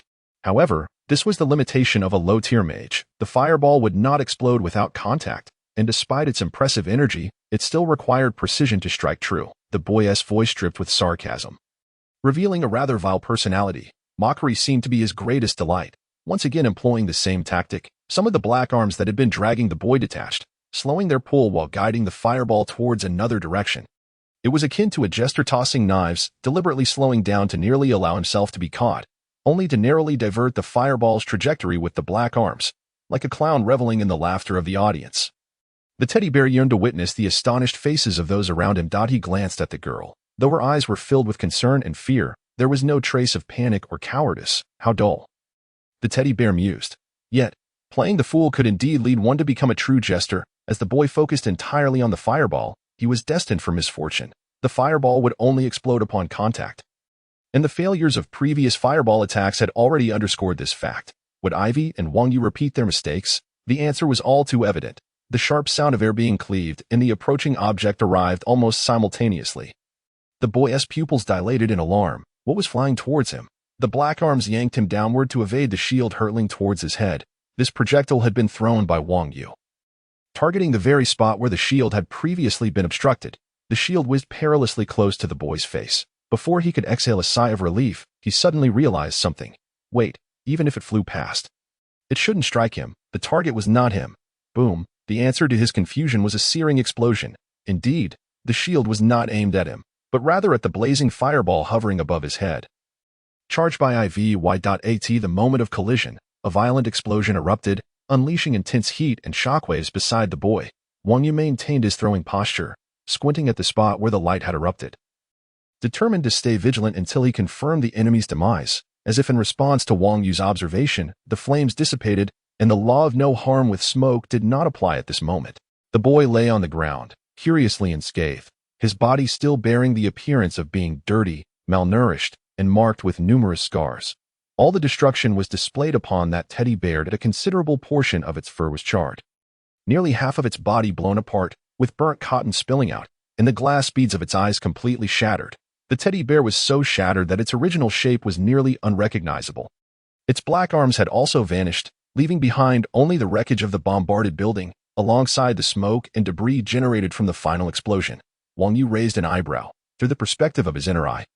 All the void energy surrounding the teddy bear evaporated entirely. In his view, it was now utterly lifeless, distinct from its previous semblance of being inanimate. This object could now be deemed completely beyond repair. The entity that once resided within it seemed to have been obliterated by the recent detonation. This moment, the boy's essence appeared to be exposed. He was a manifestation of void energy distorting reality. The question arose, if there were creations of the void, then who was the sorcerer? The boy's condition was rather dire, his entire form flickering as if obscured by a mosaic. He resembled the static of an old television screen, flickering and exceedingly unstable. Wang Yu recognized this state. It was the fragment of the god of fear. This was a manifestation of having lost its anchor point. In essence, it meant that the fragment of the god of fear had ceased to feel fear, indicating that the being responsible for its creation was likely nearing its end. Wang Yu shook his head, admitting his lack of understanding in this regard. He turned to Ivy, who wore a rather complex expression. Wang Yu, the sole son of the Hunter family, had only one daughter, Rose. The boy claimed to be the brother of Rose, and Ivy's tone was heavy with this revelation. Upon hearing this, Wang Yu was momentarily taken aback. The boy had mentioned wanting to save his sister. Save Rose? Why? With questions lingering, he stepped into the room from which the boy had emerged, only to find a small girl huddled in the corner. The room was peculiar, seemingly shielded from the aftermath of the battle by some unseen force. Despite the fact that the entire building had nearly collapsed from the explosions, the girl's complexion was extremely pale. So devoid of color that it appeared she had no blood left, her skin looked rough and stiff, resembling that of a corpse. If sensing Wang Yu's presence, her lively eyes turned towards him. He also noticed the only two living aspects about her, her animated eyes and the wound on her forehead from which bright red liquid continuously oozed. Such vividness, a corpse could not bleed in such a manner. Wang Yu felt at a loss for words. It was clear she could not be saved. The moment he laid eyes on the little girl, he understood her fate was sealed. It was not merely a matter of severe injuries being beyond recovery. She was destined to die, though something inexplicable was tethering her life. She was already meant to depart this world, and no matter how one might attempt to prolong it, her cause of death, the wound atop her head, would forever remain unhealed. Wang Yu found himself at a loss for words. When the footsteps behind him caught his attention, the dissipating void entity had begun to move. Instead of fading away, it seemed to momentarily regain solidity. And Wang Yu noticed Ivy's complex expression as she stood behind the boy, offering no further reaction. Since Ivy did not raise any alarms, it suggested there was no imminent danger, and he had faith in her judgment. Rose's brother entered through the door Wang Yu had opened, collapsing beside the girl, allowing her to lean against him. As he caressed her disheveled, brittle hair, his gaze was imbued with a tender humanity, making it difficult to fathom that a being of void could possess such a genuine side. I'm sorry, I failed to protect you and caused so much harm. As your brother, I am truly a failure, he whispered softly, his tone filled with regret and helplessness. It's all right. Thank you for being here. The girl's voice suddenly emerged, weak yet comforting. But a glimmer of astonishment crossed the boy's eyes, followed by a sense of relief. Gradually, the girl's eyes began to close, and the breath that had been tethered to her dissipated completely following the destruction of the teddy bear. Life ebbed away from this girl who was meant to die. And at the moment of her complete demise, the boy, as a creation of void, lost his anchor and vanished from reality. Wang Yu sighed, gaining a measure of understanding, considering the town's perceptions of the Hunter family. He comprehended that a deeply wounded girl might conjure an imagined hero, a brother capable of shielding her from the storms of life. If the brother endeavored earnestly yet still failed to protect his sister, how could she bring herself to blame him? Wang Yu shook his head. The origins of this tragedy had transformed into two bodies reduced to dust, and he found himself at a loss for further words. Yet, he had already committed to memory the one who had exploited this beautiful yearning, desecrating such a wish. Let us depart. Wang Yu grasped Ivy's hand, not glancing back at her reddened eyes as he strode out of the tragic wooden cabin. On the journey back, both remained rather silent, though the reasons for their silence diverged.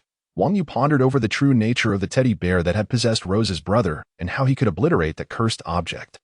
As for Ivy, her thoughts were intricately woven. The tragedy that had unfolded within that small wooden house resonated with her far more profoundly than it had with Wang Yu. If Ivy's emotions were akin to glass, then Wang Yu's were like frosted stone, the kind that could even serve as a sharpening stone.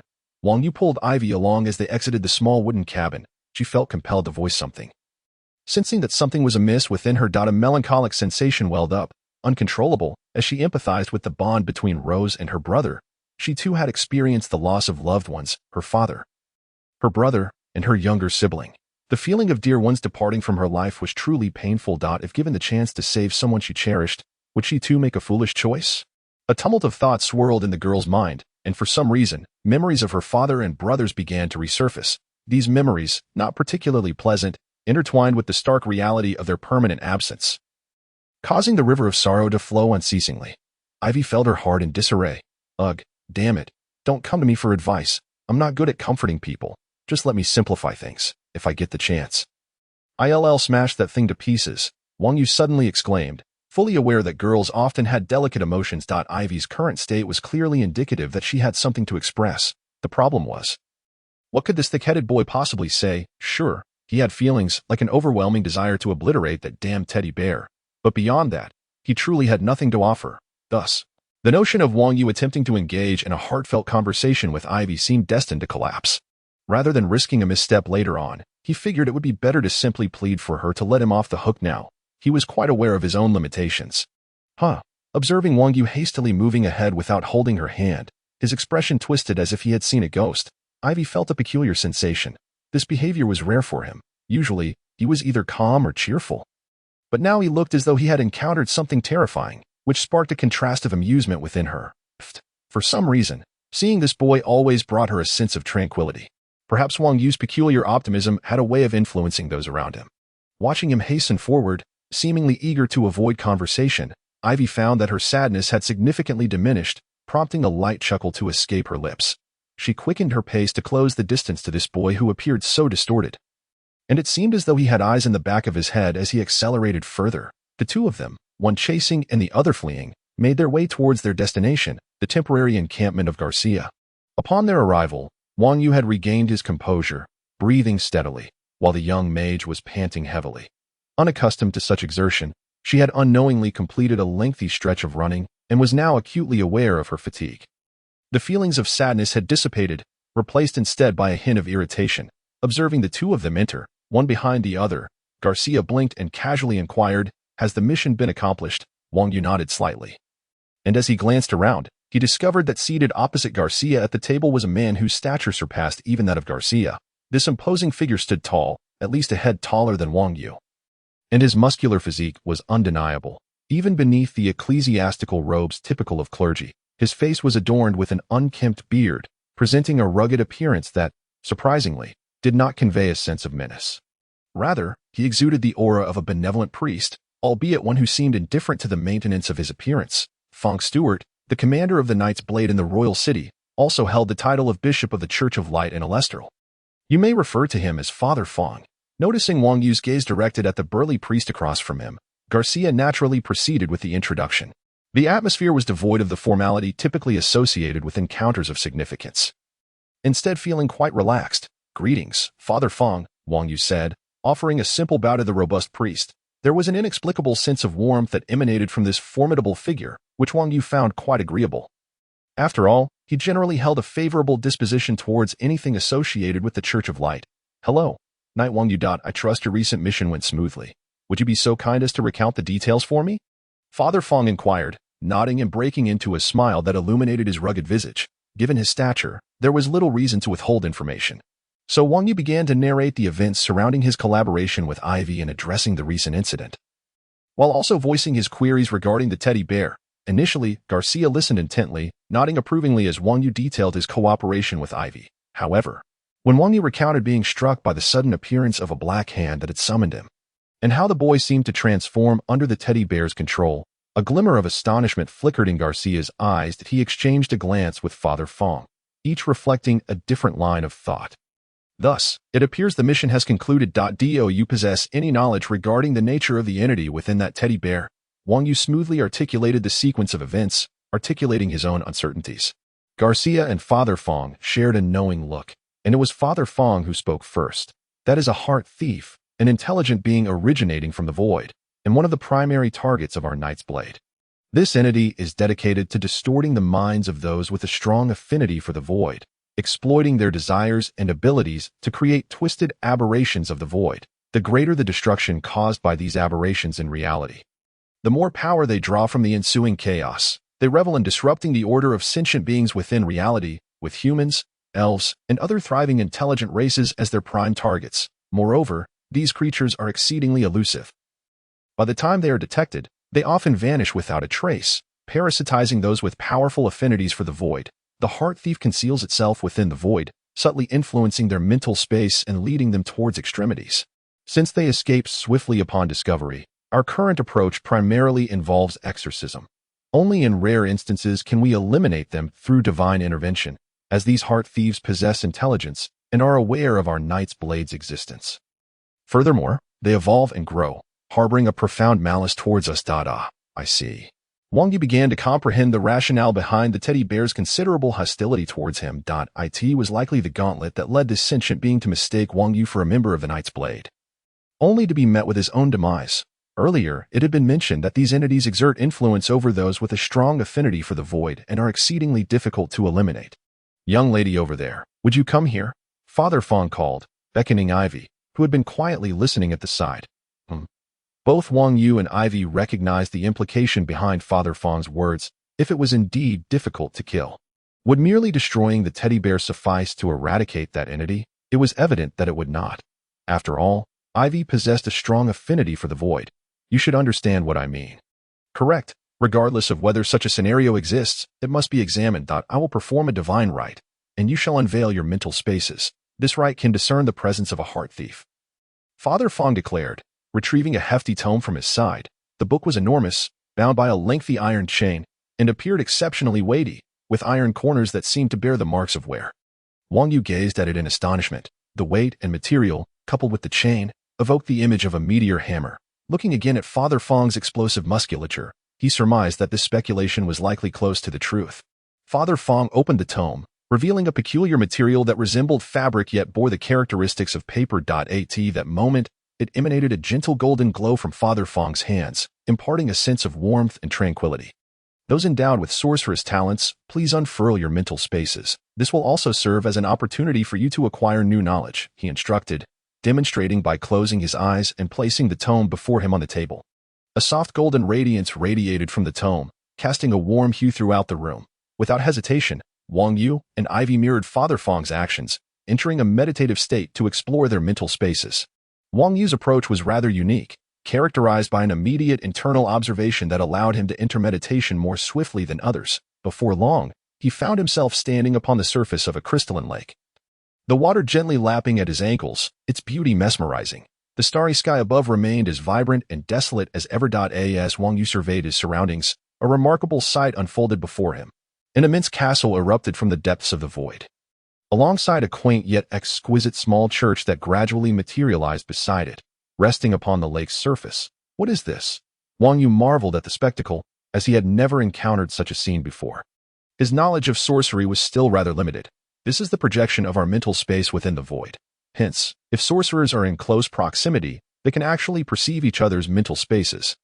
Father Fong's voice echoed from within the small church, his clerical attire accentuating his formidable physique as he rolled up his sleeves to reveal bulging muscles. He stood at the church's entrance, the tome, no, the sacred text in hand, his voice resonating in Wang Yu's ears. Is that so? Wang Yu nodded, recognizing this as knowledge he had been previously unaware of. At that moment, the grand castle's main doors slowly opened, and Ivy emerged, looking far more refined than when clad in her diminutive mage robes, her noble gown appearing modest compared to the opulence typically associated with aristocracy. However, given her petite stature, it did not exude an air of grandeur. To Wang Yu, she appeared quite charming. Is that the case? Ivy echoed in agreement. And what of your mental space, Wang Yu? She inquired with curiosity.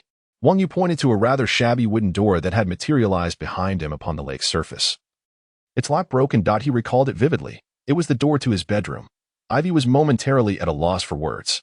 Generally speaking, the stronger one's affinity for the void, the more expansive their mental space projection. Miss Ivy's affinity for the void seems quite remarkable, Father Fong remarked with a smile. However, Ivy's expression shifted.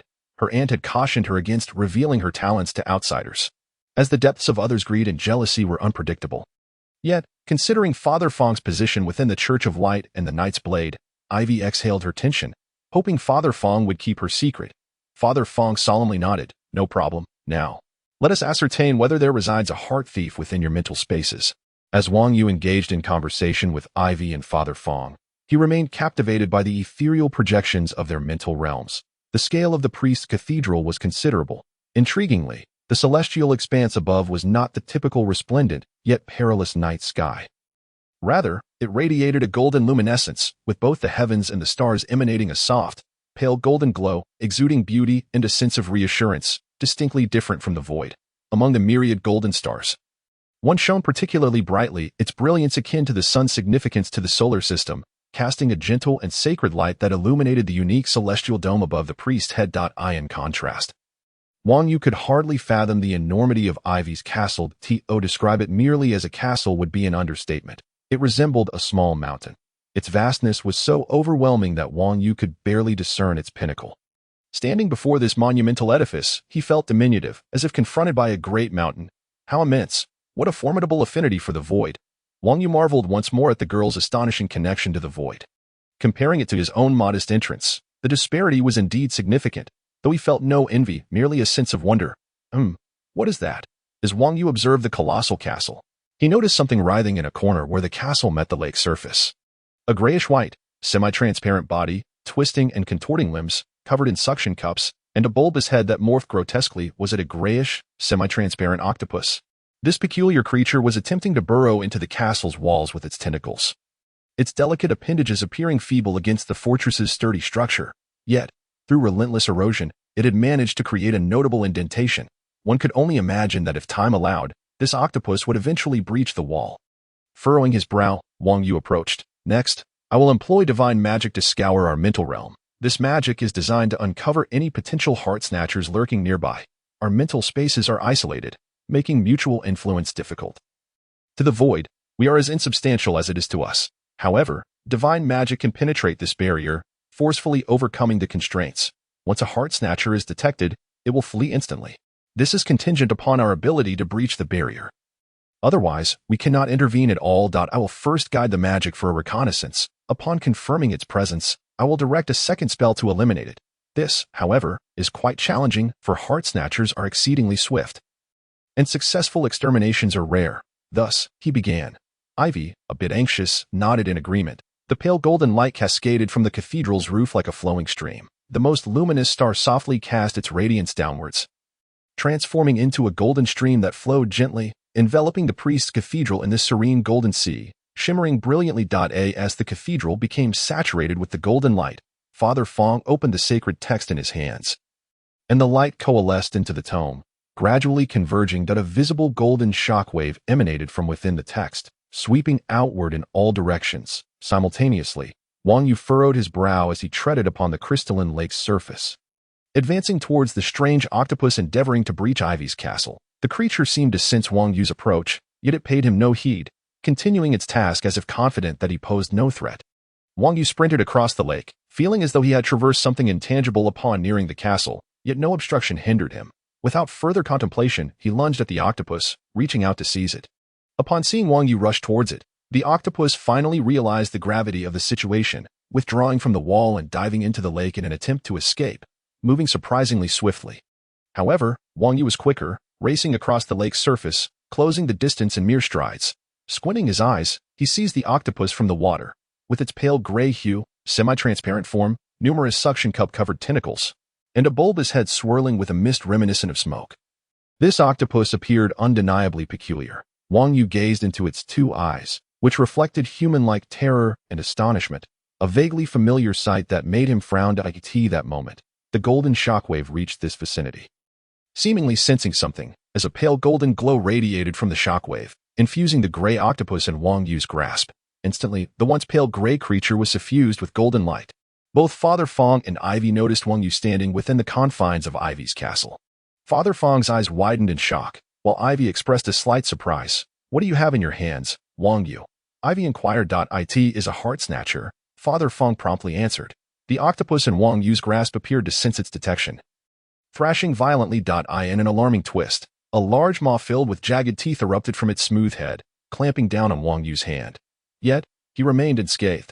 Upon hearing the term heart snatcher, the creature's demeanor darkened. Wang Yu pressed his hands firmly upon the octopus's head, intensifying the pressure as it writhed and screamed in desperation. Its eerie, sharp wails echoed throughout the space, causing Ivy to cover her ears in discomfort and Father Fong to furrow his brow. Nevertheless, these sounds did not deter Wang Yu.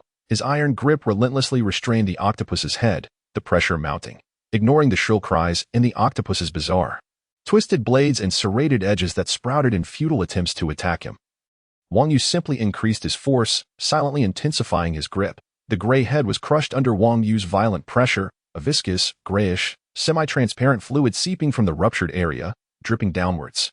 His merciless hands continued their destructive assault on the Heart Snatcher's form, obliterating the malevolent creature piece by piece. With a resounding pop, the octopus's head exploded under Wang Yu's relentless pressure, a peculiar pale gray liquid splattering everywhere, staining the once clear lake with a grayish hue.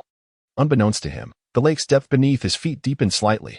Wang Yu flung the remnants from his hands, his somber visage transforming into a satisfied smile. He had fulfilled his promise to eliminate any Heart Snatcher he encountered. Father Fong fell into contemplation, reflecting before once again invoking the same divine magic as before. This time, the golden shockwave swept across the surroundings, revealing no further anomalies. Indeed, it has been vanquished, Father Fong confirmed. Nodding, this space was now devoid of Heart Snatchers, including the one that had just been destroyed. Casting a peculiar glance toward Wang Yu, who conversed with Ivy within the castle, Father Fong found it quite remarkable. He had directly entered another's mental realm and single-handedly apprehended a Heart Snatcher. Garcia was right. He was truly a natural talent of the Night's Edge, now that the Heart Snatcher has been eliminated and there are no others. We may exit the mental realm, Father Fong announced to the two, who were still discussing the Heart Snatcher. Ivy and Wang Yu nodded in agreement, exiting the mental space. As their consciousness returned to reality. The sensation of reclaiming control over their bodies was rather pleasant, and Ivy felt her spirits lift significantly. The earlier strange sadness had entirely dissipated. It seemed she had been affected by the Heart Snatcher that Wang Yu had crushed. Now, only a trace of annoyance remained, akin to what she had felt upon returning. You should be fine from now on. Perhaps a few nightmares may linger, Father Fong remarked, retracting his meteor hammer to his waist while explaining the potential aftermath to Ivy. He then turned his gaze toward Wang Yu. You are set to embark on an adventure in a year, correct? Are you considering a visit to the royal city? Would you be interested in joining us? The Night's Edge, indeed. I plan to venture forth and explore the world in a year, and I believe I will certainly visit the royal city, Wang Yu replied.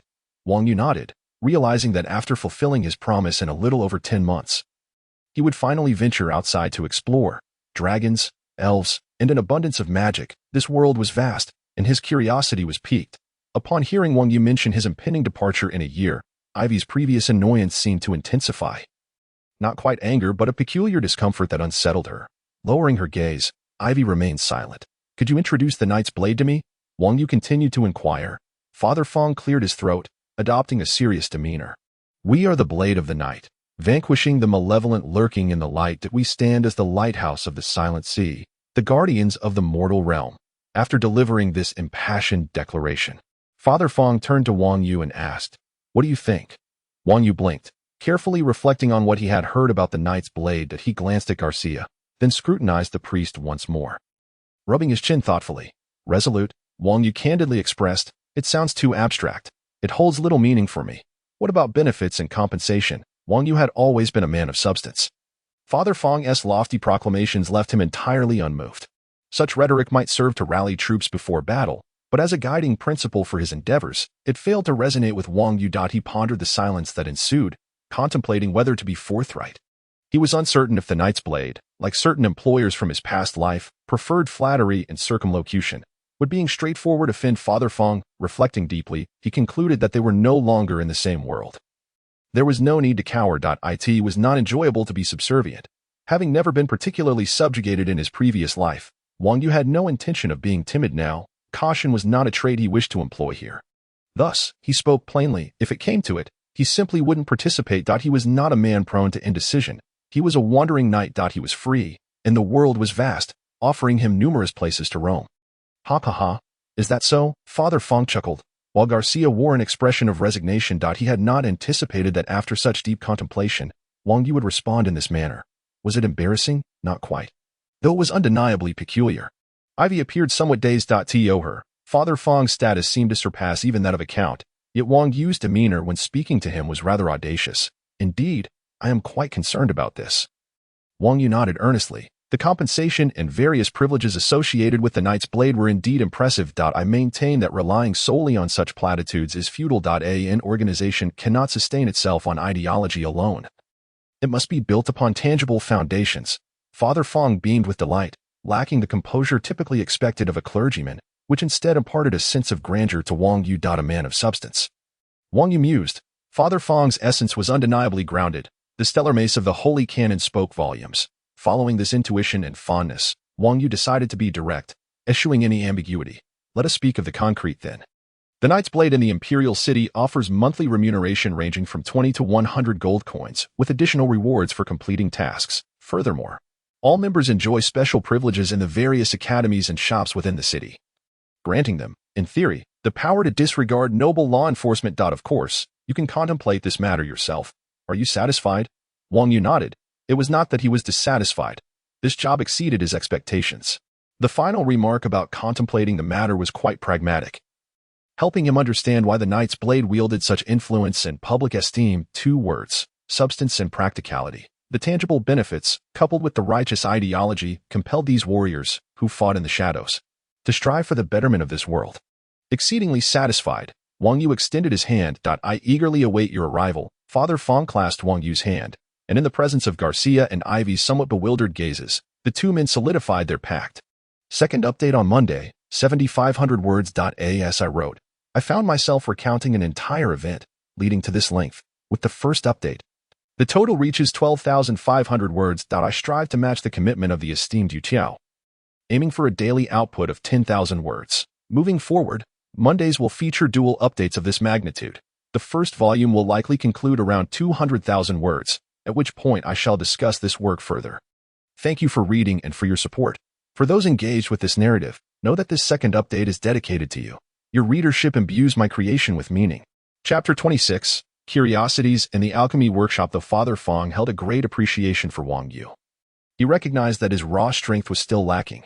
After more than 10 months, a gradual ascent in the Imperial City awaited him. However, at least he had established a rapport with Father Fong, which would undoubtedly ease his future endeavors. As he was about to leave, Garcia called out to Wang Yu.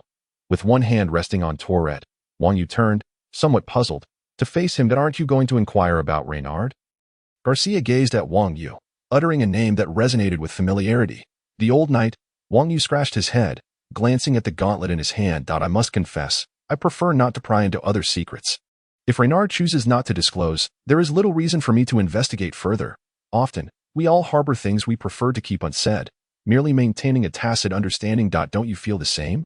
Wang Yu smiled. The old knight's passing held no regrets. Having chosen the path of a wandering knight, he bore no remorse. Wang Yu was unsure why a member of the Knight's Blade would opt to become a wandering knight, but that was inconsequential. If the old knight wished to remain silent, Wang Yu would not press him. Wang Yu had never been one to interfere in others' affairs. He had never inquired about Ivy's family situation nor sought to uncover Lilia's identity. As for the old knight, since he had not clarified his background during his lifetime, Wang Yu would not obsess over it posthumously. Perhaps one day, should he grow stronger, he would come to understand. But he would not force the matter. Garcia regarded Wang Yu with a complex expression, clicking his tongue. What could he possibly say in response? Wang Yu's disposition was indeed one that made others want to consider him a friend. He playfully punched Wang Yu's chest. You, my friend, need to grow stronger quickly. If given the chance, we would undoubtedly make excellent comrades. Are you not returning? Wang Yu discerned the underlying meaning in Garcia's words. Initially, he believed Garcia had come merely to check on Ivy and his task, but it seemed he would not be returning to the cabin in the woods. In the short time they had spent together, Wang Yu had grown quite fond of this earnest and serious man, who, like the old knight, exuded a sense of reliability. Indeed, I shall be returning to serve in the Royal Army. The situation has become increasingly tumultuous, and tensions between Suanthan and the kingdom are escalating. Although we of the Knight's Blade maintain a certain level of detachment, we must still engage in matters of national warfare. As he spoke, Garcia appeared somewhat bashful, a rare sight for this striking man with a rugged visage. If possible, please convey a message to Lilia for me. Just wait 5 years. 5 years until I return. Wang Yu raised an eyebrow. The unspoken understanding was palpable. And this as well, Garcia said, perhaps eager to change the subject due to his embarrassment. He produced a book from his pocket and handed it to Wang Yu. A curiosity? Wang Yu was taken aback. He understood the value of such items, and it surprised him that Garcia would offer him one. There's no need for excessive astonishment. It's rather trivial, not particularly useful. It can serve as a better notebook than the one you currently possess.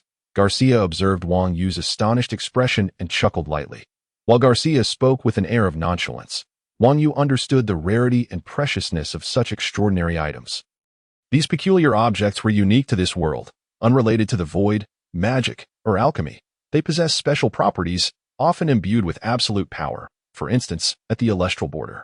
There exists an extraordinary artifact known as the Phantom Knight Banner. The exact location of its discovery remains a mystery, yet it serves as the ultimate weapon for the kingdom's knightly order. Its function is straightforward. Once wielded by a commander, up to 100 legion members can transform into phantom knights. These knights can disregard magic, physical entities, and sorcery, executing a rapid straight-line charge for a distance of 20 kilometers, during which everything in their path is ignored until the phantom knights reach their destination. This is an incredibly fearsome instrument of war, exemplified by the legendary battle where the Celestial Lion Knights clashed with the Northern Barbarians. 3,000 members of the knightly order bravely charged into the heart of the barbarian stronghold. After the sacrifice of 2,937 warriors, they successfully breached the Northern Barbarian King's fortress, Winterhold, within a span of 20 kilometers. As the barbarians reveled in their slaughter of the knights, drinking deeply from the blood of their slain foes, Sir Leonardo, the commander of the Lion Knights, roared as he brandished the extraordinary artifact. The Phantom Knight Banner. 63 Phantom Knights launched a charge that instilled despair in the hearts of all the barbarians. On that day, the Phantom Knights shattered all obstacles and stormed into Winterhold. The head of the barbarian king displayed triumphantly atop his castle, while the entire snowy expanse echoed with the wails of the defeated. Sir Leonardo was subsequently honored as one of the 4 great lords of the kingdom, earning the title of the Lionheart King, now nearing a century of age. He guards the northern frontier of the kingdom with power that surpasses even that of a great knight, causing all external foes to tremble before his Phantom Knight Legion. However, as Wang Yu received the book from Garcia's hands, he began to grasp why Garcia deemed this item somewhat obsolete. The book, known as the Endless Pages, bore a name that mirrored its characteristic. It was an endless notebook, one that could never be fully written in. Flipping to the next page would reveal the desired content. Yet all the text present had to be inscribed by oneself. Anything not handwritten could not be recorded. Its only merits lay in its durability and portability. Listening to Garcia elucidate the book's attributes, Wang Yu comprehended why it seemed rather trivial. While one could argue its practicality, it paled in comparison to other extraordinary items, such as spellbooks, which could easily replace it. Moreover, spellbooks had the added advantage of being able to inscribe and write, achieving an infinite pages effect as long as sufficient magical energy was available. They even allowed others to assist in writing, a feature the Endless Pages lacked, as it required personal handwriting. One notable aspect was when Wang Yu tossed the Endless Pages above his head, causing the seemingly mundane, slightly yellowed, and worn tome to vanish into thin air. Although it appeared to have disappeared, Wang Yu sensed its presence floating above him. With a mere thought, the unremarkable notebook gracefully descended back into his hands. Quite impressive, indeed.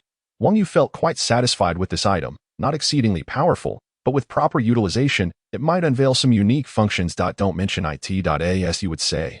It's a long-term investment. I wonder where you're from. Some of your phrases are truly intriguing. Garcia waved dismissively, indicating Wang Yu need not concern himself. Wang Yu, you must remain vigilant. The situation on the continent is highly unstable, and significant turmoil may arise within the next year or two.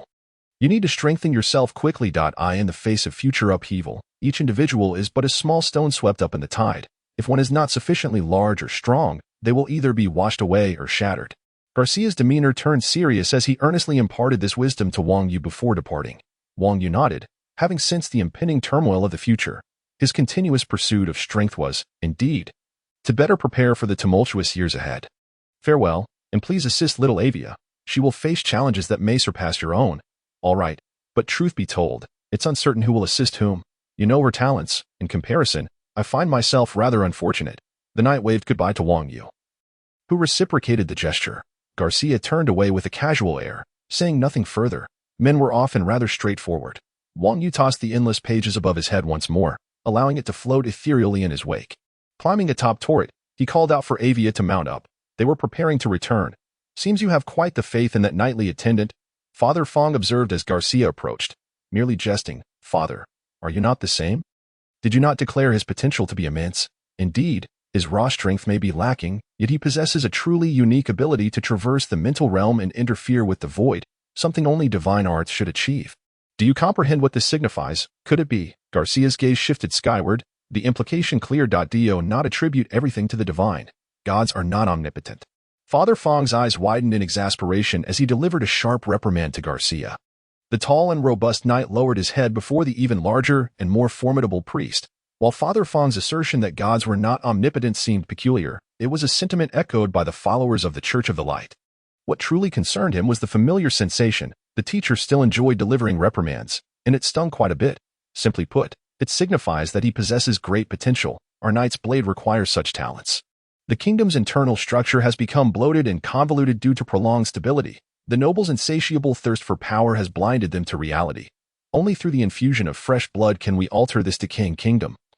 Whether through rebirth after collapse or renewal after massacre, it all necessitates new vitality. Wang Yu rode upon his steed, Avia embracing his waist from behind. Torret galloped freely, the howling winds tousling the girl's golden hair, while Wang Yu's close-cropped hair remained largely unaffected. Gripping Wang Yu's waist tightly, Avia found it challenging to acclimatize to such rapid movement, despite having ridden several times. Observing Wang Yu joyfully tossing a pouch filled with coins while riding at high speed, Avia sighed. Wang Yu, you seem quite happy. Indeed, the reward is substantial, 10 gold coins. Wang Yu responded with a beaming smile. This was the payment for completing the previous investigative task to Garcia and Father Fong.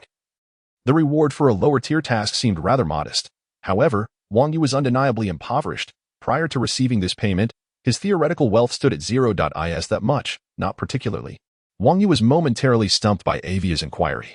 Upon reflection, she indeed hailed from nobility. To her, this sum might not seem considerable, as even if she was not valued at home, she would not lack for the necessary expenditures. You all are quite wealthy. I become exceedingly happy with just a little money, Wang Yu proclaimed loudly against the wind. Really? Avia pouted, finding his easygoing nature enviable. Yet, for reasons unknown, the presence of this somewhat naive individual beside her brought a sense of ease strange. Indeed. Shall I share my share with you? The petite mage held tightly to Wang Yu's waist with one hand while retrieving a purse from her small satchel with the other. Inside lay another 10 gold coins. Her reward as well. What? That's unacceptable. How could a knightly attendant take their lord's possessions? Wang Yu quickly declined, though his demeanor remained cheerful. Take it. Avia, usually soft-spoken, exhibited unexpected firmness, fueled by a momentary burst of frustration. Seizing the opportunity while Wang Yu struggled to hold the reins, she stealthily stuffed the pouch into his leather armor pocket. Generous indeed. Wang Yu, no longer feigning reluctance, cheerfully acknowledged her act. You're speaking in those unintelligible phrases again. The girl initially intended to voice a complaint, but just then, Torret suddenly leaped aside to avoid an obstacle. Caught off guard, the girl let out a startled cry and grasped Wang Yu's back tightly. The two of them galloped through the forest on their return journey. Around 3 o'clock in the afternoon, Wang Yu and Avia hurried back to the magical academy nestled in the woods. Upon their return, they were greeted by the peculiar sight of Lilia standing at the doorway of the wooden cabin. It was somewhat unusual, as this unreliable sorceress typically immersed herself in her laboratory, rarely emerging. Teaching Avia seemed to depend on her mood, so it was curious to see her waiting at the entrance. Had Garcia not returned yet? Noticing Torret bringing the two back, Lilia approached, scooping Avia into her arms while playfully rubbing her face, all the while inquiring of Wang Yu, who was busy assisting Torret with the gear. Well, he said, imitating Garcia's tone, he told me to make you wait another 5 years, just 5 years. The mischievous little imp elicited a playful reprimand from Lilia, her gaze momentarily wandering, her hands unconsciously quickening their movement against Ivy's face, causing the girl to whimper in protest. A little imp indeed, considering Lilia's age, referring to Garcia, the knight, as a little rascal did not seem out of place. Well, I must return to the Enchanter's Tower in due time. Since I have a moment now, I must impart to you a final, crucial lesson. Every powerful mage must be a competent alchemist, and knights must also embody the same. Wang Yu remained non-committal, pondering that while mages might not understand him, Lilia's concluding statement might inadvertently reveal her mischievous nature. In any case, come along and observe. For the next month, you must familiarize yourselves with this. Starting from the fundamentals of the alchemical workshop. As Lilia spoke, she released her grip on Ivy's face, allowing the girl to dart behind Wang Yu for cover, leading the two toward the back of the cabin. Wang Yu soon discovered some unusual additions: charred stone bricks, towering furnished structures, and the blazing, crimson flames beneath them caught his eye. This was unmistakably a blast furnace. Indeed, this will be your next area of study. This is the first step in alchemical practice and the most fundamental, Lilia declared. You will learn the unique properties of materials using this. This is the gateway to alchemy. So, chemistry, then? Wang Yu mused, as a science student. He felt no pressure in this regard. Now, for the first step, which is relatively simple, you shall attempt to smelt the iron, or I have prepared for you in this alchemical workshop to forge a longsword. With that, she placed a sizable chunk of iron, or before Wang Yu, and tossed a magical stone into the furnace, causing the flames to surge dramatically. The young mage stood in a daze before the roaring fire. While Wang Yu rubbed his hands together, thinking, well then, alchemy begins with smelting iron. Recent chapters have been relatively lighthearted, serving to further develop the main characters and provide a bit of one-sided sweetness. However, earlier plot lines hint at the grim realities of this world. It is important to note that this lightness will not persist indefinitely. As alluded to, turbulent times lie ahead, with storms on the horizon. Perhaps only the protagonist will remain unfazed amidst the chaos. Strangely, whenever I think of this protagonist, the term "this rascal" comes to mind. Chapter 27. The inept alchemist. The molten iron poured forth from the container before him. Its fiery essence driven by a magical array of crystal stones that emitted a terrifying heat. The array ensured that the iron, radiating a crimson glow, maintained its state without any alteration in its properties. Wang Yu stood beside this arcane furnace, sweat beading on his brow, clutching a pair of iron pincers that gripped the container firmly. Endless pages floated before him, densely inscribed with slanted characters, a suitable amount of essence powder. A proper ratio of forged steel, 3 spoonfuls of liquid gold, and a vial of Mobius solvent. Chanting these incantations, Wang Yu retrieved the necessary components from a nearby table and added them to the searing molten iron. Then commenced stirring with a specially crafted rod. As the iron mingled with these materials, it emitted a strange azure luminescence, transforming the once fiery red liquid into a vibrant blue glow, with a sudden clarity. He extracted the preheated mold from the furnace using the pincers and swiftly directed the entire barrel of glowing blue iron into the mold, sealing it securely. He then returned it to the furnace for further heating. Silently counting to 200 in his mind before retrieving the mold to allow it to cool, after a minute and a half, he opened the mold to reveal a semi-cooled sword blank, still radiating a dull red glow, which he placed upon the anvil. Withdrawing a heavy hammer, he began to strike it with fervor, the clanging of metal resonating in the air. However, a disconcerting crack echoed as the metal twisted and deformed, prompting Wang Yu to smack his forehead in frustration. Yet another failure. A dent marred the sword blank, indicating either uneven heating or an error in material proportions. In any case, the attempt was deemed a failure. Setting his tools aside, Wang Yu slumped beside the workbench, dejectedly tossing aside the endless pages. This was his 73rd attempt at crafting the foundation for an enchanted longsword, all of which had ended in failure. Why can't I be given precise data? What constitutes a suitable amount of essence powder, and how much forged steel is considered a proper ratio? This is how the book describes it. But how am I supposed to know? He muttered to himself. He recognized that alchemy in this world bore a striking resemblance to chemistry. It involved understanding the properties of various materials, then combining and refining them to create a plethora of useful items. What he sought to forge was the sword blank for an enchanted blade. Yet, despite 3 months of diligent study, he had failed to produce a usable enchanted sword blank since Lilia's departure 2 months prior. 73 attempts had yielded nothing but disappointment, indicating that he likely lacked any innate talent for alchemy. He had truly applied himself. Lilia had provided them with a month of instruction, and the library's resources had been fully accessible. The first month had focused on the properties and mechanisms of various materials, as well as special combinations, largely rote memorization. This had been manageable, as Wang Yu had memorized what he could and diligently copied the rest onto the endless pages for easy reference. However, upon attempting practical applications, he discovered that talent was imperative in this field. Alchemy demanded a high degree of precision. Even the slightest deviation could lead to failure.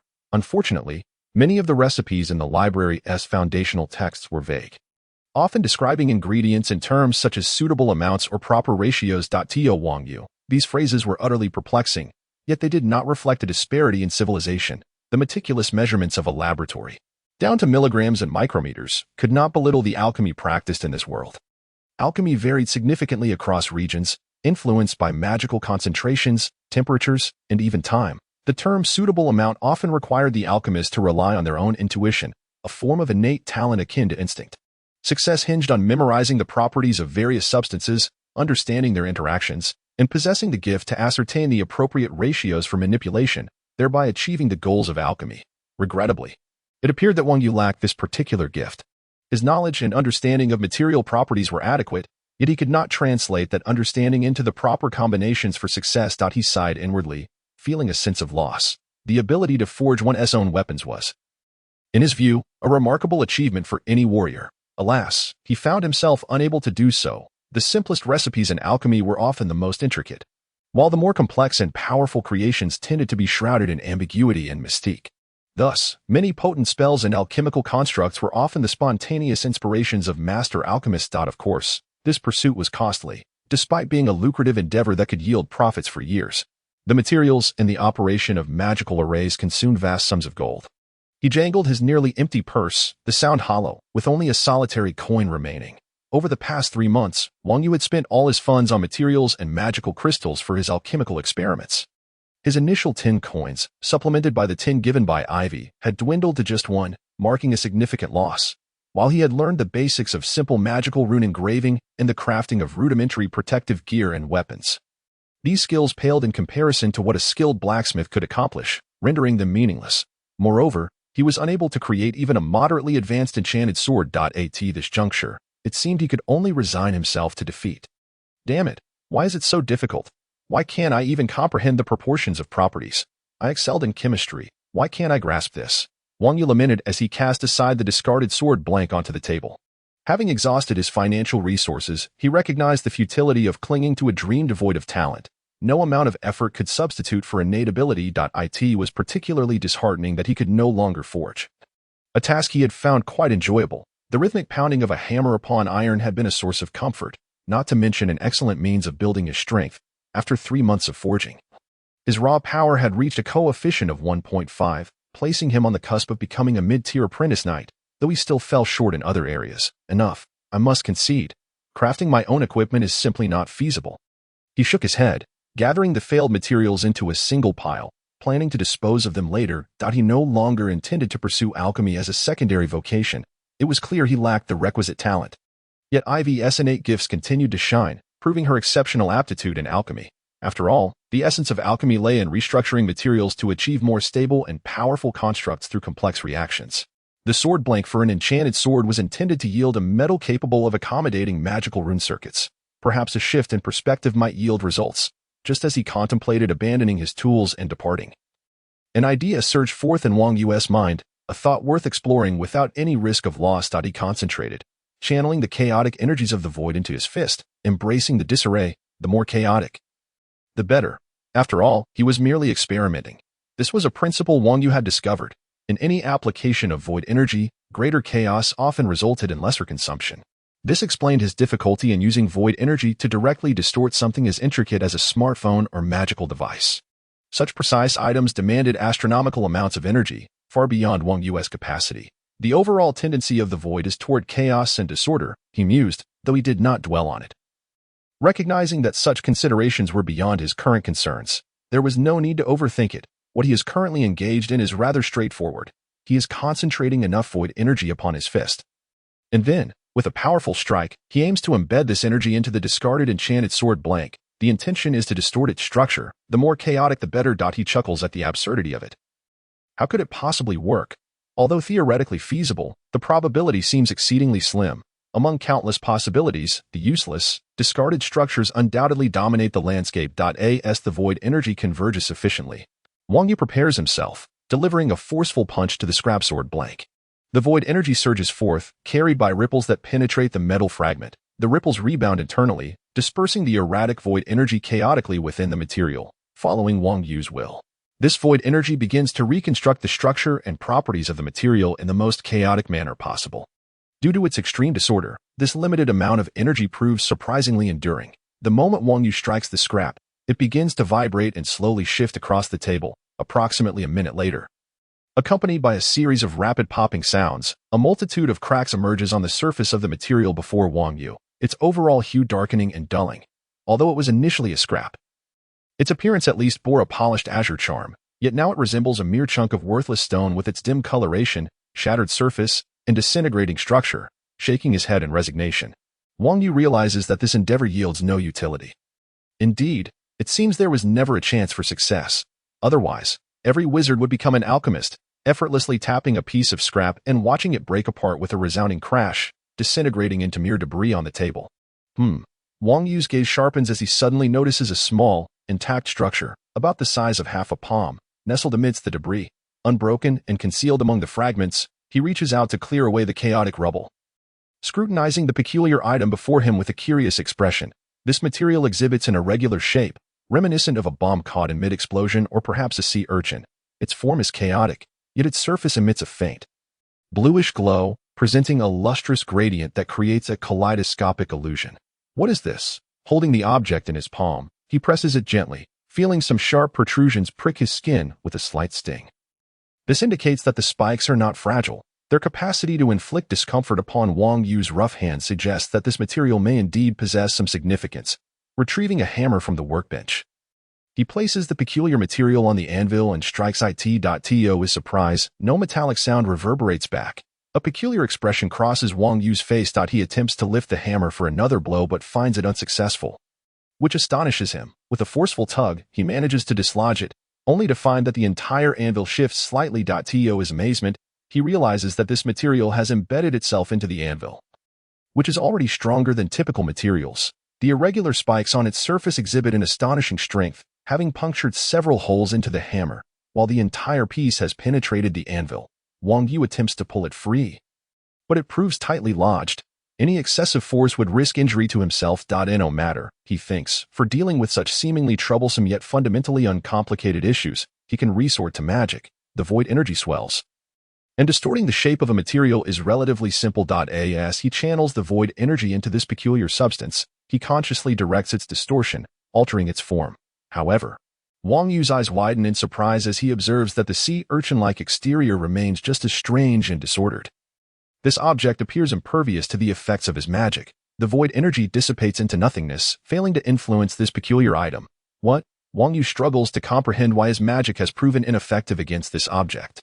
Nevertheless, he cautiously speculates that the material is a result of his haphazard attempts at distortion, emerging unexpectedly from the chaos. In other words, it has already reached a state of sufficient chaos and distortion, thus becoming resistant to the influence of the void's disorder. This hypothesis seems plausible, Wang Yu muses, stroking his chin. He reflects that he no longer needs the anvil, and the inability to distort this material does not pose a significant problem.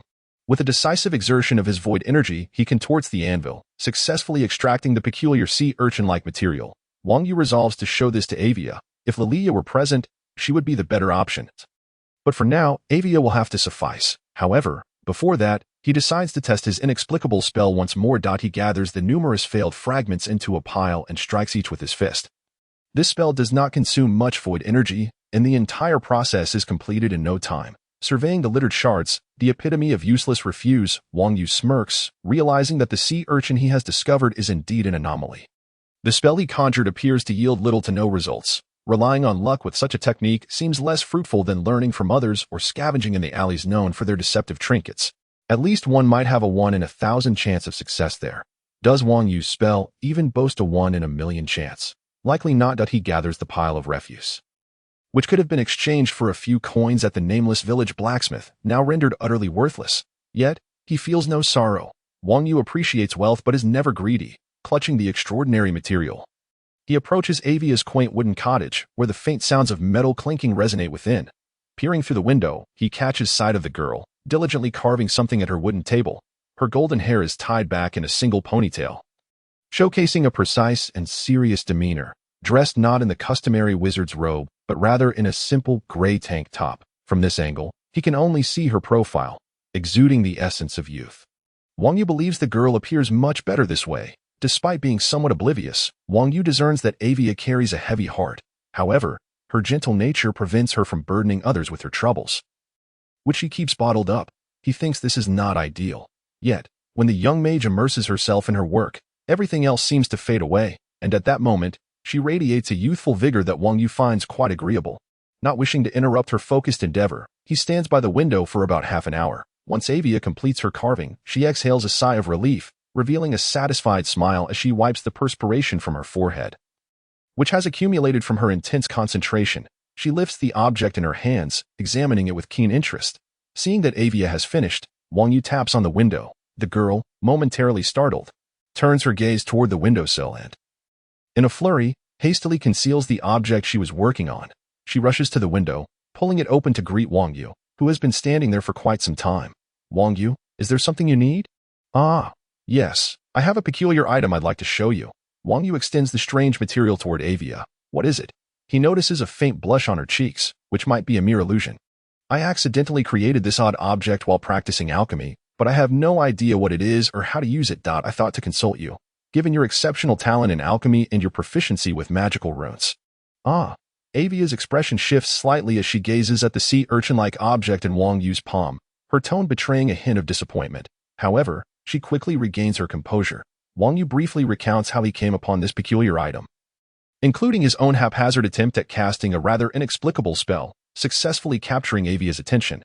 Can it block magic? Avia's interest peaks. Such materials do exist, but they typically rely on intricate structures to distort the void, requiring vast amounts of energy. But Wang Yu, this one is truly unique. A look of excitement adorns her face, akin to a child encountering a beloved treasure. With a flick of her right hand, magical energy flows forth, enveloping the material in a gentle glow before dissipating. A probing spell, Glimmer of Truth, she explains, a technique used by mages to recall memories. If the item overlaps with any of her recollections, it would manifest in some manner. The absence of any such connection indicates that this material is entirely novel to her. This is a new material, Wang Yu. It should be capable of producing fascinating alchemical items. Not only does it counteract the void, but from your description, its intrinsic strength seems quite remarkable. Avia appears genuinely thrilled, revealing not only her talent but also a profound passion for alchemy. I have relinquished it to you. After all, it appears I possess not a shred of talent for alchemy, rendering it useless in my hands. Observing the girl's joyful demeanor, Wang Yu promptly placed the item upon her windowsill. Is this how it is? Thank you, exclaimed the girl, her happiness palpable. After a moment's contemplation, her cheeks flushed, and she retrieved the previously hidden object, extending it towards Wang Yu. It was a spell ring, and the materials were only sufficient to create a single one. Within it lay a fireball spell, which could be unleashed once after replenishing its magical energy, not particularly impressive as a magical artifact, given my current limited proficiency. The girl shyly handed the ring to Wang Yu. He was somewhat taken aback. The magical artifact was a testament to her impressive alchemical talent, and he had not anticipated that she could craft one in merely 3 months. While not exceptionally powerful, it was still quite practical for Wang Yu. Accepting the ring, he earnestly expressed his gratitude.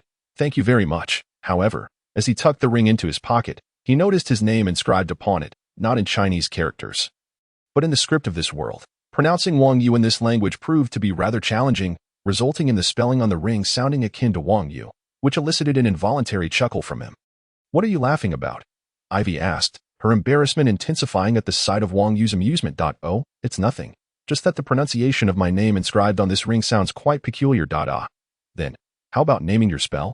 Ivy seemed to awkwardly shift the topic. Wang Yu scratched his head. Naming a seemingly useless spell might not be a bad idea. It could potentially prove useful. How about the clumsy alchemist? He mused, finding it rather fitting, as it was an accurate reflection of himself.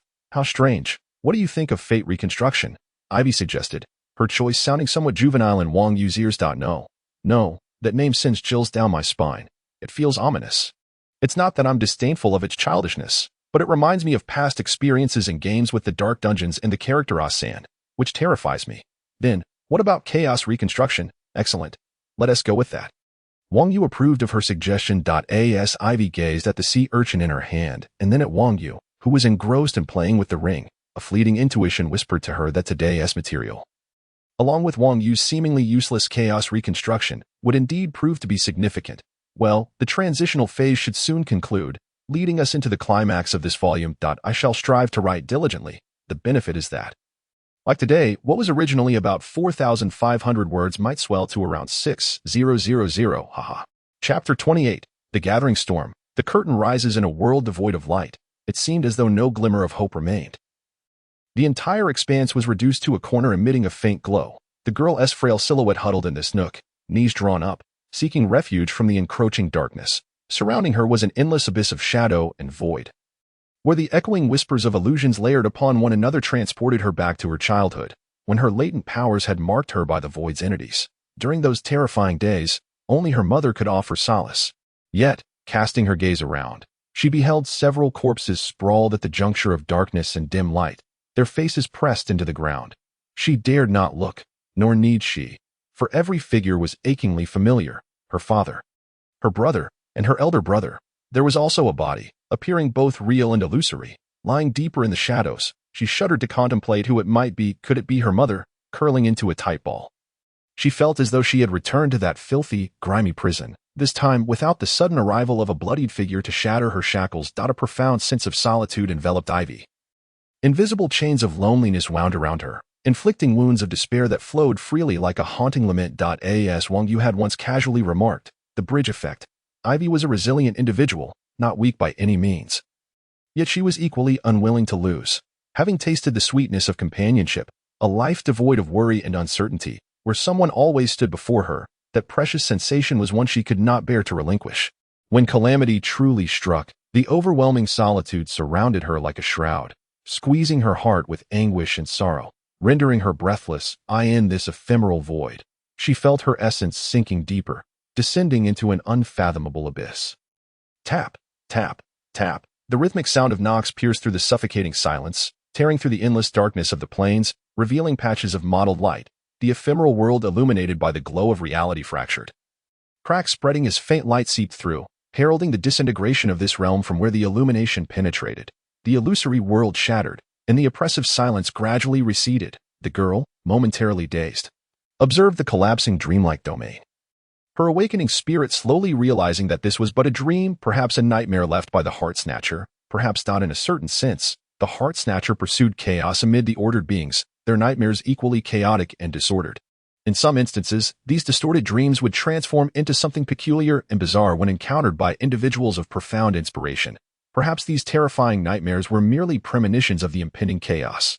Rubbing her slightly reddened eyes, Ivy propped herself up from her workbench, where some crystalline liquid remained, likely remnants of her drowsiness. An unfinished dagger lay upon the table, meticulously polished, adorned with intricate magical circuits etched with a special coating. Given the dagger's diminutive size and the complexity of the magical runes, it appeared exceedingly elaborate. Outside, the sun was setting, appearing larger than that in Wang Yu's world, casting an eerie yet beautiful glow reminiscent of burning blood upon the horizon. The rhythmic tapping outside was the sound of Wang Yu striking a sizable tree before the cottage. The wrapped sword sheath battered the tree, causing it to sway, leaving behind a pockmarked surface. A testament to his strength. It seemed his training had roused her from her slumber, Ivy mused, glancing out at the figure diligently practicing swordsmanship against the trunk. A sense of inexplicable comfort surged within her, dispelling the unease and terror that the nightmare had instilled. At least she was not alone, was she? Suddenly, Ivy noticed that the figure practicing had paused, raising his head to gaze into the distance. Although his expression was obscured, she sensed an emotion radiating from Wang Yu, wariness and vigilance. What could it be? The comfort she felt ebbed away, replaced by an unsettling disquiet, as an unexpected tremor coursed through the earth. Further amplifying her rising anxiety, sounds began to penetrate her senses, albeit more slowly than for Wang Yu, who was far more attuned. Crack, clack, snap. The peculiar sounds of collisions echoed from afar. Ivy could not discern the scene outside from her vantage point at the windowsill. Yet the strange cacophony continued to invade her ears. What was that sound? The relentless clashing of various intensities converged into a chaotic and unending symphony of impacts. These sounds varied in size and pitch, yet all exuded a hollow and void-like essence. Ivy perceived it as if countless bones were colliding, compressing together to produce this incessant clamor. A sense of unease began to permeate her being. An ominous premonition brewed within her, far surpassing Wang Yu's sensitivity, not concerning the present but rather the future. The sound of skeletal collisions filled Ivy with an overwhelming sense of dread, as if dark clouds of ill omen were gathering and lingering. Unable to remain indoors any longer, she glanced out the window. Wang Yu stood with his back turned, seemingly gazing into the distance. Though he remained vigilant, a sense of calm emanated from him. Was he always like this? The girl gathered the unfinished dagger from her workbench, opened the door, and rushed out of her small workshop to Wang Yu, who stood beside the tree, still looking afar. The setting sun elongated his shadow, imparting an odd sensation to Ivy. She wished to say something, but Wang Yu, with his heightened senses, had already detected her approach. He squinted, pointing towards the horizon. Ivy followed his gaze, and for a moment, words failed her. What was that? Enormous entities traversed the horizon beneath the setting sun, their colossal forms obliterating all in their path. Be it forest, river, or hillock, the white silhouettes appear eerily strange, illuminated by the blood-red remnants of daylight. Countless bones, haphazardly assembled, seemed devoid of any discernible pattern, yet simultaneously exhibit a bizarre order. human, animal, elf, goblin, and even dragon remains intertwined. Various animal skeletons are forcibly melded together, contorted and twisted into this enigmatic being. This grotesque and massive entity resembles a cathedral of white bones, housing an unknown multitude of skeletons within its vast frame, now manifesting at the edge of the horizon. Ivya. It resembles an immense white-boned serpent, so colossal that it rivals the mountains themselves. To Wang Yu, it resembles a skeletal train, carrying passengers who will never disembark, eternally bound to their journey, perhaps towards the end of time itself. At the forefront of this skeletal leviathan stands a gigantic skull, so immense that its mere presence rivals that of small hills. Above the brow of the cranium lies a vast hollow, its inky void reminiscent of the cosmos, radiating a perilous and resplendent hue. Perhaps the very reason for the demise of this colossal skull's master. It is both titanic and formidable. What manner of creature could possess such a skull, giant, titan, or even a deity? Who could have vanquished this immensely powerful being, allowing the skeletal train to incorporate its massive head into its own form? The towering skeletal monstrosity pays no heed to the surrounding world, advancing purposefully like a train, indifferent to all along its path, heading towards a predetermined destination. The terrifying sight vanishes beyond the horizon, leaving behind a desolate trail, a wasteland where everything it touches is ground to dust, the ruins serving as testament to the skeletal train's passage. War has commenced, Wang Yu murmured, his expression unusually grave, causing Ivya to feel a twinge of fear. When he adopts such a serious demeanor, it often heralds impending calamity. The last time, he had recklessly slain Obi-Wan. What might transpire now? War. Why? The girl struggled to comprehend. How could Wang Yu link this terrifying entity to the concept of war? The bone repository, he declared, is one of the oldest phenomena in this continent, existing since humanity began to document its history. In times past, it was not as colossal as it is now, yet its skull remains unchanged. Over the past few months, Wang Yu had genuinely engaged in learning about the history of this world, striving to remember all he encountered. That which eluded his memory could be inscribed onto endless pages, allowing for gradual understanding. In some respects, his knowledge of the bizarre was now akin to Ivya's. Scholars have posited that this entity is a living anomaly, its nature utterly incomprehensible. Nothing can genuinely harm it. Throughout history, nations have attempted to thwart or destroy it, only to fail, entire armies obliterated, their soldiers and kings becoming part of the bone repository. Once, a legendary necromancer endeavored to study this phenomenon. Upon unlocking the sight of the dead, he succumbed to madness. He shrieked and twisted, bones tearing free from their flesh, autonomous and racing into the skeletal cathedral. The necromancer's final legacy was a painting, a depiction of flesh and blood, conjured from his own essence in a last act of magic. This artwork illustrated the bone repository, where countless bones were piled together. Ethereal figures ensnared upon their own skeletons, their desperate screams echoing in anguish. It contained not only bones but also souls, eternally locked spirits, which is why Wang Yu felt this entity resembled a train. This being is elusive, rarely sighted throughout history, often appearing once every few hundred or thousand years. No one knows where it goes when it vanishes. Yet, whenever it reemerges, it invariably brings death. Does the bone repository herald death? Ivya pondered, a sense of dread creeping over her. If such an entity were to wreak havoc, what could possibly stop it? Gods. No. It arrives born of death. The bone repository itself is not inherently dangerous. It does not attack. The bones it possesses are gathered remnants. Should one assault it, it would not retaliate but rather trample onward, adhering to its path. Generally, it does not manifest in populous areas. The previous nation fell due to their own military obstructing its route. Its singular purpose is the collection of the deceased bones. No one comprehends its methods or motivations, nor do I. However, its appearance signifies that countless dead must have already arisen. Thus, each of its manifestations is accompanied by extensive mortality.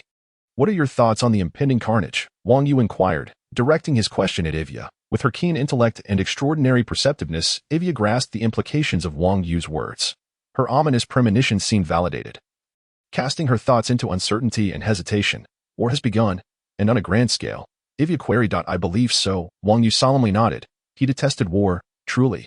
War resembles a quagmire, ensnaring all within its grasp, leaving chaos in its wake. Countless entities would undoubtedly drown in this inextricable vortex if given the choice. Wang Yu yearned for a world of tranquility, where he could leisurely explore, gradually develop, and grow stronger. He wished to witness more of this realm, and perhaps find a powerful sorcerer who could help him return to his original world. If that proved impossible, he would not dwell on it. However, the tide of war was beyond his control. It had been 9 months since he met Ivya, and in 3 months, he would embark on his own journey. Stretching his neck, he acknowledged the discomfort of remaining in one position for too long. His eyes felt strained as well. Though the sunset was beautiful, its glare was still blinding. The bone repository had vanished from view, rendering further scrutiny unnecessary. Worrying was futile. Only action bore significance. How could he better navigate life? Wang Yu mused, rubbing his chin. By growing stronger. Only by becoming formidable could he undertake greater endeavors, prevent the sights he wished to avoid, and attain the visions he yearned to witness. Wang Yu was not one to be mired in indecision. Where there's a will, there's a way. His focus must remain on honing his skills, growing stronger, and facing the tumultuous future head-on. Ivy observed the transformation of his expression from solemn contemplation to serene acceptance, ultimately blossoming into joy. Leaving her momentarily stunned. It was an unsurprising realization. Wang Yu had an uncanny ability to confront any situation with equanimity. Ivy, when do you plan to return home? Wang Yu suddenly inquired of the girl beside him. Return home, she echoed, digesting the word before pausing for a second. Yes, home. She should indeed return to her unfamiliar abode. It was neither the familiar castle nor filled with many of the people she once knew. Save for her mother. The thought of her mother warmed Ivy's heart. At least her mother remained, making the place eternally her home. Perhaps in 2 to 3 months, it's time to head back. She sighed inwardly, reflecting on how overly comfortable the past few months had been, almost lulling her into complacency. Those tranquil days might become one of the most cherished memories of her life. She wondered if she could ever feel such peace again.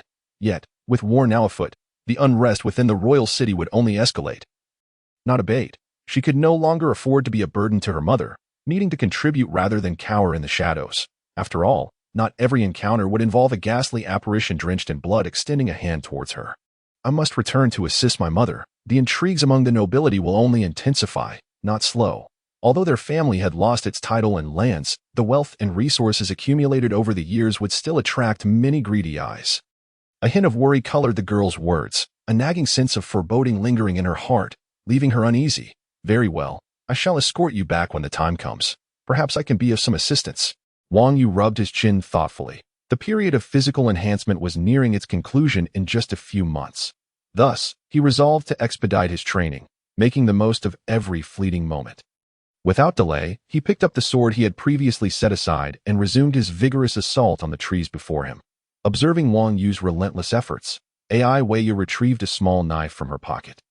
This knife was crafted from the special material Wang Yu had provided her. The girl positioned it under the sunlight, illuminating its sharp blade, which shimmered with an unusual hue, while the incomplete magical rune circuit faintly radiated a glow. She had made up her mind. Upon completing this magical artifact, she would return home. A storm was brewing, and the curtain was about to rise. As the title suggests, this world has thoroughly unveiled its frenzied side. And the climax of the first volume is imminent. The edifice shall crumble, and the tide shall rise. Chapter 29. The enemy's open scheme. Panting heavily before the towering tree, Wang Yu gasped for breath, sweat cascading down his bare torso. With a creaking sound that made one's teeth ache, the trunk began to splinter and bend. With a deafening crash, the dead tree he had practiced on for 4 months finally succumbed to the ground. It had been dead to begin with. Otherwise, Wang Yu would not have chosen it for his training. After more than 4 months of relentless effort, Wang Yu's strength had successfully reached a coefficient of 1.6, marking his entry into the ranks of intermediate apprentice knights. With just a month left in this period of enhancement, further improvements would become considerably more challenging. Suddenly, something drew Wang Yu's attention. A peculiar object was approaching from the distant sky. Narrowing his eyes for a clearer view, he discerned a bird flapping its wings awkwardly, its movements rigid, trailing a vague plume of smoke behind it. A disposable magical messenger. Who could afford such extravagance? Wang Yu murmured to himself. The approaching entity was a mechanical bird, crudely constructed, with its mechanical framework wholly exposed. The gears and axles lacked any protective measures, wobbling as they flew toward Wang Yu. Appearing on the verge of disintegration. In truth, this shoddy contraption was quite expensive, yet its efficacy was questionable. A disposable magical messenger was, indeed, meant for single use. Its sole advantage was the ability to transmit messages over great distances. As it fluttered closer, the device began to plummet rapidly. With a resounding crash, it shattered into a heap of components at Wang Yu's feet. He refrained from attempting to catch it. Who knew whether its power core might explode unexpectedly? However, upon inspection, it seemed intact. Sifting through the scattered parts, Wang Yu retrieved a round metallic sphere, the nearly depleted power core, still somewhat useful, and a cylindrical metal tube, presumably the message itself. perhaps the only truly durable component of the machine. Wang Yu was uncertain whether this item was intended for him or had merely coincidentally broken down before him. Regardless, he would soon find out. Channeling his magic, he distorted reality, infusing the metal tube with ethereal energy from his fingertips. A faint glow emanated from its surface, and then a luminous name materialized in the air before Wang Yu. Mira Sweeney. Wang Yu froze momentarily upon seeing the name. It belonged to A.I. Weiya's mother. Was this a letter from A.I. Weiya's family? It seemed likely, considering that nearly a year had passed without any communication between A.I. Weiya and her mother. One sought to protect A.I. Weiya's whereabouts from those with ill intentions, while the other faced the inherent difficulties of long-distance communication in this world. The sudden arrival of a letter made Wang Yu ponder the emotions of a mother who had not seen her daughter in almost a year. Securing the cylindrical tube, Wang Yu chose not to dwell on the peculiarities of others' correspondence and promptly made his way to the wooden cabin, knocking on A.I. Weiya's door. The girl quickly opened the door, her face bearing signs of fatigue, indicating that she had been preoccupied with something. Is the spell still incomplete? I merely mentioned that concept in passing. There was no need to take it so seriously. No, I believe it remains quite feasible. Very well, then. Best of luck. Thank you. Is there something you need? The girl, brushing her slightly disheveled hair aside, turned her gaze toward Wang Yu. Your mother's letter. Wang Yu produced the metallic tube and handed it to A.I. Weiya. What? A letter from my mother? The girl visibly startled, her eyes reflecting a mixture of panic and uncontainable anticipation. Wang Yu smiled, recognizing the mutual longing they must feel for one another. After all, they were likely the last close relatives in the world. I won't intrude further. After delivering the letter to A.I. Weiya, Wang Yu took his leave, feeling it was not his place to interfere. Returning to the courtyard, Wang Yu basked in the warm sunlight. It was a rare moment of respite, a chance to unwind and soak in the sun's rays. Though he spent his days exposed to the sun, occasionally indulging in such leisurely moments offered a refreshingly different experience. The war had begun, and every moment counted in his pursuit of self-improvement. Having achieved a breakthrough, he allowed himself a moment of relaxation. His thoughts turned to the spell A.I. Weiya was working on, manifesting the void. Indeed, she was a genius. Her capacity to explore various methods to recreate the concept he had casually mentioned during their discussions was remarkable. The witchcraft A.I. Weiya was researching revolved around manifesting the void, a concept Wang Yu had casually brought up while conversing with her about a book he had read in another world, which discussed wizards coming from afar. While there were many differences regarding the void, there were also commonalities. Wang Yu had merely suggested the idea of manifesting the void, and A.I. Weiya had been greatly inspired, dedicating herself to discovering how to materialize the void in reality after completing the dagger. Though Wang Yu believed it to be a daunting task, he could not deny that once this spell was perfected, its power would be extraordinary. Moreover, considering A.I. Weiya's formidable talent, it seemed that this feat was not entirely out of reach. Contemplating this, Wang Yu mentally counted the days. It had been nearly a month since he had seen the bone repository, and the one-year mark was fast approaching. The period of enhancement was drawing to a close, and the effectiveness of his training would significantly diminish. Furthermore, he would soon venture to explore new places, experiencing the myriad wonders of this world. Although war had commenced, he still enjoyed his freedom, unbound by any constraints. Suddenly, hurried footsteps approached from behind, and Wang Yu turned to see A.I. Weiya sprinting towards him, her face pale as if drained of all color. She had quickly transitioned from a state of rest to an urgent run toward him. What's wrong? Wang Yu's expression grew serious, alarmed by her unusual demeanor. My mother. She has been placed under house arrest. A.I. Weiya's words trembled as she spoke, indicating the profound shock she had experienced. The message contained within the letter was evidently grave. What a misfortunate series of events. Wang Yu sighed inwardly for the unfortunate girl once more, urging her to hand him the letter for further examination. A.I. Weiya trembled as she passed the letter to Wang Yu, who scanned its contents. Though brief, the message caused his brow to furrow in confusion. The letter essentially instructed the girl to return promptly to her mother's estate outside the royal city and to transfer her baronial title and a portion of her assets to her uncle, Dika Long Dofeng. Wang Yu was left bewildered. What was this? Was she to return just like that, transferring her possessions? Bandits did not operate in such a manner. What on earth was happening? Wang Yu cast a questioning glance at Ivya. The girl bit her lips tightly, causing them to bleed slightly, her body trembling incessantly. It was difficult to discern whether her agitation stemmed from anger or some other compounded emotion, yet it was evident that she was in a state of deep distress. The tremor in her voice as she spoke of the War Nobility Rights Transfer Act was laced with fury, which overshadowed all other sentiments. Wang Yu had not encountered this decree often. It was likely a peculiar edict from Alestral.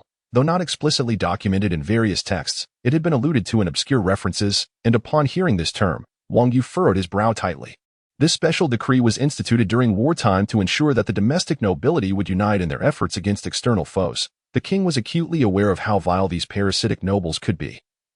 Without stringent mandates, they might well engage in infighting rather than rallying to arms. Yet, withholding incentives would only lead to their passive resistance. To thrust a battalion of the old, frail, and destitute, those who would fight for mere sustenance, onto the battlefield was to render them fodder for the enemy.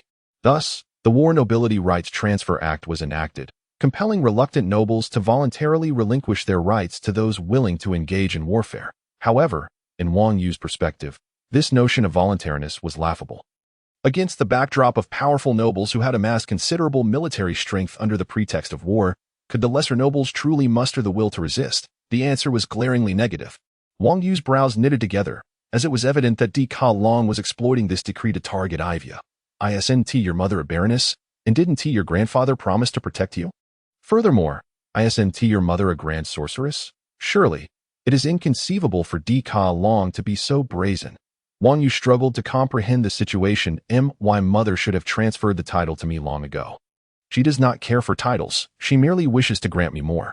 The girl's words were tinged with a sob, her tone barely concealing her rage, a fury directed at her own helplessness and at Di Long's treachery. Her grandfather's family was meant to unite in battle. Di Long must have seized this opportunity to challenge her mother. If he acted swiftly, he could achieve his desires, for even if her grandfather returned, he would not wage war over such trifling interests or the name of Dauphin. A flicker of anger ignited within Wang Yu, followed by profound disdain and helplessness. Was this what nobility entailed? To Wang Yu, they appeared as nothing more than filthy vermin, high and mighty in the eyes of the common folk. To him, the suffering of his own flesh and blood seemed to be merely a trivial concern. Where was their sense of honor? Wang Yu's fists clenched tightly, the internal gauge of his being screaming at him to unleash his pent-up frustrations upon this brutish individual. My mother is indeed a grand sorceress, with great mastery in wizardry, yet at some point, she acquired a strange ailment that has severely muddled her control over sorcery. She fears losing herself and has thus isolated her mental space, resulting in a significant decline in her magical prowess, rendering her incapable of casting spells. That is why Di Long is so audacious and unrestrained. The girl's eyes brimmed with tears, a profound sense of powerlessness and despair engulfing her. If you are the Baron now, and if you do not return, this decree, as per the king's stipulation, must still be voluntary. If you do not respond, Di Long should have no authority to lay claim to your title. Wang Yu felt overwhelmed, grappling with the political intricacies he could hardly comprehend, desperately searching for a flaw in Di Long's stratagem. Indeed, but only my mother possesses my magical beacon. If they can locate me, it indicates that she has been subdued or even placed under house arrest. How could I abandon her? The girl's tears flowed freely, an overwhelming helplessness consuming her, especially when she had believed she would soon reunite with her mother. Just moments prior, she had received a magical communique that could have facilitated an earlier conversation, but suddenly, this ominous message had arrived, and the tide of fate seemed insurmountable. The title rested upon her. Yes, she could avoid losing it by remaining silent. Yet, the signature of Mira Swain on the magical letter unmistakably indicated to Ivia that her mother had already been compromised. A woman stripped of noble titles and power. What fate awaited her was all too evident.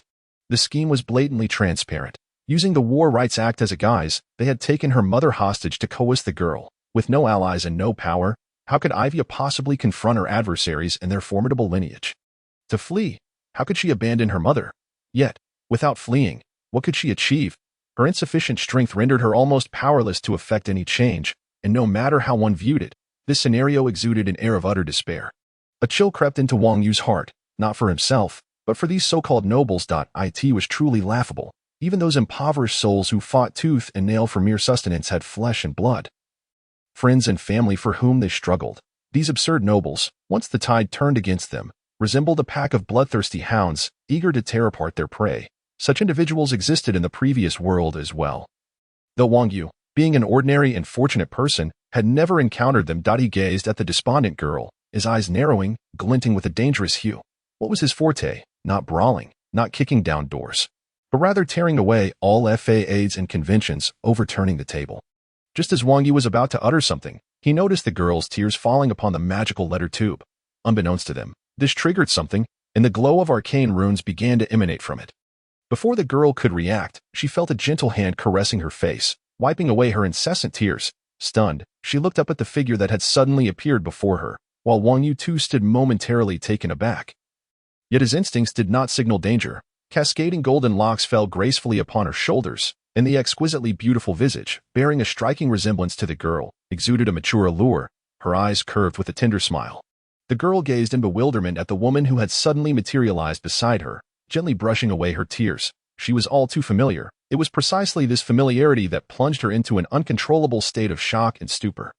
Her mother's trembling voice escaped the girl's lips as tears continued to cascade from her eyes. "Little Ivia, do not see her it is mother." The woman's figure enveloped Ivia in a warm embrace, tenderly wiping away the tears that fell incessantly from her eyes. Wang Yu discerned that this was merely a projection of void energy, not a corporeal presence, yet it bore an uncanny resemblance to reality. Truly, the mother of a genius, her capabilities equally formidable, had utilized magical runes to transmit her projection into this realm, manifesting her essence through a minuscule amount of void energy, simply astonishing. Ivia nestled into her mother's embrace, feeling utterly helpless. Even for a fleeting moment, she yearned to experience the comfort of that hug. The woman gazed affectionately at her daughter, her eyes brimming with tenderness and regret. "I am sorry, Ivia. Your mother and father have failed to protect you properly. I am truly sorry. There is no need to come back and save me. As long as you can live well, that is all your mother wishes for this juncture." The woman paused, her tone laden with guilt and remorse. "Your mother knows that life has not been easy for you. To say you are doing well is indeed too much. However, I hope you understand that as long as you are alive and well, even if you accomplish nothing, and even if I selfishly admit that you might not be thriving, your mother would still be content. You need not come to my rescue. Just seeing you again brings me immense joy."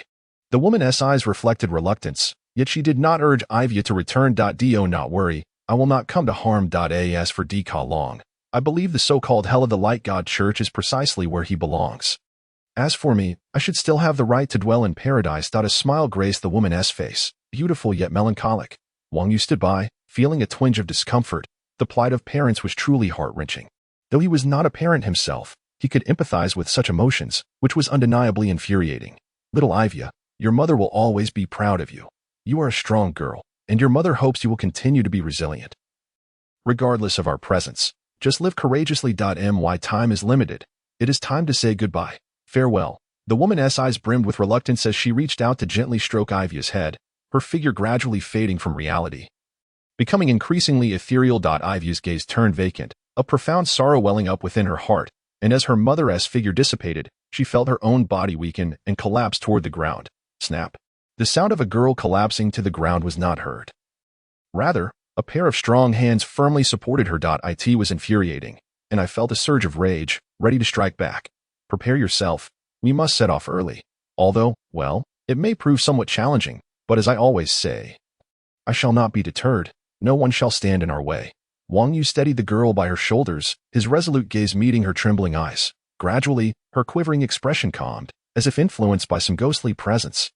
"I recall this individual once proclaimed that some matters appear less than rational, yet failing to act will surely lead to regret." Anger and sorrow transformed into motivation, igniting a fierce flame within the girl's frail chest, burning brightly. "I apologize for the late update. I am striving to improve. I will endeavor to craft the subsequent plot as best as I can. I humbly request your comments and support." Chapter 30. The Girl and Her Knight. The Adventurers Guild was considerably quieter than usual. With the portly receptionist engaged in conversation with Wang Yu, on the table before him lay a bulging pouch, revealing a fair number of coins within. The receptionist's eyes betrayed an unmasked greed. The more prominently displayed was a sense of helplessness. "I regret to inform you, the kingdom has stipulated that during wartime, it is prohibited to privately employ mercenaries beyond the rank of apprentice knight. Furthermore, mercenaries who attain the status of formal knight must, when necessary, heed the commands of the military." The portly receptionist found himself in a predicament. This young knight sought to hire mercenaries, offering a higher price, which naturally made the receptionist eager to facilitate the transaction and earn a handsome commission.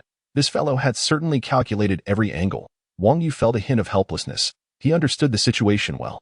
Daikanon was no fool. Having taken all factors into account, it would be impossible to easily break through this deadlock. He weighed the funds he had acquired from selling most of the magical devices that Avia had crafted over the past 3 months. Wang Yu had initially intended to use this money to hire mercenaries of at least the apprentice knight rank, and if fortune favored him, perhaps even a formal knight, while mercenaries were often unreliable. Driven primarily by monetary gain, they would nonetheless provide some assistance. However, it appeared that securing outside aid was unlikely at present. Thus, what purpose would these funds serve, currently? The priority was not to save money, but to convert these funds into the vital strength for both himself and Avia. Clutching the pouch tightly, Wang Yu exited the Adventurers Guild. Much to the reluctant gaze of the hefty receptionist, the girl stood beside Tarit, awaiting Wang Yu's return. He offered a wry smile and shrugged his shoulders. Disappointment flickered across her face. Seeing Wang Yu's demeanor, she realized that their plan to hire mercenaries had come to naught. For the time being, it was only the two of them, along with Tarit, who remained a crucial ally. Pondering, the girl gently patted Tarit, who affectionately nudged her hand in response, eliciting a weary yet comforting smile from her. Wang Yu, how about I get you a full suit of knight's armor? She suggested, glancing at Wang Yu's unchanged leather attire with concern. Little did she know, even after a year, he remained her sole source of support. No, it's unnecessary, Wang Yu replied, shaking his head. His current outfit was nearly indistinguishable from when he had emerged from the bandit's lair. He had acquired a new set of leather armor and an old knight's gauntlet, but otherwise, there had been no significant upgrade in equipment. Yet, your current armor offers minimal protection against blades and swords. The girl remarked, her anxiety evident. It was true. Wang Yu's gear provided almost no defense against weaponry, and she was deeply worried. To put it plainly, an additional suit of iron armor would only enhance my defense. However, facing a far superior number of enemies, it would merely prolong my demise, Wang Yu reassured her, patting her shoulder to ease her concern. At least I have you by my side. If I find myself gravely wounded in battle. Your secret abilities may yet save my life, he added, gesturing to convey his confidence. Well, based on the intelligence I've gathered, most of the noble's private soldiers have been dispatched to the front lines. This is the military's roster. The girl explained, handing him a list. As Wang Yu took the list and prepared to read it, the girl suddenly added, "Oh, and Garcia mentioned something." He said that the Knight's Blade has recently detected traces of void disturbances around the main manor, indicating a potential emergency. He specifically asked me to relay this to you. Is there anything significant about this? Wang Yu paused for 2 seconds, then burst into laughter. He had not anticipated that the privileges of the Knight's Blade could be utilized in such a manner.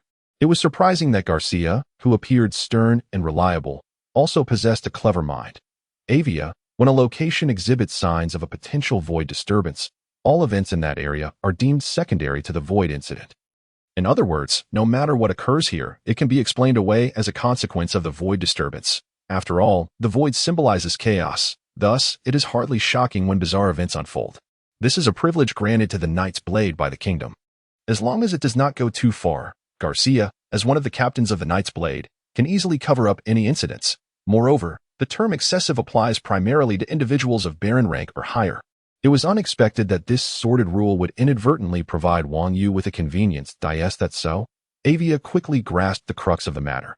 Although Garcia could not assist them directly with his resources, he could at least alleviate their concerns. The taste of power, when truly possessed, undeniably brings a sense of convenience and satisfaction. At present, it seemed that only the two of them constituted their combat strength. The good news was that according to the information on the list, Daikanon's forces comprised mainly ordinary soldiers and a few apprentice knights. All formal knights had been deployed to the front lines against 7N. Wang Yu examined the list, his brow relaxing slightly. This was indeed favorable news. Comparatively, Daikanon's forces, consisting primarily of apprentice knights, did not appear as daunting as he had feared. Lilia Swain was a member of the Binding Tower. Unlike Garcia, who might still offer Avia some assistance, Lilia Swain had long established a binding contract, sacrificing her ability to interfere in political matters in exchange for special powers. Thus, her guidance for Avia might be her greatest contribution. It now appeared that Wang Yu and Avia were the only individuals capable of providing combat assistance in this unfolding event. Wang Yu had fully entered the ranks of mid-level apprentice knights, and with the abilities granted by the path of the sorcerer, his combat prowess was among the best in this tier. Miracles were not entirely out of reach. Of course, hope remained tenuous. The knightly profession, much like its outward representation, exuded an aura of formidable strength, exceptional speed, and power, offering considerable advantages in battle. However, similarly, their offensive tactics and methods were relatively limited. Knights without awakened inner potential were prone to being encircled and overwhelmed by numerous foes. Their destructive capabilities paled in comparison to those of mages of the same rank, which is why mages held a higher status within armies, while Daikanon lacked the combat strength of formal knights.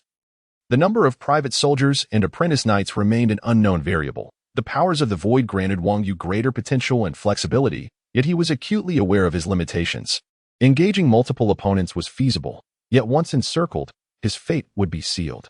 Nevertheless, it was not impossible. Precision strikes and taking down enemies one by one sounded audacious. However, in the absence of a formal knight capable of overwhelming Wang Yu's resistance, it was at least worth a shot. Wang Yu. The girl's voice was tinged with concern and anxiety. We seem to have overlooked a name. Huh? What? Wang Yu responded, momentarily taken aback by Avia's statement, before realization dawned upon him. The absence of a combat force without a knightly rank was indeed suspect. Indeed, Wang Yu had overlooked a name, Oka, the Iron Wall Knight. This individual, whom Wang Yu had long deemed doomed, was conspicuously absent from the list, signifying that Oka was likely engaged in an external mission. In such circumstances, without completing his task, he would not be subject to the kingdom's mobilization. As long as a considerable sum of money is paid thereafter. It was unexpected, Oka, that the task has been executed for such an extended period. The girl's tone had calmed, shedding the panic and anxiety. In truth, Ivy has always been a remarkably resilient girl.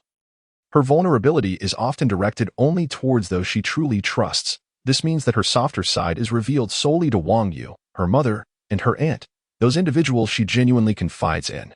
This is not weakness. Rather, it is an absence of pretense regarding her feelings in front of them. Hence, Wang Yu has never worried about how the girl performs when confronted by adversaries, for he understands that, should she desire, this seemingly flustered little mage before him can swiftly transform into a calm warrior, poised with her crossbow, faced with the old steward Oka, who had betrayed her mother and thrust her into a den of thieves. She exhibited neither chaos nor tension. The flame ignited by Wang Yu burned fiercely within her chest. Though intense, she remained composed. Oka, the Iron Wall Knight, is the steward of our household, now aged 79, with severely diminished physical capabilities, comparable in constitution to that of a squire. Yet, he possesses the innate potential characteristic of a formal knight. His greatest trait, aptly reflected in his title, is his expertise in one-on-one confrontations, utilizing his formidable defensive skills to wear down his opponents. It does not sound particularly difficult to handle, yet, what is his innate potential? Wang Yu had not anticipated that the formal knight, whom he expected to overpower him, would instead weaken due to age.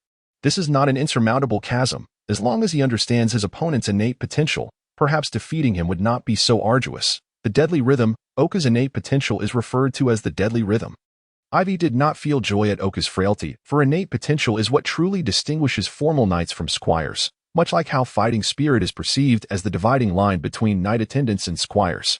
Deadly rhythm, Wang Yu was momentarily taken aback. Is it the deadly rhythm he comprehends? Does this knight become increasingly swift as they clash? Indeed, the Iron Wall Knight Oka excels in defensive battles, stalemating his foes with his extraordinary defensive prowess, drawing them into his rhythm. As soon as an enemy's rhythm aligns with one of his established rules, he becomes remarkably quick, while those ensnared in his rhythm find themselves mired and sluggish. His specified rhythm can encompass heartbeats, breathing rates, the number of sword swings within a minute, or even the droplets of sweat. Among others, Ivy's tone was exceedingly grave, revealing her lingering trepidation towards her former steward. Truly, he is a formidable opponent, Wang Yu mused, as innate potential befits a formal knight. Should he and Oka become locked in a stalemate, everything he possesses may fall under his adversary's rhythm, ultimately leading him to lose complete control over the battlefield, resulting in fatality. The term deadly rhythm is indeed a fitting designation. Wang Yu must concede that Oka could potentially serve as their greatest obstacle this time. However, he was not deterred. As long as one is human, there exists a method to vanquish them. It is merely a matter of probability and strategy. Wang Yu's eyes narrowed slightly, a dangerous glint flickering within. At times, unscrupulous tactics can prove remarkably effective. He has never been one to be bound by the means, much like the traps he set for Obi-Wan. Similarly, he must devise a method to break the stalemate this time, necessitating the use of unconventional tactics. After weighing the heft of the coins in his pocket, Wang Yu rubbed his chin and inquired of Ivy whether she possessed any means to predict the weather over the next few days, ideally for the upcoming week. Without questioning Wang Yu's motives, Ivy placed her unwavering trust in him. The brilliance of magic illuminated Ivy's hands as she cast a second-tier spell, eye of the celestial phenomenon. A glowing eyeball appeared before them, devoid of a pupil. Directed skyward. The magical demands of a second-tier spell are significantly greater than those of a first-tier, both in terms of mental and magical energy. Generally, an exceptionally talented mage requires approximately 3 years to advance from first to second tier. In reality, after merely 3 months of study, Ivy had already mastered the casting of second-tier spells, a testament to her extraordinary talent. The radiant eyeball cast its gaze upon the sky, shifting colors, initially displaying a dazzling orange-red hue. Flickering thrice at intervals of about 15 seconds, suddenly it darkened, becoming gray, with a layer of moisture forming on its surface, though no droplets fell. After 15 seconds, the eyeball turned black, and a stream of water began to flow downward. Resembling tears. It maintained this black surface, continuously streaming water, flickering thrice before dissipating. The Eye of the Celestial Phenomenon, a somewhat singular-use second-tier spell, can predict the weather conditions for the next 7 days against higher-tier spells. This weather-altering spell becomes entirely ineffective. However, it is evident that no such powerful spells will manifest in the near future. The displayed weather forecast indicated 3 consecutive days of brilliant sunshine, followed by 1 day of overcast skies, culminating in a storm that would persist until the 7th day. Wang Yu rubbed his chin, a plan gradually forming in his mind. A rainy night would serve as the most advantageous battlefield for him. Thus, the overcast night 3 days hence appeared to be the ideal moment for their arrival. In these 3 days, they would convert the coins into their combat prowess. Wang Yu tossed the bulging pouch of coins in his hand.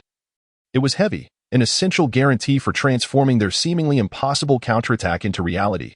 Fundamentally, it still hinged upon the combat capabilities of both him and Ivy. Turning to Ivy, their eyes met, and inexplicably, despite the impending tempest, the two of them smiled. Once again, it need not be reiterated.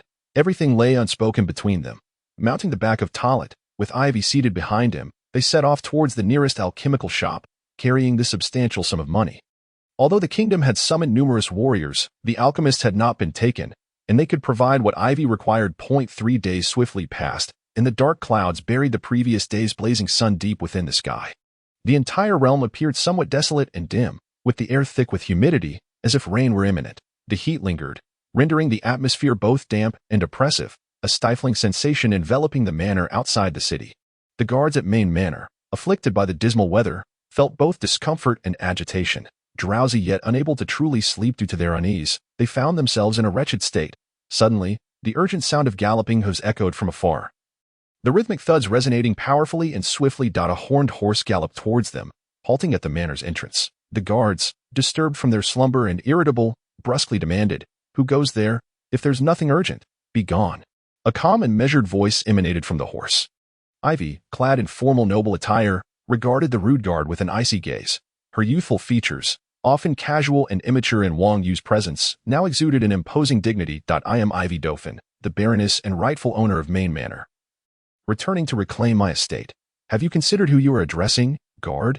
Her knight had already dismounted, holding the reins to lead his mistress. Wang Yu's expression mirrored her cold severity. In contrast to the beauty of Ivy's countenance, which instilled both fear and admiration, Wang Yu's rather unremarkable visage only elicited a profound sense of trepidation. The guard stuttered, trembling at the realization that his offhand remark had provoked an entity he could never hope to confront.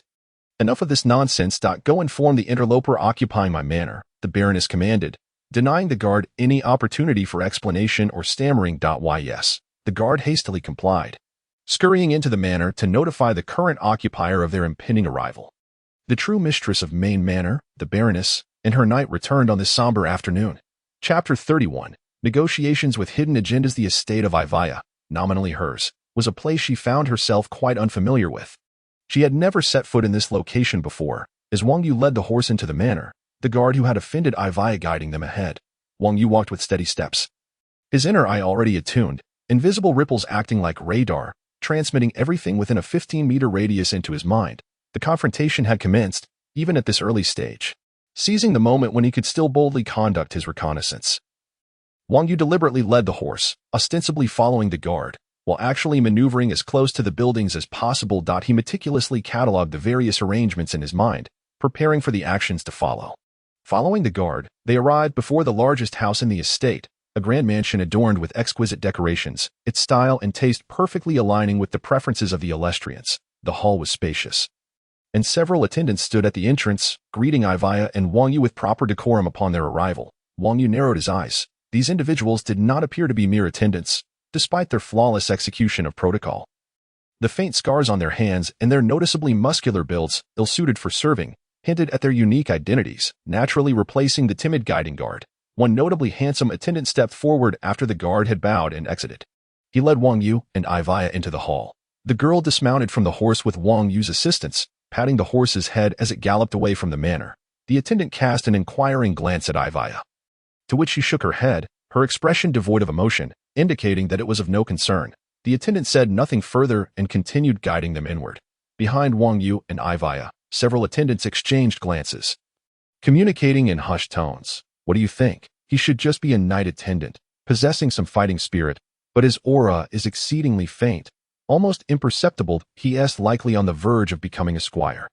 He shouldn't pose much of a challenge. Then what gives him the audacity to accompany her back? That's not our concern. We're being paid to do a job. We just need to handle what Daikarnon has hired us for.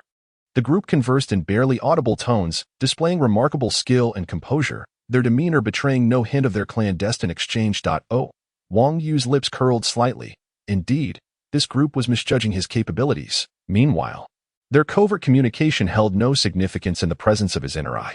The ripples could channel not only sight but also sound, revealing everything within a 15-meter radius in exquisite detail. Wang Yu's fighting spirit was peculiar, having autonomously emerged from his body's understanding of the concept. It did not manifest in the typical swirling manner. Thus, while he could generate fighting spirit from any part of his body rather than solely from his lower abdomen, the total amount remained roughly equivalent. Consequently, to those with perceptive skills, Wang Yu's fighting spirit appeared quite lacking. However, this misjudgment of his strength could prove advantageous. Often, careless foes became considerably easier to handle. The mansion was vast, and they navigated numerous corridors before reaching their destination. Throughout this journey, Wang Yu continued employing his inner eye to scrutinize the surroundings. He noted that the mansion housed few individuals, with most rooms appearing largely unoccupied. It seemed Ivaya's mother lacked the energy to furnish such an expansive estate. Yet, under Wang Yu's watchful gaze, many rooms displayed disassembled equipment and weapons, though he saw no personnel. These must be the private soldiers hired or trained by Daikarnon, some of whom had likely been dispatched to the front lines. The current strength here remained uncertain. The attendant respectfully halted before an exquisitely crafted wooden door, knocking gently. A commanding voice from within invited them to enter. Wang Yu had no recollection of this voice, but he noticed Ivaya's brow furrow slightly, indicating that the individual within was likely Daikarnon. He also sensed that something within the room seemed to obstruct his void energy. The ripples could not be enhanced by the void.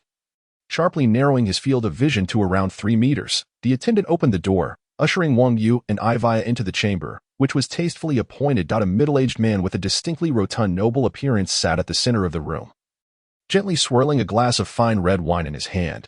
His ever-present smile exuded a disingenuous and nauseating quality, starkly contrasting with the girl's icy demeanor. The room featured bookshelves, display cabinets, and various extravagant items, with many servants diligently cleaning these possessions. Yet, through Wang Yu's limited perspective, he observed that these individuals shared the same well-trained physiques as the attendants outside, their eyes subtly fixated on Wang Yu and Ivaya. It seemed this was the source of Daikarnon's confidence in confronting Ivaya directly. Wang Yu and Ivaya would find it challenging to employ a decapitation strategy amidst such a pack of wolves. Furthermore, with Ivaya unaware of her mother's whereabouts and at Daikarnon's mercy, and Wang Yu perceived merely as a knight attendant, Daikarnon felt even more assured. A smug expression crept across his face, his formulaic grin appearing particularly repugnant. Is that not my dear little niece? Welcome home. I beg your pardon for the lack of a proper greeting, Daikarnon said in a teasing tone, spreading his arms in a mock gesture of welcome, devoid of any genuine warmth. Come, take a seat. He gestured to a nearby servant, who brought forth a chair, clearly intended for Ivaya, while Wang Yu remained standing. Without hesitation, Ivaya sat down, her expression still frosty and devoid of any warmth. Wang Yu naturally positioned himself behind Ivaya, fulfilling his role as her guard. The girl remained silent, her face a mask of icy indifference, betraying none of her usual charm, as she fixed her gaze on Daikarnon. Showing no inclination to speak first, Daikarnon raised an eyebrow, surprised by his young niece's composure and depth of character. His deliberately affected tone was designed to provoke anger, and anger often led to irrationality. allowing him to manipulate the situation. Ivaya's unyielding silence in the face of his provocations caught him off guard, yet he believed his advantages were too substantial to falter now, without engaging in a stare-down. He continued, speaking in a syrupy tone, "My dear little niece, have you considered whether to transfer your noble rights and estate to your uncle in accordance with the laws of the kingdom?" After posing the question, before Ivaya could respond, he flashed a smile and continued, "Oh, little Ivaya, you are indeed responsible. You understand that at this juncture, you ought to contribute to the kingdom, allowing more capable nobles to partake in the battle for the realm's benefit. I trust your mother must be exceedingly proud of you." Yes, with this, Daikarnon's expression morphed into one of cunning delight. This was a simple threat, yet one difficult to counter. Ivaya's face remained icy and imperturbable. Although her fists clenched beneath the table, veins bulging and trembling, outwardly, she revealed no signs of weakness. Drawing her hands from beneath the table to support her chin, the girl smiled. "My dear uncle, I believe Ivaya would naturally be willing to execute this decree. However, after the arduous journey, your niece is somewhat fatigued. I think perhaps it would be more prudent to carry out this decree tomorrow evening." Daikarnon's expression shifted momentarily but quickly regained its composure, revealing no cracks to outsiders. His niece was indeed calm, not panicking in this situation, which piqued his interest. Daikarnon feigned attentiveness, but the mocking expression on his rotund face made one yearn to deliver a solid punch. "I think I haven't seen my mother in quite some time, and transferring power is no trivial matter. I believe it would be wise to first consult with my mother before proceeding with the transfer of authority." "Ah, yes. I've suddenly realized that if I cannot see my mother, the matter of transferring power must be reconsidered." The girl appeared to have suddenly recalled something, her face illuminating with an expression of dawning realization. Decalon was genuinely taken aback. What could Ivaya be contemplating? She could not possibly perceive the advantages he held, yet she dared to propose conditions, while her audacious self-assurance intrigued him to some extent. It was a fleeting curiosity. The veneer of his fabricated smile dissipated entirely, replaced by a stark, icy demeanor. Decalon's expression soured, and he regarded Ivaya with a mask of impassivity, which mirrored her own lack of emotion. "I suspect my dear niece may be somewhat mistaken. The relinquishment of power should be a voluntary act, not a matter of negotiating terms with your uncle." Decalon emphasized the word voluntary, clearly indicating his disinterest in making concessions. "Ah, my apologies, but this matter is not one that can be resolved so easily. I believe it would be prudent for my mother and me to converse briefly about how I might best transfer authority to you." "Correct. After all, I have yet to set foot in my own estate, and for my uncle to occupy this position of authority is, in itself, a demonstration of my sincerity, is it not?" Ivaya feigned a pose of resignation, raising her palms toward Decalon, whose expression had turned decidedly grim. Decalon. Her intent was unmistakable. She implied that his presence here, without her consent as the rightful owner, was a flagrant overreach. What she articulated now was merely a concession to her uncle. Decalon's countenance darkened swiftly. Nobles are particularly sensitive to perceived slights. It was evident that he belonged to this class, and the girl's words struck him as a blatant affront. "I believe my dear niece is somewhat oblivious to her circumstances. Perhaps voluntarily relinquishing power would be a more prudent choice, would it not?" With a glower, Decalon snapped his fingers, prompting the servants who had been tidying up to turn towards him, unbeknownst to them. Their various tools had been subtly replaced with lightweight weaponry. The servants encircled Ivaya and Wang Yu, their expressions devoid of emotion, yet their encroachment was a blatant display of intimidation. "Uncle, such a violent threat is unbecoming of a good elder." The girl responded, unperturbed.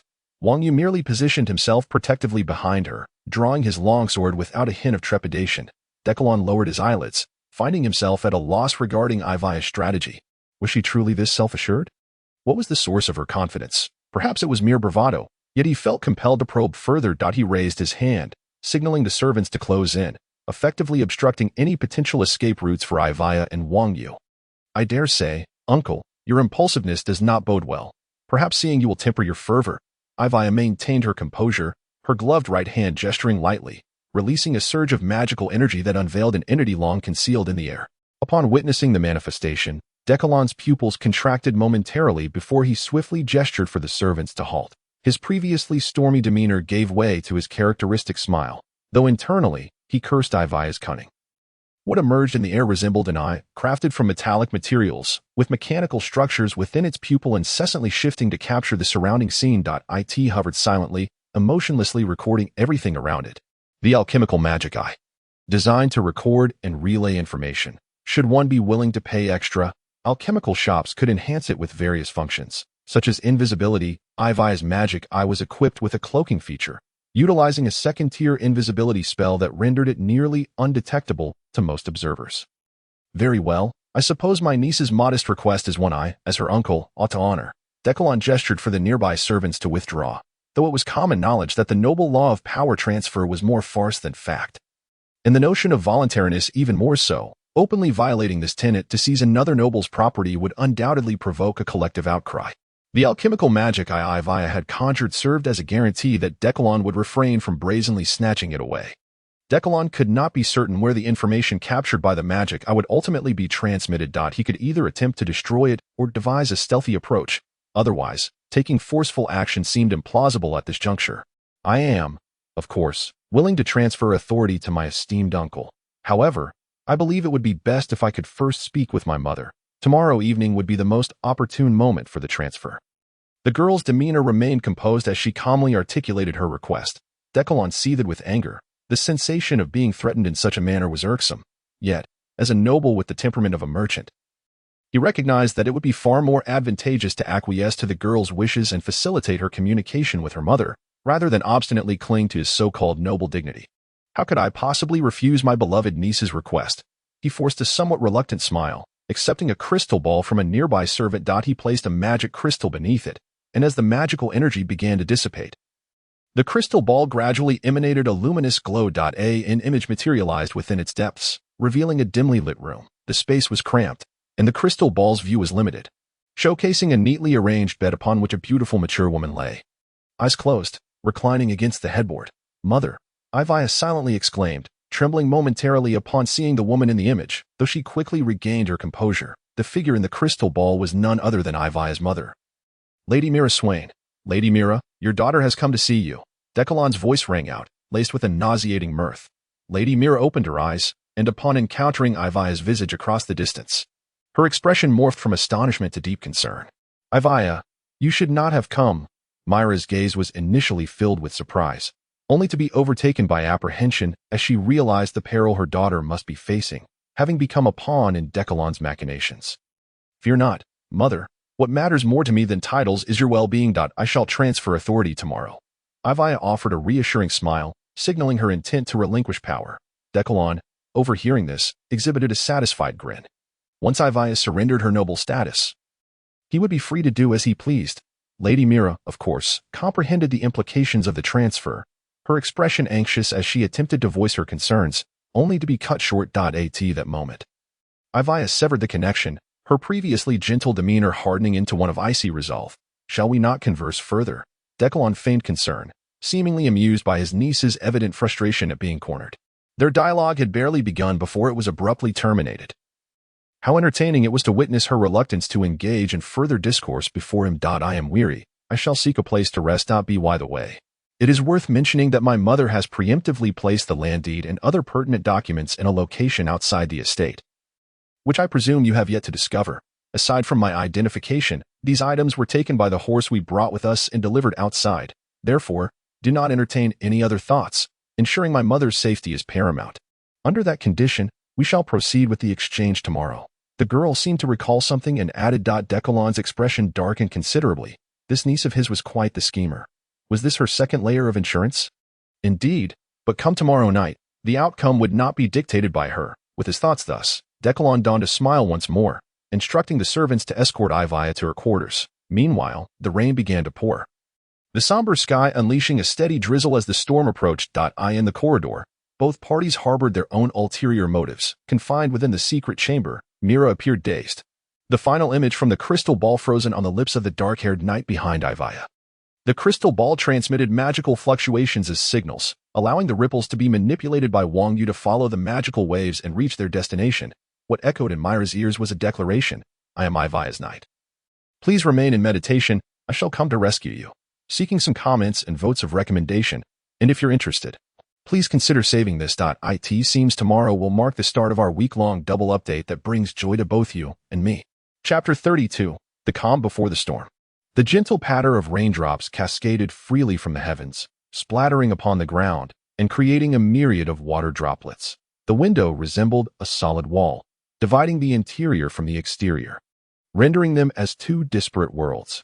Almost a year had passed since the last summer, and while the weather could hardly be described as frigid, there was no need to kindle a fire within the hearth. Ivy sat at the head of the bed, meticulously perusing a small booklet filled with densely written notes, the handwriting both elegant and orderly, far superior to that of Wang Yu. It was unclear when Ivy had begun to be influenced by Wang Yu.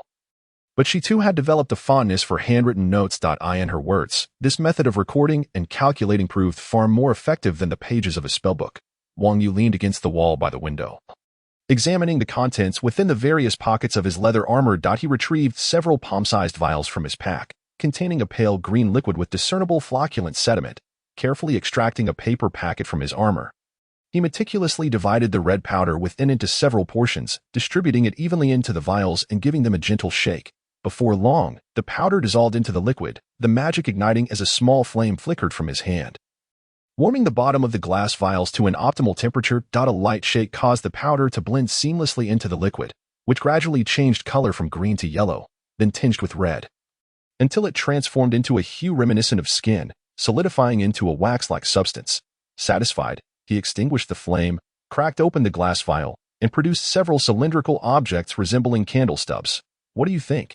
Doesn't it resemble the incense from this house? Wang Yu inquired, glancing at Ivy, who was intently focused on her notes.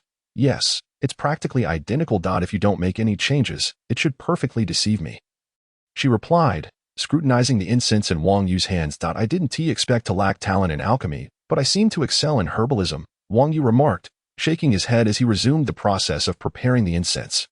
After all, alchemists were often a proud bunch, looking down upon what they saw as mere potion-making, a haphazard mixing of various ingredients followed by a shake. Naturally, this led to the dismissal of potion-making as a legitimate branch of alchemy.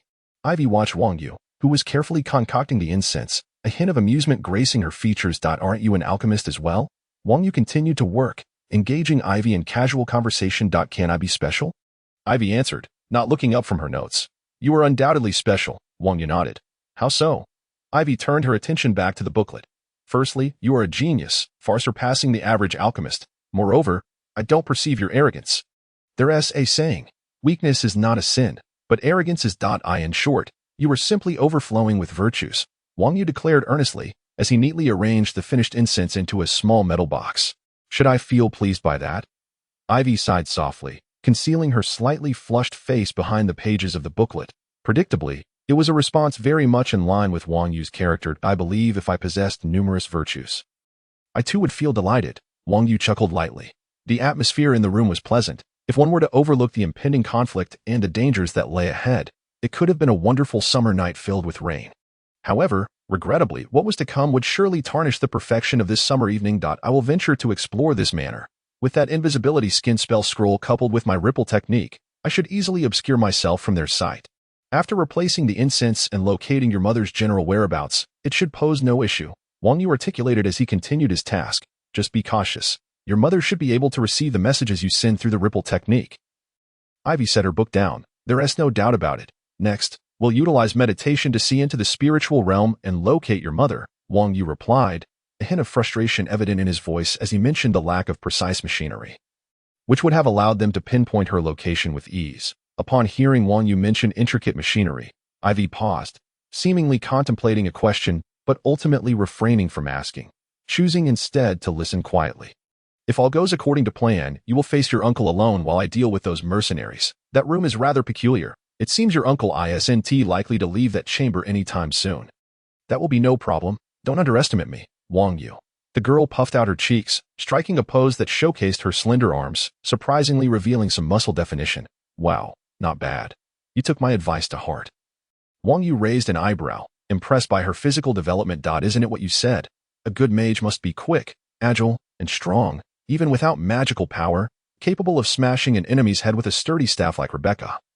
The girl shrugged, indicating she lacked a staff and thus could not crush an opponent's skull. That's quite commendable. How many mages genuinely heed such advice? Wang Yu remarked, acknowledging the truth in his words. A capable mage who could enhance their speed and strength would undoubtedly improve their survival odds against various assaults. He had never underestimated Ivy. Her destructive potential surpassed his by a considerable margin. Yet he occasionally worried about her direct combat abilities. Now that Ivy had taken to training, he felt a great deal more at ease. With Wang Yu's encouragement, Ivy had learned a series of enhancement spells such as Wind's Blessing, Stone's Resolve, and Giant's Favor, ensuring that any enemy who underestimated her would pay a heavy price. You must have noticed the peculiarities of that room. I caught sight of several statues placed in a concealed manner within limited ripple vision. The special energy emitted by those statues suppressed my connection to the void. That must be related to the dark god. Wang Yu shifted the conversation back to Dikaron, initially intending to intervene in the affairs of this place under the pretense of Knight's Edge, but unexpectedly discovering genuine connections to these matters. It was hard to discern whether this was good or bad. However, anything involving dark deities generally complicated situations significantly. Yes, I can sense it, but trust me, Wang Yu, you can handle all those enemies, and I can face Dikaron. Regardless of whether there's a dark god involved, I refuse to be the one who holds you back, Ivy asserted, her abilities in void perception far exceeding Wang Yu's. Her extraordinary talent allowed her to detect anomalies related to the void well in advance. Don't worry, if any issues arise, I'll resolve them swiftly in return. Wang Yu waved his hand dismissively. He had a strong trust in Ivy's capabilities, yet their partnership had always adhered to the principle of him leading while she provided support. It was the first time they would act separately. With that, Wang Yu completed the preparation of all the incense, counting them to ensure he had just enough to cover the entire estate. He was determined not to delay any further. This rainy night presented an excellent opportunity to act, as the following night would herald a tempest. Draping the pre-prepared rain cloak over himself, he secured the incense in the metal box at his waist. Ready to set out. Ivy, it's time to depart.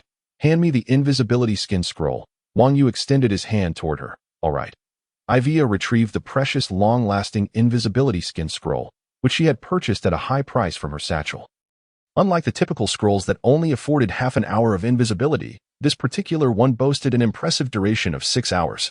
Leaping off the bed, Ivy approached Wang Yu, lingering in silence for a few moments. Just as Wang Yu was about to accept the scroll, he felt the girl press her petite frame against his chest. With her eyes closed, Ivy nestled her face against Wang Yu's solid torso. The warmth of his skin and the firmness of his muscles providing her with an innate sense of security. In comparison to Wang Yu, Ivy's physique was undeniably delicate, making Wang Yu feel as though a small kitten had curled up against him. Lightweight yet warm and soft. A most comforting presence. Wang Yu, I have to thank you for the past year, she murmured softly, her face resting against his chest. You have always offered me immense help. Without you, I might have remained trapped in that place a year ago. Moreover, your willingness to step forward and assist me in this perilous situation truly means a lot. Ivy's hands rested on Wang Yu as she spoke, her heart filled with gratitude in her eyes. Wang Yu was not someone seeking gain. Rather, he had consistently provided her with support. Over the nearly year-long period spent in the cabin in the woods, many of the challenges had been managed by him. The reason for her admiration was simple. Wang Yu had saved her life, and in doing so, had forged a promise that he upheld without fail. He was a man of his word. Standing by her side with sincerity and candor, offering his assistance without any ulterior motives, embodying optimism and simplicity. Even in the face of dire circumstances, he was willing to take action, making it difficult not to feel a sense of affection for him. You're too polite, Wang Yu replied with a smile, giving her shoulder a reassuring pat and flashing a thumbs up. Trust me, leave the matters regarding those mercenaries and your mother to me. As he spoke, he took Ivy's hand and gave it a firm shake before turning to exit the room. With a flash of magical light, the scroll activated, and Wang Yu's figure vanished into the air as the door closed behind him. Ivy shook her head in mild exasperation. This was just how he was, leaving her with a hint of helplessness. However, since he had said so, she resolved not to disappoint her knight, grabbing her notebook. Ivy resumed her diligent study. Yet, truly, Wang Yu seemed like an individual of average intelligence and emotional understanding in his past life. Could he genuinely have failed to comprehend the earlier situation? A servant traversing the corridor of the mansion suddenly seemed to sense something. Tilting his head slightly to the side, was that merely a figment of his imagination? Confused, he scratched his head, dismissing his doubts after a cursory glance revealed nothing amiss. He turned to leave, but suddenly, this servant, who appeared ready to depart, spun around with remarkable speed, flinging an array of sharp objects in a sweeping arc. The sound of metal embedding itself into the wall echoed repeatedly. It seems I was indeed imagining things. What a shame to damage such a fine wall, though it hardly matters to me, he mused nonchalantly, approaching the wall to inspect where the blades had pierced. His tone bore no hint of regret or apology. Rather, it was tinged with jest. After confirming his earlier suspicion was unfounded, the servant hummed a tune and departed. Is this what a servant is like? Wang Yu pondered silently while lying low on the ground. He remained vigilant, swiftly reacting upon noticing the servant's awareness. He pressed his body flat against the floor, narrowly avoiding the barrage of sharp blades that had been carelessly cast aside. Assessing the situation of the blades embedded in the wall, he concluded that the assailant was not an apprentice knight but rather an ordinary individual who had undergone some form of professional training, likely possessing a competence level around 0.8. Any higher would certainly pose a significant threat. Wang Yu internally assessed the caliber of these individuals, deeming them to be well-trained ordinary people. They appeared particularly adept in areas such as assassination and stealth, possessing keen instincts and heightened senses. If there were many of them, Wang Yu might find himself at a disadvantage to confront these unknown yet likely numerous adversaries. The strategy was to create conditions favorable to himself. He employed a second-tier spell scroll to manifest an invisibility skin, rendering himself visually undetectable. Simultaneously, he harnessed his ripple energy to contain sounds that the scroll could not interfere with, effectively placing him in a state of invisibility both visually and audibly. However, the invisibility skin spell had significant limitations. Using any other spells or incantations would instantly dispel it. Even excessive movement could potentially disrupt the effect, diminishing its efficacy. Furthermore, Wang Yu had yet to fully develop his unique ripple abilities. While theoretically capable of great things, he could currently only manage to contain sound. In the present circumstances, the slight breeze generated by his movements could still disturb dust, leaving traces that could be detected by others. Thus, it was only natural that the servant sensed something unusual about him. Yet Wang Yu remained vigilant, ensuring he went unnoticed. He exchanged the opulent incense used in the corridor for a special blend he had concocted from herbs, allowing the flames to gently flicker above it, gradually dispersing a unique aroma throughout the estate. These servants were not professional stewards, which ironically facilitated Wang Yu's operations, as they would struggle to detect any changes in the scent within the residence. The human sense of smell is a remarkable phenomenon. When a scent evolves gradually, it is challenging for non-experts to perceive the transformation, a quality that greatly aided Wang Yu's endeavors. The ecstasy powder improved. A unique concoction of his own design, initially seemed to Wang Yu to be nothing more than a narcotic. Observing the patrons at the tavern in their euphoric states had initially frightened him. Later, he discovered that the inhabitants of this world possessed robust constitutions, realizing that the raucous behavior of the tavern's roughnecks had little to do with the herbal mixture. After extensive research in the library of his woodland cabin, he modified this special variant to reduce its stimulating effects while enhancing its ability to numb the nerves. Promoting relaxation to 80 times, he would offer Ivy a dose to ensure she slept comfortably, as he himself required little rest, enjoying an exceptionally high quality of sleep. As for the purpose of this incense, it possessed two particular effects. The nerve-numbing quality would also induce muscle relaxation. Although ineffective against the physique of a novice knight, for those with weaker constitutions, this effect would be both imperceptible and potentially lethal. The second effect was that individuals inhaling the herbal mixture, if they did not succumb to sleep, would experience an overwhelming desire to venture outdoors for fresh air, succumbing to their impulses. This sensation was equally subtle, making it difficult to detect. Had these mercenaries not been diehard loyalists of Daikarnon, the outcome could have been quite entertaining. Maintaining his invisible state, Wang Yu carefully replaced the incense within the manor, allowing the discreet fragrance to gradually permeate the air. He deliberately avoided Daikarnon's peculiar chamber, as he sensed something amiss but could not articulate it. For safety's sake, he chose not to enter. Observing the servants unknowingly enveloped by the unique gas, Wang Yu smiled, anticipating that by tomorrow's rain-soaked night, this incense would become the nooses around their necks. Now, he delved into his mental introspection, the void projection within his spiritual realm manifesting once more, standing upon the mirror-like surface of a lake. The surrounding structures and obstructions of reality faded away, leaving only an endless expanse of water and the seemingly eternal reflection of the stars above. Scanning his surroundings, his gaze navigated the unobstructed lake's surface in search of his target. A massive castle emerged in the distance. Although it should be as grand as Ivy's spiritual space, it appeared rather diminutive to Wang Yu, indicating the distance between them. He couldn't help but express gratitude for their brilliance, reflecting that had Ivy's mother's spiritual space been smaller, locating it would have proven quite the challenge. Striding confidently through the void projection, Wang Yu made his way toward the grand castle. This night was marked by silence. A calm before the storm, the female lead experienced a fleeting moment of excitement, only for the protagonist to falter in sadness. Chapter 33. The Night of the Storm. The night passed in silence. As if something had transpired, yet nothing seemed to have occurred. Everything remained astonishingly tranquil, yet an undercurrent of tension simmered beneath. Throughout the morning and midday, various servants came to inform Ivy and Wang Yu of mealtimes. But both chose to decline. The rain continued to pour, relentless, as indicated by the celestial eye, showing no signs of abating. The heavy, dark clouds stifled all light, obscuring even the summer sun from lifting the oppressive veil. Watching the raindrops cascade outside and the sun gradually sinking, Wang Yu turned to Ivy, who was tucking small items beneath her noble attire.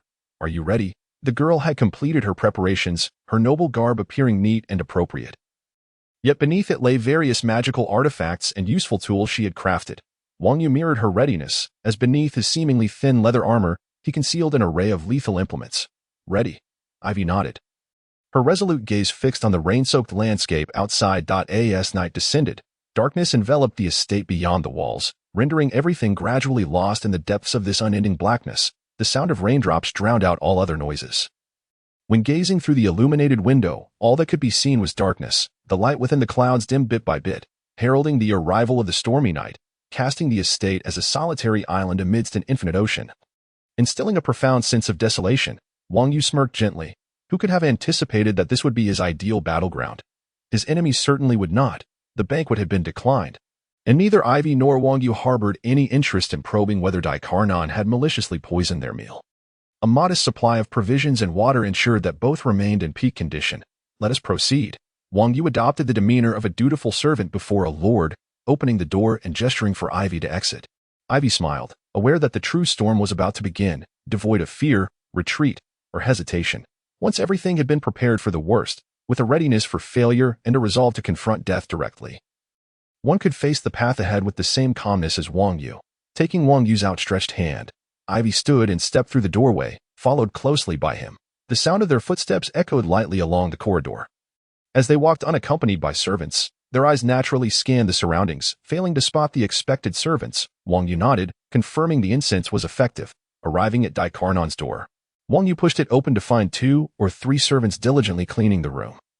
Much like before, however, they now appeared more direct in their actions, with daggers conspicuously placed within easy reach. Though they seemed earnest in their task, Wang Yu could sense several gazes lingering upon him. "My dear little niece, you have indeed come to visit. But why refuse your uncle's invitation?" Daikarnon's corpulent face remained adorned with his signature insincere smile. The girl maintained her composure, replying, "Thank you for your kind offer, Uncle, but I truly lack an appetite, so I must apologize for wasting your good intentions. Of course, my dear Ivy, feel free to come and go as you please. Consider this place your home." Daikarnon raised his voice, arms wide in a display of false generosity, yet his words were painfully grating. "Yes, I am well aware, Uncle, your courtesy is appreciated. Let us dispense with pleasantries. I will transfer both the estate and the title to you, provided you return my mother to me. How does that sound?" The girl locked her gaze onto Daikarnon's eyes, her slender frame standing tall, exuding an air of quiet authority. "Very well. It seems our little Ivy is rather impatient. As your uncle, I cannot afford to dally." Clapping his hands, he summoned one of the servants beside him and took an iron box from the servant's hands.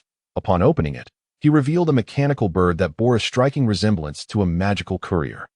Albeit far more exquisite, the gears and mechanical components were no longer exposed. Instead, they were elegantly adorned with lifelike feathers and embellishments. This was indeed the magical courier I had procured at a great expense.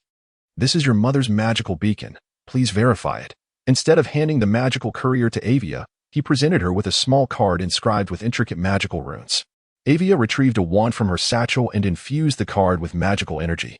The familiar signature of Mira Sweeney materialized before Avia, who nodded curtly, signaling to Deacon that there were no issues. As she reached for the magical courier before Deacon, she found it obstructed by his hand.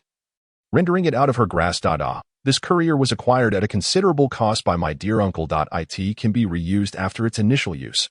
However, since my beloved niece is willing to transfer her noble rights to me, I shall not be stingy. After you use it, you may keep this exquisite item. It is of high quality, certainly not a one-time use affair." Deacon remained affably grinning as he faced Avia, yet his smile faltered, and his tone shifted. "My dear niece, one must not be overly hasty. At least some sincerity should be displayed." "Yes." His eyes narrowed, sharp and penetrating, revealing an unmasked cunning and threat. His pudgy fingers rubbed together, clearly indicating that Deacon was not inclined to relinquish this item easily. Avia's brows furrowed, her displeasure evident, yet Deacon continued to observe her with a benign smile, showing no signs of retreat, appearing somewhat deflated. The girl slumped slightly, nodding in acquiescence under Daikin's triumphant gaze. Very well, my dear uncle. I shall certainly demonstrate my sincerity. As I mentioned yesterday, my land deed and noble proof are secured on our horse. Our instruction for the horse is to return upon receiving the signal. Therefore, I shall send my knight to the stable to signal, and once the horse returns, we shall exchange items. What do you think? My little niece, revealing the situation at this juncture is hardly a commendable habit, is it? If I hand this over to you, would you not simply ride away on your horse? Diakon remarked, yet graciously added. But I am magnanimous, let us not dwell on that. Thus, my servant shall accompany your knight to retrieve the items, and upon their return, we shall proceed with the exchange. Diakon maintained his cheerful demeanor, his words dripping with audacity, audaciously using Avia's mother as a tool for intimidation, which was almost laughable. The girl clenched her jaw, manifesting her reluctance, but ultimately nodded in agreement to Daikin's demands. Diakon kept his smile intact. Was this scheme truly worthwhile? Although it displayed a modicum of boldness, it was, in essence, grossly inadequate. Whether in strategy or brute strength, did he genuinely believe that after the exchange, his little niece and her knightly retainer would be able to exit this manor alive? Nevertheless, such naive it warranted a glimmer of hope. He gestured to a nearby servant who had been listening intently to their exchange. You will accompany him to retrieve the items. His coarse finger pointed at Wang Yu, who stood behind Avia. The servant nodded and approached Wang Yu, roughly pushing him forward, urging him to hasten. Wang Yu bore no ill will, obediently leading this decidedly unservant-like individual out the door. Just then, two other cleaning servants approached and whispered something to Diakon. He frowned slightly but waved them away impatiently, dismissing them. The two, with playful grins, followed Wang Yu and the other servant out. Inside the room remained Avia, with her brow furrowed in distress, and Diakon, who was savoring his glass of red wine with a self-satisfied smile. Outside the window loomed an abyss of darkness, punctuated by an unrelenting downpour, with all things fading into obscurity against the backdrop of the stormy night. Finally, I can step outside for a breath of fresh air. I wonder why I feel such an urge to escape. Summer nights can be stifling. Indeed, it's utterly suffocating, Diakon's companion exclaimed. That fellow Diakon spends every waking hour cooped up in that room. One wonders if he even finds time for the necessities. Quite possible. Hehehe. Wang Yu led the designated servant, while the two trailing behind burst into raucous chatter, laughing heartily, showing no inclination to maintain their facade of servitude. In their eyes, Wang Yu posed no threat. Even if he dropped the act, it would matter little. As if affirming their thoughts, the knightly retainer Wang Yu continued on, unresponsive to their jests, his head bowed as he trudged forward. He appeared to have relinquished any struggle, which emboldened the two behind him. Observing Wang Yu's cowardice, the designated supervisor couldn't help but smirk. Approaching the entrance, they beheld a throng of individuals, at least 30, loitering at the gate. Some engaged in idle chatter while others indulged in the prevalent vice of smoking, all conspicuously outside. At a discerning eye would recognize these as the same servants Wang Yu had encountered earlier, who, on this stormy night, seemed to have shed their disguises, unabashedly flaunting their mercenary identities. Out for some air, are we? One of them inquired of the trio accompanying Wang Yu. The two trailing behind nodded in agreement. Who wouldn't want to escape that stuffy interior? It's excruciating, exactly, utterly unbearable. The designated individual beside Wang Yu offered a muted nod, maintaining his aloof demeanor. Truly, our Black Fang's leader is serious, someone remarked, prompting a ripple of laughter. The man beside Wang Yu's brow twitched, but he refrained from responding, opting instead to kick Wang Yu lightly, signaling him to hasten. Wang Yu complied, submissively trudging on through the rain, refusing to open an umbrella, soon becoming thoroughly drenched. The two behind him, grinning, seized an umbrella offered by a bystander. Let us see how our esteemed leader and this coward fare. It was evident that the title of leader was a term of derision among this group.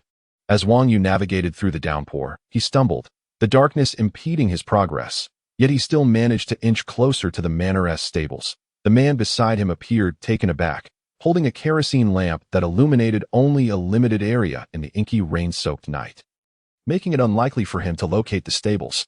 Yet this timid, black-haired knightly retainer effortlessly found his way. What luck!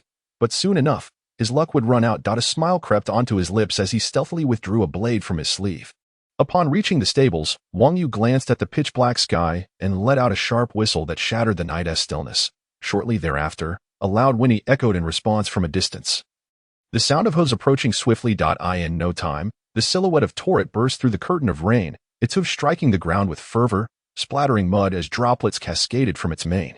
It came to an abrupt halt before the stables, revealing a substantial package secured beneath its belly. The man trailing Wang Yu recognized the parcel, surmising it was the item he sought. As the blade slipped from his sleeve, he stealthily approached Wang Yu, who remained blissfully unaware of the impending danger as he bent down to untie the package from Torrid's abdomen. The rain-soaked task proved arduous, and after several attempts, he struggled to free it. The man behind him maintained a smile, closing in to deliver a fatal blow. Just then, Wang Yu finally loosened the parcel, revealing a glimmer of sharp metal. Wait, sharp metal. Before the assailant could react, Wang Yu drew forth a gleaming short axe from the package, discovering not the anticipated deed of land, but rather 3 gleaming steel axes that now lay scattered on the ground. Crack! The brutal edge of the axe, propelled by Wang Yu's formidable will and sinewy strength, cleaved through the heavy curtain of rain, striking the man's skull from below and at an angle with merciless precision. There was no hesitation. As if the blade were slicing through tofu, the axe effortlessly dismantled all resistance, muscle, teeth, brain, and skull alike. Blood and gray matter erupted from their confines, reminiscent of a burst watermelon. The man's head split open vertically by the axe's descent.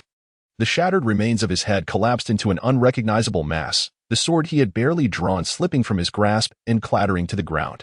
The oil lamp tumbled down, illuminating the blood mingling with rainwater as it flowed freely. The 2 individuals following behind caught sight of this horrific scene just in time, as Wang Yu rose, cleaving the fallen oil lamp without a moment's thought. The spilled oil extinguished the already dim flame in an instant, plunging Wang Yu and the stable behind him into an inky darkness that swallowed all. The 2, gripped by terror, recoiled, their whistles piercing the air, their shrill calls cutting through the relentless downpour, signaling an enemy attack and a plea for reinforcements to those at the estate and to Ivy and Daikeon within the building. Yet, this would do little to save the 2 momentarily stunned souls, as 3 axes sliced through the rain and shadows, entering their line of sight with terrifying swiftness. The unseen foes loomed as an embodiment of dread. Escape was futile, evasion impossible. In the depths of their despair, the axes severed the oil lamp in their hands before cleaving their heads in 2. With the extinguishing of the oil lamp, those in front of the estate could no longer perceive the outside world through the rain-soaked night. Left only with an endless abyss of darkness. In that darkness, Wang Yu faced no impediment as he approached the bodies of the 2, retrieving the short axe stained with brain matter and blood. As the blood mingled with rainwater, it flowed quietly in the shadows, the scent of iron gradually permeating the still yet cacophonous night. He stowed the 3 axes in an additional pocket affixed to his leather armor, walking steadily through the rain-soaked night. This night, he was the butcher of darkness, destined to usher each of these souls into the depths of hell. Meanwhile, the shrill whistle reached Daikeon's ears, prompting him to glance at Ivy seated across from him. Uncertain of the happenings, he sensed the gravity of the situation and realized the necessity of controlling the girl before him, for she would be their only lifeline amidst chaos, though Daikeon bore a merchant's demeanor and physique. He possessed a resolve unlike that of ordinary men. His gaze fell upon the wand resting on the table, and a thought struck him. A wizard without their wand posed no threat. It was a lapse in vigilance. As long as he could subdue her, whatever schemes her knight might concoct would be rendered meaningless. Without hesitation, Daikeon, endowed with the physique of a high-ranking knight's squire, launched his assault. He drew a short sword from beneath the table, aiming it at Ivy, simultaneously reaching out to touch the idol of the dark god. Today, Ivy would not leave this estate alive, though the angle of his strike caused it to lag slightly. His knightly physique lent speed to the blow. A wizard unarmed was destined to face dire consequences, wasn't he? Instead of the anticipated sound of blade meeting flesh, the clash of metal against metal rang out. Ivy's right hand, adorned with the dual-star gloves, glimmered with a muted golden hue, her right arm rising to intercept the strike. The will of stone transformed. Wang Yu's advice proved invaluable. The girl's gaze hardened as she regarded Daikeon, who could no longer feign a false smile. The flow of magic began to circulate around her. Second update. Tomorrow will bring 2 lengthy installments as the clash unfolds, revealing the progress Wang Yu and Ivy have made throughout the year. Chapter 34. The Rainy Night Massacre. Attention. Caution. The individuals stationed at the entrance erupted into chaos. Though well-trained, they could not help but feel shock and trepidation in the face of such a sudden and extreme situation. The estate was left with only the central mansion radiating light, resembling a solitary vessel adrift in a sea of darkness. Quickly, retreat to the mansion. A voice called out among the black-toothed mercenaries. In this pitch-black, rain-soaked night, staying illuminated with the numerical advantage was evidently more prudent than engaging in battle with unseen foes. No, we can't get in. Something is sealing the mansion. As they attempted to retreat, they discovered an invisible barrier encasing the estate. They could not enter through the doors or windows. One individual, undeterred, picked up a stone from the ground and hurled it at the seemingly unobstructed entrance to the hall. Yet, it shattered as though striking an unseen hard surface. The splintering debris lacerated the unfortunate man's hand, yet the invisible barrier remained unscathed. Damn it. Could this be Daikeon's doing? A voice among the crowd erupted in frustration. The dire situation inciting both urgency and anger. Outside lay unknown enemies, yet they found themselves unable to retreat into the mansion, creating immense pressure for these mercenaries, who were innately cowardly against the strong. Forget about it. This isn't magic, it's sorcery. Daikeon has been worshipping some peculiar idol. It's likely the work of some dark deity. We shouldn't even think about breaking through.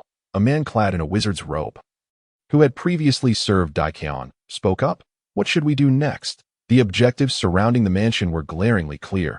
If he continued to ambush us from the shadows, we would be. A figure holding a lamp called out anxiously from the periphery of the crowd, urging everyone not to linger near the mansion, for the light would betray them, and the butcher in the darkness would zero in on their positions. As if to confirm his words, before he could finish speaking, a bloodied axe emerged from the shadows, shattering the lamp he held aloft. With relentless momentum, it plunged into his chest, the sound of cracking ribs echoing as white shards of bone erupted from his torso. Mingling with the gushing blood that splattered across the ground, the catastrophic injury offered him little chance of remaining in this world. He spewed forth a mouthful of blood mixed with flesh. His lifeless body, still clutching the shattered lamp's cover, fell face-first onto the rain-soaked lawn, staining the well-tended grass crimson. What the hell? The mercenaries gasped in shock. The cursed butcher seemed like a specter, evading their grasp. The inky darkness of the rain-soaked night concealed the hunter from their sight. Form groups of 5. Take a lamp. Spread out. A middle-aged man dressed as a wizard shouted, feeling immense pressure from the axe-wielding specter, yet knowing they could not afford to remain passive. Let us not forget what we're good at. The art of blind combat and nighttime ambush. The middle-aged man concealed himself within the crowd, cautiously alert to the sounds around him, wary of an axe that might suddenly fly out from the shadows to cleave his skull. Yes, old York is right. This foe merely exploits the fact that he can see us while we cannot see him. Extinguish the lights. Form groups of 5. Spread out. In the midst of the crowd, a reaction sparked instantly, prompting a response from the individuals present. It was at that moment that the people found their anchor amidst the chaos, gradually calming from their panic. Indeed, the Blacktooth mercenary corps was proficient in stealth, assassination, and nocturnal ambushes. However, the very nature of mercenaries rendered these individuals lacking in the stringent discipline and unwavering resolve characteristic of a proper army. Thus, during the sudden onslaught, they exhibited utter confusion and disarray. Yet, once they were roused to awareness, their inherent composure returned.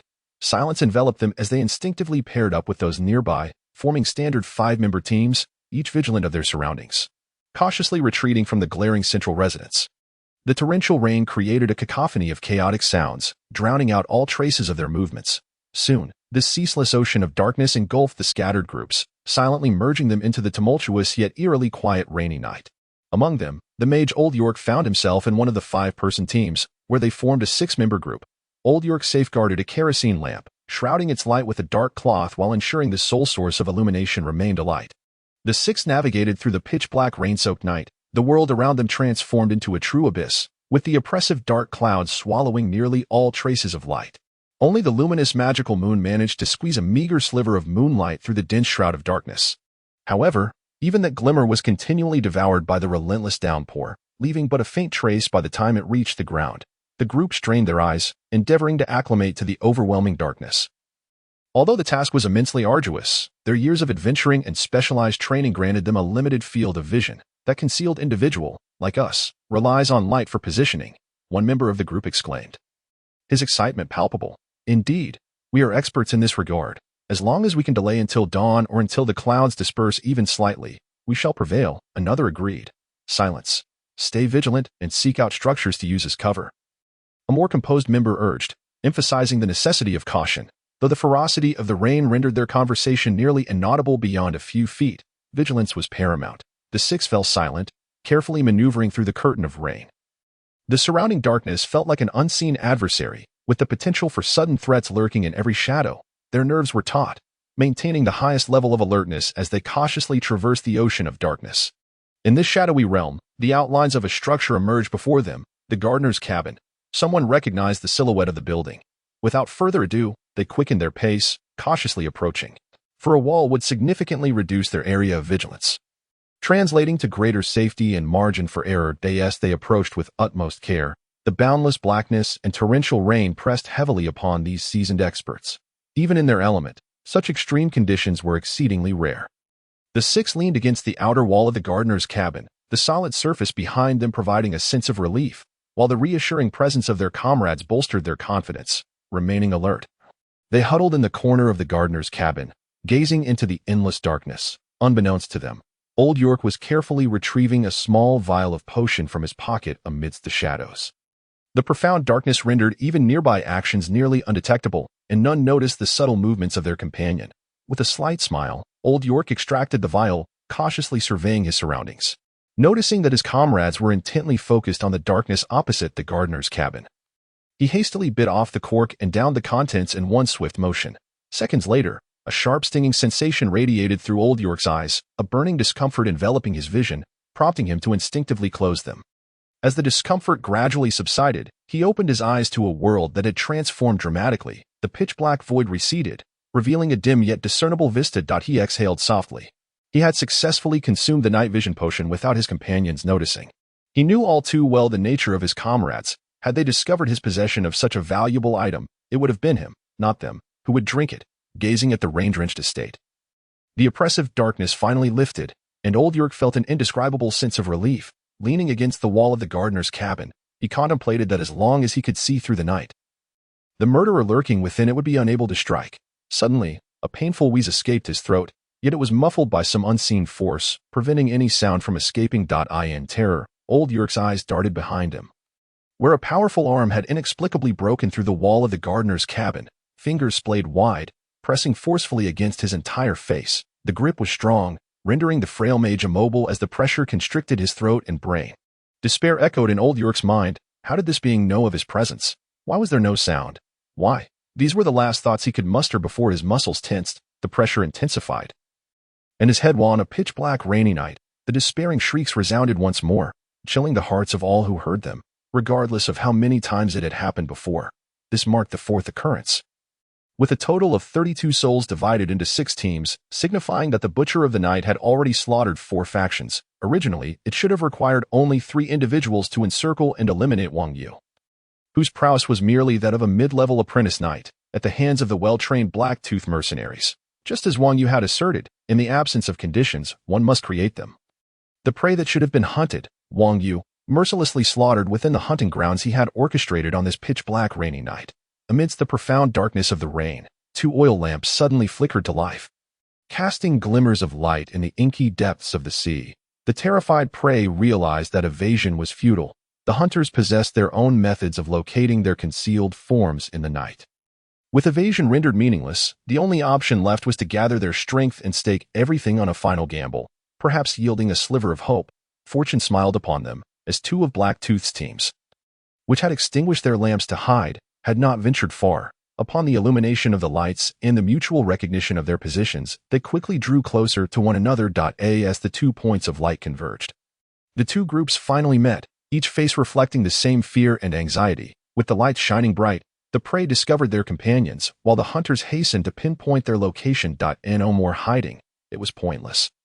He was merely a night squire. No matter what methods he employed, he could navigate the night unimpeded. As long as they could lock onto him, there was no need for fear. One among the 11 shouted, attempting to bolster his comrades' spirits, though to little effect. Some tightened their grips on their blades, their expressions resolute, yet many remained visibly terrified, merely inching closer to their companions. The speaker wished to say more, but 2 familiar axes once again sliced through the curtain of rain, charging into the meager illumination cast by the oil lamps. This time, however, the group was prepared. Amidst the desperate cries of "Protect the light," everyone endeavored to shield the 2 precious lamps. One axe, however, was particularly cunning. Despite their best efforts to intercept it, it shattered one lamp to pieces, inflicting a grievous wound upon its bearer's left side, exposing bone. The other axe, amid their frantic dodging and blocking, ultimately fell to the ground after being thwarted by 2 swords. sparing the last source of light from destruction. Light ultimately compelled Wang Yu, the blood-soaked butcher of the night, to emerge from the shadows. He had failed to extinguish the source of illumination. Some protect the light, others advance. The one who had shouted was elated to see Wang Yu's failure to destroy the lamp. Urgently rallying his fellow mercenaries, 5 individuals safeguarded the remaining light, while 6 others retrieved sharp longswords and exquisitely crafted hand crossbows from their belongings. Armed with a sword in one hand and a crossbow in the other, they prepared to launch a coordinated assault, a tactic at which the Black-Tooth mercenary group excelled. Wang Yu surveyed the 5 gathered around the lamp and the 6 fully armed Black-Tooth mercenaries cautiously closing in. A cruel smile spreading across his face. Ah, how splendid, Wang Yu murmured. Gathering together is just what I wanted. He raised his right hand, the ring on his finger suddenly glowing with a fierce crimson light. In the rainy night, the magical device amassed its power, defying the torrential downpour to conjure a blazing fireball, a first-tier spell, explosive fireball. The upgraded fireball from Avia forcibly broke through the rain's constraints, erupting with intense light and heat, evaporating raindrops as it soared toward the 5 who had huddled to protect the light. Magical device. Dodge. The 5, their eyes wide with horror, could scarcely believe that a knight esquire could wield a magical device. Their reactions were swift. Had it been an ordinary fireball, they might have evaded it. But alas, this was Avia's upgraded explosive fireball. Boom, the violent explosion detonated beside them, instantly obliterating the individual closest to the blast into a mere heap of fragments. Shattered body parts soared into the air amidst the shockwave, burning for mere seconds before the torrential rain extinguished the flames, leaving them to fall lifelessly to the ground. The remaining 4 were also struck by the tremendous force. Thrown backward, 3 of them spewing forth blood mixed with internal organs, collapsing lifelessly. The last survivor, fortunate enough to be farther from the epicenter, clutched the oil lamp tightly to his chest, desperately protecting it. After crashing to the ground, the lamp remarkably remained intact. He struggled, expelling a mouthful of blood, pain and terror igniting his ferocity. Clutching the sole source of light, he roared for vengeance, but seemingly spent his last ounce of strength. Collapsing lifelessly beside the others who had become mere corpses in the rainy night, the remaining 6, snapping back to reality from their shock, were similarly stirred to fury. Wang Yu could not possibly possess a second magical device. If he did, they would surely perish today. Thus, it must be certain that he had none. Fortunately for them, it seemed as though Wang Yu had no intention of invoking another magical device. The 2 axes had already been thrown, and the other, having dulled from excessive use, had already been discarded. Under the watchful gaze of the 6, Wang Yu drew his longsword, a chilling gaze sweeping across the surroundings, instilling immense dread in the mercenaries despite him being but a single individual. Not wishing to squander time, Wang Yu surged forward. The 6 coordinated seamlessly. The strongest among them charged to intercept Wang Yu, while the other 5 swiftly spread out, wielding short crossbows and swords one would withstand, while the others unleashed arrows, a tactic they often employed. As he sprinted, the muscular figure readied himself to brace against Wang Yu, while the others pulled back their bows, preparing to fire as he approached. The long-range acceleration maximized the impact of their swords. When the blades clashed, a shower of fiery sparks erupted from the point of contact. The powerful blows sent the muscular man staggering back a step. What incredible strength! This was no mere knight esquire. He surpassed even the strongest among them, a novice knight. Gritting his teeth, he held firm to create an opportunity for his comrades. Pft, pft, pft. The sounds of 5 arrows loosed rang out, slicing through the air from various angles toward Wang Yu, the cold arrows in the darkness proving nearly impossible to evade. Yet it was futile. The ripples emanating from within him had already captured every arrow's trajectory. He sidestepped, lowered his head, and evaded 3 arrows that barely grazed him. Releasing his grip on the longsword, the sudden loss of force caused the sturdy man before him to stumble, sealing his fate. With a swift turn, Wang Yu raised his hand. An arrow shot from the blind spot of an ordinary person's vision was caught in his grasp. Utilizing the already aligned momentum, Wang Yu plunged the arrow directly into the staggering man's eye socket, twisting it forcefully, reducing the man's brain to a grotesque pulp. The final arrow arrived late, approaching Wang Yu's back just as he completed his action. It seemed he would have no time to react, nor could he evade it relying solely on the physique of a novice knight. However, Wang Yu was more than just a knight. Summoning void energy, he invoked the spell, Barrier, consuming half of his energy in one go. An invisible barrier manifested to block the arrow's path. The arrow pierced the intangible shield, struggling to advance a fraction before ultimately falling helplessly to the ground. Without hesitation, seizing the strength from the arrow lodged in the muscular man's skull, Wang Yu crouched low and surged forward, crashing through the heavy curtain of rain toward the nearest mercenary. The mercenary, catching sight of Wang Yu through the dim light, raised his sword, pointing it toward the oncoming figure. As Wang Yu drew closer, he lowered his center of gravity, gathering strength, pressing his side against the ground as he slid. With a low slide, utilizing the wet grass's low friction, Wang Yu evaded 4 arrows descending from above. Gliding past his target, his incredible speed rendered the mercenary, lacking the physique of an apprentice knight, incapable of turning in time. Crack! Wang Yu snatched up a short axe that had fallen beside the mercenary. Hurling it backward, the unfortunate soul, unable to pivot, met his end as the axe embedded itself into his skull, shattering it. Without a backward glance, Wang Yu leaped from his sliding position, gathering speed anew. With a swift kick, he shattered the unguarded oil lamp abandoned by the scattered mercenaries, the torrential rain extinguishing the flames, and once again, the butcher disappeared into the night. A mercenary, ensnared in despair, brandished his sword high, charging towards Wang Yu with a speed and vigor that belied his dire circumstances.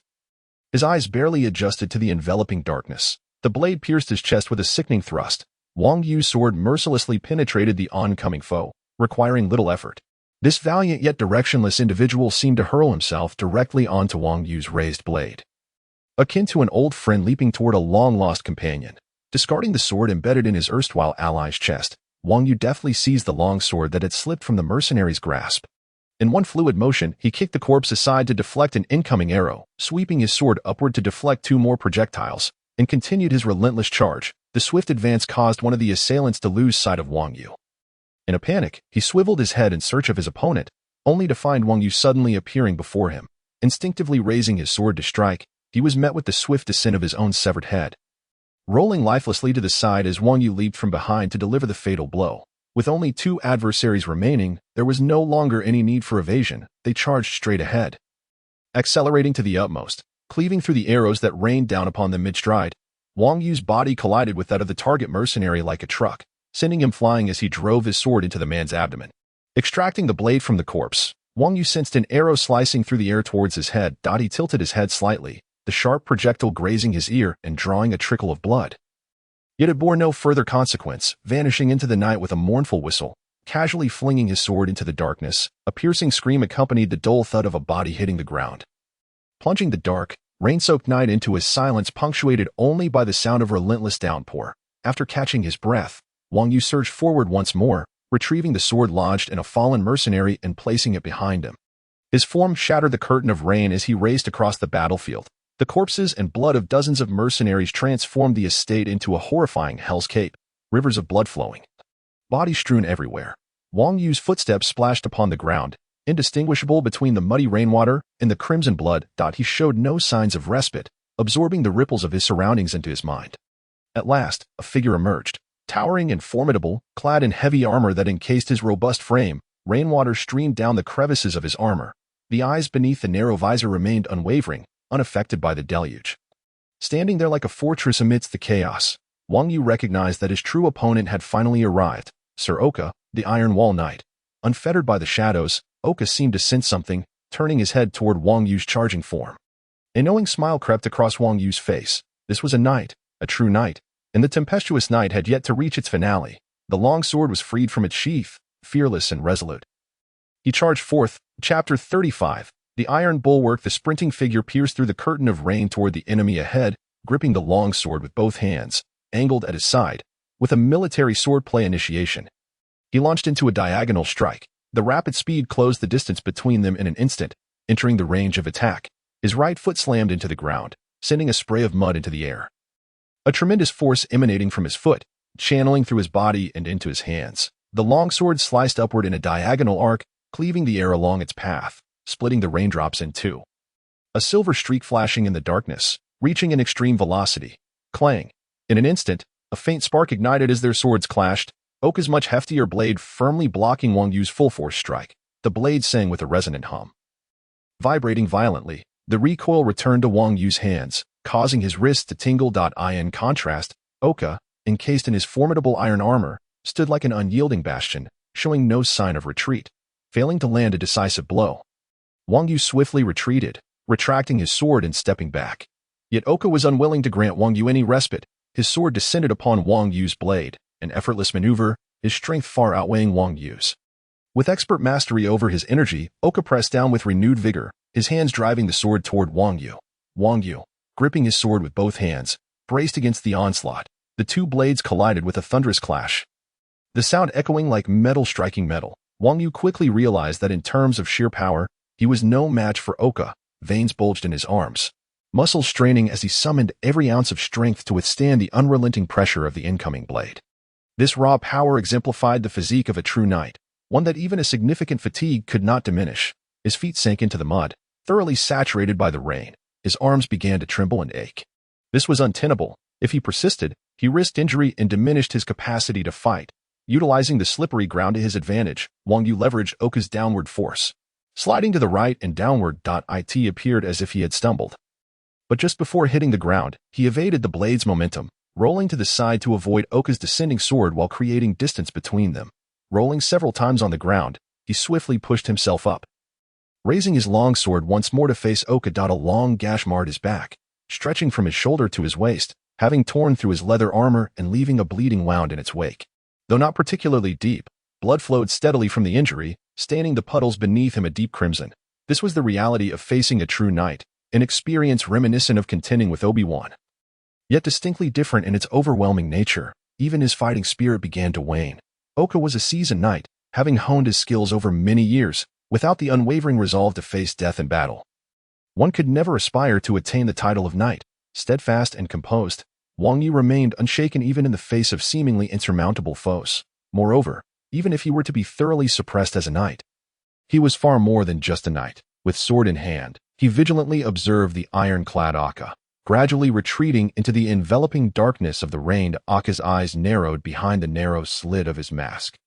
For darkness remained one of his greatest hindrances. To him, this sudden adversary that emerged was not formidable. In terms of strength, speed, and combat skills, he held the advantage. However, engaging in a war of attrition on this pitch-black, rainy night was a different matter.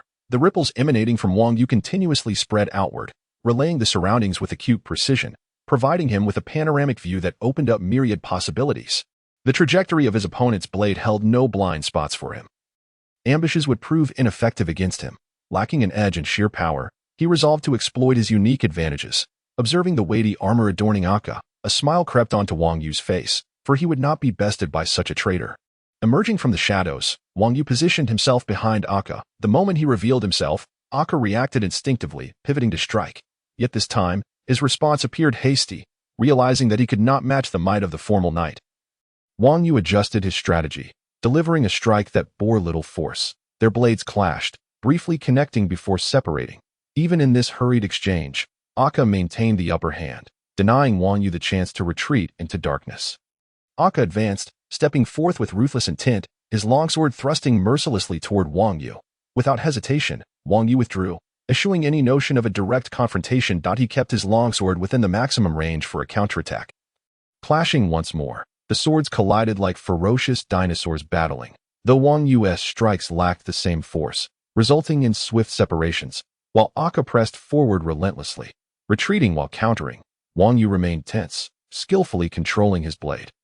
Aware of the disparity in their swordsmanship, Akka's age afforded him far greater expertise. Thus, to bridge this gap, Wang Yu needed to remain utterly focused and utilize unconventional tactics. Akka's strikes were swift and powerful, and the weight of his armor rendered his stability formidable. Each blow he delivered seemed effortless, while Wang Yu struggled against the recoil, forcing him to constantly adjust to avoid being overwhelmed. Yet, the seemingly oppressive space did not collapse. Through Wang Yu's perspective, Akka's every strike was rendered with utmost clarity. Indeed, even with overwhelming strength and speed, the ripples of perception ensured that Wang Yu faced no difficulty in discerning the path of the sword. In the darkness, Akka's blade sliced through the rain towards Wang Yu, but a blade was already poised to intercept. Their swords met, and Wang Yu's blade faltered. Unrelenting, Akka seized the opportunity to press forward, launching another strike. However, Wang Yu had already begun to retreat before the attack was initiated, narrowly evading the blow with a precarious yet steady backward step. Akka sensed a shift. Wang Yu had mastered the distance, ensuring that each clash occurred at the very limits of their striking range. Undeniably, the darkness affected Akka significantly. Despite the keen senses of a formal knight, he could only rely on vague visuals, sounds, and tactile sensations to anticipate and observe. Nevertheless, the obscurity still posed an influence on him. In contrast, Wang Yu could perceive everything within this darkness, devoid of any blind spots. And it was this disparity that allowed them to clash swords repeatedly.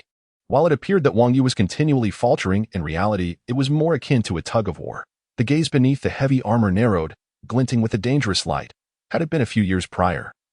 When his physique had not declined and his senses remained sharp, such an environment would have posed no challenge to a formal knight. Yet, time was unyielding. His physical capabilities had already begun to wane. And he had chosen the path of betrayal. Gripping his sword tightly, Aka resolved that, despite his age and diminished strength, he was not a mere apprentice knight to be toyed with. The flow of fighting spirit commenced. A reservoir significantly larger than Wang Yu's, providing him with substantial reinforcement. The swirling energy began to circulate through his body, seeking the moment to unleash its full potential. In the inky darkness, their swords clashed once more. As always, Aka's blade effortlessly deflected Wang Yu's defense, prompting Wang Yu to retreat without hesitation. A glint in his eye signaled the moment. Leaning forward, he concentrated the fighting spirit that had been coalescing in his right leg. Driving it downward with force, a resonant thud echoed as his foot struck the ground, creating a depression in the muddy earth, soil, and water erupting outward. Aka, encased in iron armor, surged forward with sudden acceleration. A swift and jarring motion. This strike, amidst their ongoing stalemate, was strikingly abrupt, as the hastening Aka disrupted Wang Yu's retreating rhythm. With his sword poised at chest level, he lunged forward, aiming directly at Wang Yu's heart. His eyes beneath the visor gleaming with lethal intent, this strike was essential for him. The dual pressure of strength and speed bore down upon Wang Yu, and this unexpected assault shattered his rhythm. Though the trajectory of the thrust remained clear within the all-seeing eye of his inner vision, its speed was overwhelming, arriving too suddenly, even as Wang Yu exerted himself to accelerate his retreat. It was impossible to evade in time. This was the helplessness born from a disparity in raw power, visible yet unavoidable. Raindrops relentlessly pelted Wang Yu's face, with a few splattering against his eyes. Yet he showed no sign of blinking. His gaze remained focused, exuding calm and composure. Without hesitation, he transferred his fighting spirit to his feet, pushing off the ground to retreat at speed, simultaneously exerting his void energy to its fullest. This time, it was not a barrier. Given Wang Yu's inadequate reserve of void energy, he lacked the means to intercept the concentrated thrust of Aka's full strength. An invisible force manifested behind Wang Yu, distorting reality through the simplest application of void energy, propelling him backward with sudden force. The impact of the blade against flesh rang out. Despite his utmost effort to evade, the fundamental disparity in their qualities remained unbridged. However, it also thwarted Aka's objective of delivering a decisive blow. The sword grazed Wang Yu's shoulder, leaving a deep gash from which blood flowed freely, mingling with the rain and pooling on the ground. Aka's pupils constricted. He had sensed Wang Yu's abrupt retreat. This realization brought him confusion and pressure. Whatever Wang Yu had done was undoubtedly not favorable for him. The knight's combat discipline ensured that he would not hesitate or falter in battle. He pursued relentlessly, refusing to grant Wang Yu a moment's respite. Once more, the swords clashed amidst the downpour, mirroring their initial exchanges, as Aka persistently pressured Wang Yu's defensive space. Yet he never managed to achieve total suppression. Retreat, strike, retreat, defend. Wang Yu exerted himself to the fullest, wielding his advantage of perception within the darkness, dancing upon the knife's edge, navigating treacherous situations without ever being pierced by the blade. This was the essence of combat. Regardless of the disadvantage, as long as one retained the will to fight, defeat was not an option. Aka felt ensnared in a quagmire. Despite his immense strength and agility, his opponent seemed to lack any of his attributes, yet still engaged him in a struggle amidst the mire that hindered Aka without impeding Wang Yu. Within the veil of rain, their figures moved continuously, splashing water and mud as they advanced. Swords clashed in the air, colliding violently, silver blades occasionally emitting faint glimmers amidst the darkness. Once more, with renewed vigor, Aka thrust forward, but this time Wang Yu had already learned from his previous mistake.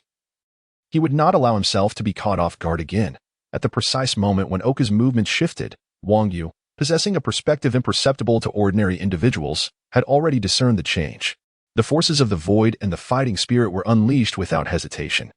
Conjuring an invisible strength anew, the power emanating from his feet, coupled with the force from behind, allowed Wang Yu to narrowly evade the strike without sustaining harm. In the next instant, the relentless battle resumed. Their silhouettes intertwining amidst the rain, engaged in a deadly dance of combat, observing the dark-haired knight before him, whose shoulder wound bled profusely and whose back occasionally splattered crimson liquid. Wang Yu maintained a stoic demeanor.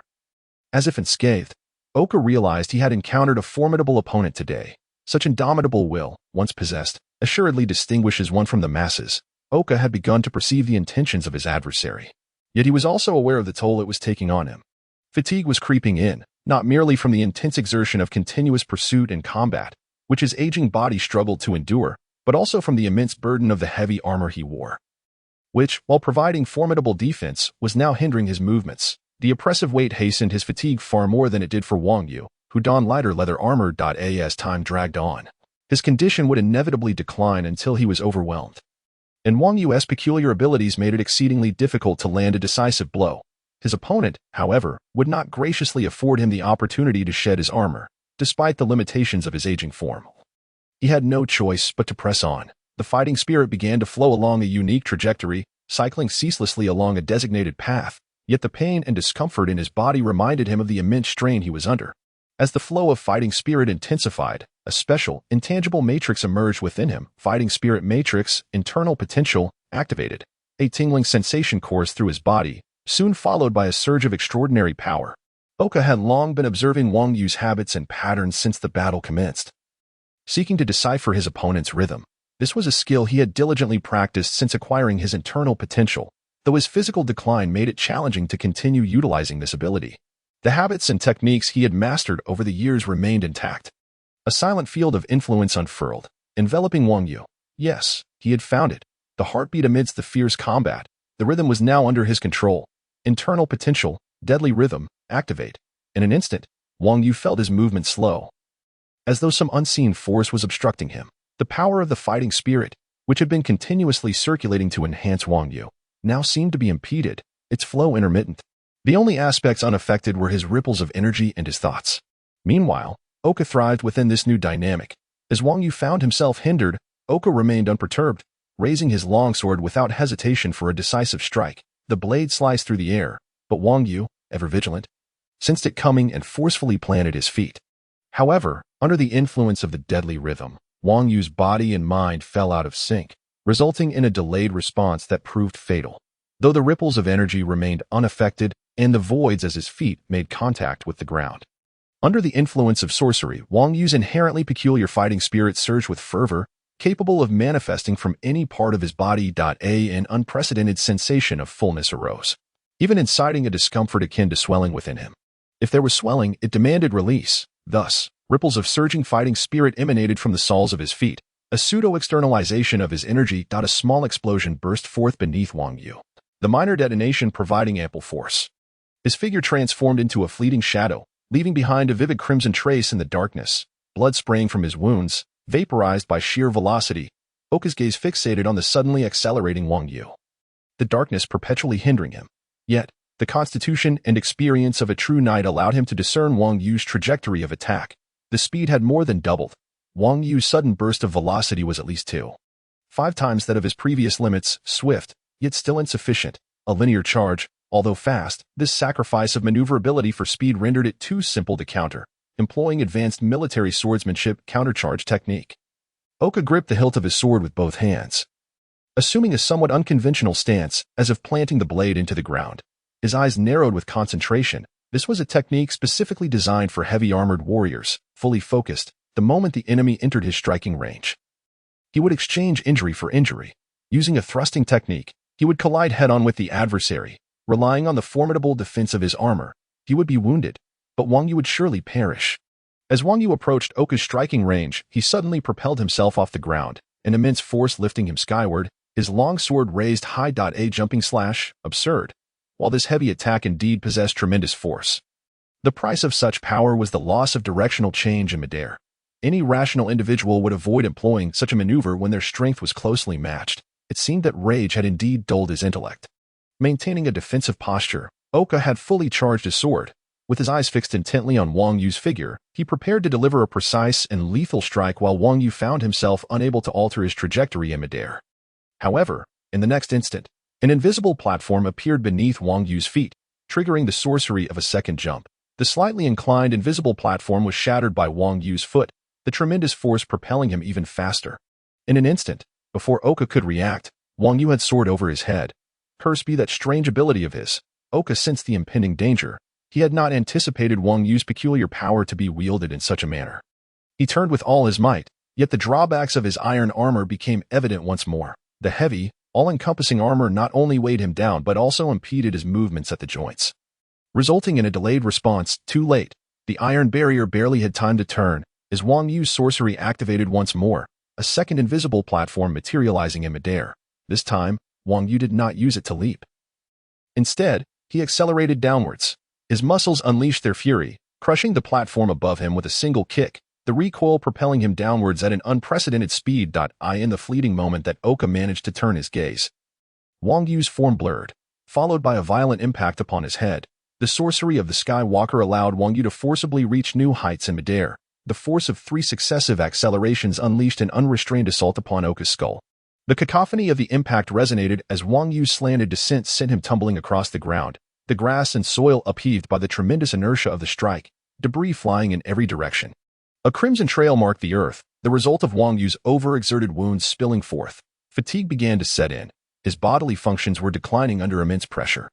Just 23 seconds had passed. In the wake of such a terrifying display of explosive strength, the onset of exhaustion arrived far sooner than anticipated. 1 minute. This was likely Wang Yu's limit. He turned his gaze to his foe, Oka. The strike had forced Oka to kneel in the mud, his knees sinking into the earth, leaving a clear trail from the force of the impact. Surely, this blow had resulted in a concussion.